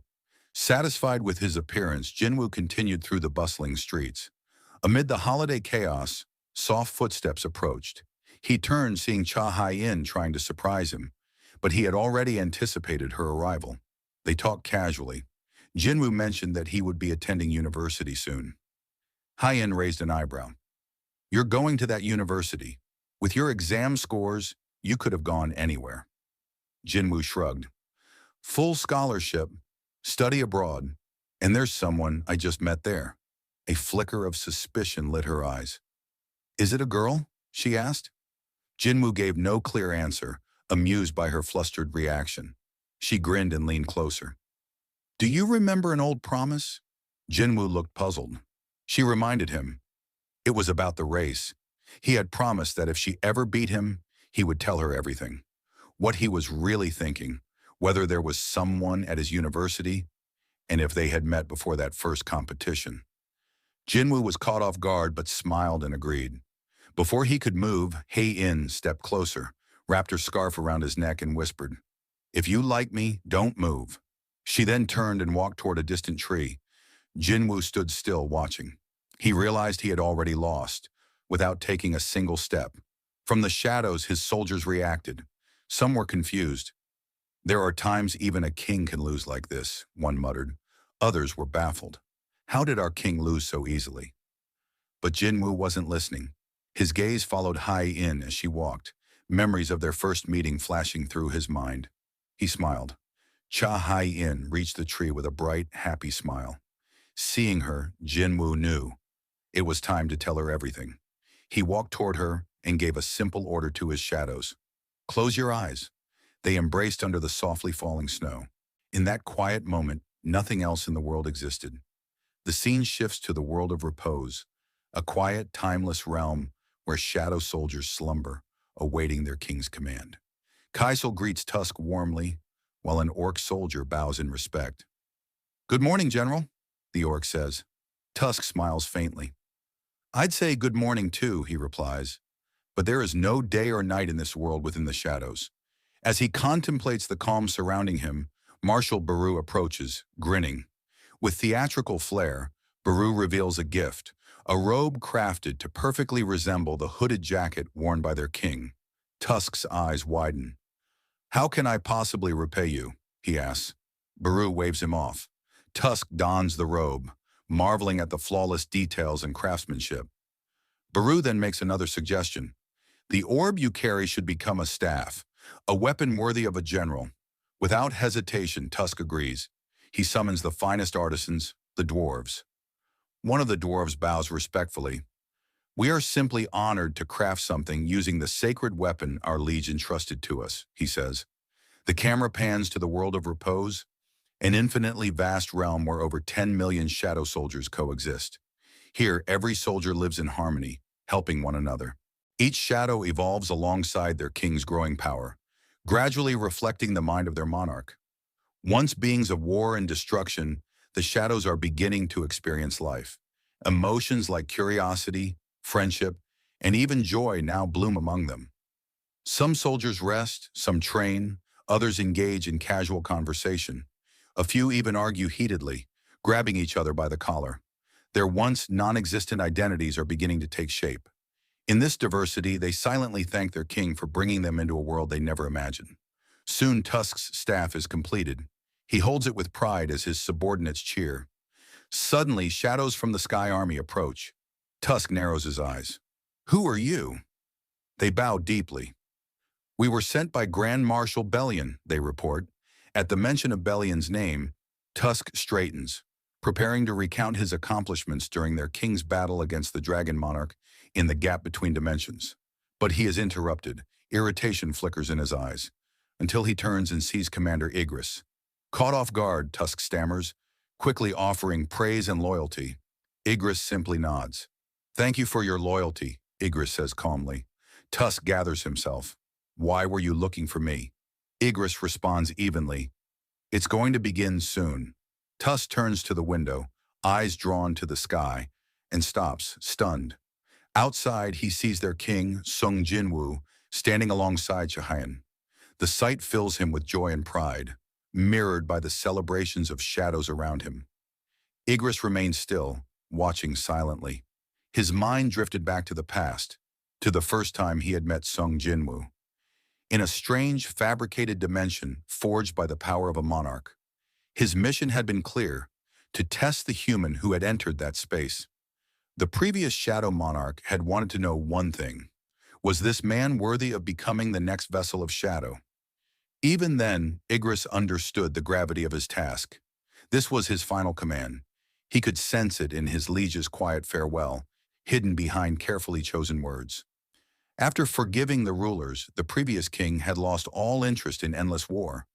The fact that he would still take an interest in a mere human meant there had to be a reason. But Igris did not question it. He never asked why. He simply obeyed, because his liege's orders were absolute. That was all he could do. So he stood alone in that fabricated dimension, prepared to test the human's qualifications, even with most of his original power sealed. He observed the world around him. In this place, people called it a dungeon. He pondered his own form, the appearance he had before meeting his liege. To recreate this exact scene, the architecture, the sensation, could only be the work of the architect, using his liege's power to build a stage so refined. Only this level of intricacy could allow a human body to slowly absorb the power of the Shadow Monarch. As Igris stepped forward and sat upon the throne, unease stirred in his chest. Could Jinwoo already be present? He could sense the human's presence behind the massive doors. Was it presumptuous to sit upon the throne? Did it make him arrogant? He stood, and just then the doors opened. Jinwoo entered, his figure wrapped in darkness. Igris watched silently. "So this is the one my liege chose," he thought. He stepped forward. This was his final mission. It demanded perfection. If Jinwoo proved unworthy, Igris would not hesitate to strike him down. The battle began. At first, Igris felt disappointment. Jinwoo seemed too focused on dodging his sword to fight back. But then he noticed something. Jinwoo was not retreating. He was planning to defeat Igris with his bare hands. Impressive courage for a human, Igris thought. He liked Jinwoo's eyes, but did he have the strength to back them up? Igris charged. His blow landed, and Jinwoo crashed into the wall. Disappointing, Igris thought. How could this weak being be worthy of becoming the vessel of my liege? He decided. This ends now. Raising his sword for the final strike, he struck, but Jinwoo caught the blade with his bare hand. Igris froze. He was not shocked that Jinwoo had stopped the blade. He was stunned that Jinwoo had not given up. Even at the very end, facing certain death, he refused to surrender. Could he really be defeated by a human so much weaker than him? Then he saw it. In Jinwoo's gaze, even if just for a fleeting moment, there was a familiar flicker, a trace of his liege's will. Igris should have won. His stats were far superior, yet he lost. Was it carelessness or a miracle born from unyielding will? That moment transformed impossibility into victory. For the first time, Igris felt something unexpected. Relief, perhaps even pride. He wasn't sure if he was supposed to feel happy, but he did, because his liege's choice had been right. Over time, Jinwoo cherished Igris. Quiet, meaningful moments passed between them, strengthening their bond. To Igris, Jinwoo was not just a master, but a friend and comrade. They fought countless battles side by side. As Igris's loyalty deepened, he realized something. His longing for his previous liege had begun to fade. Over time, he fully accepted his new king. Then came the revival of the original Shadow Legion, the true army that had awaited the return of their sovereign. Among them stood Bellion, an old comrade of Igris. But the joy of reunion quickly devolved into chaos. Bellion, once stoic and composed, began showing signs of being influenced by his overly energetic and passionate roommate, Beru. When Bellion suggested placing a massive black flag atop the castle to honor their liege, Beru eagerly supported the idea. "It must be for our king," he asked. Later, Jinwoo, puzzled, asked, "Why did you even put that flag there?" The situation quickly devolved into playful bickering between the towering Grand Marshal and the overexcited Beru. But soon war returned. The battle against the Monarchs began in earnest. With each clash, their liege, Jin Wu, grew stronger, and with him, so did the Shadow Soldiers. Even after time was reversed using the Cup of Reincarnation, the war persisted. Nearly 30 years passed. Eventually, all enemies were annihilated, except the Legion of Destruction. When that final battle ended, victory was theirs. During the fight, a dying dragon hissed at Igris. "You were once a wing of the Shadow Army, and yet you follow a monarch who was once merely human.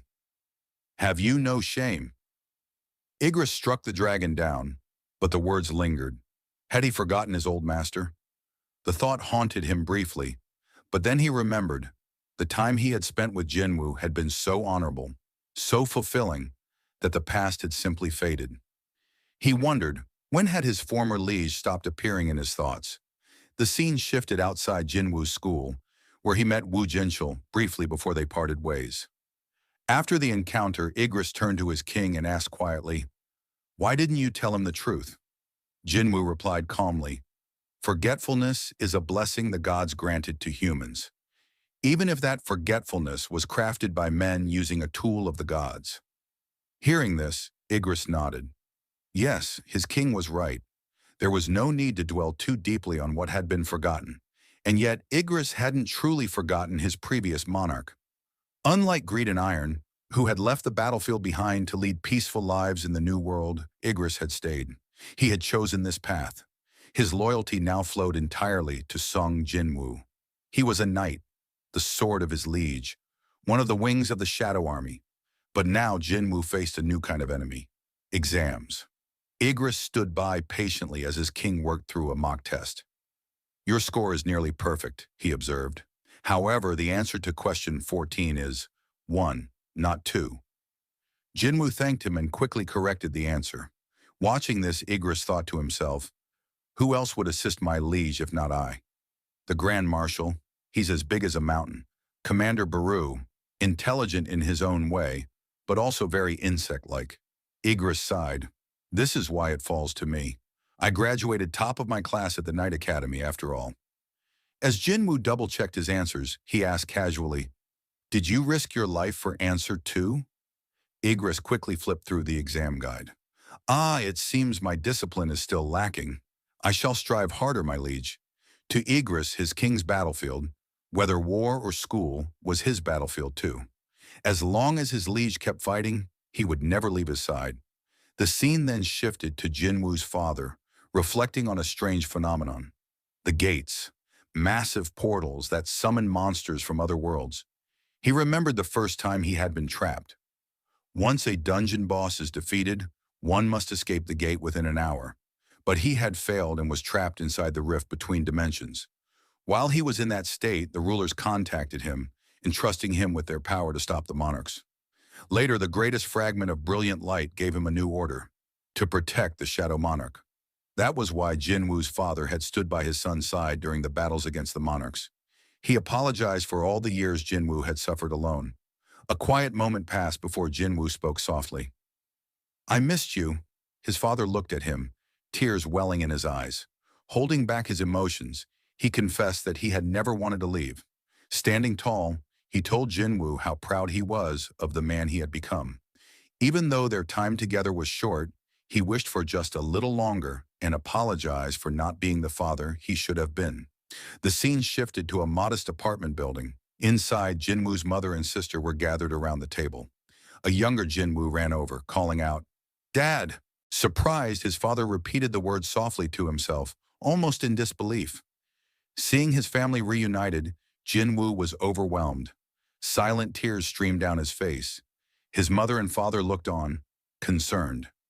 Jinwoo reassured them quietly, "I just had a nightmare." His father, watching his son, suddenly began to cry, touched beyond words, remembering the forgotten world they had endured. Time passed. Later, Jinwoo's father, Sung Il-hwan, sat in a quiet cafe, speaking with one of the ruler's vessels. He asked carefully about his son's choice. The ruler explained, "The Shadow Monarch has chosen to remain in this world. Every moment, every second, matters to him now." Then the ruler asked, "Do you plan to erase your memories of him?" Il-hwan nodded. Jinwoo didn't want anyone remembering the vanished timeline. The ruler smiled. "Like father, like son," he said softly. He continued, explaining that their role in this world would end once Il-hwan departed.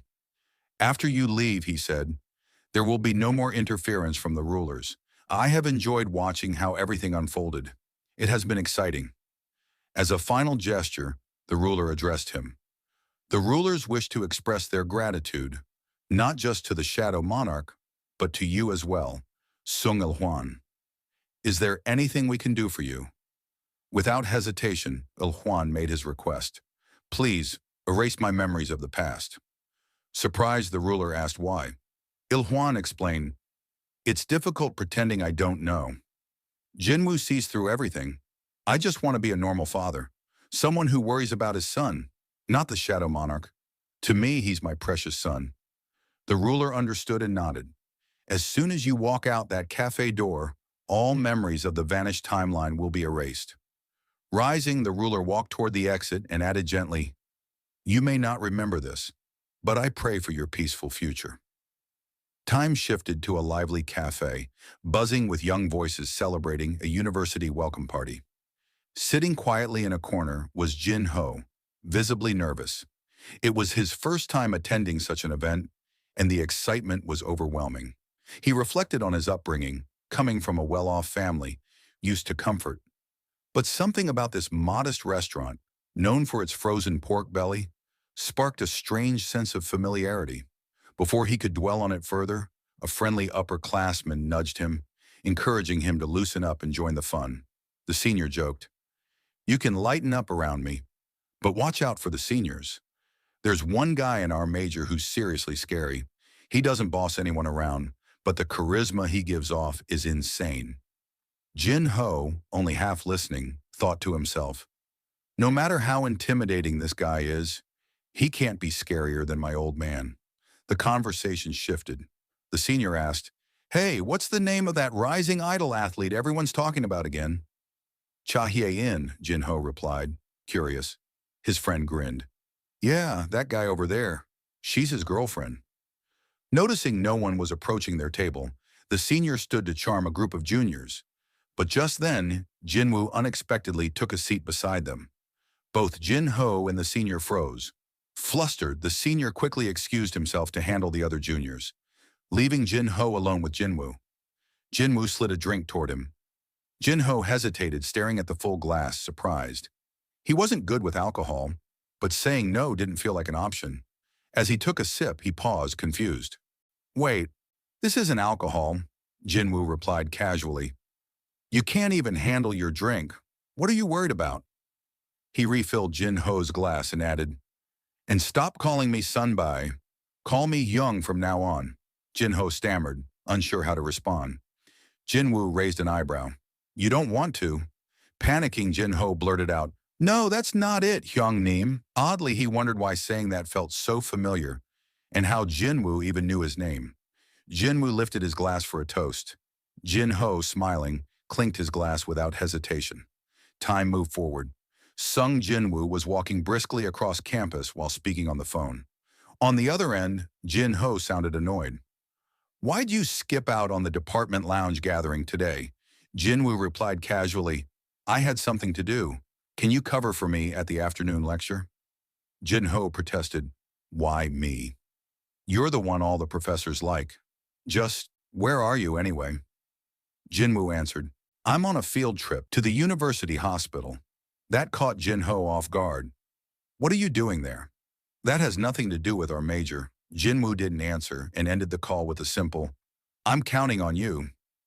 Meanwhile, Lee Ju-hee walked through campus, deep in thought. She muttered to herself, I made it into a university in Seoul, but is my Busan accent too strong? She sighed. It's already hard enough trying to speak standard Korean. And why does the nursing department use so much English? As she walked, Jinwoo passed by her. Something about him caught her eye. She stops suddenly and calls out, Have we met before? Jinwoo paused and offered a faint smile. I don't think so, he said gently, then continued on his way. Ju-hee watched him walk off, confused. Why did I suddenly talk to a stranger I don't even know? She wondered before continuing on her path. The scene transitioned to the university hospital. Inside, a doctor made his way toward a private patient room. When he arrived, he requested permission from the security team to enter. They nodded and he stepped inside. The moment he saw the man in the bed, he froze. It was Go Gun-hee, the former chairman. The patient stirred, trying to sit up. Help me, would you? He asked. The doctor rushed to assist him and noticed a strange bottle on the table. What's this, Chairman? The doctor asked. Chairman Go replied, A young man came by earlier and gave it to me. The doctor was puzzled, but security maintained a tight watch over the room. Go Gun-hee continued, smiling faintly. Yes, and yet he managed to leave this here without anyone noticing. But what he told me was even more unbelievable. He explained that the young man had claimed that in a now-erased timeline, the two of them had fought monsters side by side, and this bottle was a parting gift, a thank you for the past. Then just like that, the man disappeared, like a mirage, as if he had never been there at all. Chairman Go continued, He told me that if I drink this, my illness will be cured.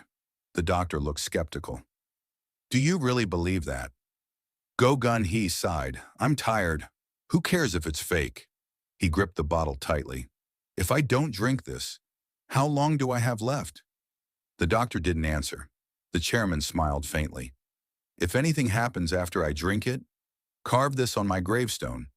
He fought his disease with all his strength, and now he rests here. He opened the bottle and drank every drop. Laying back, he closed his eyes and whispered softly, I should rest a bit. The doctor nodded and headed out. Call me if anything unusual happens, he said. The chairman lies in silence. Time passes. Sunlight slowly creeps into the room. As the warm rays touch his face, Go Gun-hee stirs awake. He opens his eyes. His illness. Gone. He breathes deeply and gazes out the window. With a soft smile, he murmurs, Looks like the sunlight is still too warm for winter to come. Far away in the shadows of reality, a being reflects on a past steeped in power and fear. His name is Antares. He is the first monarch, born in darkness, and the strongest of them all. He is the king who rules over all dragons, a being that embodies fear and destruction. To those who know of him, he is called the Dragon Emperor. But on an ordinary day, hidden within a dimensional rift with millions of soldiers preparing to invade Earth, he awoke, not as a dragon, but in a human body. Staring into the mirror, Antares studies the weak-looking face before him. It disgusts him. So pitiful, he thinks. Digging through the host's memories, he uncovers the human's identity.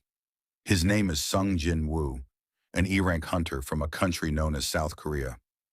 Despite his weakness, this human constantly risked his life, refusing to give up. The reason? His mother's illness. Antares walks into the room, still deep in thought. A disease like that, something his power could erase in an instant. Then a sound interrupts him. His phone rings. He answers. A woman's voice yells from the other end, demanding to know why he hasn't shown up for the raid. It's almost time. Antares freezes. She's implying, I'm late.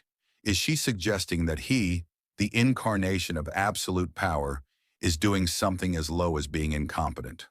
Unacceptable. With cold precision, he asks for her location.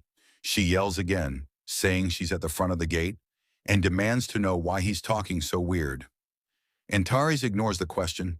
Instead, he activates his power, using her voice to trace her position. The city unfolds before him. He finds her. Cut to the woman, still confused. "What do you mean, found me?" she asks. Then the call cuts off. Suddenly, she hears a voice behind her. "I'm late. Do you still think I'm late?" She flinches. Antares stands just behind her, placing a hand on her shoulder. His voice is low, menacing. She stammers out a no, her body trembling. Nearby, a man hands Hunter Kim a coffee. Kim thanks him, then notices Jin Wu approaching. Kim greets Jin Wu casually. Antares doesn't answer. Instead, he wonders, is this man supposed to be one of my subordinates? Without a word, he strides to the canteen and asks for coffee. The man apologizes. There's none left. Without hesitation, Antares grabs the cup from the man's hand and drinks it. Saying the strong taking what the weak have, that's common sense for us monarchs. Murmurs ripple through the crowd. Something feels off. Hunter Park whispers, "He's been giving me seriously creepy vibes since he showed up." Just then, a voice calls out, "You're injured again." It's Hunter J. He, pointing out cuts and bruises on his face. Antares glances at her, quietly irritated. Why are these humans so noisy, he wonders. Scene shifts to the gate. Hunter Song steps forward and claps his hands to get everyone's attention. "Let's focus. I'll be leading this raid. Anyone object?" Everyone nods. He's the highest-ranking hunter present. No one argues. In the back, Jinwoo watches everything unfold in silence. He says nothing, but a warning echoes in his mind. Something about this place feels suspicious. Then a voice announces, "It's time. Let's all enter the dungeon now." Standing before the gate, Antares narrows his eyes. This gate, it reeks of the ruler's tricks. But why do I sense the energy of a monarch coming from it? Curious, he decides to investigate it himself. "I'll be joining this raid," he tells Hunter Song. Song smirks casually. "Of course you are." Hearing that, Hunter Kim turns to Jinwoo. "Just make sure you stay behind us so you don't get hurt, all right?" Antares nods approvingly, thinking, a loyal subordinate concerned for his liege's health despite his own weakness. Without hesitation, Antares strides into the gate. Inside the dungeon, the atmosphere shifts. The air is thick with darkness. Antares' eyes gleam, but with excitement. In an instant, he rips through demonic beasts, tearing them apart with terrifying ease. The other hunters trail behind, stunned. "Is he okay today?" Hunter Kim whispers. "Are the monsters just weak, or is he different?" Hunter Song frowns. "I can't even follow Jinwoo's movements. They're too fast." Suddenly, Antares calls back, voice cold and commanding. "Why are you all dawdling? We're heading this way." Song raises a hand, trying to interject. "Hold on, we should take a vote before." But before he can finish, Antares appears in a blur and knocks him out cold. Silence. The hunters stare in shock as their strongest member collapses. Then Antares turns to the rest, his voice calm but chilling. "Anyone else want to vote?" No one speaks. "Good," he says, walking forward. "Looks like we're all in agreement." They press deeper into the dungeon, the tension thickening with every step. Someone whispers, "It's been 40 minutes. If we beat the boss now, the gate will close in an hour. That gives us 20 minutes to escape." Finally, they arrive at a colossal set of doors, massive and ancient, the entrance to a double dungeon. Nervous glances pass between the hunters. As they hesitate, Antares steps forward. Even they can sense the danger, he thinks, and they're right. "I feel immense power behind these doors." With a steady hand, he pushes them open. As the massive doors creak, Antares suddenly grabs one of the hunters by the collar and hurls him into the chamber, catching the rest completely off guard. "Why'd you do that?" the hunter shouts in confusion. Antares replies casually, "Nothing happened. That means it's safe. We're heading inside." The group hesitantly follows him in, only to find themselves in a vast stone hall filled with towering statues. At the center, a monstrous figure sits on a massive throne. One of them wonders aloud, "Could this be the dungeon boss?" Antares points toward a winged statue holding a stone tablet glowing with arcane symbols. "Anyone here know what this says?" No one answers. In a bored tone, he recites the ancient inscription, the commandments of the Carten temple. Jahi nervously grabs his arm, pointing at the central statue, clearly alarmed. Before she can speak, Antares cuts her off coldly. Unhand me. Then finishing the inscription, he declares, those who break these laws shall never leave here alive. At that moment, the statue's eyes glow, and a destructive beam fires from them, catching the hunters completely off guard. Antares grins. You dare challenge me with such pitiful might? But the blast crashes into him, engulfing his body in a violent explosion. The entire chamber shakes under the impact. The hunters panic, scrambling for cover. The attack doesn't let up. Then, without warning, Antares retaliates. A massive wave of destructive breath surges from him, tearing through the statue's magic like paper. In one sweeping motion, the mighty statue is obliterated. Everyone stares in disbelief. Antares stands tall, declaring, now that is real power. But it's not over. The stone soldiers lining the hall begin to move. One by one, they spring to life and charge the hunters with terrifying speed. Antares, now fully exhilarated, launches into battle. Come at me, you arrogant puppets! In a whirlwind of force, he sends the statues flying, shattering them left and right. Debris scatters across the hall. The other hunters retreat in chaos, trying to escape the carnage, while Antares stands atop a pile of broken enemies.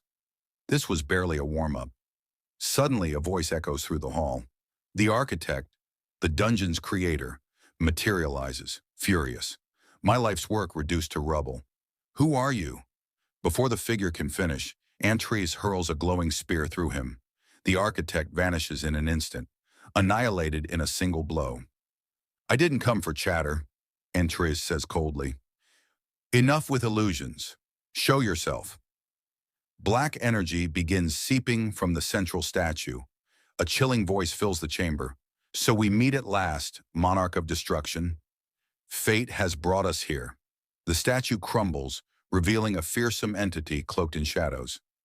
Let's end this, once and for all. Antares doesn't flinch. Fine by me. With a mighty leap, he surges toward the figure. Let's see what you're made of. As their collision nears, Antares grins.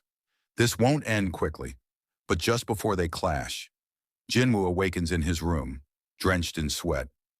He blinks, eyes darting around, disoriented. What was that? Just a dream. The scene shifts to a police station, where a young recruit, Lee Se-han, reflects on a rumor that haunted the halls since his first day. A legend whispered among officers in the Violent Crimes Division. They called him the Phantom among investigators, known for cracking every case he touched, including cold cases long thought unsolvable. His arrest rate was so high, it sounded like fiction, 200%. Criminals who encountered him were said to become meek and compliant, as if staring down death itself. His name became lore in every nearby precinct. There was even a story that he turned down promotions just to stay in the field. Who in their right mind would refuse a promotion? The recruit wondered. Lost in thought, he's approached by an officer. You must be the new recruit starting today, the man says casually. Investigator Lee Se-han, fresh to the department, but already carrying the weight of expectations. Sensing Lee's nerves, the senior officer smiles and offers him a cup of coffee. No need to be stiff. We're like family here, he says. Lee nods and explains he just met with the squad captain, who assigned him to partner with someone named Investigator Sung. At the mention of the name, the officer's expression shifts. You mean the Phantom? Lee freezes. He didn't expect that name to be real. The officer chuckles. They call him that because he appears and vanishes like a ghost. At first, it was just a nickname around here, but other precincts started using it too. Have you heard of him? The man asks, then glances down at the coffee in Lee's hand. That was actually meant for him. As they speak, the air in the room shifts. Then in walks a quiet, composed figure with a commanding presence. Lee instantly knows. This man was the Phantom. The senior officer quickly introduces Lee as the new recruit. The Phantom gives a small nod. The officer pats Lee on the back. I'll leave him to you. Train him well. Still reeling, Lee trails behind, nervously wondering, was he upset about the coffee? Breaking the silence, Jinwoo suddenly asks, "Why did you join the force?" Lee answers without hesitation, "To catch the bad guys." A faint smile crosses Jinwoo's face. "Then that's exactly what we'll do." As they leave the building together, Lee's heart races. He still couldn't believe it. He was about to learn how to hunt down criminals from the Phantom himself. Several days later, Investigator Lee looked completely drained. Seeing his state, a nearby officer asked what had happened to him. Another replied with a chuckle, "He's been chasing down small-time crooks all day," with Investigator Sung. Standing nearby, Jin Wu smiled to himself. He recalled something Lee had once claimed, that he'd taken down an armed robber with his bare hands. It made training him a little more entertaining than usual. As Jinwoo focused on another case file, a voice suddenly echoed from across the room. A woman was raising her voice, pleading with an officer. She would never take her own life. She cried. The investigator calmly tried to reason with her, explaining that all the evidence pointed toward suicide. But the woman wasn't having it. She thrust her phone forward. "Look at her messages. Does this look like someone planning to die in 3 hours?"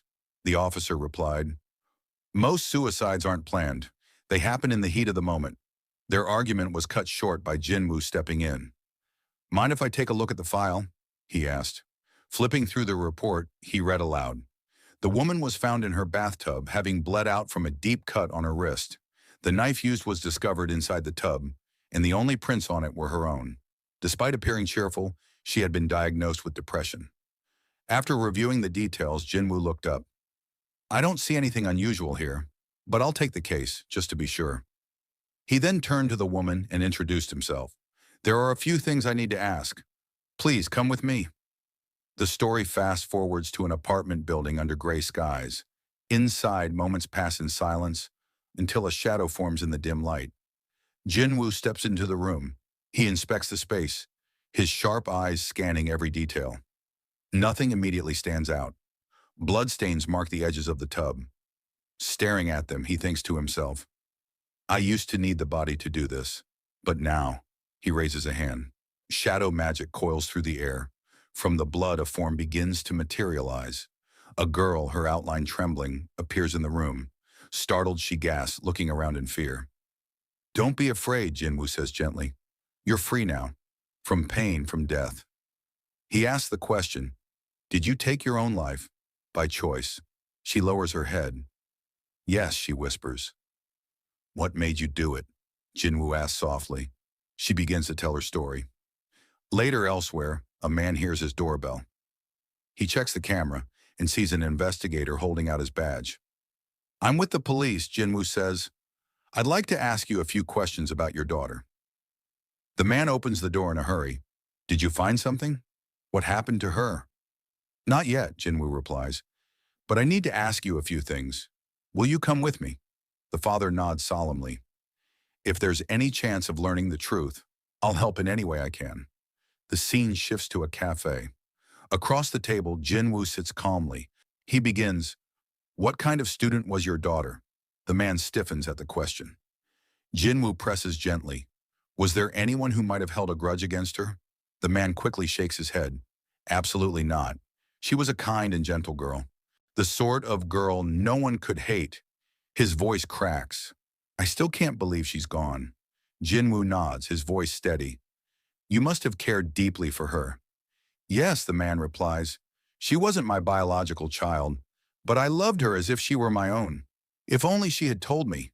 If she had just said something." Jinwoo reaches into his folder. "During the investigation, we came across a sound file among her belongings. I'd like you to listen." He plays the audio. As the recording begins, the man's demeanor begins to shift. The voice in the recording is Jin Yi's, young and fragile, describing the torment she endured for years at the hands of her adoptive father.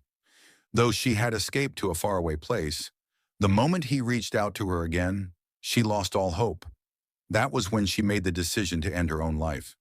The man stares at Jinwoo, now defensive. "What's the point of playing this? If you're here to arrest me, then why not just bring backup and slap on the cuffs?" Jinwoo looks at him, expression unreadable. "You have two options. Option 1, confess everything and come with me to the station. The man scoffs. In the second, pay the price, Jinwoo replies. The man smirks, misreading the situation. How much are you asking? Jinwoo pauses, then answers coolly, that will be enough. A chilling shift takes over the room. His voice drops low. Listen carefully. This place isn't the world you came from. This is a space I created, an imitation of the world outside. But it exists elsewhere. This is the realm of the dead. No living soul can enter without the master's permission. He stares directly into the man's eyes. And now it's your prison. The man blinks in disbelief. What are you saying? Think carefully, Jinwoo says. Can you even remember how you got here? Panic starts to spread across the man's face. The cafe is brightly lit, but completely empty. He stares at Jinwoo, his voice rising. Who are you?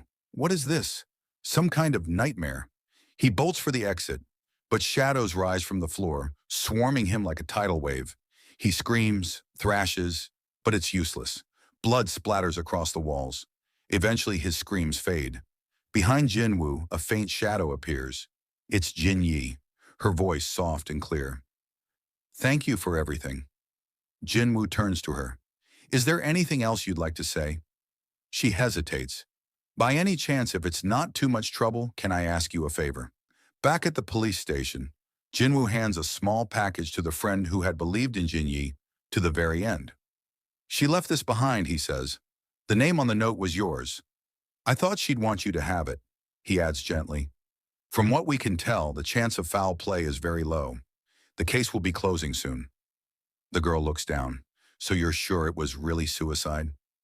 Jinwoo gives a faint nod. Opening the gift, her eyes fill with tears. She whispers, thank you. As Jinwoo walks away, a thought lingers in his mind. 1 hour before she ended her life. If only that insidious message from her adoptive father hadn't reached her phone. Would those two friends have enjoyed a birthday party, just as they planned? The scene shifts to a restaurant. Sitting across the table, Jin-ho looks unusually serious. With a deep breath, he tells Ji-woo that he's made up his mind. This time, he's going to propose to Jinna, no matter what. Ji-woo stares at him, a bit taken aback. He struggles to find the right words, unsure how to even respond. Before he can speak, Jin-ho pulls out a luxurious diamond ring from his pocket and eagerly asks if Jinna would like it. Ji-woo examines the ring and replies honestly, he's not exactly an expert in that department. Jin-ho just laughs it off and says it's okay. He didn't know what she'd like either, so he came prepared with plenty of gifts. He then mentions a new building project on company land. Once Jinna finishes her medical studies, he plans to build a hospital just for her. Ji-woo pauses, then asks if that building is estimated to cost around 30 billion won.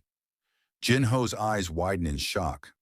How did you know that? He asks. Ji-woo recalls a conversation from his previous timeline, one where Chieftain told him about this very hospital. Thinking quickly, Ji-woo tells Jin-ho he doesn't need grand gestures. He's a good man, he just needs to be himself. Moved by the words, Jin-ho asks if he can give him a hug. Ji-woo tries to stop him, but Jin-ho lunges forward anyway. Later that night, Ji-woo arrives home. As he enters, he's greeted by the sight of his wife, Cha-hai-in, and their newborn son still awake. Cha teasingly asks why he went drinking, especially since alcohol doesn't affect him. Ji-woo explains he met Jin-ho, who had something important to say. Cha asks if he finally decided to propose. Ji-woo smiles and says, we'll see if he gathers the courage. He notices their baby, Soo-ho, is still lively. Cha says it's because he slept too much during the day. Suddenly, Jinwoo notices strange movements from his shadows. Bellion insists the young master must be trained in swordsmanship, while Igris argues that academics should come first. Ji-woo sighs, telling them to wait until Soo-ho at least learns to walk. Cha, a bit sarcastically, suggests maybe Jinwoo should come home early so he can witness that moment. The next day at the police station, Jinwoo enters the police chief's office and asks, "Did you call for me, chief?" Woo Jin-chul reminds him not to interfere with other investigators' cases too much. He calls Jinwoo Hunter, but Jinwoo reminds him he's no longer one. Still, Woo says the title just feels more natural. He explains that the guardian of a recent suicide victim has gone missing, and oddly, all nearby security footage was lost. Jinwoo feigns ignorance. I don't know much about that. Maybe it's just a coincidence. Then Wu hands Jinwoo a card. Jinwoo looks confused. Wu explains, the card contains information on Chairman Go Gun-hee. With a heavy heart, Wu informs Jinwoo that the chairman is in critical condition. Later at the hospital, the chairman lies silently in bed. Jinwoo visits him. Go Gun-hee weakly gestures toward his oxygen mask. Jinwoo removes it. With a soft voice, the chairman expresses how happy he is to see Jinwoo again. He says he searched for Jinwoo for so long. Jinwoo offers a potion to heal him, but the chairman gently declines. He says he's lived long enough. His final request is to see the past world Jinwoo once told him about. He wants to remember the world and what happened there. Jinwoo hesitates, saying, these memories might not be pleasant for you to recall, but the chairman replies, I just want to recover my lost memories. Seeing his determination, Jinwoo reaches out to fulfill his wish. As Jinwoo grabs the chairman's hand, memories flood back into the old man's mind. He recalls meeting Jinwoo, their time working together, the Jinwoo saving hunters there. The memories rush in. He remembers tense diplomatic moments, his role as a fragment of brilliant light. He remembers dying at the hands of the Monarch of Frost and asking Jinwoo to protect humanity. Tears welling in his eyes, he thanks Jinwoo. It was an honor to fight alongside heroes like you. In his final moments, Go Gun-hee thinks, even if my body turns cold in this warm sunlight, these glorious memories will remain with me and keep me warm forever. He closes his eyes. Jin Wu, watching in silence, feels a deep peace. He bows his head and says goodbye to a man who gave everything for humanity. A true hero until the very end. Fast forward, Jin Wu is quietly walking away, deep in thought. Suddenly his phone rings. On the other end, he hears his wife's voice, urgent and slightly frantic. Cha Hai-in, clearly stressed, says, something's going on with our son. Alarmed, Jin Wu immediately asks, what's happening? Her response, Suho is flying around the house right now. In the background, Cha scrambles to catch him, while Bellion and Igris stand cheering the boy on. Jin Wu blinks, trying to process what he just heard. Flying, he repeats in disbelief. That's when he remembers something Jin Ho once joked about. A kid from you and your wife, he'll probably be sprinting around the second he's born. Still trying to contain the situation, Cha asks, what do I do? Jinwoo reassures her, it's fine. I'll teach him how to fly properly, step by step. She pauses. You know how to fly too. The story shifts back to the hospital where doctors solemnly deliver news to Chairman Go Gun-hee's wife. Meanwhile, still on the call, Jinwoo reflects. When autumn comes, winter follows. Then spring greets the world. Everything has a beginning and an end, and a new beginning follows after the end. Hearing Cha trying to calm herself, Jinwoo gently tells her, I'll be home early tonight. He thinks to himself, it seems the winter for our house is still yet to come. Back at the Jinwoo household, Igris and Bellion are arguing again.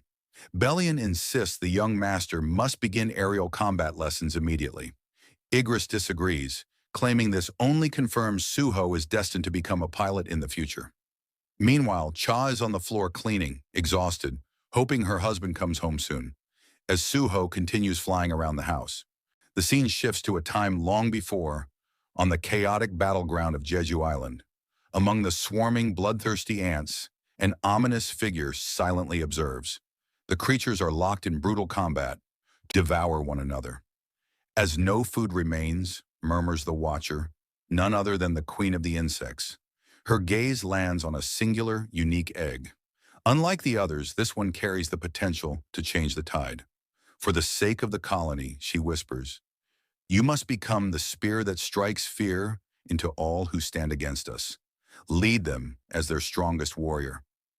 We jump forward in time. The monstrous ant, Baru, returns to the insect hive. There are no kings outside, he declares coldly. Staring down the humans cowering inside, he asks, are there any here who claim to be king? That's when he notices Jinwoo. The Shadow Monarch stands still, slightly taken aback, not by fear but curiosity. It was the first time, Baru recalls, that he had met a human who did not cower before him. With a faint grin, Jinwoo remarks, now you're finally acting like an insect.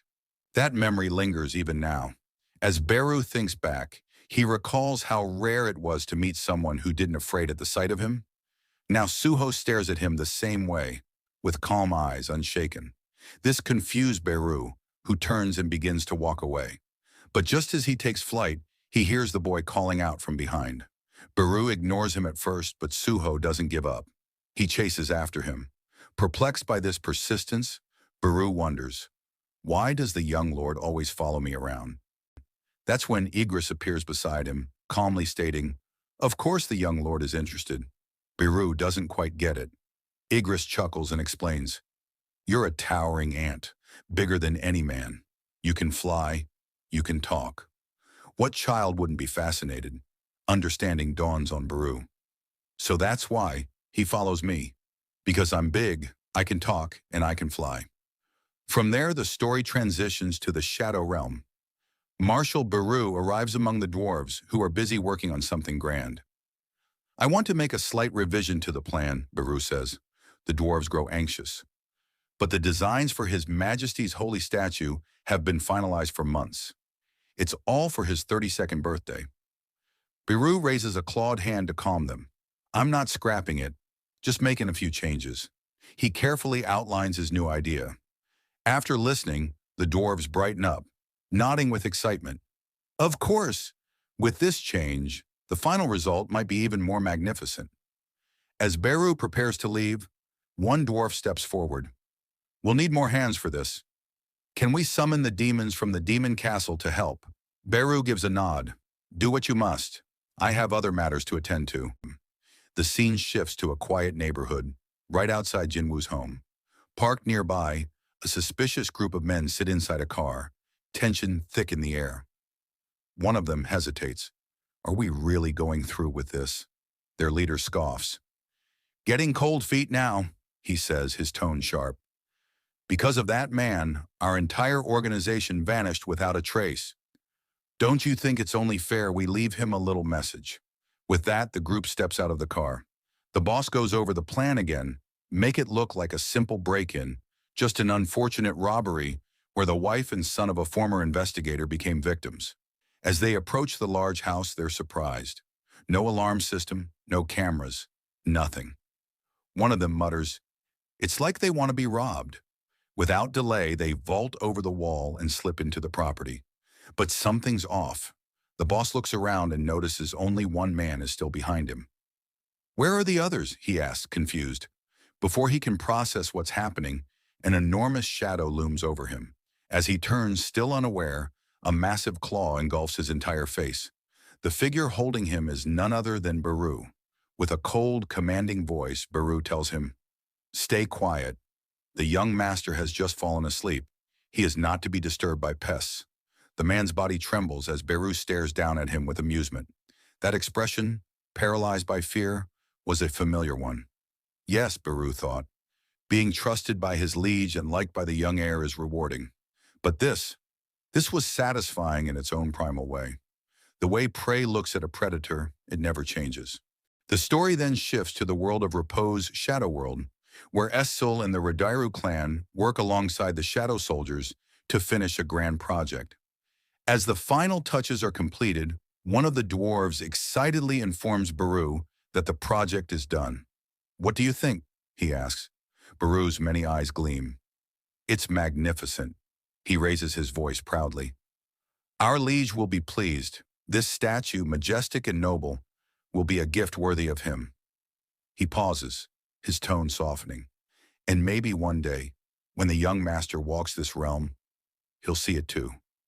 Just then, a strange sound breaks the moment. A child's voice echoes from behind. Beru freezes. Turning around with the others, he's stunned to see Suho. Somehow the boy has entered the shadow dungeon by himself.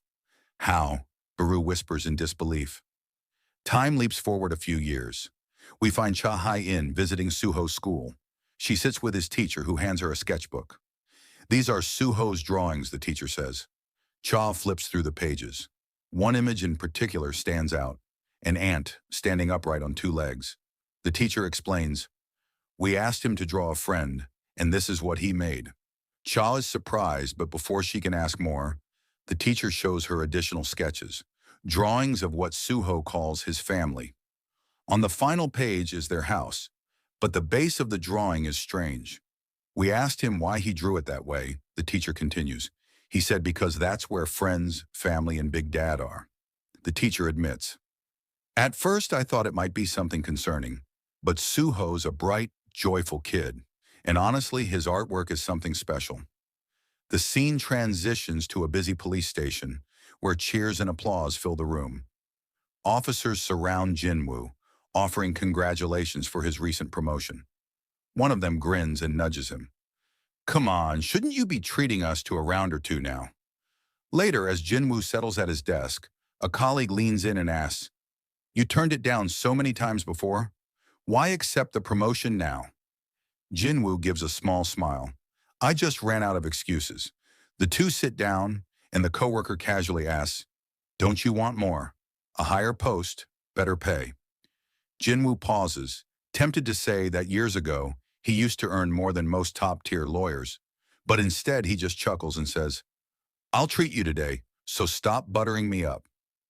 The story shifts again, this time to Jin Wu's home. He flips through a sketchbook filled with drawings, Suho's drawings.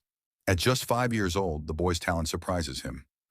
He's really something, Jin Wu says with admiration. Cha Hai-in, however, looks more concerned than amused. Look at the last page. She explains that Suho told her there's a big dad living underground, surrounded by darkness.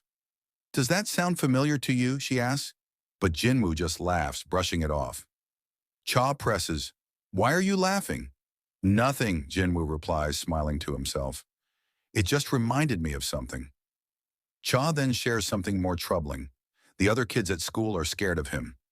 He's never hurt them or even raised his voice, but when he walks toward them, they go pale. Jinwoo's expression darkens slightly. Deep down, he knows the reason. Children are sensitive. They can sense things adults cannot. Maybe they're sensing the remnants of the Shadow Monarch's power within Suho, the same force that once commanded death itself. He fears that if that power grows too strong within Suho, it could overwhelm him. Realizing this, Jinwoo turns to Cha and says, We need to seal it away, his powers, and his memories of the shadows, at least until he's old enough to handle it. He hopes that by doing so, Suho can live a normal life, free of burden. With that, Jinwoo hands Baru the drawings Suho had made of him. Baru looks at them, visibly moved. Each image reveals the affection Suho had for him. May I say goodbye to the young master? He asks softly. Jinwoo nods.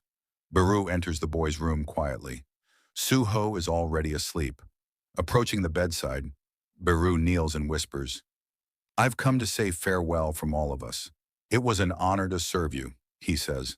Until we meet again, may you grow strong and happy. Then, Jinwoo places his hand on Suho's forehead and seals away the memories and powers buried within him. When it's done, they leave quietly. Suho sleeps peacefully, unaware that the memories of the shadows have quietly faded away, dissipating like mist in the morning sun. Time passes, and a few years slip by. Now a teenager, Suho has grown. A new chapter begins as he heads off to high school. The campus buzzes with life, students filled with energy and nervous excitement, chattering as they walk through the gates on their very first day. Amid the crowd, Suho walks quietly, calm and composed, his presence almost unnoticed among the eager newcomers. Inside the school hallway, students rush to find their classrooms, laughter and voices echoing against the walls, marking the start of a new journey.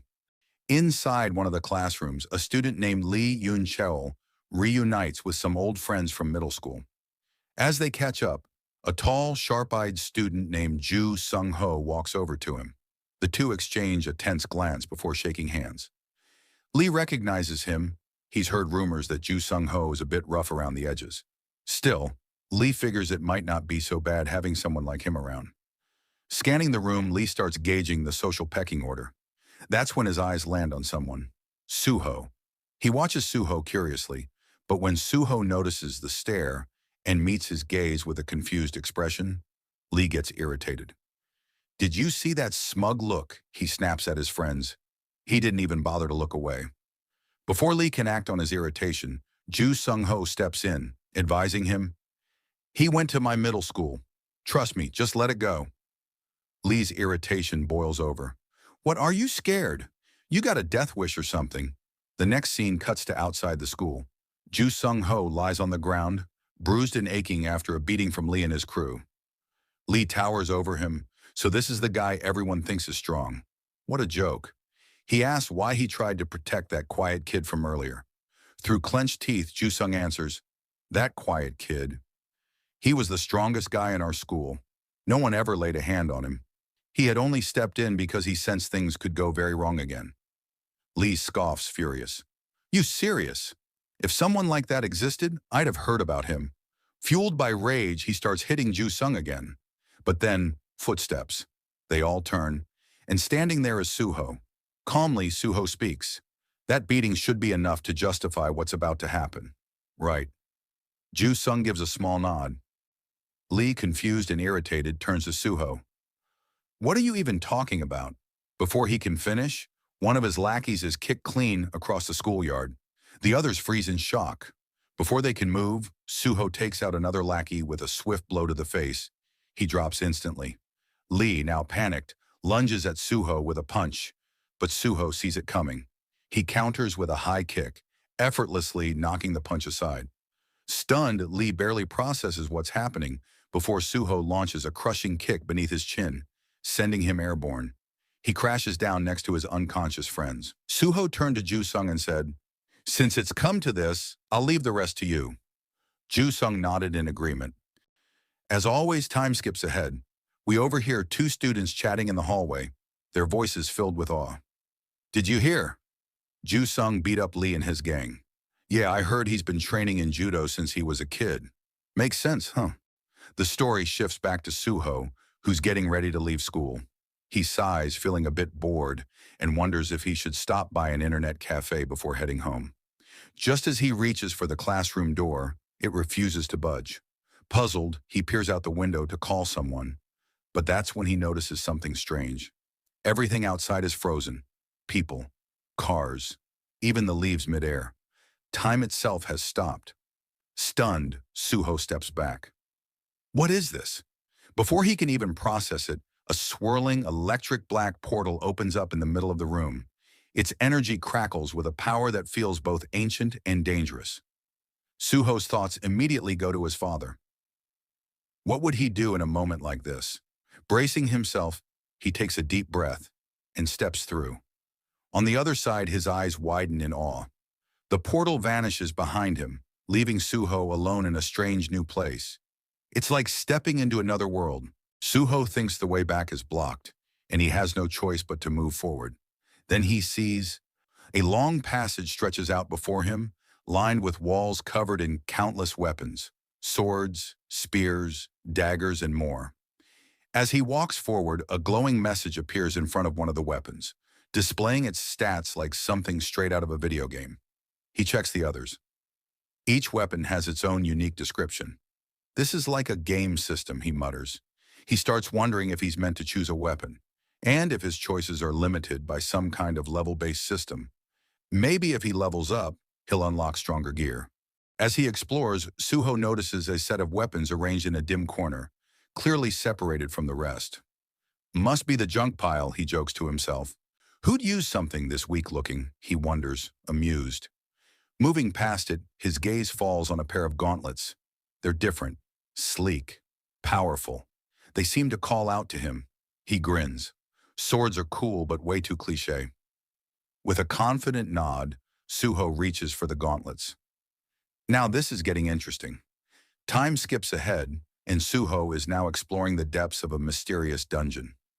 Looking around, he wonders if he's wandered into the basement of some ancient castle. But just as he reaches the center of the hallway, something eerie begins to stir. Unbeknownst to him, the armor-clad knights lining the walls begin to move.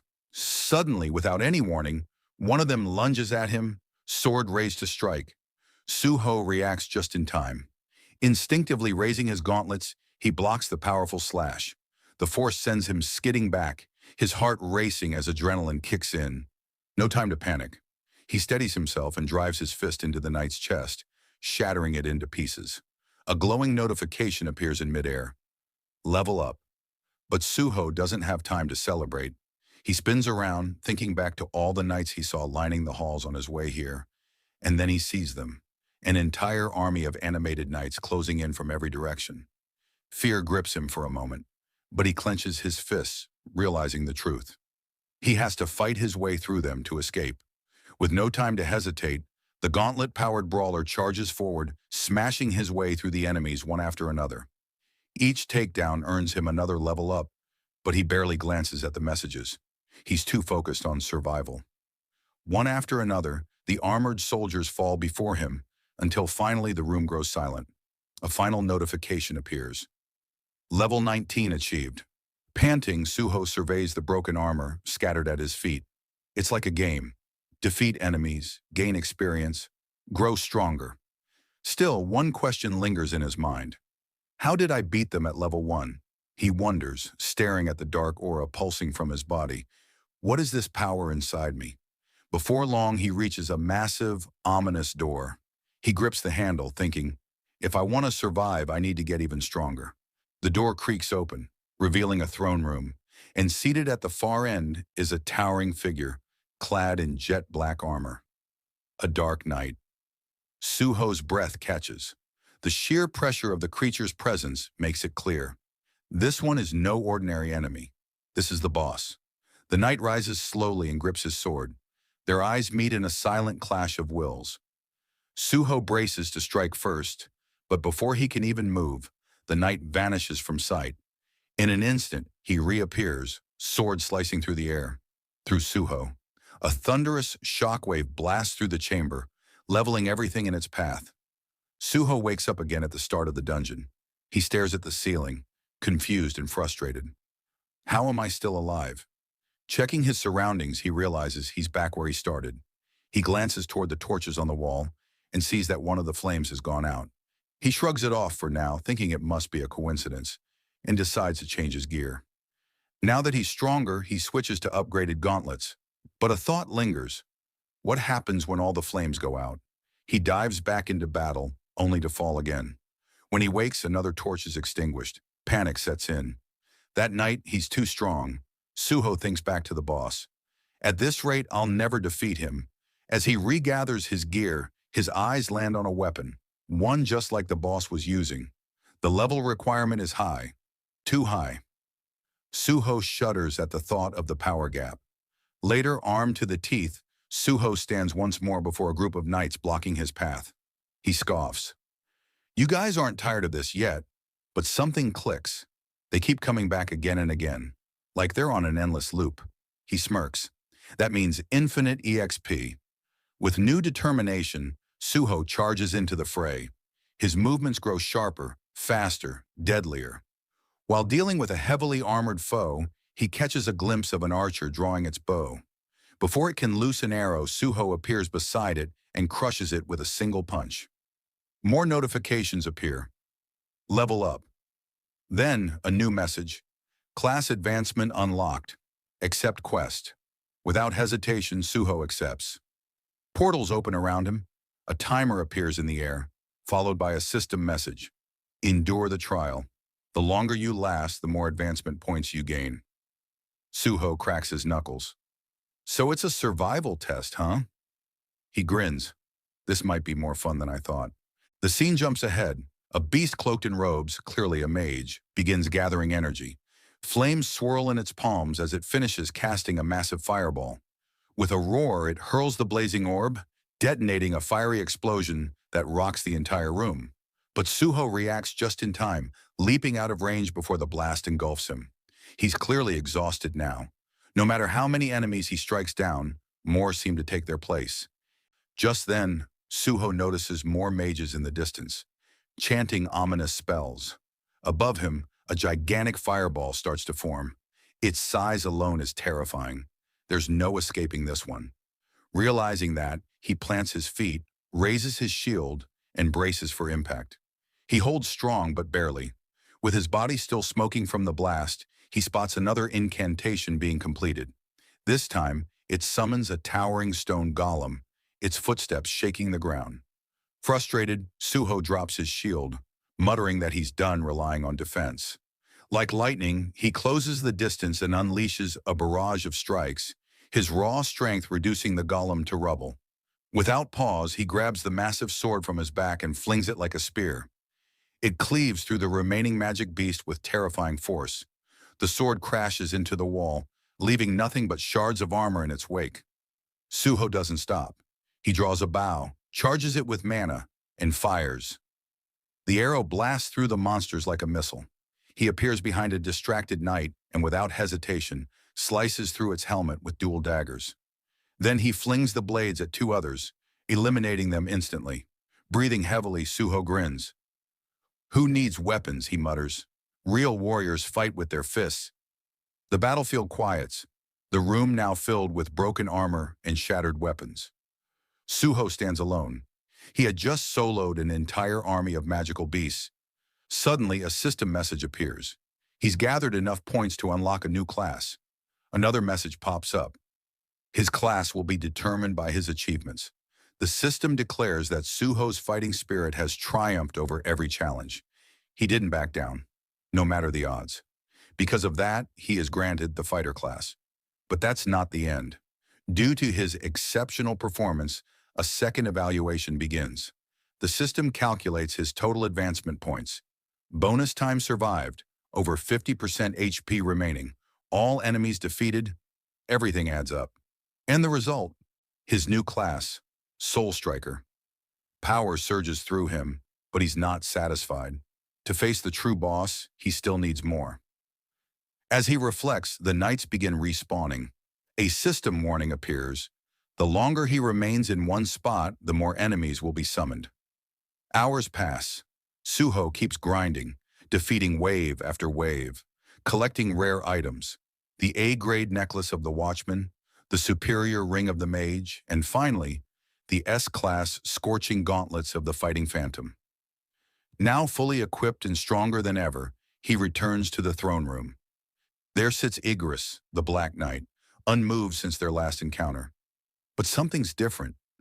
Suho's power now radiates like never before. Stepping forward, he casually asks, "Hope I didn't keep you waiting." And then, this time it's my turn. His current level 70, and he's just getting started. As the battle begins, Igris doesn't waste a second. Without warning, he launches a wave of crackling electricity at Suho. Caught off guard, Suho barely manages to dodge at the last moment, only to find Igris already closing the distance. Reacting quickly, Suho swings with force, but Igris intercepts the blow with his blade. The impact sends shockwaves through the chamber, ripping the surroundings apart in a thunderous explosion. Flames engulf them both, but when the smoke clears, they're still standing. Igris strikes again, his blade slashing through the air in rapid succession. Suho dodges each attack with razor-sharp reflexes, but he's unable to land a clean hit in return. The realization hits him. He's still not fast enough. As he searches for an opening, Igris seizes the moment and delivers a crushing blow. Suho blocks with his gauntlets, but the sheer force sends him flying across the room. He crashes into a pillar, but rebounds instantly, locking eyes with Igris as the knight charges in. Channeling all his strength into his fist, Suho launches a devastating punch. Igris raises his sword just in time to block, but even he feels the weight behind that strike. In that instant, Igris silently acknowledges Suho's power. He truly carries the blood of a monarch. With renewed focus, Igris forces Suho back. He senses the young fighter still hasn't tapped into his full strength. Suho, catching his breath, begins to realize something. He is holding his own. But this night, he's in a league of his own. These aren't like the fodder soldiers he mowed down before. Igris is different, special. And if Igris is extraordinary, then so is Suho. Reflecting on his journey, Suho remembers. Even from level 1, he had bonus stats. He defeated enemies well above his rank with ease. And if every level gave him +1 to every stat, then his current power isn't that of a level 70 fighter. It's closer to level 110. At that moment, he hurls Igris through a wall, and then a new notification appears. Suho has unlocked a title, Young Monarch. As a result, all his stats increase by 40 points, thanks to the inheritance of the Shadow Monarch. Igris struggles to rise, but before he can react, Suho is already there. One thunderous punch sends Igris crashing through the wall, and Suho doesn't stop. He unleashes a relentless combo, forcing Igris back with blow after blow. The battle rages into a different part of the dungeon. Both warriors land on their feet, but only barely. Without hesitation, Suho strikes again, unleashing an attack so powerful it sends shock waves echoing through the chamber. Cracks form across Igris's armor. He stares at Suho with growing respect. This young warrior is his liege's son, a natural-born fighter who carries the legacy of the Shadow Monarch. Even without mastering his power, Suho has drawn out strength that rivals Monarchs. As Igris ponders this, Suho approaches, his final blow incoming. Accepting his defeat with honor, Igris closes his eyes. The strike lands. Igris's form shatters into fragments of light and vanishes. The battlefield falls silent. Suho, exhausted, stands alone once more. Then, ding. A system message flashes. You've leveled up. Suho throws his fist in the air. Victory is his, and he's only getting stronger. Just as Suho was catching his breath, a new portal began to shimmer into existence behind him. Alert, he turned to face it, wondering if it might be an exit from this strange world. Without hesitation, he stepped through, curious about where it might lead. On the other side, Suho found himself near a familiar building. It looked like the D Tower in the Songpa district, but the entire structure was engulfed in flames. As he examined the fiery scene, he sensed something nearby. Turning his head, he came face to face with Cerberus, the mighty guardian of the demon realm. Despite the beast's towering presence, Suho remained calm and unfazed. The two locked eyes in silence. But when Cerberus looked closer, he caught a glimpse of Jinwoo in Suho's presence. The realization made the beast freeze in place, overwhelmed with fear. Suho, however, simply assumed it was a strange-looking statue and continued walking, unaware of the terror he inspired. He soon reached a large door leading into the demon realm itself. Unsure of what lay ahead, but knowing nothing would change unless he acted, he pushed the door open and walked in. What greeted him was a quiet corridor, and beyond it, a burning city overrun by swarms of demons. As the monsters charged toward him, Suho stood his ground. Moments later, the battlefield fell silent. Suho was the last one standing, surrounded by the remains of countless defeated enemies. Yet despite his overwhelming victory, something in his expression revealed confusion, as if he still hadn't found what he was looking for. He pressed onward, clearing floor after floor with ease. The 10th, 20th, and even 30th floors offered no challenge. Every foe crumbled under his strength. By now, boredom was setting in.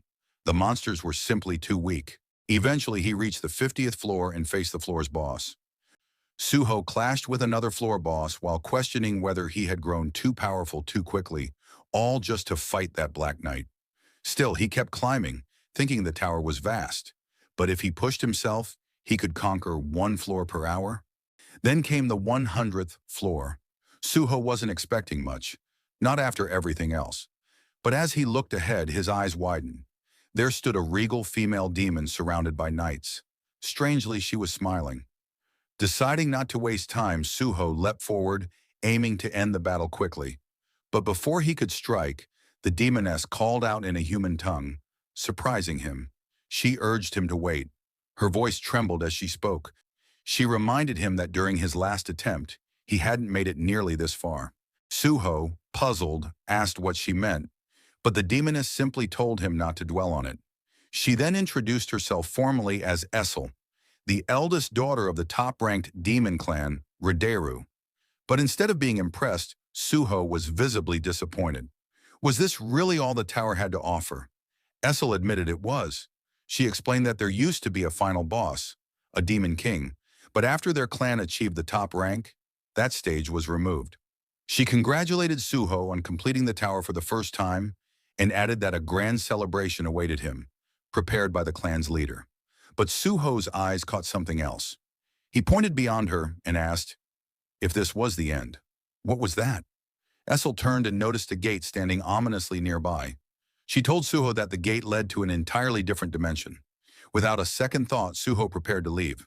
Essel called out to stop him, mentioning the banquet in his honor. But Suho waved it off with a cheeky grin, saying, I don't even know what demons eat, and besides, I'm not old enough to drink yet. Maybe in a few years. Hearing that, Essel could only smile and accept it. But suddenly, her expression changed. She froze as a memory surfaced. Suho's words echoed something she had heard before. A promise made long ago that they'd meet again, but he never returned. It had been 60 years since the demon castle had fallen into silence. Since then, the only time they'd been contacted was to help build sculptures. Before she could speak again, Suho mispronounced both her name and her clan's title, calling her Isel of the Radis clan. He told her he'd remember that. Essel blinked and then chuckled. She offered a warm farewell and wished him the best. With that, Suho stepped into the gate, wondering if it really led to freedom, or perhaps something worse. Was the tower not the end of the strange world? What greeted him next was far from peace. A swarm of glowing red eyes stared back at him in the darkness. As he moved forward, he realized he had emerged into a vast underground cave, crawling with insect-like creatures. Annoyed, Suho clenched his fists. More fighting, more monsters. He sighed and charged in. Time passed, and insect corpses now littered the cavern. Not far from them, Suho was running, dodging attacks while muttering to himself, "What kind of insane ants are these?" The relentless horde kept closing in. Suho had no choice but to fight back, clearing them out while realizing just how endless this seemed. As he pummeled through the swarm, notifications appeared. He was leveling up. At least that was something. With the room nearly cleared, Suho realized he was adapting to their movements. Eyes fixed on the boss room ahead, he moved to see what awaited him inside. The moment he entered, a strange silence hung in the air. The chamber was enormous. Suho paused, wondering just how massive the boss had to be if the space was built to the scale. But he didn't immediately notice the figure approaching him. Beru slowly walked forward.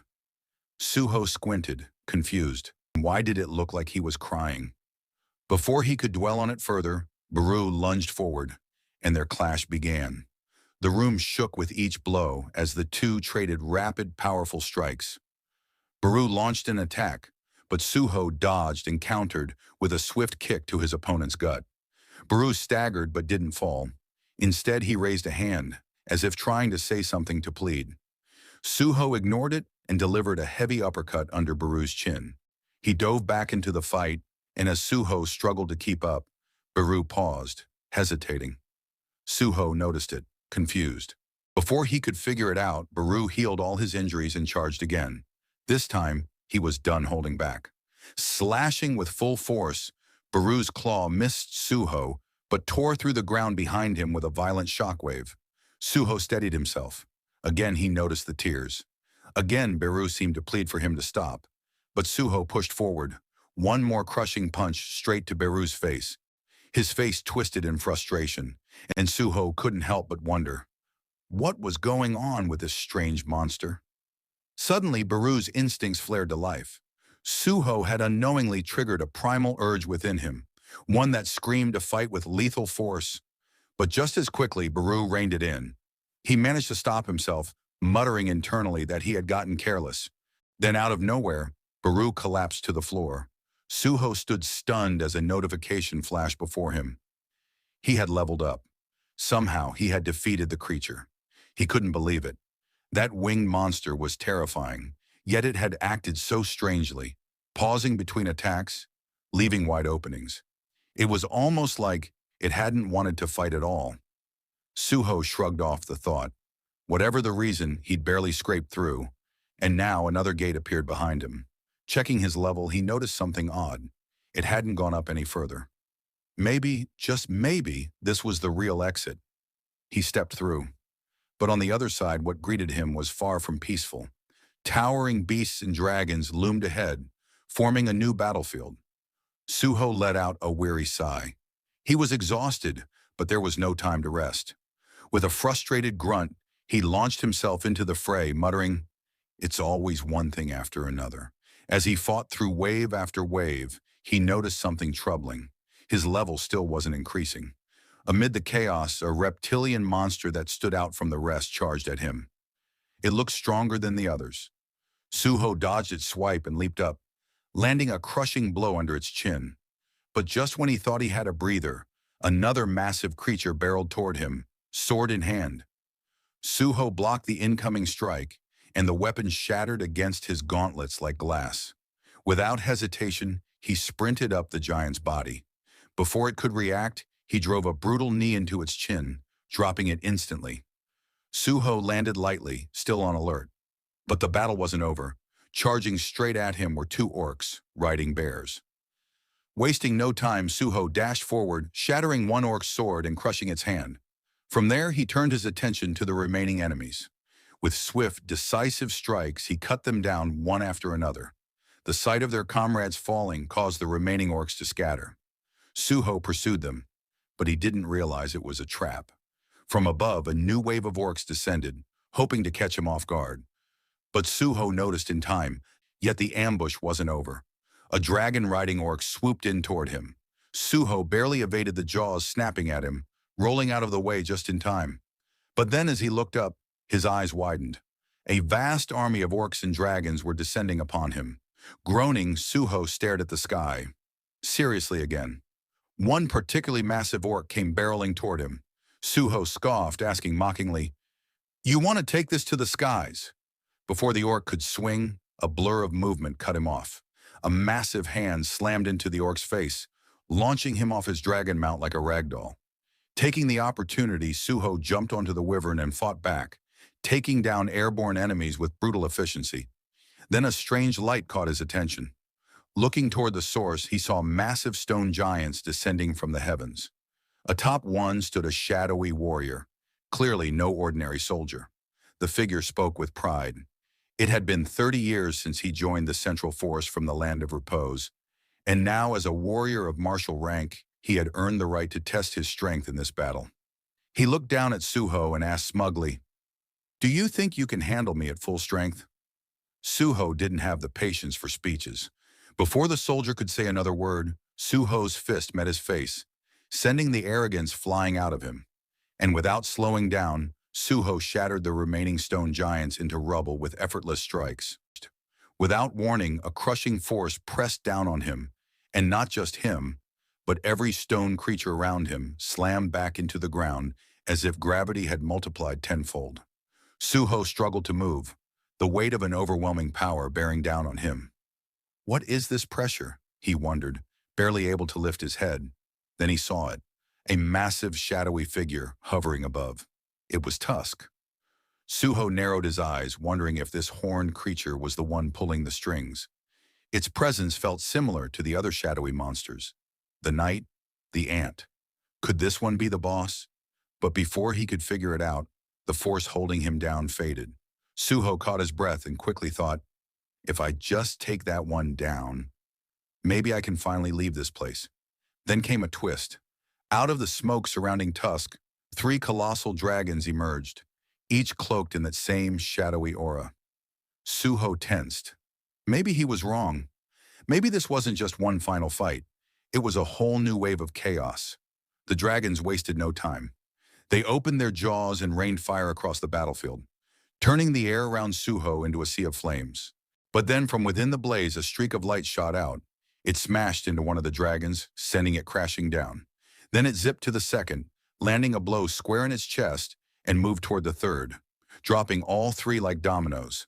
The light finally touched down, revealing Suho, who'd plowed through the trio with shocking ease. But his fight wasn't over. Before the dust settled, he launched himself toward the remaining enemies, only to be hit by the same crushing pressure as before. It slammed him into the earth like a meteor, burying him deep. Even so, Suho didn't quit. He clawed his way out, jumped onto another wyvern, and soared back into the fray. That's when he spotted someone in the distance, a figure who looked particularly annoying to deal with. "Guess I'll handle you first," Suho muttered. But just as he prepared to attack, something caught his eye. Tusk was preparing something. The flames from earlier had started to gather in front of him, forming a massive sphere of raw fire. Tusk raised his staff and pointed it, not at Suho, but beyond him. The flaming orb launched through the air and collided with a nearby mountain. A split second later, the entire mountaintop exploded in a blinding eruption of fire and energy, leveling everything around it. Suho stared in stunned silence, mouth open, body frozen. The sheer power behind the blast had left him shaken. Watching from above, Tusk nodded in satisfaction. Just as I thought, he mused to himself.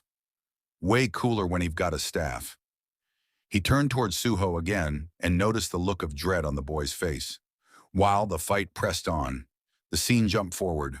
Suho was now tearing through the remaining monsters, wiping out everything in his path with relentless speed. Eventually, he came face to face with the shadow soldiers again. Among them was the same warrior he had taken down earlier, somehow still alive, and now standing alongside Jima and the dragons. The soldier grinned. You thought that was enough to defeat me, he taunted. Suho didn't even reply. He just charged forward, and like before, wiped the smirk right off his face with a bone-shattering kick. Then came another opponent, racing towards Suho with fury in his eyes. I've climbed this far on grit alone, the soldier shouted. Even if no one remembers me, I'll make sure my loyalty is never forgotten. He lunged, unleashing a powerful attack as Suho hovered midair. Suho vanished from sight, reappearing a moment later and taking him out with a single lightning-fast blow. He turned toward the rest of the Shadow Army, frustrated. No matter how many of them I take down, they just keep coming, he thought. He could feel the fatigue creeping in.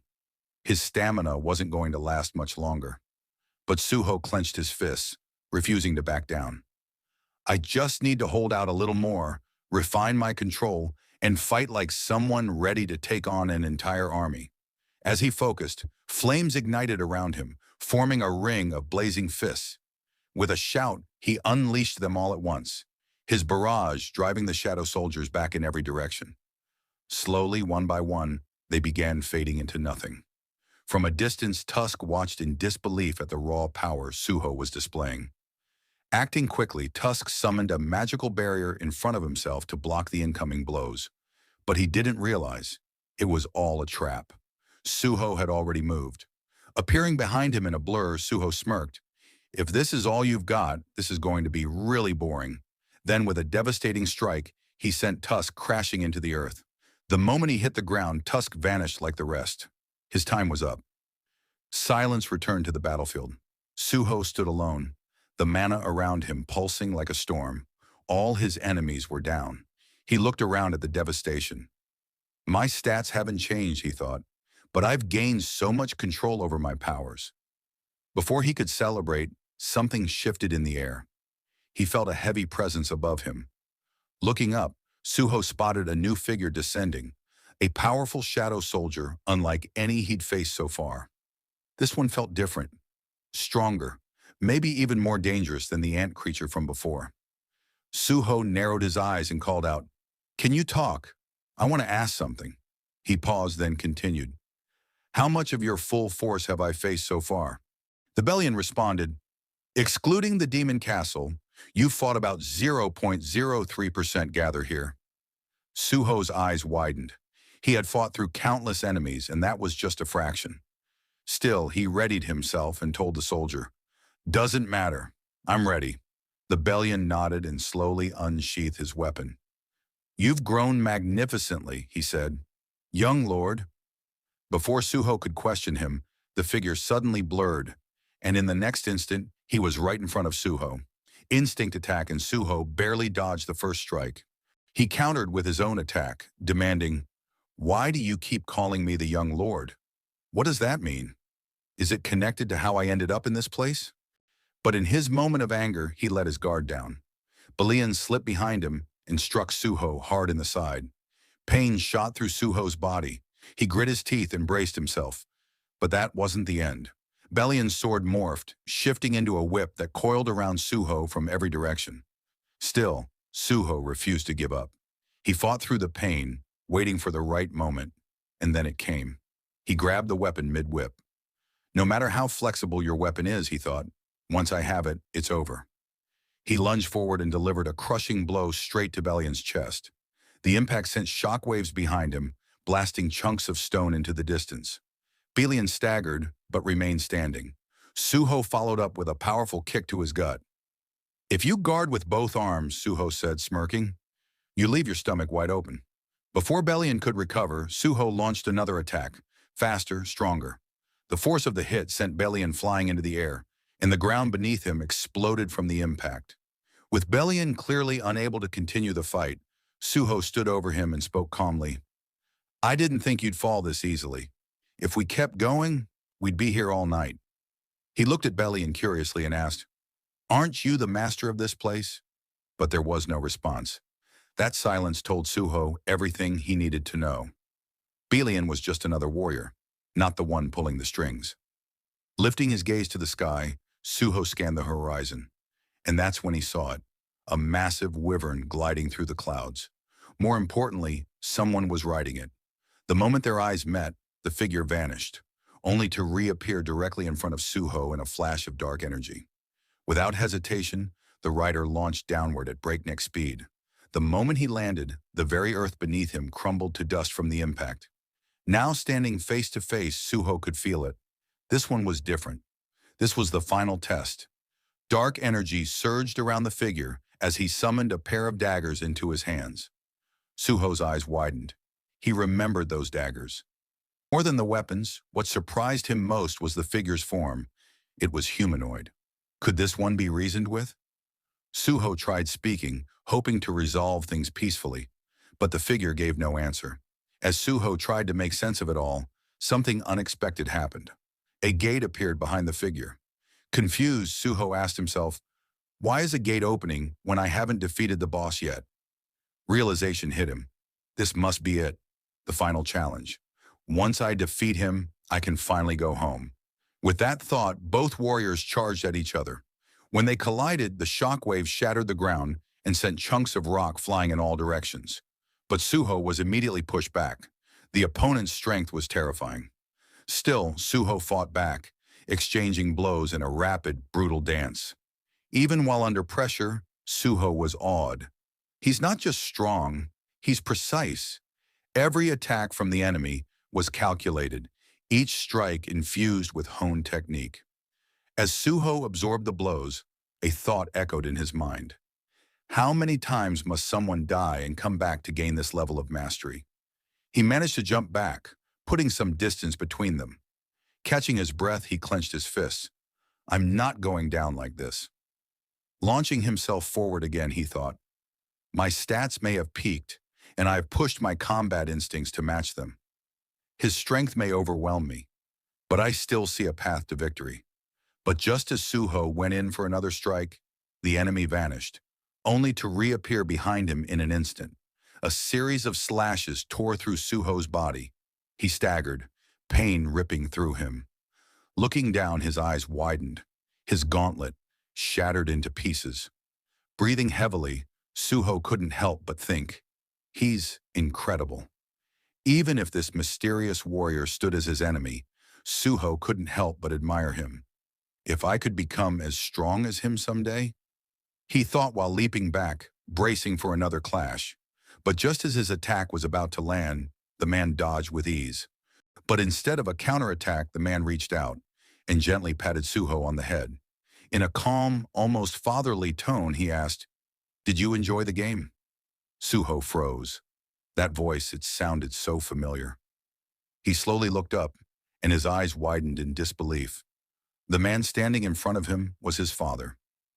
Before he could utter a word, his father smiled gently and pushed him toward the gate behind them. It's still too early for you, he said. Suho reached out, trying to stop himself, but he was already falling through the gate. The next moment, he jolted awake at his desk, gasping for air. Panting, Suho looked around in confusion.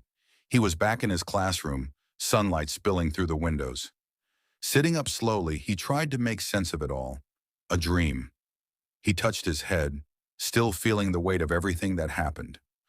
Blushing slightly, he muttered, that was one weird dream. Maybe I've been playing too many games. The dungeon, the monsters, the boss at the end was my father. Before he could process more, a voice called out to him, why are you still in class this late? Looking up, he saw one of his classmates. She told him she was about to lock up the classroom. Trying to play it cool, Suho offered to help. As they moved through the halls, locking doors and windows, high above, the Jinwoo and his shadows watched him. Among them, Igris spoke. "Isn't it time we return the young monarch's powers?" he asked. "We've tested him before, but this was the first time he made it to the final floor." He looked toward the figure ahead of them. Jinwoo didn't answer immediately. Then he said, "Do you think we could have defeated the Dragon King if I had just rushed in without thinking? Even overwhelming power can mean nothing if used recklessly." He looked down thoughtfully. "Sometimes survival means knowing when to step back. It's not cowardice, it's wisdom." After a long pause, he added, "He's not ready yet, but he'll learn. With time." Just then, he noticed Baru, standing quietly, tears brimming in his eyes. He was watching Suho from afar. Seeing this, Jinwoo smiled softly. Jinwoo turned to his loyal soldiers. "I have a few things to take care of," he said. "But when I'm done, let's have dinner together. As a family." The story transitions to a different part of the world, where civilians go about their day as a news broadcast airs in the background. The anchor announces that the infamous Hwang Dong-suk and Hwang Dong-soo, who had caused widespread disruption, were finally apprehended earlier that day. Moments later, the same reporter shifts the tone, now updating viewers on a large-scale wildfire threatening nearby homes. Thanks to the swift response of 52 fire trucks and over 800 firefighters, the blaze was finally contained. Among the exhausted responders is Baek Yun-ho, sitting against a tree and catching his breath. Just then, someone places a chilled bottle of water gently against his face, making him jump slightly. He looks up and sees Hunter Sung standing there, offering a quiet smile. Baek takes the bottle, offering thanks, and watches him for a moment, thinking how impressive it is that he still has energy left after fighting such a monstrous fire. "I wish I could be that strong someday," Baek muses. But just as that thought settles in, he points to the sky, noticing something flying overhead. When he mentions it to Hunter Sung, he casually replies, "Probably just a plane." The scene then shifts again, this time to a busy office hallway where two men walk side by side. Jinho asks, "Where were we talking about?"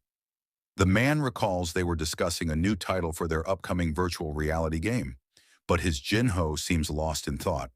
Without warning, the Jinho opens the door to a conference room and declares, "My wife's pregnant."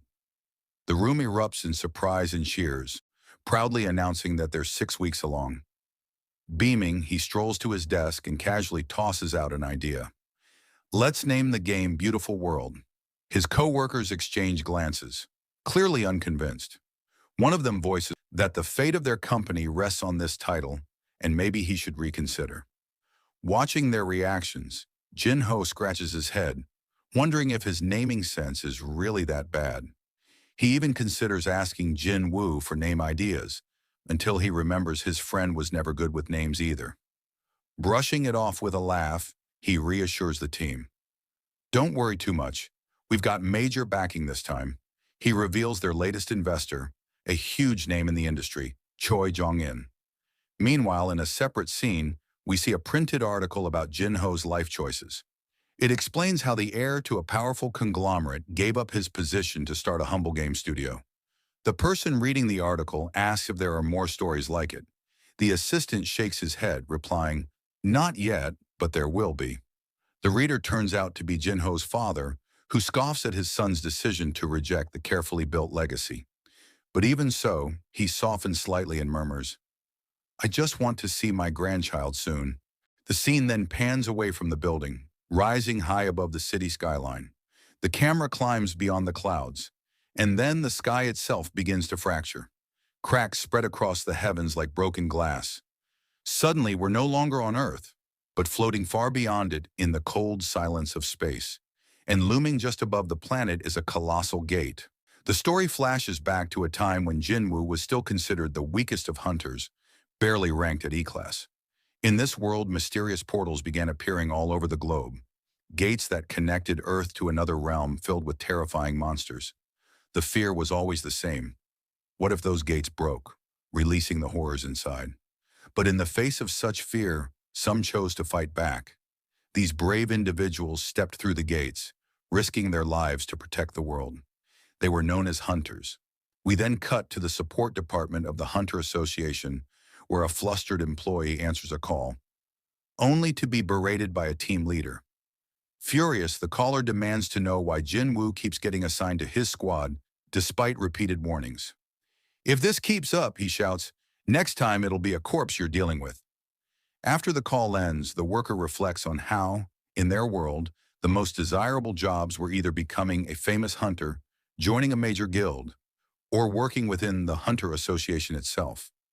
Setting his thoughts aside, he returns to his pile of chores, requests from hunters asking for assistance with mundane matters. While reviewing a stack of files, his eyes land on Jinwoo's. Reading through it, he's surprised.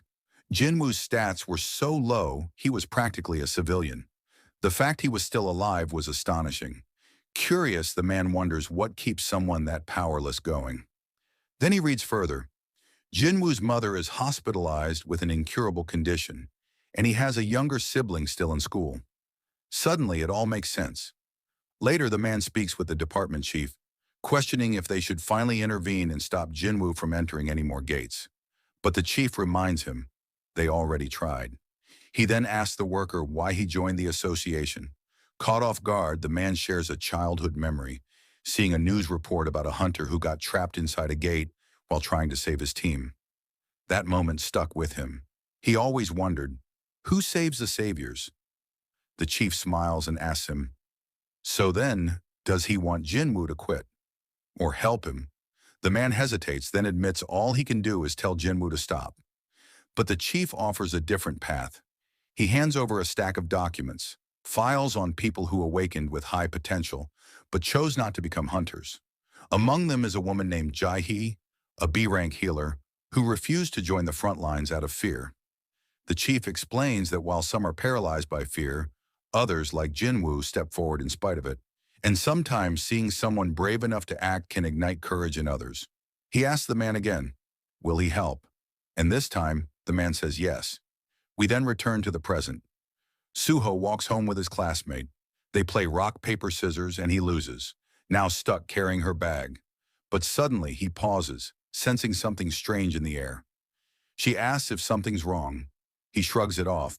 Far above, a massive dragon cuts through the sky. On its back rides Jinwoo, with Cha-hai-in by his side. She comments on how long it's been since she last saw such a sight. Then she looks at Jinwoo and smiles. He'd brought her a gift for their 16th wedding anniversary. He tells her to go home ahead of him. He has something left to do. She asks if he'll return soon, and he nods. With warmth in her eyes, she says she'll be waiting. After she leaves, Jinwoo looks up. A colossal gate looms in the sky. He remembers something he once heard, that those with immense power can act like magnets, drawing the threats of other worlds toward them. With that, he summons his strongest soldiers and prepares to step into the unknown once again.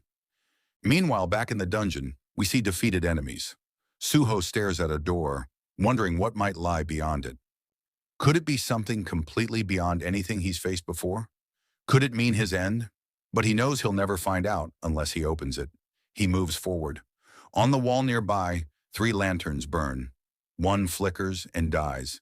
Suho lies on the ground exhausted. He wonders how many days have passed. Still, he pushes himself up, determined to try again. Another lantern fades. Now with just one chance remaining, Suho steadies himself. In the back of his mind, he keeps hearing a voice calling to him. Arise. He faces the door one more time. This could be his last chance. But if it helps him grow, if it keeps him from standing still, then he'll take it. As the door creaks open, Suho wondered, whatever lies beyond that door, I want to challenge it. A radiant light spills out, growing until it swallows everything. The season ends here. That wraps up the side stories in the main chapters of Solo Leveling. Up next, we're diving into the highly anticipated Solo Leveling, Regnork series, and I couldn't be more excited for what's coming. Thanks so much for watching. I truly appreciate your support. If you haven't already, make sure to subscribe so you don't miss what's next. Thanks again, and I'll see you in the next video.